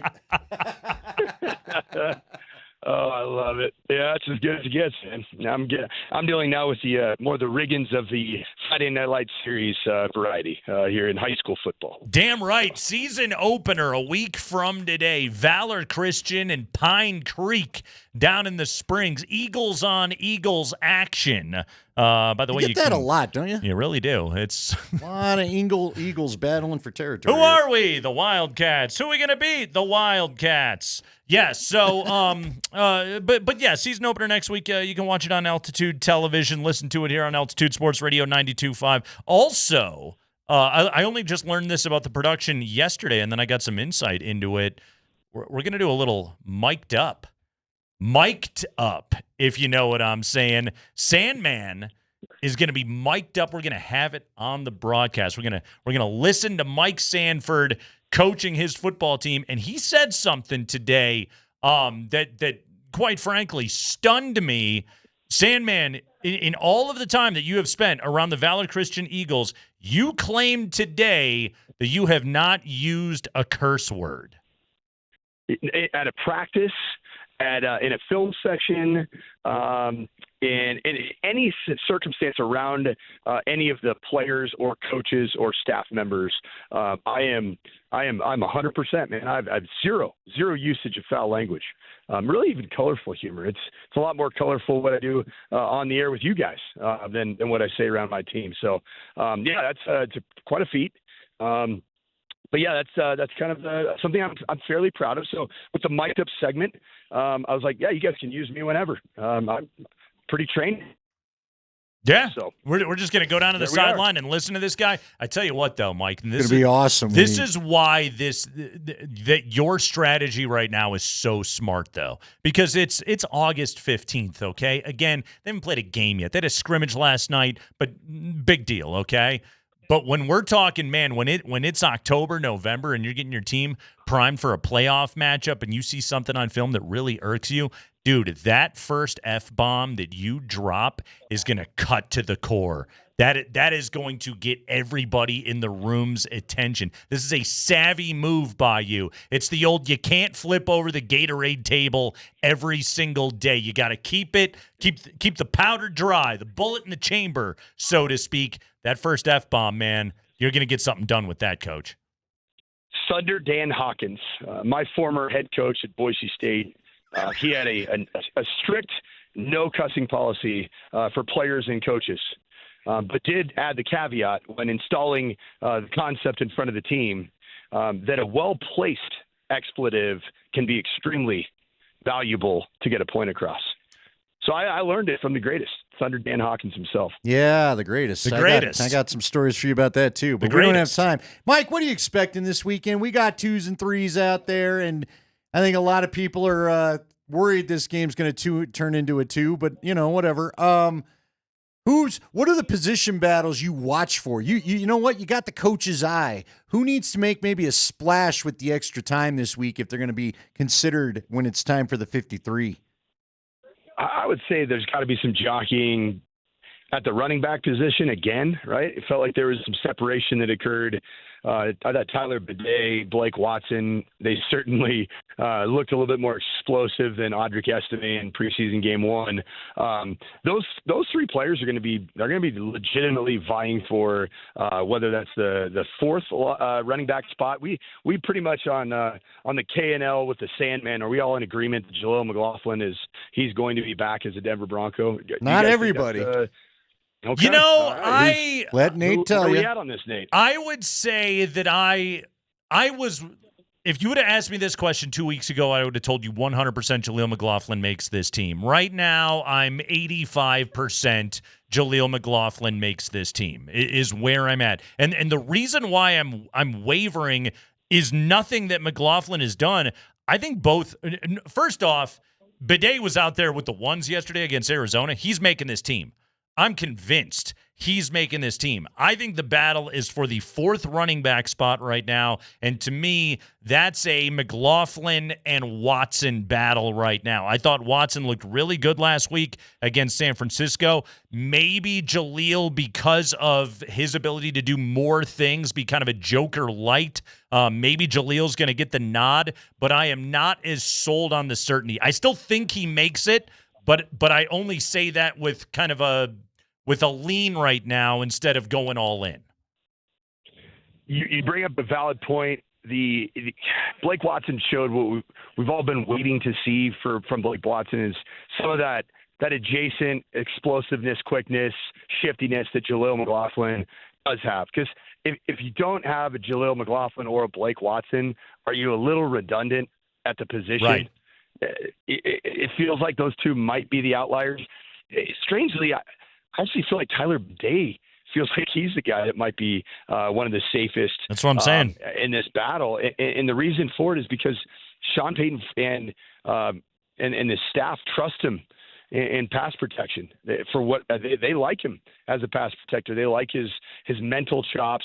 There have been times throughout training camp where 2-minute drill would come in and you'd see Tyler Bidet in there as either a running back 1 or running back 2 option, which is a great role for you to have. And Sean Payton made a big deal about the 2-minute situation is one that comes up in just about every game at least twice, right before half. And then with the NFL games being so close and typically 1-possession games, you end up either playing and calling the 2-minute situation or you end up defending the 2-minute situation. I thought it was a really interesting point Sean Payton brought up. They've walked through and or recreated a lot of 2-minute scenarios this year. And he said, like, why do we get all these goal line snaps? There's about 10 of them for an entire year on our cut up compared to about 190 snaps of the 2-minute drill. So yeah, there's a role right there for Tyler Bidet. Yeah, I trust you guys. I do have a question, but I'm just going to say McLaughlin is the one to me that consistently shakes free, and I just don't. He's so fast. I feel like McLaughlin's the guy, or Bidet's the guy that I hear about. McLaughlin's the guy that I see. So that's why I'm going to stick with I think he's on the roster. You guys might be right. Again, Bidet was the guy that was supposed to be a big part of this Buffalo Bills playoff game plan. He barely got any touches once we got out there. Again, reading the reps yesterday, like that's kind of what I'm going off of. Oh, you with your internet shows, you're driving Coach nuts. He was the guy that was out there in the 2-minute drill at the end of practice. I was like, God, 28 is really getting a lot of shine right now. Like you kind of look at it and go, like, I'd like to see RJ Harvey get some of this kind of work right now, but Sean had Bidet out there. I thought that was interesting. Here's my question for Coach. At what point do we start to get I don't know if it's the injury at the beginning of camp or maybe age or maybe both, but at what point do you get a little concerned about McGlinchey? I'm not concerned about McGlinchey. I really am not.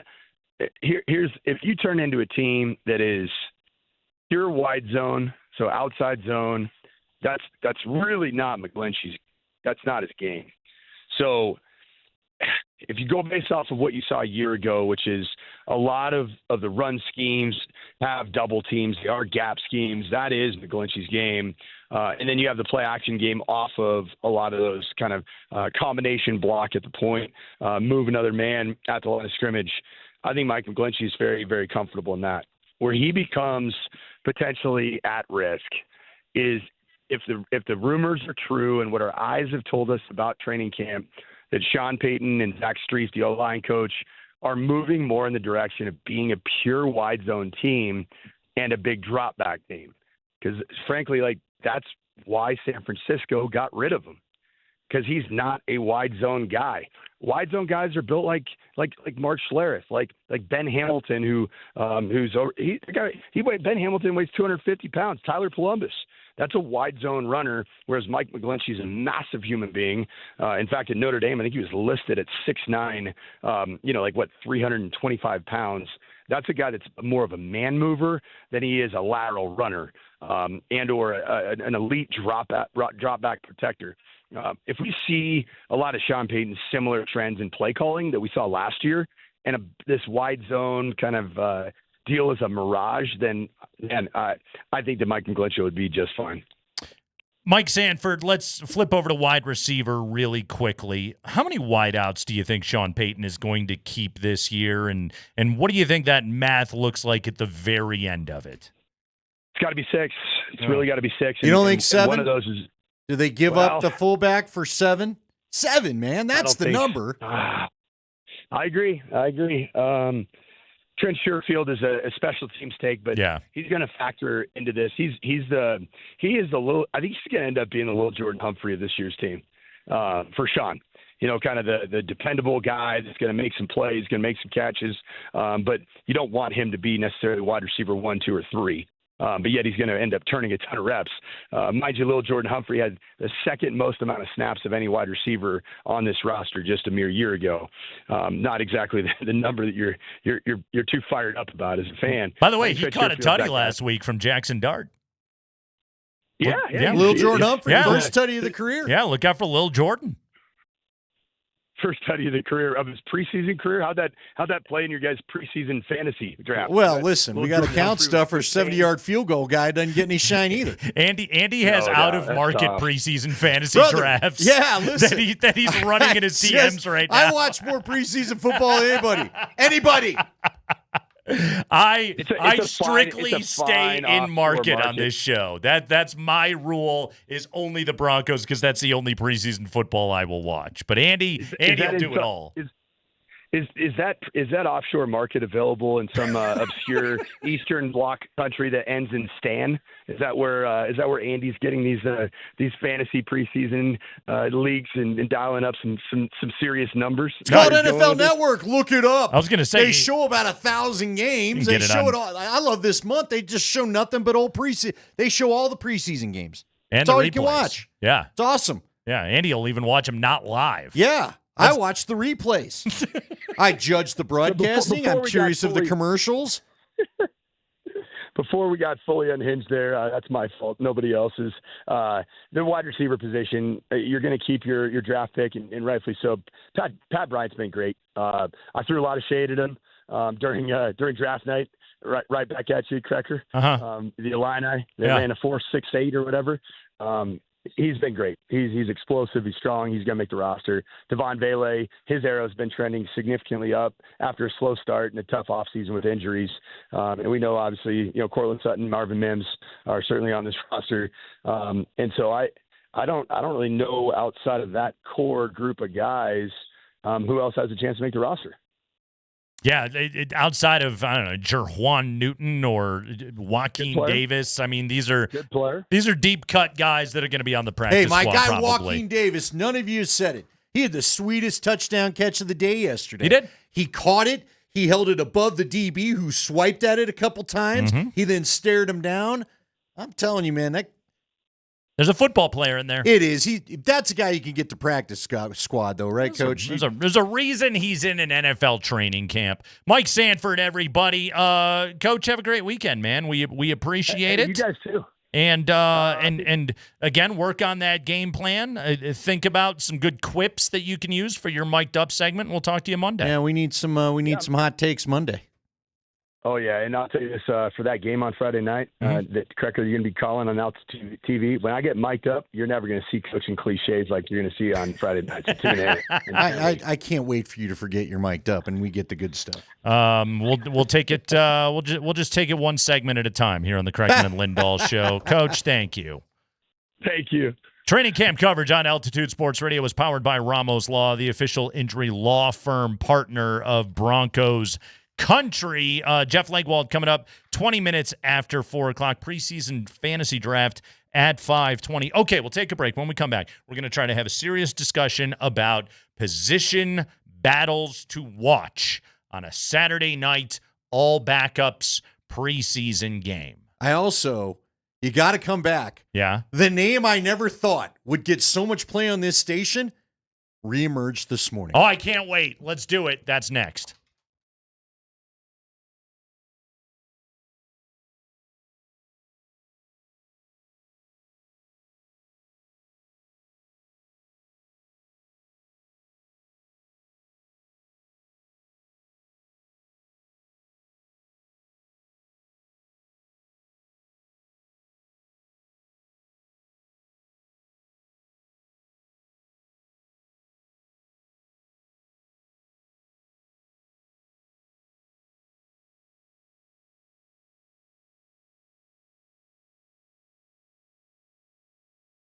Hey, are you an old man like Nate Kreckman and you got the old Theragun working on you all the time? You're always sore. You don't feel great. Really, that has nothing to do with fighting erectile dysfunction. If it was low T, maybe this would fit. But I'll tell you what, if you do need to deal with ED, there are folks out there that can help you. No Theragun required. It's the Rocky Mountain Men's Clinic. You could give them a call. You know it's summer. Time for romance. You still got time to take advantage of some longer nights. And we've passed our last 8 o'clock sunset. That makes me sad.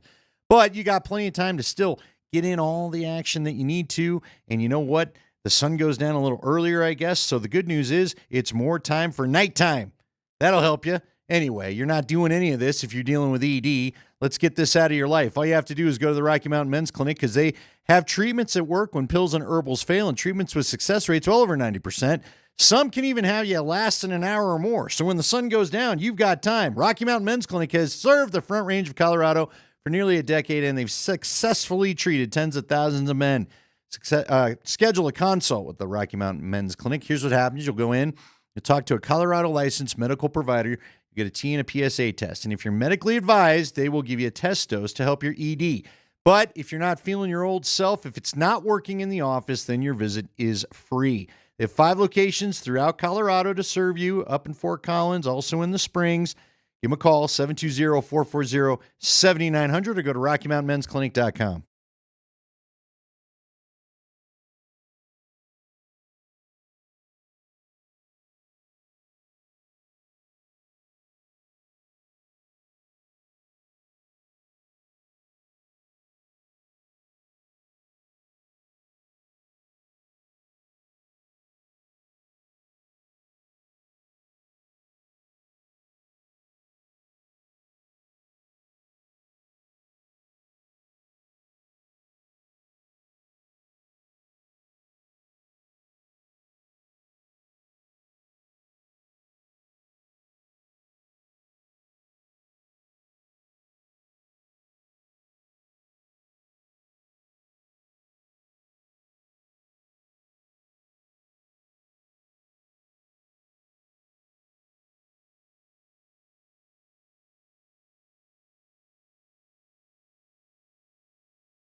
We play ska music on Fridays. We call it Ska Friday. It's the Kreckman and Lindahl show.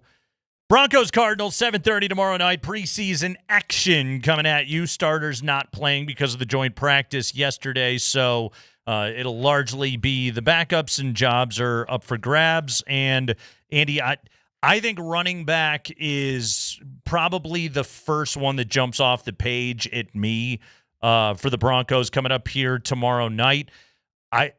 I think for all four of those dudes, that being McLaughlin, Estime, Watson, Bidet, in any particular order you want to lay them down, this is a massive game for all four of those players. Dobbins won't play. Harvey won't play. I'm assuming that those guys aren't going to play. I think they go on the list of ones that don't have to be out there. Save those guys a little bit.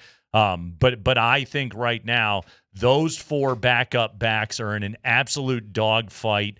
I'm sure Sean Payton has his pecking order right now, but and as much as I would probably put Audric Estime at 6th in that competition right now, Andy, I don't think it's all said and done. I think if Audric Estime goes out and has a really good game tomorrow night, I think he's right back in the conversation because I truly think it's up for grabs right now. Interesting. Yeah, Audric Estime offers them a body type they don't have any others. We talked a little bit about that. See, that's the thing. I feel like Jaleel and Bidet, I just feel like they are a little bit redundant. Audric could be the guy that you would like to see get behind his pads, run full force, and just bully his way into the end zone when you need it from the 2-yard line. See, to me, I almost would run R.J. Harvey. I don't think you're wrong. Don't mishear me. But I would, to me, when Sean said yesterday, there's guys that will be on a pitch count of 8 or 10 snaps or whatever, I'd let R.J. Harvey have a drive full and let's, couple of carries. We corrected. Now, he showed a correction. It looked like a bit during camp this week where he was running more between the tackles and less let me get outside. Why don't we just drive that home and show me you're going to go up in the middle and get into the noise with all the big boys, because you cannot be trying to get the edge on every play. We've talked about it this week. Here's my one question about that. Do you want your number one back, which I believe R.J. Harvey is the number one back on this team, do you want him getting a bunch of carries behind the backup offensive line if you're hoping that guy can get 200 touches in the regular season? I don't care because I need to see the feel. Okay. Now, look, we're making these statements on Friday. Something goes wrong on Saturday. Right. Everybody has regrets. Right. But right now, and I understand your point, but right now, remember, they got theirs 2s out there as well. So show me a little bit of what you've learned. Show me a little bit of let's just get, like I said, he doesn't have to have 8 straight runs. Sure. But give me 3 runs in the course of a drive, 4 runs in the course of a drive. It goes 10 plays. We'll call it good. Okay. But I think you're right. I don't think he plays. Right now, again, my current pecking order: Harvey, Dobbins, Bidet, McLaughlin. That's what I believe the pecking order is of the 4 backs right now. And I got Blake Watson and Audric Estime on the outside looking in. What would it take to teach Audric Estime to be a fullback? He's got the body for it. Again, I know Sean likes a Michael Burton, and that's one of his guys. And Michael will, it would be very surprising if Michael Burton was not somehow on this team. I could see him be the old, what Sean has done. We're going to cut you. We're going to keep a guy. Then we're going to make a move. Then you're going to come back to the practice squad. Then you're going to have your contract back, and you'll end up being on this team the whole year anyway. But that guy just is a guy that, I mean, wouldn't it be good to have an Audric Estime that could both run and block? So here's my question, and this isn't just an Audric Estime question. This is about anybody that would be in that situation. Like, if you're a big bruising tailback, and a coach comes to you and says, yeah, we drafted you in the 5th round a couple of years ago, but we need a fullback. And you need a job. And you need a job. Can you do that? If you're that player, and you were a 5th rounder, like there is good tape out there on you. You look back and go, yes, I'll be your fullback, or cut me loose and let me try and catch on somewhere else as a running back. Because here's the thing about it, man. First off, fullback, that's a tough way to make a living. Oh, it is. It's an unpleasant existence. And I believe this year, I think Burton is he's like $1.3 million or something like that. Like, again, I wouldn't kick that out of bed. But if you have a chance, if you wanted to say, I have a chance to be a running back and I could pull down, 5 times that on an annual basis, toting the rock, I'd probably rather do that. Plus, there's always that thing. I always think back to, remember that time we had Eric Crouch on the show? Yeah. It was such a great interview, and he was awesome. And they tried to convert him to wide receiver in the NFL, and he quit because he hated it. Because he was just like, if I can't have the ball in my hands, football's boring. I don't like it if I don't get to do that. It's such a shift in mindset to go from, you get the ball, you played at Notre Dame, you played on a playoff level program, to we need you for 12 snaps a game to go and guarantee yourself brain damage. No, I understand where you're coming from. It just, to me, this is a way that you keep 4 backs instead of 5, and then you keep that 7th receiver. Mm-hmm. Like, again, if you're going to keep a 7th receiver, which they may or may not, but if we just think about the number of plays that Sean likes to throw versus the number of plays that Sean's running, you almost would rather have the 7th receiver, because it feels like that guy's got a shot at getting used more than your 4th back. Speaking of positions where I could see him keeping 7, defensive line. Oh, they got a slew of defensive linemen. There's one job available right now on the defensive line. We know, again, Allen, DJ, JFM, Malcolm Roach, and then you got a rookie 3rd-rounder in Savion Jones. So all those guys make the team. All right, that's one spot available. Savion's been good. Yeah, you got a Yoma Wazarike, who hanging out with the Porter family, and Jordan Jackson, former Air Force guy. We're talking a lot of Air Force football today here on the show. But Jackson was on the team last year. That's a good football player right there.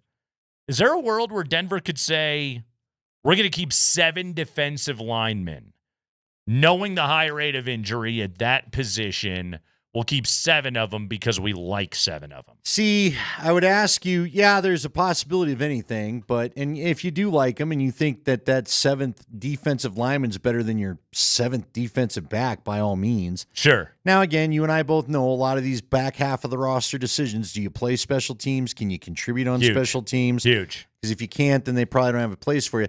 But again, would Jordan Jackson make it to the practice squad? I think that's the other. Sean talked about this in his 38-minute goodbye to training camp address yesterday, but he did say the percentages. And look, it was a fascinating answer. Like, he had some great answers. He had some throwaway answers. One of his great answers was, I thought, we do go and see the percentages of quarterbacks that were picked up a year ago. Yeah. When we're making these, because he was asked, would you keep, for example, 2 quarterbacks on the roster? Well, if the percentages say quarterbacks get scooped up at a higher rate, then they're probably not cutting a guy if they like him, right? But if Jordan Jackson, for example, since he's the name you brought up, not meaning to pick on the young man, because I think he's flashed for all of us at times, but if he's a guy that you think will just be another name in the waiver wire transaction list, and you think you can get him to the practice squad, then I think that's what they do. You feel safe because then you can simply call him up anytime you want to. It's why they waive Michael Burton every year, because not a lot of teams even try to use a full pack. Yeah, they're not terribly worried about it. Plus, if any team did try to rush in and scoop him up, the Broncos would just sign him to the active roster and figure something out. And I think Burton's got the deal where he's just like, yeah, fine, all right.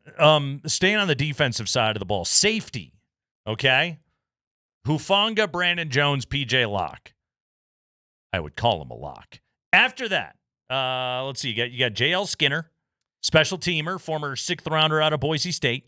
Feels like he needs he feels like he needs a statement this offseason. Devon Key, who is kind of a playmaker. No relation to Blue Jays legend Jimmy Key. Keydron Smith. It's a good name. It's a safety's name there. Delaren Turner-Yell. Yeah, I've seen enough of that guy.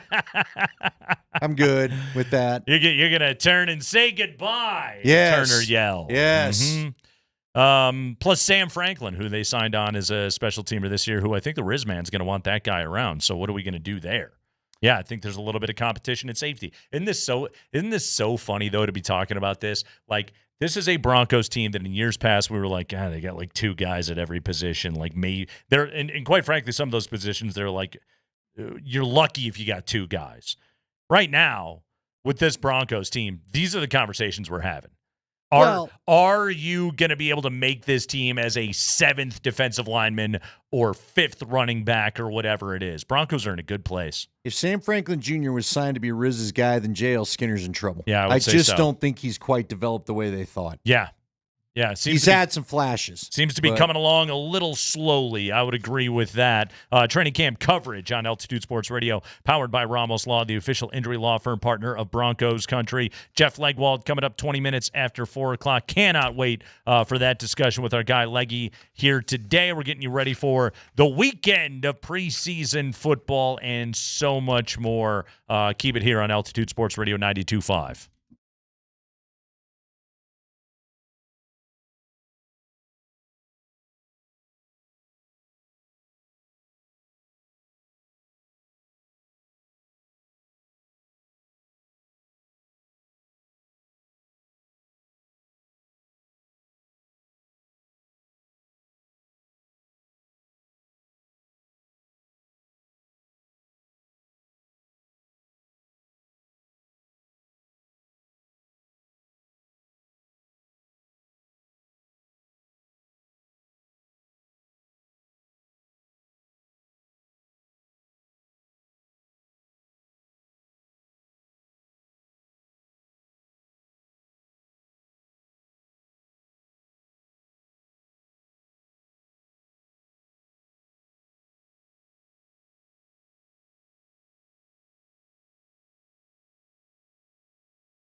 Broncos laying the 3 at home tomorrow against Arizona. Total on the game, 38.5. If you're interested in such things when it comes to preseason football, Denver easily covered the 7 last week. Oh, I don't know if it was easy. I was with a guy who was sweating it pretty good. The 7? It didn't get there. Yeah. It didn't. Oh, maybe he did. You know, he did over-under. Ah, the total. The total. Thank you. Total. Yeah. He bet the over, and he really needed that last TD to hit. 39 points scored in that game if you were looking for offensive fireworks. Yeah, the Broncos covering. That was no sweat last week. We'll see about tomorrow night. I don't know. The gunslinger Stiddy out there, the Stiddy Sans, it's gone on all week long. Look, he's been a starter. Who's the Arizona backup?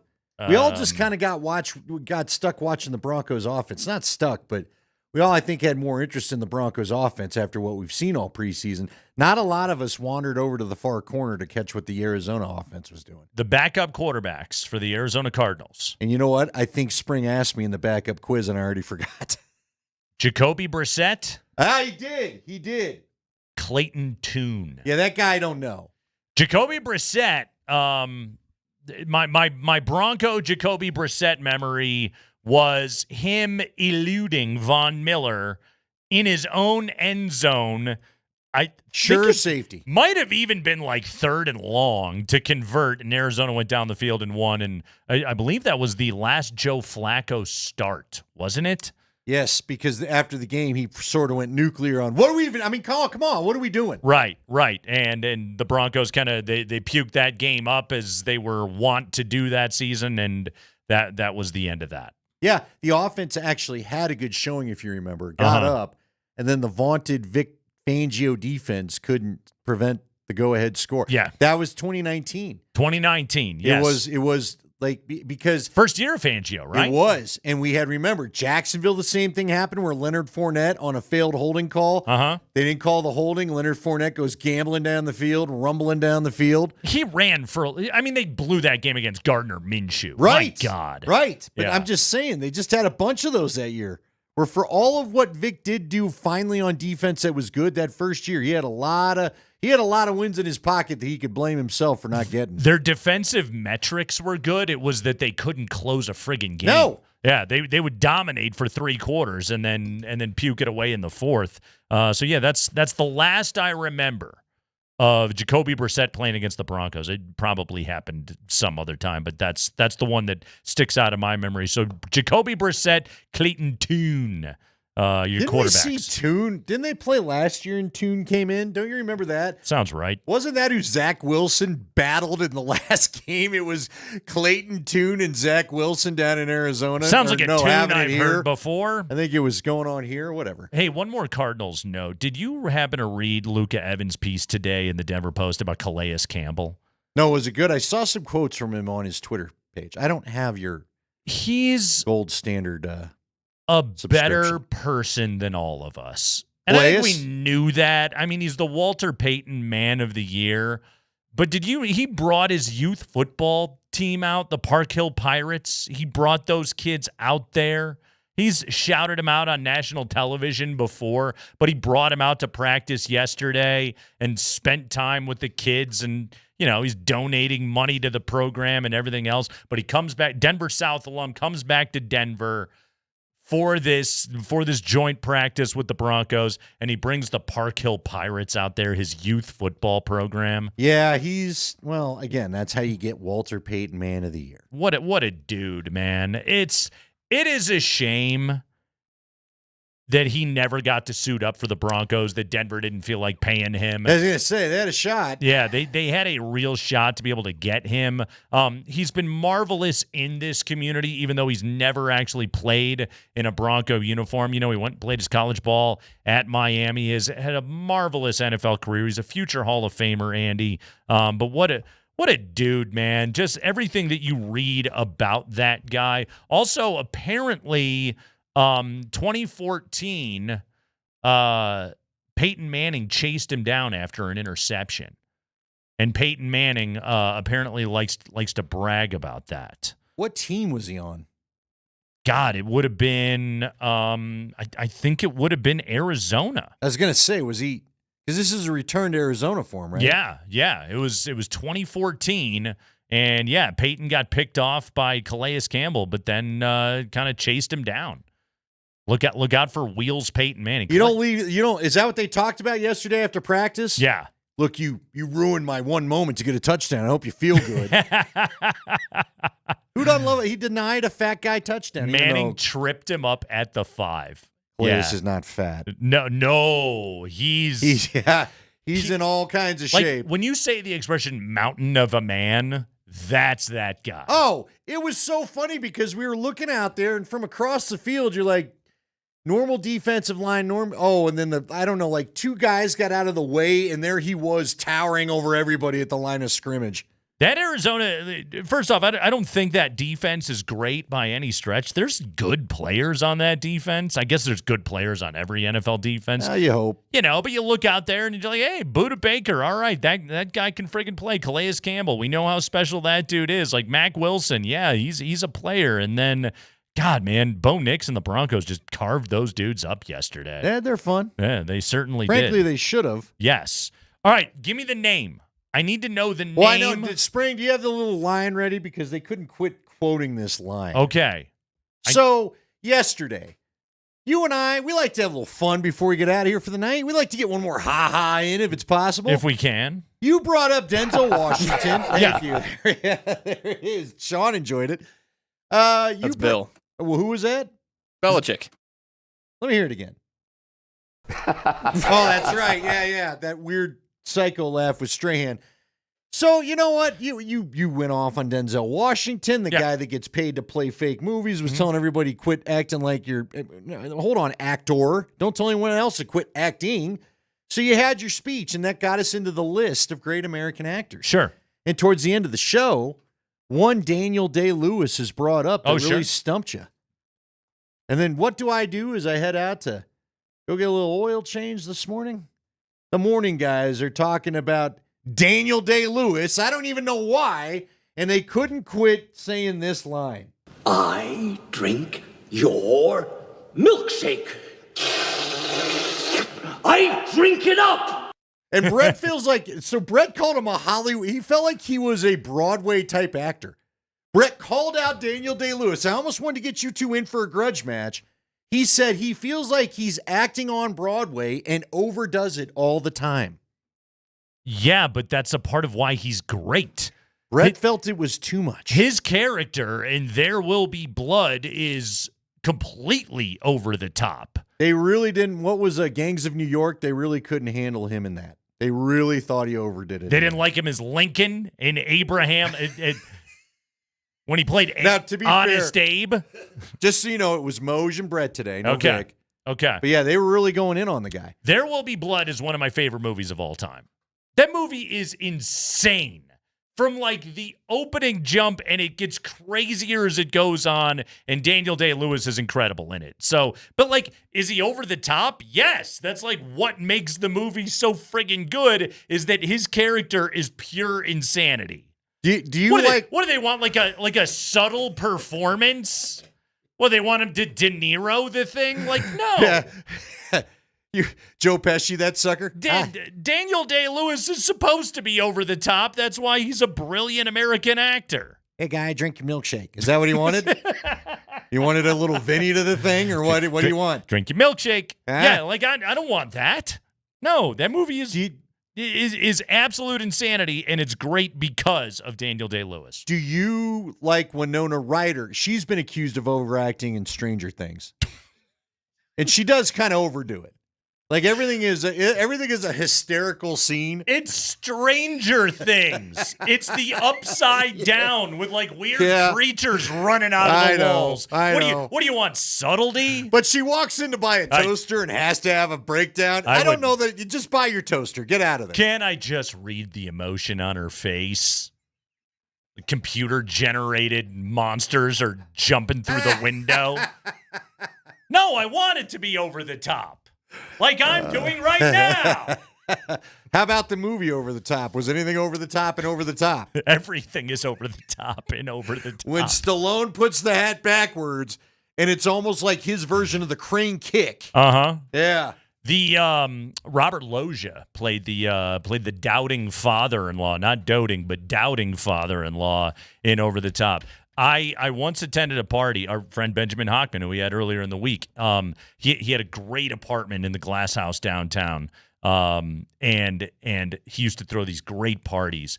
And one of them, it was an over-the-top party in which we watched the movie Over the Top, and you had to drink anytime anything happened on screen that was over the top. See, okay. And it was the entire friggin' movie. So you were drunk. It was a great party.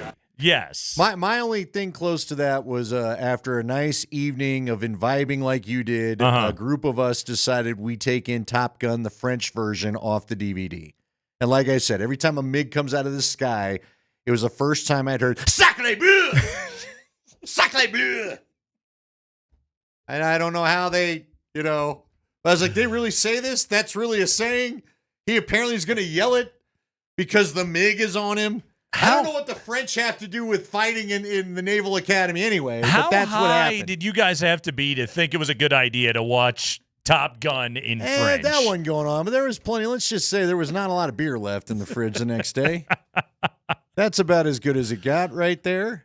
Speaking of being high, got a story for you from America's heartland, Madison County, Nebraska.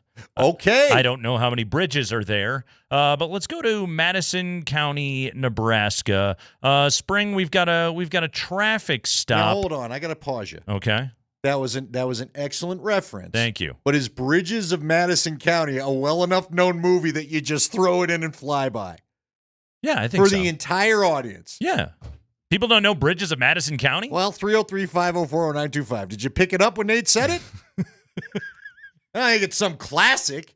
Is someone got Bridges of Madison County on their deathbed must watch one more time? I'm going to croak. Let me take it in one more time. I don't think it qualifies as that, but like Clint Eastwood, Meryl Streep, like two generational actors in Bridges of Madison County? If I'm doing Clint Eastwood, I'm doing a Dirty Harry or one of the Westerns. Well, of course. I'm not watching Bridges of Madison County. But you knew what the movie was. You know what I might the do? End. If I needed something to tug at the heart, again, then I'm looking at Trouble with the Curve, where he's a baseball scout. The argument, like the comment wasn't, is Bridges of Madison County up there with The Godfather? It was merely, is this a movie that people have heard of? Answer, I feel like yes. It's gone away enough that maybe people have forgotten. You knew it? That's why we're having the conversation. That probably does prove your point. Exactly. I don't watch anything. Go ahead. Let's return to Nebraska, meth head capital of the world. What do you got? Madison County, Nebraska. This courtesy of KTIV Channel 4. Local news, the traffic stop in Madison County, Nebraska turned into a bizarre arrest yesterday morning after deputies found a naked man behind the wheel. According to the Madison County Sheriff's Office, the incident on Highway 81 began around 1 a.m. when a deputy attempted to pull over a truck hauling a trailer without functioning lights. When deputies approached the vehicle, they found 47-year-old Kip Polson of Iowa completely naked, using a pair of pants to cover himself. He told deputies he was hot and allergic to his own sweat. One of the motorcycles he was hauling had also been reported stolen. Polson is now facing several charges related to the incident. Well, you really got a problem when you're allergic to your own sweat. Good thing that Patrick Ewing didn't have to deal with that, by the way. There's a couple of additional items here to this story that are on KTIV.com. Search was performed on the vehicle. The following items were found. A container with a substance believed to be THC concentrate. A marijuana water pipe. I love that term. Marijuana water pipe. It's called a bong. And a black pistol case containing a BB gun with obscured serial numbers initially suspected to be a real firearm. Not a good idea to roll with that, pal. That'll get something real thrown at you. Who's scratching the serial numbers off their BB gun?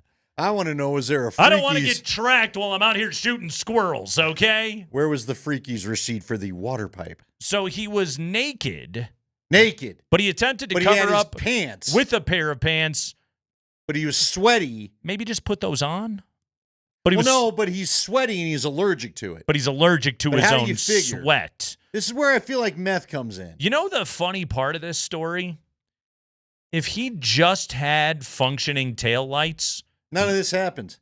We'd all be none the wiser. And he'd have a motorcycle that wasn't his. You'd be free to cruise Madison County, Nebraska, naked as a jaybird all you want. All its bridges. But you didn't hook up the electrical on the trailer. Well, he was allergic to his own sweat, so he was really trying to stay dry on a hot summer night. And what happens if you're allergic to your own sweat? Do you just like pop up did he look like the Stay Puft Marshmallow Man trying to drive the thing? Shouldn't you just if you have an allergy to your own perspiration, you have to just move to Siberia. I don't think you have any other option in life. Yeah. North of the Arctic Circle, I would recommend for you, my friend.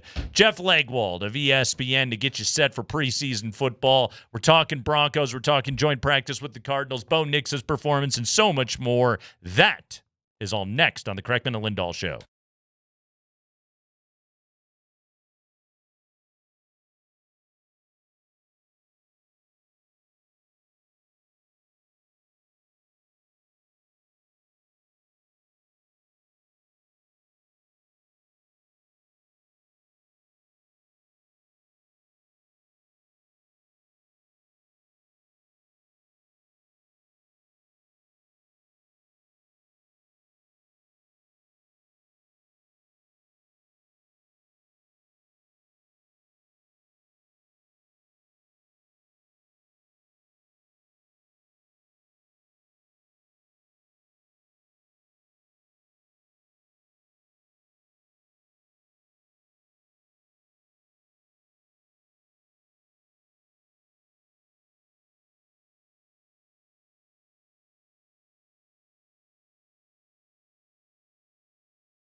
Training camp coverage on Altitude Sports Radio is powered by Ramos Law, the official injury law firm partner of Broncos Country. Jeff Legwald of ESPN makes his Friday afternoon visit ahead of Broncos Cardinals tomorrow night. Leggy, besides the obvious answer of health, what answers are Sean Payton hoping to get out of tomorrow night's game?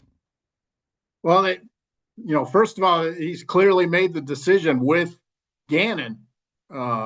With the Cardinals to basically hold their starters or most of their starters out of the game Saturday because of the joint practice and the reps they got. And so I think largely the Broncos team on the field tomorrow night will largely be the second teamers to open the game, maybe a smattering of a few guys who didn't get enough practice reps in Payton's mind. But so that tells me, they're diving a little more into some of these deeper decisions at running back, corner, wide receiver, trying to sort the field beyond the front liners. And, frankly, that's their toughest and most important decisions out of this camp. I mean, they started camp, Nate, with the starting 22 or 24 or 30, roughly, in pen. So I think they're down to the tough decisions because they know they're going to release players good enough to be on a 53 somewhere, which means you're probably not getting them back. All right, we've kind of had a little back and forth going. I don't know how much. It hasn't been too spicy, but Nate feels like Tyler Bidet is probably moving into a good position and maybe isn't quite as safe as that Bidet is safe and maybe McLaughlin isn't as safe as he was a year ago. Mike Sanford getting that vibe too. I feel like every time I watch McLaughlin, he's the one making a play. Is it an either or with Bidet or McLaughlin, or might they keep both? And where does Watson factor in? How do you see this thing kind of shaking right now? Well, I would see them as the 3 and the 4 right now, Bidet and McLaughlin. I think they both could make it in the scenario I've watched in practice, because when Bidet appeared sort of in the 2-minute drill in practice, that's always an indicator of you're trying to expand the portfolio and maybe look at different ways. But I think, to me, the important thing to remember was when they expanded Bidet's portfolio, they did not bump McLaughlin down. He stayed in his usual reps. Those are the kinds of things I tend to chart during practice. And had he lost more reps, I'd say it is an either or, perhaps. Oh, he's locked up. It's an either or at this point, with a week and a half to go. But I think at this point, at this moment, as you ask me, I think those would be the other 2 running backs if they keep 4 right now. That can change, obviously, but right now I think those are the 4. Leggy, elsewhere offensively, what are position battles to watch? Backup offensive line, end of the rotation receivers, what's happening at tight end? Give us a breakdown of other spots to watch offensively. I would watch, part of me thinks that it's weird to say this, but I'd pay attention to who doesn't play, who isn't a starter, because I think they're worried they're not going to be able to get some of these guys to the practice squad they'd like, especially at receiver. I know they love Lohner as a prospect at tight end, and he's barely touched the ball in a visible situation. How much are they going to expose him out there in a preseason game? But I would watch the receiver rotation, from the start of the second quarter on. That's a tough decision for them, and they're really, it may force them to keep an extra player there. I mean, and they sort of have a hidden roster spot. Last year they kept 3 quarterbacks. I don't get a sense yet that they would do that. I know they like Ellinger a ton, but do they think he would be claimed if they exposed him? I think ultimately will be the question. But I'd watch receiver. I'd watch corners. Some of those corners in the second half. The special teamers. What rookie or first year, second year guy really make something happen on special teams to force them to keep him, because I think that, the deeper safety spots are sort of in question too. So we're talking, second, third special teamers, when you're looking this time around. All right, then, while we're talking about balancing roster numbers at position groups, and what about inside linebacker? It's an interesting group. I feel like you got a lot of very spicy contenders for that. Beyond, first off, you got two veterans that have a little bit of an injury history when we talk Dre Greenlaw and Alex Singleton. And then you've got some exciting players inside there that I think could be intriguing. One of the guys that you told us to watch last week in 54 Harris, I believe, or 55 Harris, right? Wasn't that his name there, Jeff, that you picked on your fantasy team? But you also could use like a Jahdae Barron as a dime backer. You could probably get away with maybe Hufanga being a dime backer. What are they going to do at that position, do you think? Well, I think they got to be cognizant, Andy. They haven't had their allotment play. I mean, Singleton and Greenlaw both missed time. I mean, yesterday, Sean Payton is still talking about Dre Greenlaw having some scar tissue, in his leg, and that's an issue they're going to have to work through, and that they still want to get him some work in pads and all of those things. But yeah, Jordan Turner is the undrafted rookie I really like. He's kind of what they don't have a lot of right now. He's kind of that, throwback, a little bit of a throwback thumper in there, a Big Ten inside linebacker. And I think that's a guy who could squeeze in if they feel like they got to have another player at that position because of the missed time Singleton and Greenlaw have had. And I think Kareem Reed has done, and another undrafted rookie has done plenty to get noticed. Anytime you have an interception like he did in the preseason opener, they got to pay attention to that. And Drew Sanders is going to miss some weeks. So, how they position that, does he open the year on IR to come back later? All of those things could impact what it looks like an inside linebacker. Jeff Legwold, we're previewing tomorrow night's Broncos-Cardinals game. Denver a 3-point favorite. Training camp coverage on Altitude Sports Radio is powered by Ramos Law. It's the official injury law firm partner of Broncos country. Jeff, let's shift to a guy that won't be playing tomorrow night, and that is Nick Bonitto. Procedure to remove a bone spur on top of his foot. What insight do you have about timeline, seriousness, etc., on the Nick Bonitto situation? Well, they sort of had to convince Nick that this was really only going to take a week, because he didn't want anything to wreck his momentum. I've spoken to him recently, and he was feeling good about where he was at, and I don't know how he could not after the series. That one series alone in the 49ers game was fairly ridiculous. But he was limping a little bit, during that game, and it was something, he was curious about why it was hurting, and they obviously looked at it and found this bone spur. They've told him, you're back on Monday or Tuesday early next week, and that very good chance he could get some snaps against the Saints. And Sean Payton, because of this back-to-back joint practice, he has said some of the starters will play against the Saints for, 6 to 8 snaps. And Bonitto right now, he's under the impression he would be one of them.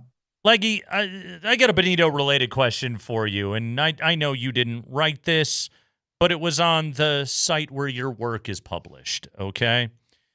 On ESPN.com today, Mike Clay put out a ranking of every position group in the NFL. And a lot of the Broncos rankings, I was like, okay, I see it. The one that had me screaming at my computer screen, and I don't get emotional about this stuff, the Broncos edge rushers were ranked 23rd in the NFL. Okay? The two starters last year, Nick Bonitto. First off, Nick Bonitto was the second-team All-Pro. The two starters, Bonitto and Cooper, both had double-digit sacks last year. You add on to that, Tillman had 5 sacks. Ellis had 5 sacks. Like 34 sacks combined out of that group. That was more sacks than 5 teams in the NFL had in totality all of last year. How the hell would anybody justify? And again, Leggy, I know you didn't write this, but how does anybody justify saying that the Broncos group of edge rushers are the 23rd best in the NFL? Well, I'd heartily disagree with the ranking myself. I don't know how a team could have 63 sacks and you rank any of their defensive groups, below 10. A top 15 season in the history of the NFL in terms of team sacks. And you're telling me their edge rushers are 23rd? Listen, he also had the corners ranked lower than the safeties on his defense. Are you kidding me? Also makes no sense. The defensive player of the damn year is one of your corners. And Riley Moss is pretty good. Also, the inside linebackers were ranked 4th, and that was the one where I was like, the hell are you talking about? They're not 4th. That was the one where I was just not even close, but then you missed so bad on edge rush and on corner. Leggy, what was happening? Are you going to lecture this person? Is a lecture coming from Make Leggy? an angry phone call on our behalf, Leggy. Well, I would argue if Surtain stands out there by himself, he's in the top 10. If they just send Pat out, he's in the top 10. That's a top 10 secondary if no one else is even on the field. D-line 7th, even I think that's a little low, but okay. It is a top 10 defensive line. To me, I think some of it maybe, who knows? I know Mike very well. We talk a lot. Some of it could be draft positioning. Some of it could be, what does your fantasy league give points for? All of that stuff. I don't know, but I certainly, if I did that sort of thing and I was drafting a defense, I'd take a long look at the Denver Broncos. All right, Leggy. Have you seen Bridges of Madison County? Wow, that's a tough one. Probably not in its entirety. Yes. I'll just leave it at that. Yes. Leggy, have you heard of the movie Bridges of Madison County? It's a Clint Eastwood movie you would not expect. Thank you. Yeah. Again. Description. A Clint Eastwood movie you would not expect. A Clint Eastwood rom-com he with doesn't no shoot anybody with a 45. That's why. No, I'm just saying if you were a guy and you didn't want to tell your buddies you enjoyed the Bridges of Madison County, you could just say, I watched the Clint Eastwood movie last night. A guilty pleasure flick. There it is. Well said. Yes. Jeff, how did Bo Nix look to you yesterday? Well, he looked good, but this whole best day of camp thing that got out of control. You guys know how I feel about Twitter scouting of training camp practices, but he had a pretty good day. But I'm not ready to. I just don't do that sort of thing. I think it's irresponsible for me to sit here and tell Bronco fans who really want to know what's going on, that the ebb and flow is so strong every day between good and bad, and it's not. Mm-hmm. He was more in rhythm yesterday, and that's what you want to see. You just want to see the guy be in rhythm with some comfort level, and that could mean they didn't install an extra 65 plays that morning, or he had a better breakfast, or, training camp is just this day-to-day drumbeat. And I would advise people who enjoy football to take some of the ebb and flow reporting of each day with a little bit of a raised eyebrow. But he was in rhythm, and I think that's why he will not play Saturday night, is because he had a nice day in rhythm, and that you'll get plenty of Jarrett Stidham on Saturday night. It's honestly one of the things I wondered about after practice yesterday. Is first, Sean was in a good mood after practice yesterday. How could he not be as well as his first team offense played? And in addition to that, as good as Bo looked, because I thought Bo, especially, coming off the preseason game and on Tuesday, I was just like, hey, he's not real sharp right now. I was like, okay, he's definitely going to be playing on Saturday night. And then he looked good enough that I think Sean felt comfortable that he could then, take his foot off the gas. Is it a good time for a break for him too, Leggy? I mean, you kind of hinted it, this is a grind and there's no – look, Sean's focused on him. He's not focused on this 3-man competition that never really was, but this really is Bo's first camp, getting the full buffet of Sean up in his business. Is this maybe a good time for a little break halfway through camp or whatever the preseason, I should say? I always, I've told coaches in the past that I've covered, I think they should at times, as people are grading their quarterbacks and they get tired of it, they should say right after practice, today we installed X number of plays, X number of situations. So yes, things were a little choppy because we gave the guys 48 pages of information they had to digest before they went to the practice field. So, I think that's some of it. Some days guys have bad days because the coaches want them to have bad days. They want them to be challenged, to be stressed. And Bo Nix gets more of that on the Broncos than any other player. If Sean Payton's going to stress a player and push him hard, Bo Nix is going to be at the front of the line. So I think yesterday you saw he was in a nice rhythm, very comfortable with what they were going to do. And had that not gone well, my gut is, from knowing everybody involved, he would have played some Saturday, and he still might. But my information at this point is that Jarrett Stidham will probably play because they feel pretty good about where Bo Nix is in this training camp. Okay, so along those lines, you mentioned that there are days where there's going to be a massive avalanche of information that gets piled onto Bo Nix. But also, Sean Payton's favorite Bo Nix talking point is, well, I gave him a gigantic binder at 5 o'clock in the afternoon, and the next morning he knew the entire thing. This is where we come to the question, and Andy and I have had this discussion, Leggy, is, are we reaching the point where it would behoove Bo Nix if Sean Payton would shut the hell up a little bit? Well, I think Sean has made the conscious decision. I'm going to put the whole team on notice right from August. I want everybody's attention. I don't want anybody feeling good about the wild card trip last year. I don't want anybody telling them how great they are. I'm going to beat everybody to the punch and tell them how great they are, and that I am going to push them every second of every day to be that great. Mm-hmm. I think that's what he's done. I had a good indication in May this was going to be his approach to all this, and I think he has chosen to go public with how good he thinks this team is because he wants them to know that's his expectation. And if you're Bo Nix, whether you think that's a great idea by your head coach or not, you are at the epicenter of all of it. You are the guy you're on the hottest burner.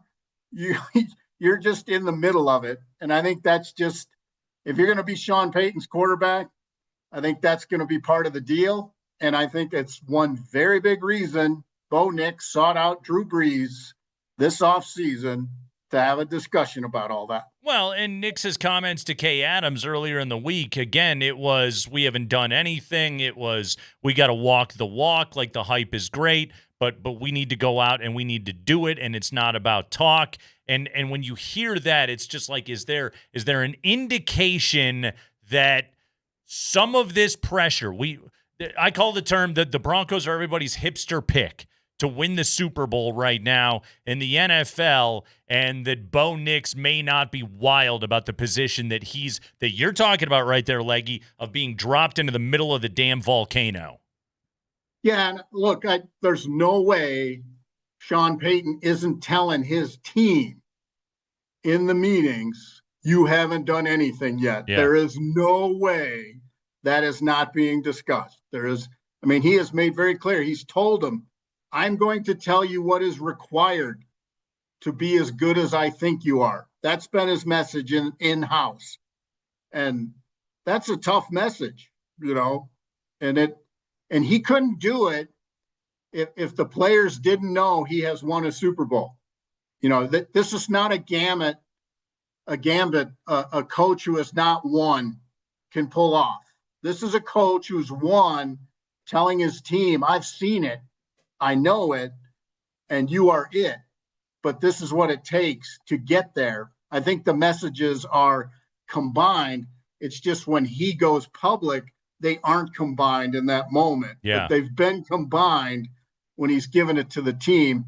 And, really, we tend to forget because he acts mature, but Bo Nix is a very young quarterback. Yeah. And this is his first real foray into what Patrick Mahomes deals with every hour of every football day. People expect me to win trophies, and that, I think he's just getting used to it. And he's a level-headed young guy, and he has the right approach in my mind. And I like that he says, hey, we haven't done anything yet. I think that's a good sign that he's willing to step out and say that. I think it's spoken exactly like a former, an Alabama kid that played at Auburn. I think that's exactly what that sounds like out of Bo Nix. Great appearance by Jeff Legwold today. Go to ESPN.com, click on Mike Clay's rankings, and then fire off angry messages on social media. But then read Jeff Legwold and be well informed. Jeff Legwold, everybody, of ESPN.com. Leggy, good work as always, man. Thanks, fellas. Training camp coverage on Altitude Sports Radio is powered by Ramos Law. It is the official injury law firm partner of Broncos Country.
Yeah, we're playing the Planet Smashers today here on Ska Friday. Kreckman and Lindahl.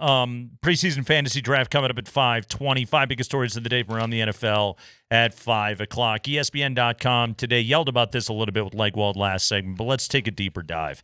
ESPN.com today, Andy, gives us the 2025 NFL positional group rankings. Best and worst team units. Okay? So we're talking about the entirety of the room. If you want to say, okay, well, the Broncos are loaded at this position or bad at this position, whatever it is, that's what they're going for here. That's what they're supposed to be going for. Positional groups. Let's just run through it. Quarterback. Denver ranked 17th at quarterback. You got any problems with that one, Andy? Spring helped me out because Spring had a great little list while you were gone. We had that list of the point differential differences if the starter was out. Where did they rank on that list? Wasn't it like 5? Which team? Denver.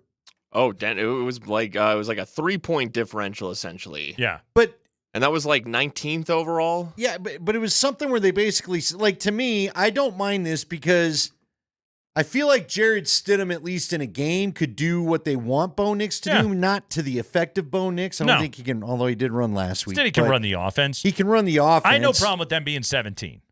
But that's probably what they are. With obviously the potential and the ability to move way up if Nix hits his ceiling, but putting him right around 17, that's right around where Sando had Bo in the quarterback tier thing, I'm fine with that. Do you like Baltimore at 1? Yeah. And Lamar Jackson, he's first team All-Pro now? How many years in a row? It's pretty hard to argue with much of any of that. Okay, running back. Denver's group ranked 29th. 29th. Fair enough because of the unknown. I'll only say that. I do think J.K. Dobbins could be very good for this team. Yeah. I think when we get a little peek at some of the plays they are going to run for him that I think do have a touch of wide zone to it, that he could be very effective with that cutback lane opening up, but I get it. Your top 2 backs are an injury case and a rookie. Yes, that many felt was overdraft. And it's not Ashton Genty that we're talking about right here. So, yeah. Or the kid, Travion Henderson in New England. 29, a lot of unknown, but I can't get worked up about it because last year Javonte Williams led this team in carries at 8 per game. So I don't have it in me to get all that mad. Real quick then, if you predicted what they'd be at the end of the year, do you think they'll move up? Because I think they will. I think they could at least be middle of the pack by end of the year. Well, we hope to see that being the case. They should.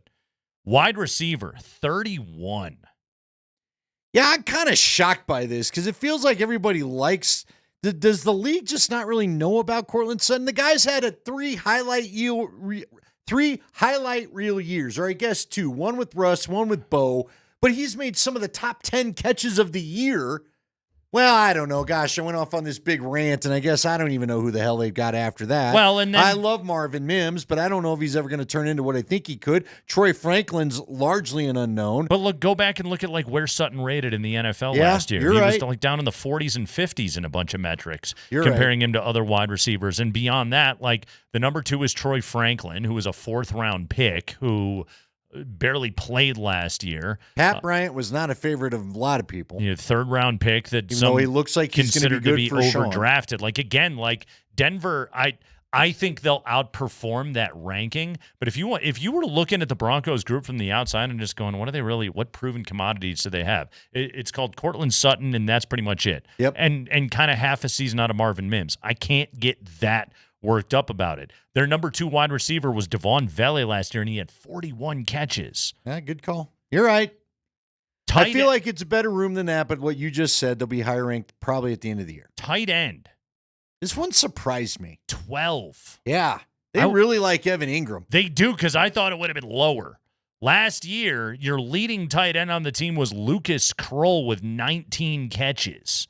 Is that okay? There were 12 NFL tight ends that had more than what the room had last year. Obviously, Ingram elevates things right there. I didn't think that they'd be in the top half of the league. Yeah, see, so here's what's crazy. To me, if you're going to call the receiver room a one-guy room, well, certainly the tight end room, to me, after watching this team and the guys on it, is a one-guy room unless Loner turns into something you didn't expect. Does that just speak to maybe what you said right there, that Ingram, the one guy in the room, just ranks better amongst all tight ends than what Courtland Sutton does at his position? It has to be. Yeah, it absolutely has to be. By the way, Caleb Lohner prefers to be the one guy in the room. He's a loner. Mm-hmm. Yeah. Leave me a loner. Offensive line, number 2. Number 2, behind Philly. They're such a good offensive They really line. are. Yeah.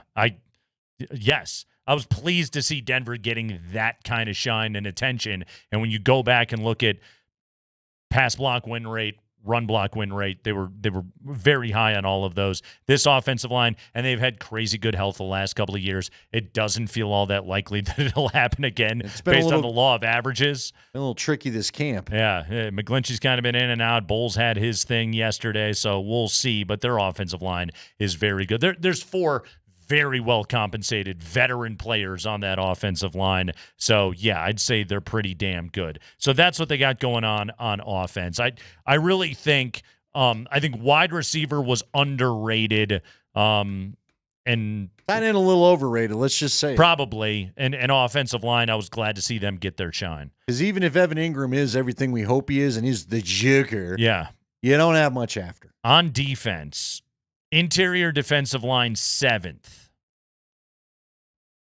I'd make an argument they could be higher, but put them somewhere in the top 10. DJ Jones coming back was so massive. Zach Allen was a second-team All-Pro.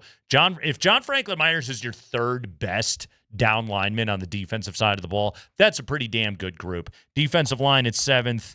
I'd have put him top 5, but yeah, we're splitting hairs a little bit there. Okay. The edge rusher.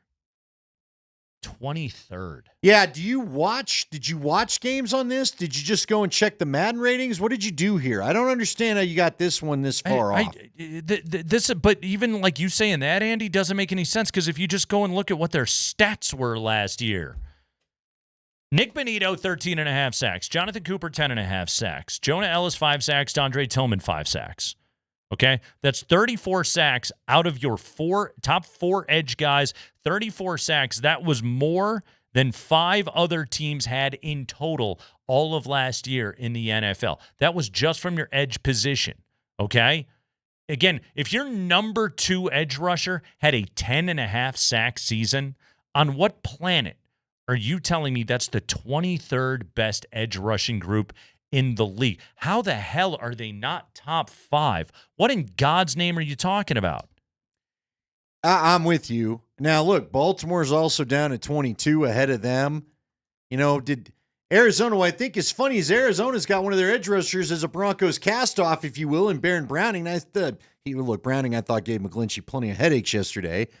But nonetheless, I mean, you look at some of the rankings ahead of them, and I don't know. All right, so this one befuddles me. Here's the teams at the very top, okay? Pittsburgh at number 1, that's TJ Watt's team, okay. Giants have a very good defensive line. Giants at number 2 of Brian Burns, and they drafted Abdul Carter. Who, by all accounts, has been really good. Yeah. Minnesota at number 3, yeah, they're awesome, okay? Again, I can't get worked up over anything that Flores is doing out there. Houston at 4, Raiders at 5. Raiders at 5 over Denver. Are you friggin' kidding me? Yeah, that feels. And I love Max Crosby. What in God's name are you talking about with that group at number 5? Jacksonville at 6. What are we doing? Aren't the Rams living off of the Rams are basically based off of the rookie pass rusher from last year? Cincinnati at 9. Doesn't Trey Hendrickson have to go to practice? Yeah. So, Hendrickson's upset. You're not even sure what the other guy's going to do yet. Broncos, you're telling me that's the 23rd best edge rusher. Seriously, Andy, print that and post it in the friggin' room, man. That's insulting to say that about a Nick Bonito-led group right there. And again, Jonathan Cooper he's one of those guys that he's the number 2 on Andy, there's teams in the NFL he'd be the best edge rusher on the team. Yeah. Guy's a good friggin' player. And look, he's been a big problem this year in camp. And you got 10 sacks from your backups. Yeah. Pretty good. But tell me again how the group is 23rd in the NFL off a team that had 63 sacks last year. So are you driving around Madison County, Nebraska naked right now? What is happening? With a stolen motorcycle. And then inside linebacker, they were 4th. I mean, this is another one where it's hey, I like Dre Greenlaw too. Okay? But also he's missed a whole bunch of camps so far. And if I was ranking any position group on the Broncos defense and say there's the possibility it's a weakness, that's the one that I point to. How are they top 5 then? I'm with you. And What? I like Dre Greenlaw. And unless, look, I have mixed feelings about Alex Singleton. I like the guy. I think he's a good vet. I think he's a solid player. I also don't think there's enough TFLs in there oftentimes. He makes a lot of tackles. Unfortunately, those tackles come when it's in his area, not behind the line of scrimmage. And like we talked about, if he does get hurt again, LaVale Bailey, we think is going to be a good player. We don't know for sure. Yeah. You know? I would not – I did not think they'd be sniffing the top 10, and they got him at 4. Yeah. Okay.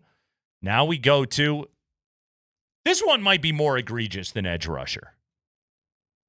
Corner, 13th. Right. Okay. So let's think about this for a moment, okay? Defensive Player of the Year. First one to take it from a pass rusher in how long? Since 2019 with Gilmore. Best corner in the game. Best cornerback in the game. The best. Riley Moss across from him, who was a very good starter. And oh, by the way, what did you do at third corner? Well, you already had a good player in Jaquan McMillan, and then you used a first-round pick to add to a position of strength. I would put Denver, I've been saying all offseason, it's between Denver and Baltimore for the best corner groups in the NFL. Baltimore, they did rate at number 1. Houston at number 2. Hey, Stingley's a great player. I'm not taking anything away from him. Not better than Surtain. Denver at 13? What are we doing? And a lot of these rankings feel like they're based on your best player at the position, and the best player at their position is the best player at the position. The best player in football at what he does. And then they go and they rank the safeties higher than the corners. And I don't like what? What are you looking? We're all excited about Hufanga. I think he's going to add a lot. Hey, good player. I think Brandon Jones was a savvy pickup a year ago. Good player. We just named 4 guys we were excited to watch play corner. I don't think I have 4 guys at the safety position I'm psyched about. And yet safeties are ranked 6th. What? And again, if you're basing it off the best player at the position, which would be Hufanga, he's not better at his position than Surtain is as a corner. No. I don't. None of this. This is your first draft, bud. Go back, try it again. The rating of the Denver defense are so bad. Overall, the Broncos rated 10th.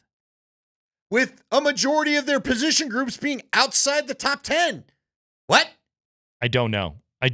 Nothing about edge rusher and corner. Like, those are egregious. You want to say the receivers are at 31. I don't agree with you, but like, I can at least like squint and see an argument. Sure. Edge rush and corner, you're telling me those are the 23rd and 13th best groups in the NFL, respectively? They're both top 3 minimum. And probably corners should be number 1. Corners should be number friggin' 1. Yeah. And they've got them at number 13. If you wanted to say the edge, if you even wanted to take the edge rushers and just say, number 4, number 5, I'd be like, well, I could make an argument they're better than that, but in the very least, you're giving them their shine. Yeah. 23rd. Yes. Look, this is supposed to be the best defense in football. When I looked at edge rusher today, when I clicked on this morning and I was going through it, I was just like looking. I went right to the top on edge rusher, and then I was like, oh, I must have missed it. I'm like glaring at my screen. I'm giving myself an eye disorder, trying to figure like what 23rd. So just so people know, the top column's to the left, the back column, the second half's to the right. Yeah. I kept looking all the position groups. I was like, don't tell me they're not on the left column. You know, I'm in the first half of things. This is the 2025 NFL positional group rankings from ESPN.com. Swing and a miss, fellas. Mike Clay hasn't seen Jokic play too much either. It's Kreckman and Lindahl. 5 biggest stories of the day around the NFL next.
Let's get after it on a Scott Friday. It's time for the 5 biggest stories of the day from around the NFL. Mark Springer, let's go. All right, we have Broncos preseason game number 2 tomorrow night, 7:30 on 9 News. Broncos were 6-point home favorites, but now they are a mere 3-point home favorites. Oh, no. I know, right? Adjust your bet slips accordingly. Hope you jumped all over that Arizona early on, taking the 6. I don't know, dude. I think Stiddy, if they're going to hand out a preseason MVP, if that was such a thing, Stiddy's he's a strong candidate. Stiddy Sans is in the conversation right now, although Jacoby Brissett and Clayton Tune might have a thing to say about it. Broncos transaction today, Andy. They have signed defensive back Micah Abraham, and they have waived bye-bye to defensive back Gregory Jr. Okay. They needed the depth. I guess one of the corners pulled his hamstring. Okay. I was reading a tweet from Mike Kliss. Is that Gregory Jr.? Yeah. Okay. Yeah, so they wanted to make sure they had enough depth by signing Micah Abraham to make sure they could play their backups the way they chose to. Okay, so there you are. That's Bronco transactions. Yeah, let's get to the good stuff. Go ahead, Spring. High five.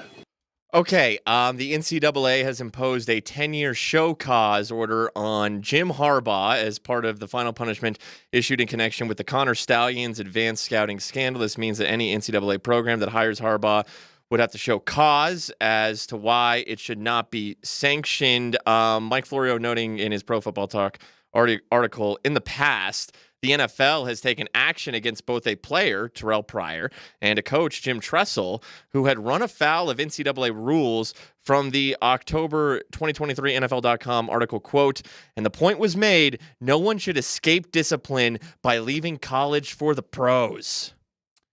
This is really a 14-year ban. Did anything happen to Pete Carroll? No. No. Guess what? He's outlasted it to where he could have gone back to college coaching. Some thought he might this year, but he hasn't. And wouldn't Harbaugh and the Spanos family's argument simply be, well, he was already suspended in his national championship season. He has already served his punishment. So what is the purpose of carrying that over to the NFL? This is just, you're never coming back to college. That's what this is. We knew Jim was never going to go back to college anyway.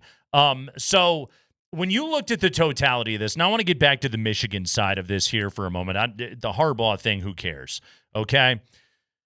So Michigan received a series of fines that could pass $30 million, but no postseason ban, no vacating of victories during the national championship season. All right.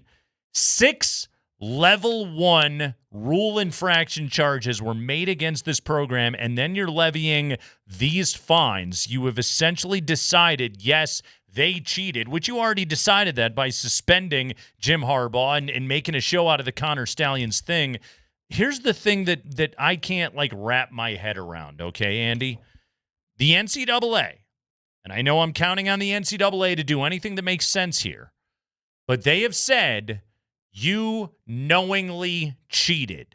You knowingly cheated over and over and over again. There were 13 different future opponents that Connor Stallions was scouting in his time working as a defensive assistant at Michigan, hiring people to take video and everything else. In a year in which you won the national championship, okay? So again, it's well, we're gonna hit you guys with some fines, and we're not gonna give you payouts if you go to the college football playoff. But again, who cares? Yeah. They won the national championship. It's fine. Unless you're going back and vacating victories, which they knowingly cheated to help themselves get those victories, what the hell is the difference? What does it matter even if you vacate the victories? Because guess what? All we have is memory of the games in there. So maybe you don't show the highlights anymore. Maybe, but the reality is, but the vacating of the victories, at the very least, you're taking records and saying your record is bogus. It was achieved through cheating. There's at least a punitive measure to that. I would have no problem with them vacating their national championship. I'd be perfectly fine with that. But for some reason, we don't do that. Go back to the Astros and the sign-stealing scandal. They didn't take away their World Series. So again, what the hell do they care? You fine the organization $500,000 or whatever. They're worth billions. They don't care. Well, because it's already the TV's made. That's what I'm saying. The history's there. You can't go have if you have a vacated championship, what highlights do you have of the team that lost to the team that was cheating? Right. Quite honestly. And so nobody cares at this point because we're worried about our next TV show. It's the reason why they're still allowed to participate in the postseason. Michigan's too big of a TV draw, so you can't make money, but you are going to help us draw ratings. You can. My point is, you can at least make them feel shame. There should be shame attached to it. Do you think Shouldn't they there? feel it? They got their win. They should. Yes, I firmly believe if you go back and you say your wins are vacated, the NCAA in our rule books and the Big Ten rule books, we do not recognize your conference championship. If you were to look at the list of conference champions for that season, it would say 2023, no conference champion. To me, that does something. It means something. You're right. The games were played, but guess what? You know, they took away Ben Johnson's gold medal when he juiced up, and they stripped that away, and Carl Lewis won the gold medal in the 88 games. This does happen, and there has to be some meaning attached to it. Is it a little toothless? I don't completely disagree with you, toothless. But you have to do something. The NCAA has no say over this. That's why this is so lame. You don't vacate The college wins. football This is crap. collective would have to do something. This is crap. They'd have to go take the trophy. You know what they ought to? You really want to punish them? Take the trophy and let Ohio State have it. But the Big Ten had their back immediately when this thing went down. I know, because meal ticket. It's all anybody freaking cares look, about. At some point, the only way this stuff stops, and I don't know when that point's going to be, you got to get rid of the NCAA because they have no power anymore, and stuff like this proves it. And you've got to find an actual commissioner that actually has a hammer. Period. And you got to have something to akin. We're taking away your first round picks. I'll tell you what, why not kill the program with scholarships? You should take away scholarships or NIL deals or whatever it is these days. Scholarships don't exist anymore. But guess what? Now you don't get to spend $19 million on your collective. You get to spend 10. Now, is that going to do anything? I doubt it. They'll be under the table deals, but at least it's something of public that tends to hurt the program. This is nothing. Is the University of Michigan, with their 100,000 plus capacity stadium, with their Big Ten media deal, and their high dollar boosters, are they going to miss $30 million? No. Michigan football. They've got who's the owner of the Suns? Oh, Ishbia? Yeah, they've got their own Ishbia at Michigan, and he'll write the $30 million check, and the school will never have to do anything about it. Yeah, they'll be fine. They'll be again. This does absolutely nothing to Michigan. And that is a shameful level of cheating. Videotaped signals decoded with a guy that you hired because of his ability to be able to do that. And again, I have no problem with sign stealing if you want to be able to look over and figure out what somebody is doing. But when you're sending people to sit in the front row and to point the camera, it's freaking shameful. This isn't buying Reggie Bush's mom a house so he'll go to school there. No. Thank you. You knew what you were looking at. Yes, this isn't the Fab Five kids. I'm a little car. surprised the college football collective isn't raising more hell about this, but maybe they all know who knows? Exactly, because their response to it is don't go sniffing around. Everyone's what we're got doing. a bad backyard. Exactly. So we got a little bit of dirty just keep laundry the gate too. Closed. Yeah. This story frustrates the living hell out of me because you said they did it. You said they did it. But ultimately, you were just like, but we can't really punish them that hard. No, you should. But you're not going to. Toothless. Bunch of pansies. Go ahead, Spring. High five. All right, we have 2 preseason games on Sunday after a loaded slate tomorrow night. The 11 a.m. game is the Jaguars at the Saints. Travis Hunter he's dealing with an upper body thing, according to their head coach, Liam Cohen. His workload today at practice was limited. It was due to precautionary reasons. Whether he'll play on Sunday, Cohen said, we'll figure that out. We don't know yet. Upper body deal. Yeah, I don't like it, man. This is the kind of stuff because, again, it's so funny. ESPN, Get Up in particular, First Take, Good Morning Football, they were all banging the drum for him to play both ways, and we all want to see it so badly. And then this week after watching it, Dominique Foxworth, Swagoo, I'm forgetting his name, the old LSU lineman. Marcus Spears, they're all coming out and saying he's not going to survive this. Everyone's changed their tune and just said he's going to have to pick a side. I really wonder if we'll get a true chance to watch him play both ways. Yeah, too many upper body. Because this kind of listen, if he's gonna, let's say he's your best offensive weapon, and now he's got a nagging injury, which I don't know that he showed that he was, but I'm just saying these nagging injuries to take him off the most important side of the field for you. This is what'll prevent the two-way thing. Go ahead, Spring. High five. All right, Wednesday at Bengals practice, Shamar Stewart lost his balance, according to him. He lost his balance while rushing Joe Burrow up the middle and bumped in to Joe Burrow. It caused the team scuffle. Shamar Stewart said that he had his head down, couldn't really see where he was going. All he knew was he was falling, and then the next thing he knew, he bumped into Joe Burrow. He went and apologized to Joe Burrow, said he didn't mean to do that. Joe said it's cool as long as you do that on Sunday. Today at practice, Shamar Stewart had a sack of Joe Burrow on 11-on-11s. Couldn't touch him. Shamar broke it down. I had a one-on-one. As Coach said, as Coach Jerry always say, if you have one-on-one, you better win. And that's what I did. When you got back there, how cautious were you? Like, I am not going to touch you him. See me? I had a little matrix. Oh, yeah, I don't want no parts no more. Yeah, it was interesting because I saw the play, and the problem really started. To draw it out for people, he stunted, went up the middle. I couldn't see if he stumbled or not, but he was low. And he was like shoulders to the waist. And you know that, first off, you're not supposed to hit the quarterback. Secondly, Joe Burrow's already had a knee injury. Yeah. And so he started to get low, and that just sent the offense into a frenzy. He said, quote, the ground gave way under his foot, close quote. Well, the Bengals, I don't think, have the best practice facilities in the league, so I'm not going to doubt the young man. But he's got to know better that you got to like it or not, you got to slow the rush up on your own. There was a sinkhole that developed underneath the field. And finally, Mark. High five. Commanders wide receiver Terry McLaurin. Did it throw you off that I called you Mark? Mark? He's like, what? Andy will call me Mark from time to time. I don't think I've ever called you Mark before. Maybe not since like 2016. Yeah. All right. Anyway, continue. Yeah, that was weird. You're in trouble. I don't he thinks know. He's in trouble. I don't Listen know why I did it. When I get called Andrew by people, I'm like, uh-oh. Mom? Commanders receiver Terry McLaurin is holding out of their training camp. He wants a new contract today.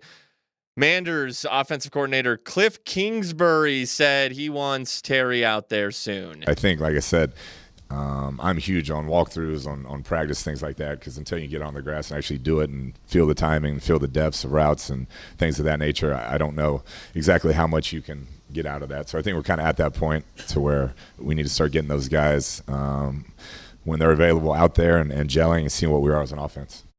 Would you pay him? Because the only way that's happening is if you pay him. Yeah. This may be his last big payday. If he gets one. Pay you. Like, you're the Washington Commanders, okay? This is the first feel-good you've had in a while. My God, man. Not even feel like it doesn't feel like death. Dan Snyder is gone. You have Jaden Daniels. You brought all your fans back last year, and now you're tap dancing over what? What is going on, right? I will not understand these organizations who always eventually end up bending and paying these guys. Buffalo did it with James Cook. He wanted 50, he got 48. I don't think it's that hard. Well, dude, I'm telling you, you got to tip your cap to the Broncos because I read something that said McLaurin and Sutton weren't terribly far off, and they got it done with Sutton. They got it done quietly, and none of this really went on. Yeah. Sutton missed 2 days. That's it. That's it, and he was holding in, and it was fine. So, yeah. This stuff can't be all that terribly difficult. I don't know what's going on, but it feels enough to me. of this. Let's draft some people. Let's draft. We got preseason fantasy draft number 2 ahead of Broncos Cardinals. That is when we come back. We're spicing up preseason football the only way we know how, by being degenerates. That's coming up next.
So good.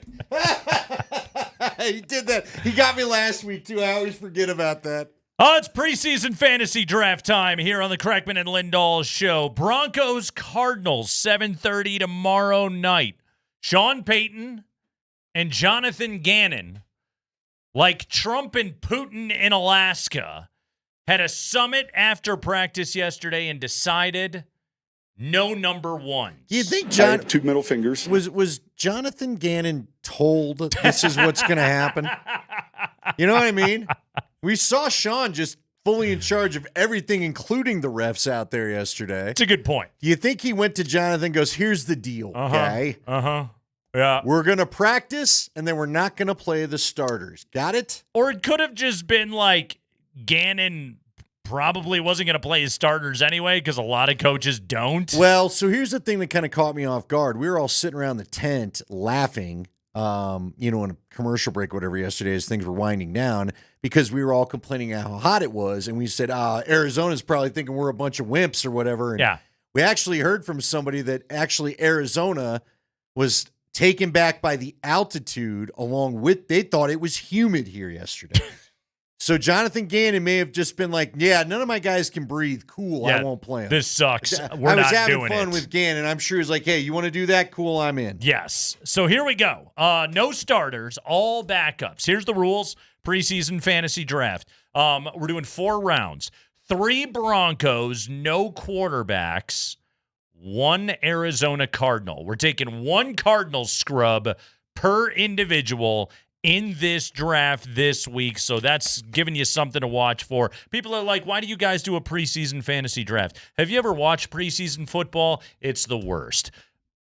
Andy would disagree, but it's the worst. So in order to spice this up, to give you something to get a little bit excited about, draft up a preseason fantasy team. It'll keep you watching into the fourth quarter because nothing keeps people interested in garbage time of preseason football quite like bragging rights and gambling. If you don't think I wasn't rooting for Joaquin Davis to give me 1 touchdown so that I could hold it over all of you that I got 2 in a game, a preseason game, then I don't know what you're thinking. Because, again, as much as I love preseason football, even I don't love fourth quarter preseason football. All right, I want to do a little bit something different with the order. Oh, do you? I do.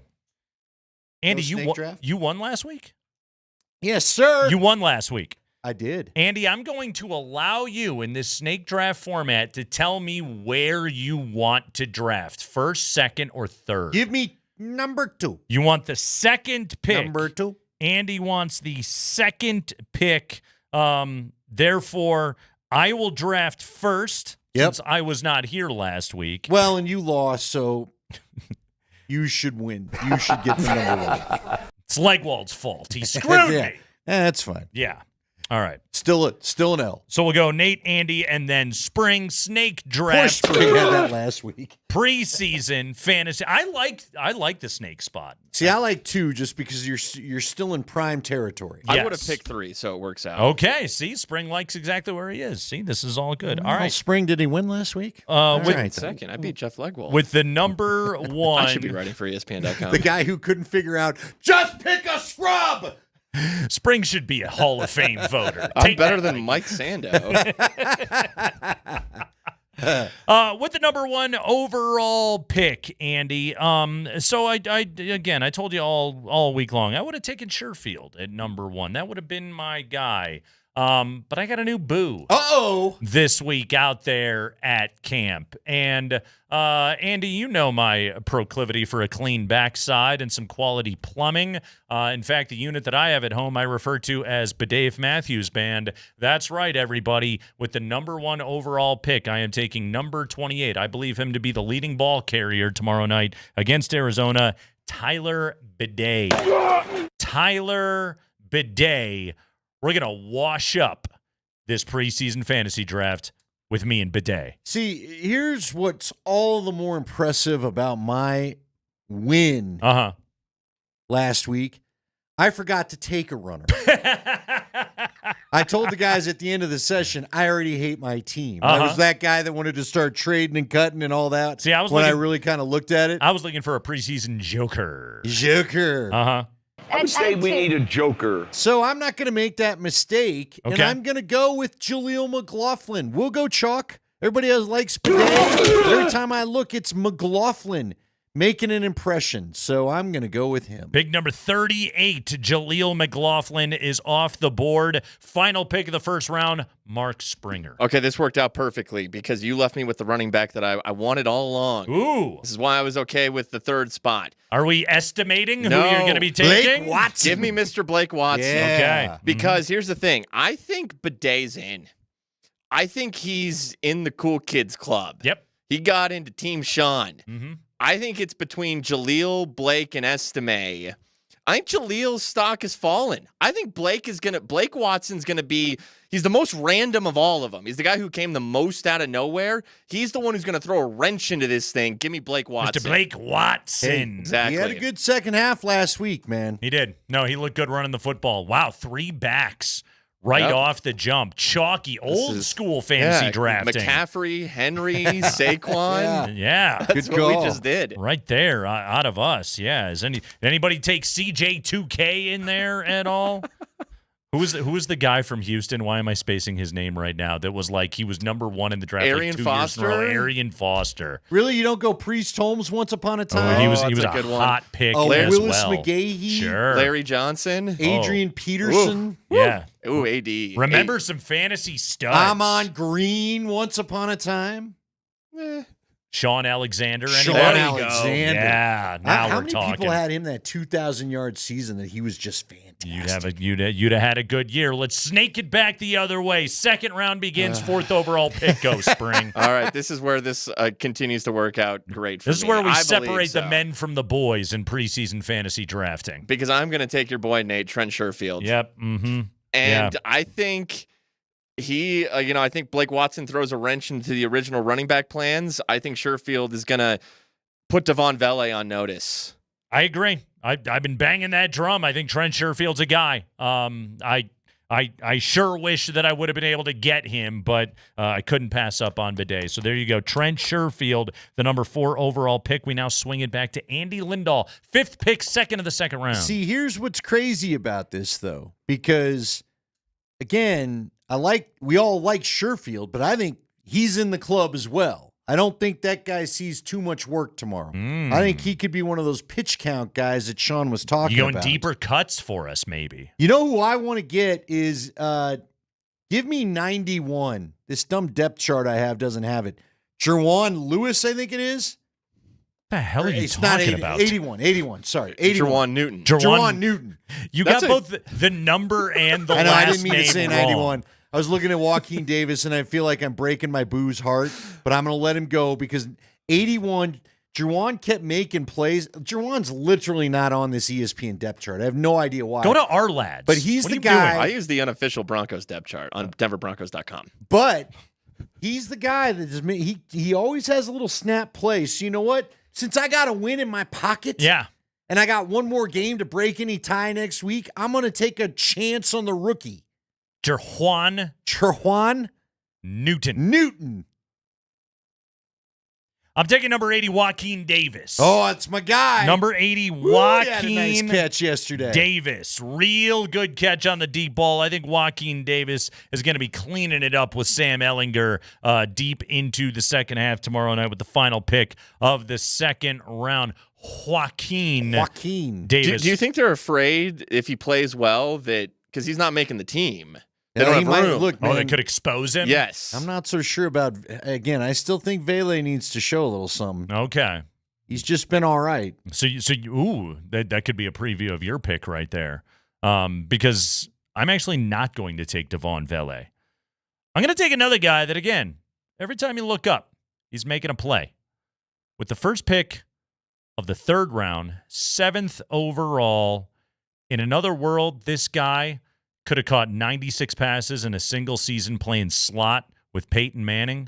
Give me number 83, Michael Bandy. All right. That's a good pick. I want a white slot receiver on my team, possession-y guy in a preseason game, Michael Bandy. Listen, you can't throw a sock monkey without it hitting a tight end catching a touchdown somewhere in a preseason game. Sock monkey. So I'm going to go with the guy that got it done for me last week, Lucas Kroll. Lucas Kroll, big number 85. He's a little bit white, so I think he was glowing in the sun last week, and yet somehow the Niners had no idea where he was. The most wide open touchdown anyone has ever caught, preseason or otherwise, and Lucas Kroll, come on down, let's ride again. I think he's all the way white, by the way. Yeah, Lucas Kroll, number 85. Final pick of the third round, last Bronco that we're going to take. Oh, we're not doing D? In the preseason fantasy draft. Nope, no defense. If you were listening to the rules, 3 offensive Broncos, 1 offensive Cardinals. Spring? I wanted some. All right, look, since there's someone else maybe I wanted to take, but since he's still available, let's go ultimate running back chaos. Give me Audric Estime. Audric Estime. Oh, look at you. Could be an inside the 5 weapon for the Broncos. Give me that, steady runs down at the 1. Uh-huh. Give me those, goal line touchdowns, those, stealing those quarterback rushing touchdowns. Okay. All right, I got a question for you, though. We all passed on Pat Bryant. Now, my reasoning is I'm not positive how much Pat plays. That's why I he's didn't take regular him either. rotation. Yeah. Is that why we all let him stay on there? Yes. Because he's had a heck of a camp. I think the guys who are in are not playing much. Yeah. Yeah, I'm looking for the garbage time guys. That was I'm looking second half. I'm looking for Bidet to be my preseason joker in the first half. Second half, that's where I'm scoring my points tomorrow night. You were really looking for a reason to watch in that second half. Layered reasons. I need Michael Bandy catches. Target Bandy. All right, on to the Arizona portion of this. You can take an Arizona Cardinal, second, third, or fourth string offensive skill position player, no quarterbacks, no Jacoby Brissetts or Clayton Tunes. Spring, as you delve into the Cardinals depth chart, what is exciting you? All right, I'm going to go with RB6 for the Cardinals. RB6. But he was their leading rusher last week for 51 yards on 6 carries. Give me Bam Knight.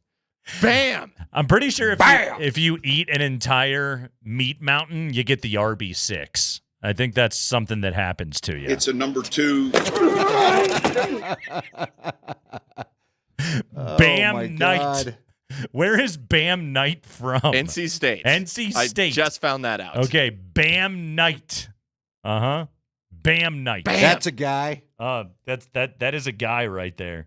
That's a great name, Bam Knight. Andy, you're up. Oh man. Simi Fehoko or Tip Ryman?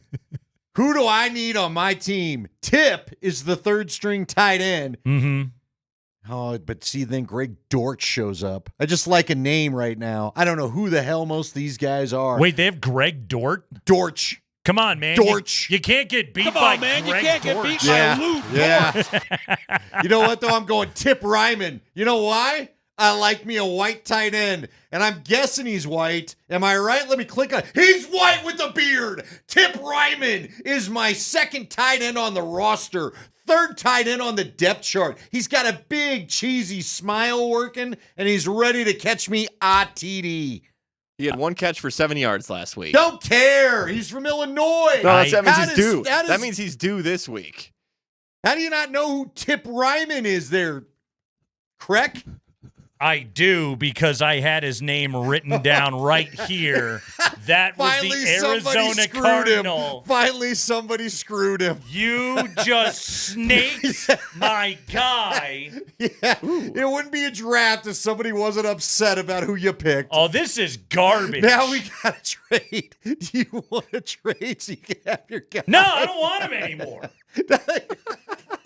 No, you know what? If preseason fantasy draft in 2025 has taught us anything, is that Illinois sucks, okay? Because Legwold screwed me last week.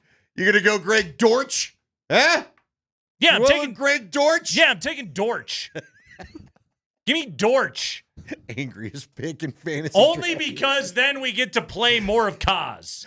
Give me Greg Dortch. Come on, man. You can't get beat by Luke Taquan Dortch. Palmer's going to be the one that gets everybody. That'll be it. What about Andre Bacala? Bocelli? Andre Bocelli? One of the three tenors is their third wide receiver? Huh? You don't want him? No, I want Dortch. Who was the third tenor? Wasn't that the joke on Seinfeld? It's Domingo Pavarotti and the other guy. You know who else is a Cardinals wide receiver? I think I drafted him last year. He had a touchdown last week for the Cardinals. Xavier Weaver, former Buffs receiver. Hey, deep cut right there. Greg Dortch went to Wake Forest. Who was the last great NFL player to come out of Wake Forest? Kendall Hinton. Might have been the first great NFL player to come out of Wake Forest. I'm sure there's somebody, but I don't know. Tim Duncan. Here's my question. Yeah. Have they seen Bridges of Madison County? Greg Dortch, I'm going to go out on a limb and say has not seen the seminal 1987 classic Bridges of Madison County. Is there any little hand-holding scenes going on in that movie? I think it's Clint and it's Merrill? nothing but. I think it's exclusively hand-holding. Is that why it didn't rate well? I don't even think they get to heavy petting in that movie. Just he's such a gentleman. They just walk around latched hand in hand. They don't even caress. There's not even a quick peck on the cheek that you give your aunt in that movie. If we keep talking about this, I'm going to get the RB6. All right. Greg Dortch. I can't believe I got Greg Dortch. You're so mad pissed. I just grabbed the guy because of his name. I don't know who the hell Tip Ryman is. I don't even care where he went to school. I wanted Trey McBride's random backup from the Illini. Couldn't even get him. He was probably Paul Chesky's roommate. Did you know he was white with a beard? I knew he was white. I didn't know he had a beard. He's got a big beard. I didn't even think he was that good when he played for the Illini. Anyway. Yeah, keep telling yourself. That's all right. Tip will miss you sooner or later. That's your preseason fantasy draft, and it's a load of crap. It's the Kreckman and Lindahl Show.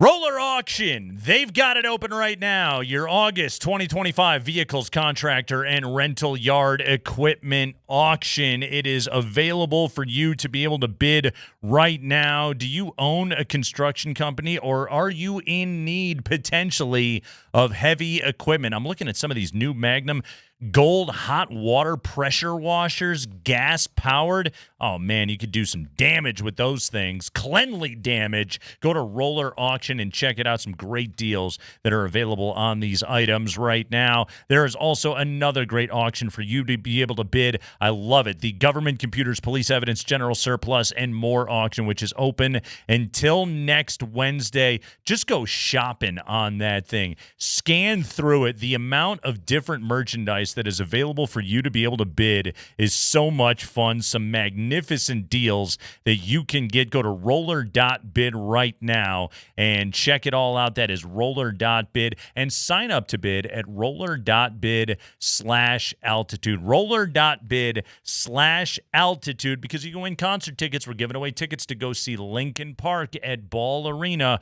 Roller.bid/altitude. Get signed up and go and bid right now at Roller Auction's website. That is roller.bid.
Guys, you can go to altitudesportsradio.com/nuggets right now. Do it right now, like this very moment, because you can win a pair of tickets to 3 Nuggets games this year. 3 Nuggets games of your choice.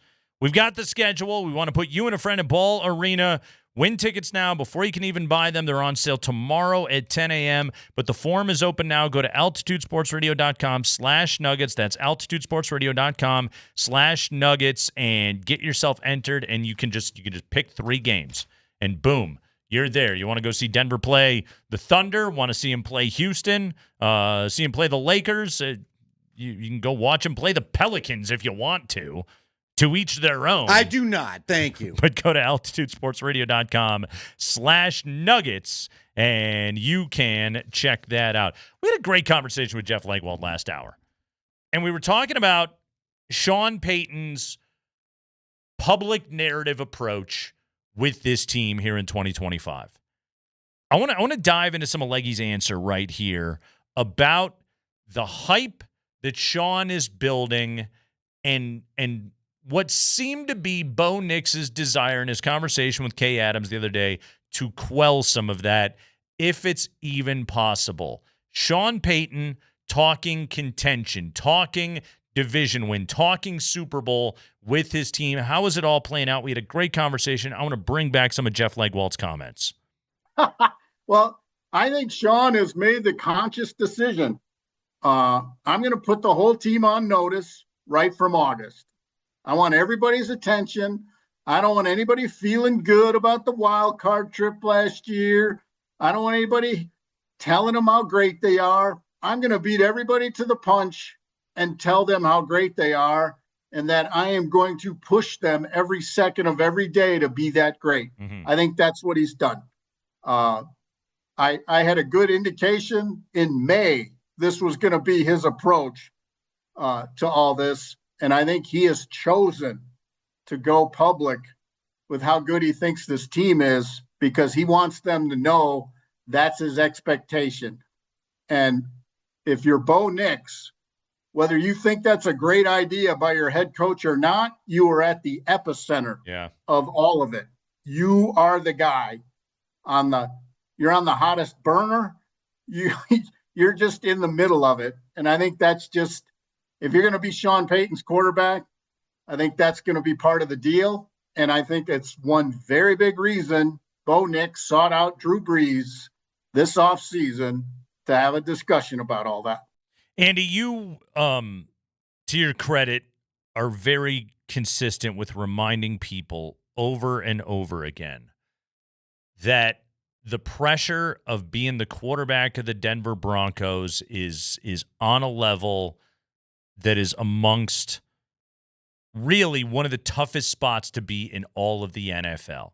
And really, the only 2 that have risen to the challenge have been the all-time greats, John Elway and Peyton Manning, Hall of Famers, and 2 top 10 quarterbacks in the history of the sport.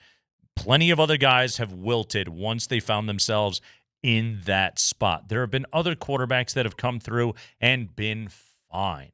Plummer survived it for quite a while. Until he didn't. Until he was flipping off the crowd and kind of had enough. Screaming at Penny Parker and whatever else was going on. The pressure that hit him. Greasy dealt with it and didn't love it. We saw Case Keenum sink in it. We saw Teddy Bridgewater sink in it. We saw Drew Lock sink in it. We've seen this out of a lot of different players that have come through here. Bo Nix is now right in it. My question is, not is this team good enough? Because I think this team is really good.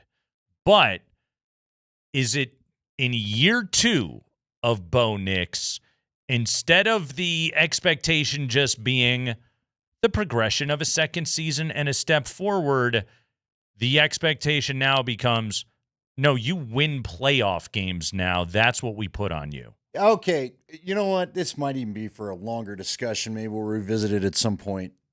Here's what I think is interesting, kind of where you're getting to. It's almost if, look, I think this team, mainly on the strength of the defense, and it's based off my experience with 2015, can be a Super Bowl contender. And that's not a slight on the offense, but Bo Nix is still in year 2 of development. Normally, I would not say ask a year 2 quarterback to go to the Super Bowl because it's just a rare occurrence for any NFL player. Very period. much so. Okay? And I think he's still adding to his bag of what he can do. We've seen some of that in this training camp. I mean, Andy, think about this. Allen and Jackson. Yeah. 2 of the best quarterbacks in the entire NFL with the hardware to prove it, MVP awards, and neither of those guys have played in a Super Bowl yet. Not yet because of one dude standing in the division you play in. Yeah. But here's what would be funny about this. You could have the Denver Broncos find their way to the Super Bowl, and it could be like when the Rockies in their infancy won the wild card. Remember that? They hung a little banner down there. Well, I remember being in this city, and again, I know you don't know it now, but once upon a time, there was a thriving, passionate fan base for baseball and for the Rockies. And once they went to the playoffs, the first 3 years or whatever, however long it took for them to get there, everybody was like, this is our team. We're losing. Who cares? It's like your kids, watching your kids' game. Way to go out there, guys. We don't expect anything. You just got here. Then they went to the playoffs. And then people kind of started expecting, well, we're a playoff team now. So I could see it where, again, it could be a small curse for Bo Nix because if you're the quarterback and the coach, no matter how you won the Super Bowl, it's still your Super Bowl for the most part. There's exceptions if you go through history. When we think of Baltimore, we think of that as the defense's championship. Probably the same thing with Tampa Bay of the late or early 2000s. Not the Trent Dilfer and Brad Johnson. Yeah, you don't think Super of those Bowls. two necessarily. Look, I would say, watching with my own eyes, the defense was the reason why the Broncos' greatest offense couldn't get past there, but they still remember it as a Russell Wilson victory, right? Yeah. Peyton Manning was not Peyton Manning as we know. It's still his final Super Bowl of his career. That was the defense's accomplishment in large part for what they did that year. That same thing could play out here, and then Bo would really have to deal with it because then he's Super Bowl either champ or contender, and everybody's going to expect it, even if the offenses, and I want to go to the whole offense's development may not be there yet. I mean, I would like to have that problem. It means It would be a great problem for everybody, and I'm sure Bo would embrace it with both arms. Yeah. But again, once you get to, like, Elway dealt with it too. Elway magically dragged those teams at times to those 3 Super Bowls early in his career, and then he kind of had a fall off, and then you lose a little of the scrambling magic or whatever, and then everybody thinks the guy sucks and wasn't sure he'd even be in the Hall of Fame. And luckily, Mike Shanahan shows up in town, puts together a team and a plan that gets him those final 2 trophies. Yeah. Look, man, this town loves its football. We know that. It loves its football, and I think Bo's handled everything great, but I also do think that I really think Bo's built for it after being in the SEC. You and I talked about it earlier in the week, but I also think Bo is getting a little bit of the taste of, all right, you are the man, we all know it, and everyone's looking at you. Because last year there was a competition, allegedly. The expectation is growing, and the pressure is mounting. The fan base has a fervor behind it, and that's awesome. I'm on record. I have already picked Denver to win the AFC West this year, but what was my argument? Kansas City's got troubles offensively, and the Denver defense is the best unit in the entire division. They're going to win the AFC West, okay? I didn't base my take on what the offense was going to be. My preference is that in this season, given the way that this team is constructed, is that it's Bo Nix game manager, all right? But now, as the hype has grown, again, when people think of a Sean Payton team, the more that he's out there, that's quarterback guru Sean Payton. That's offensive genius Sean Payton. And so the eyes immediately turn right there to Bo Nix. And I do think that there is a kid that I think he hinted at on the Kay Adams show, and I think there is a small element of squeezing it a little bit right now. And I don't like that that's where a second-year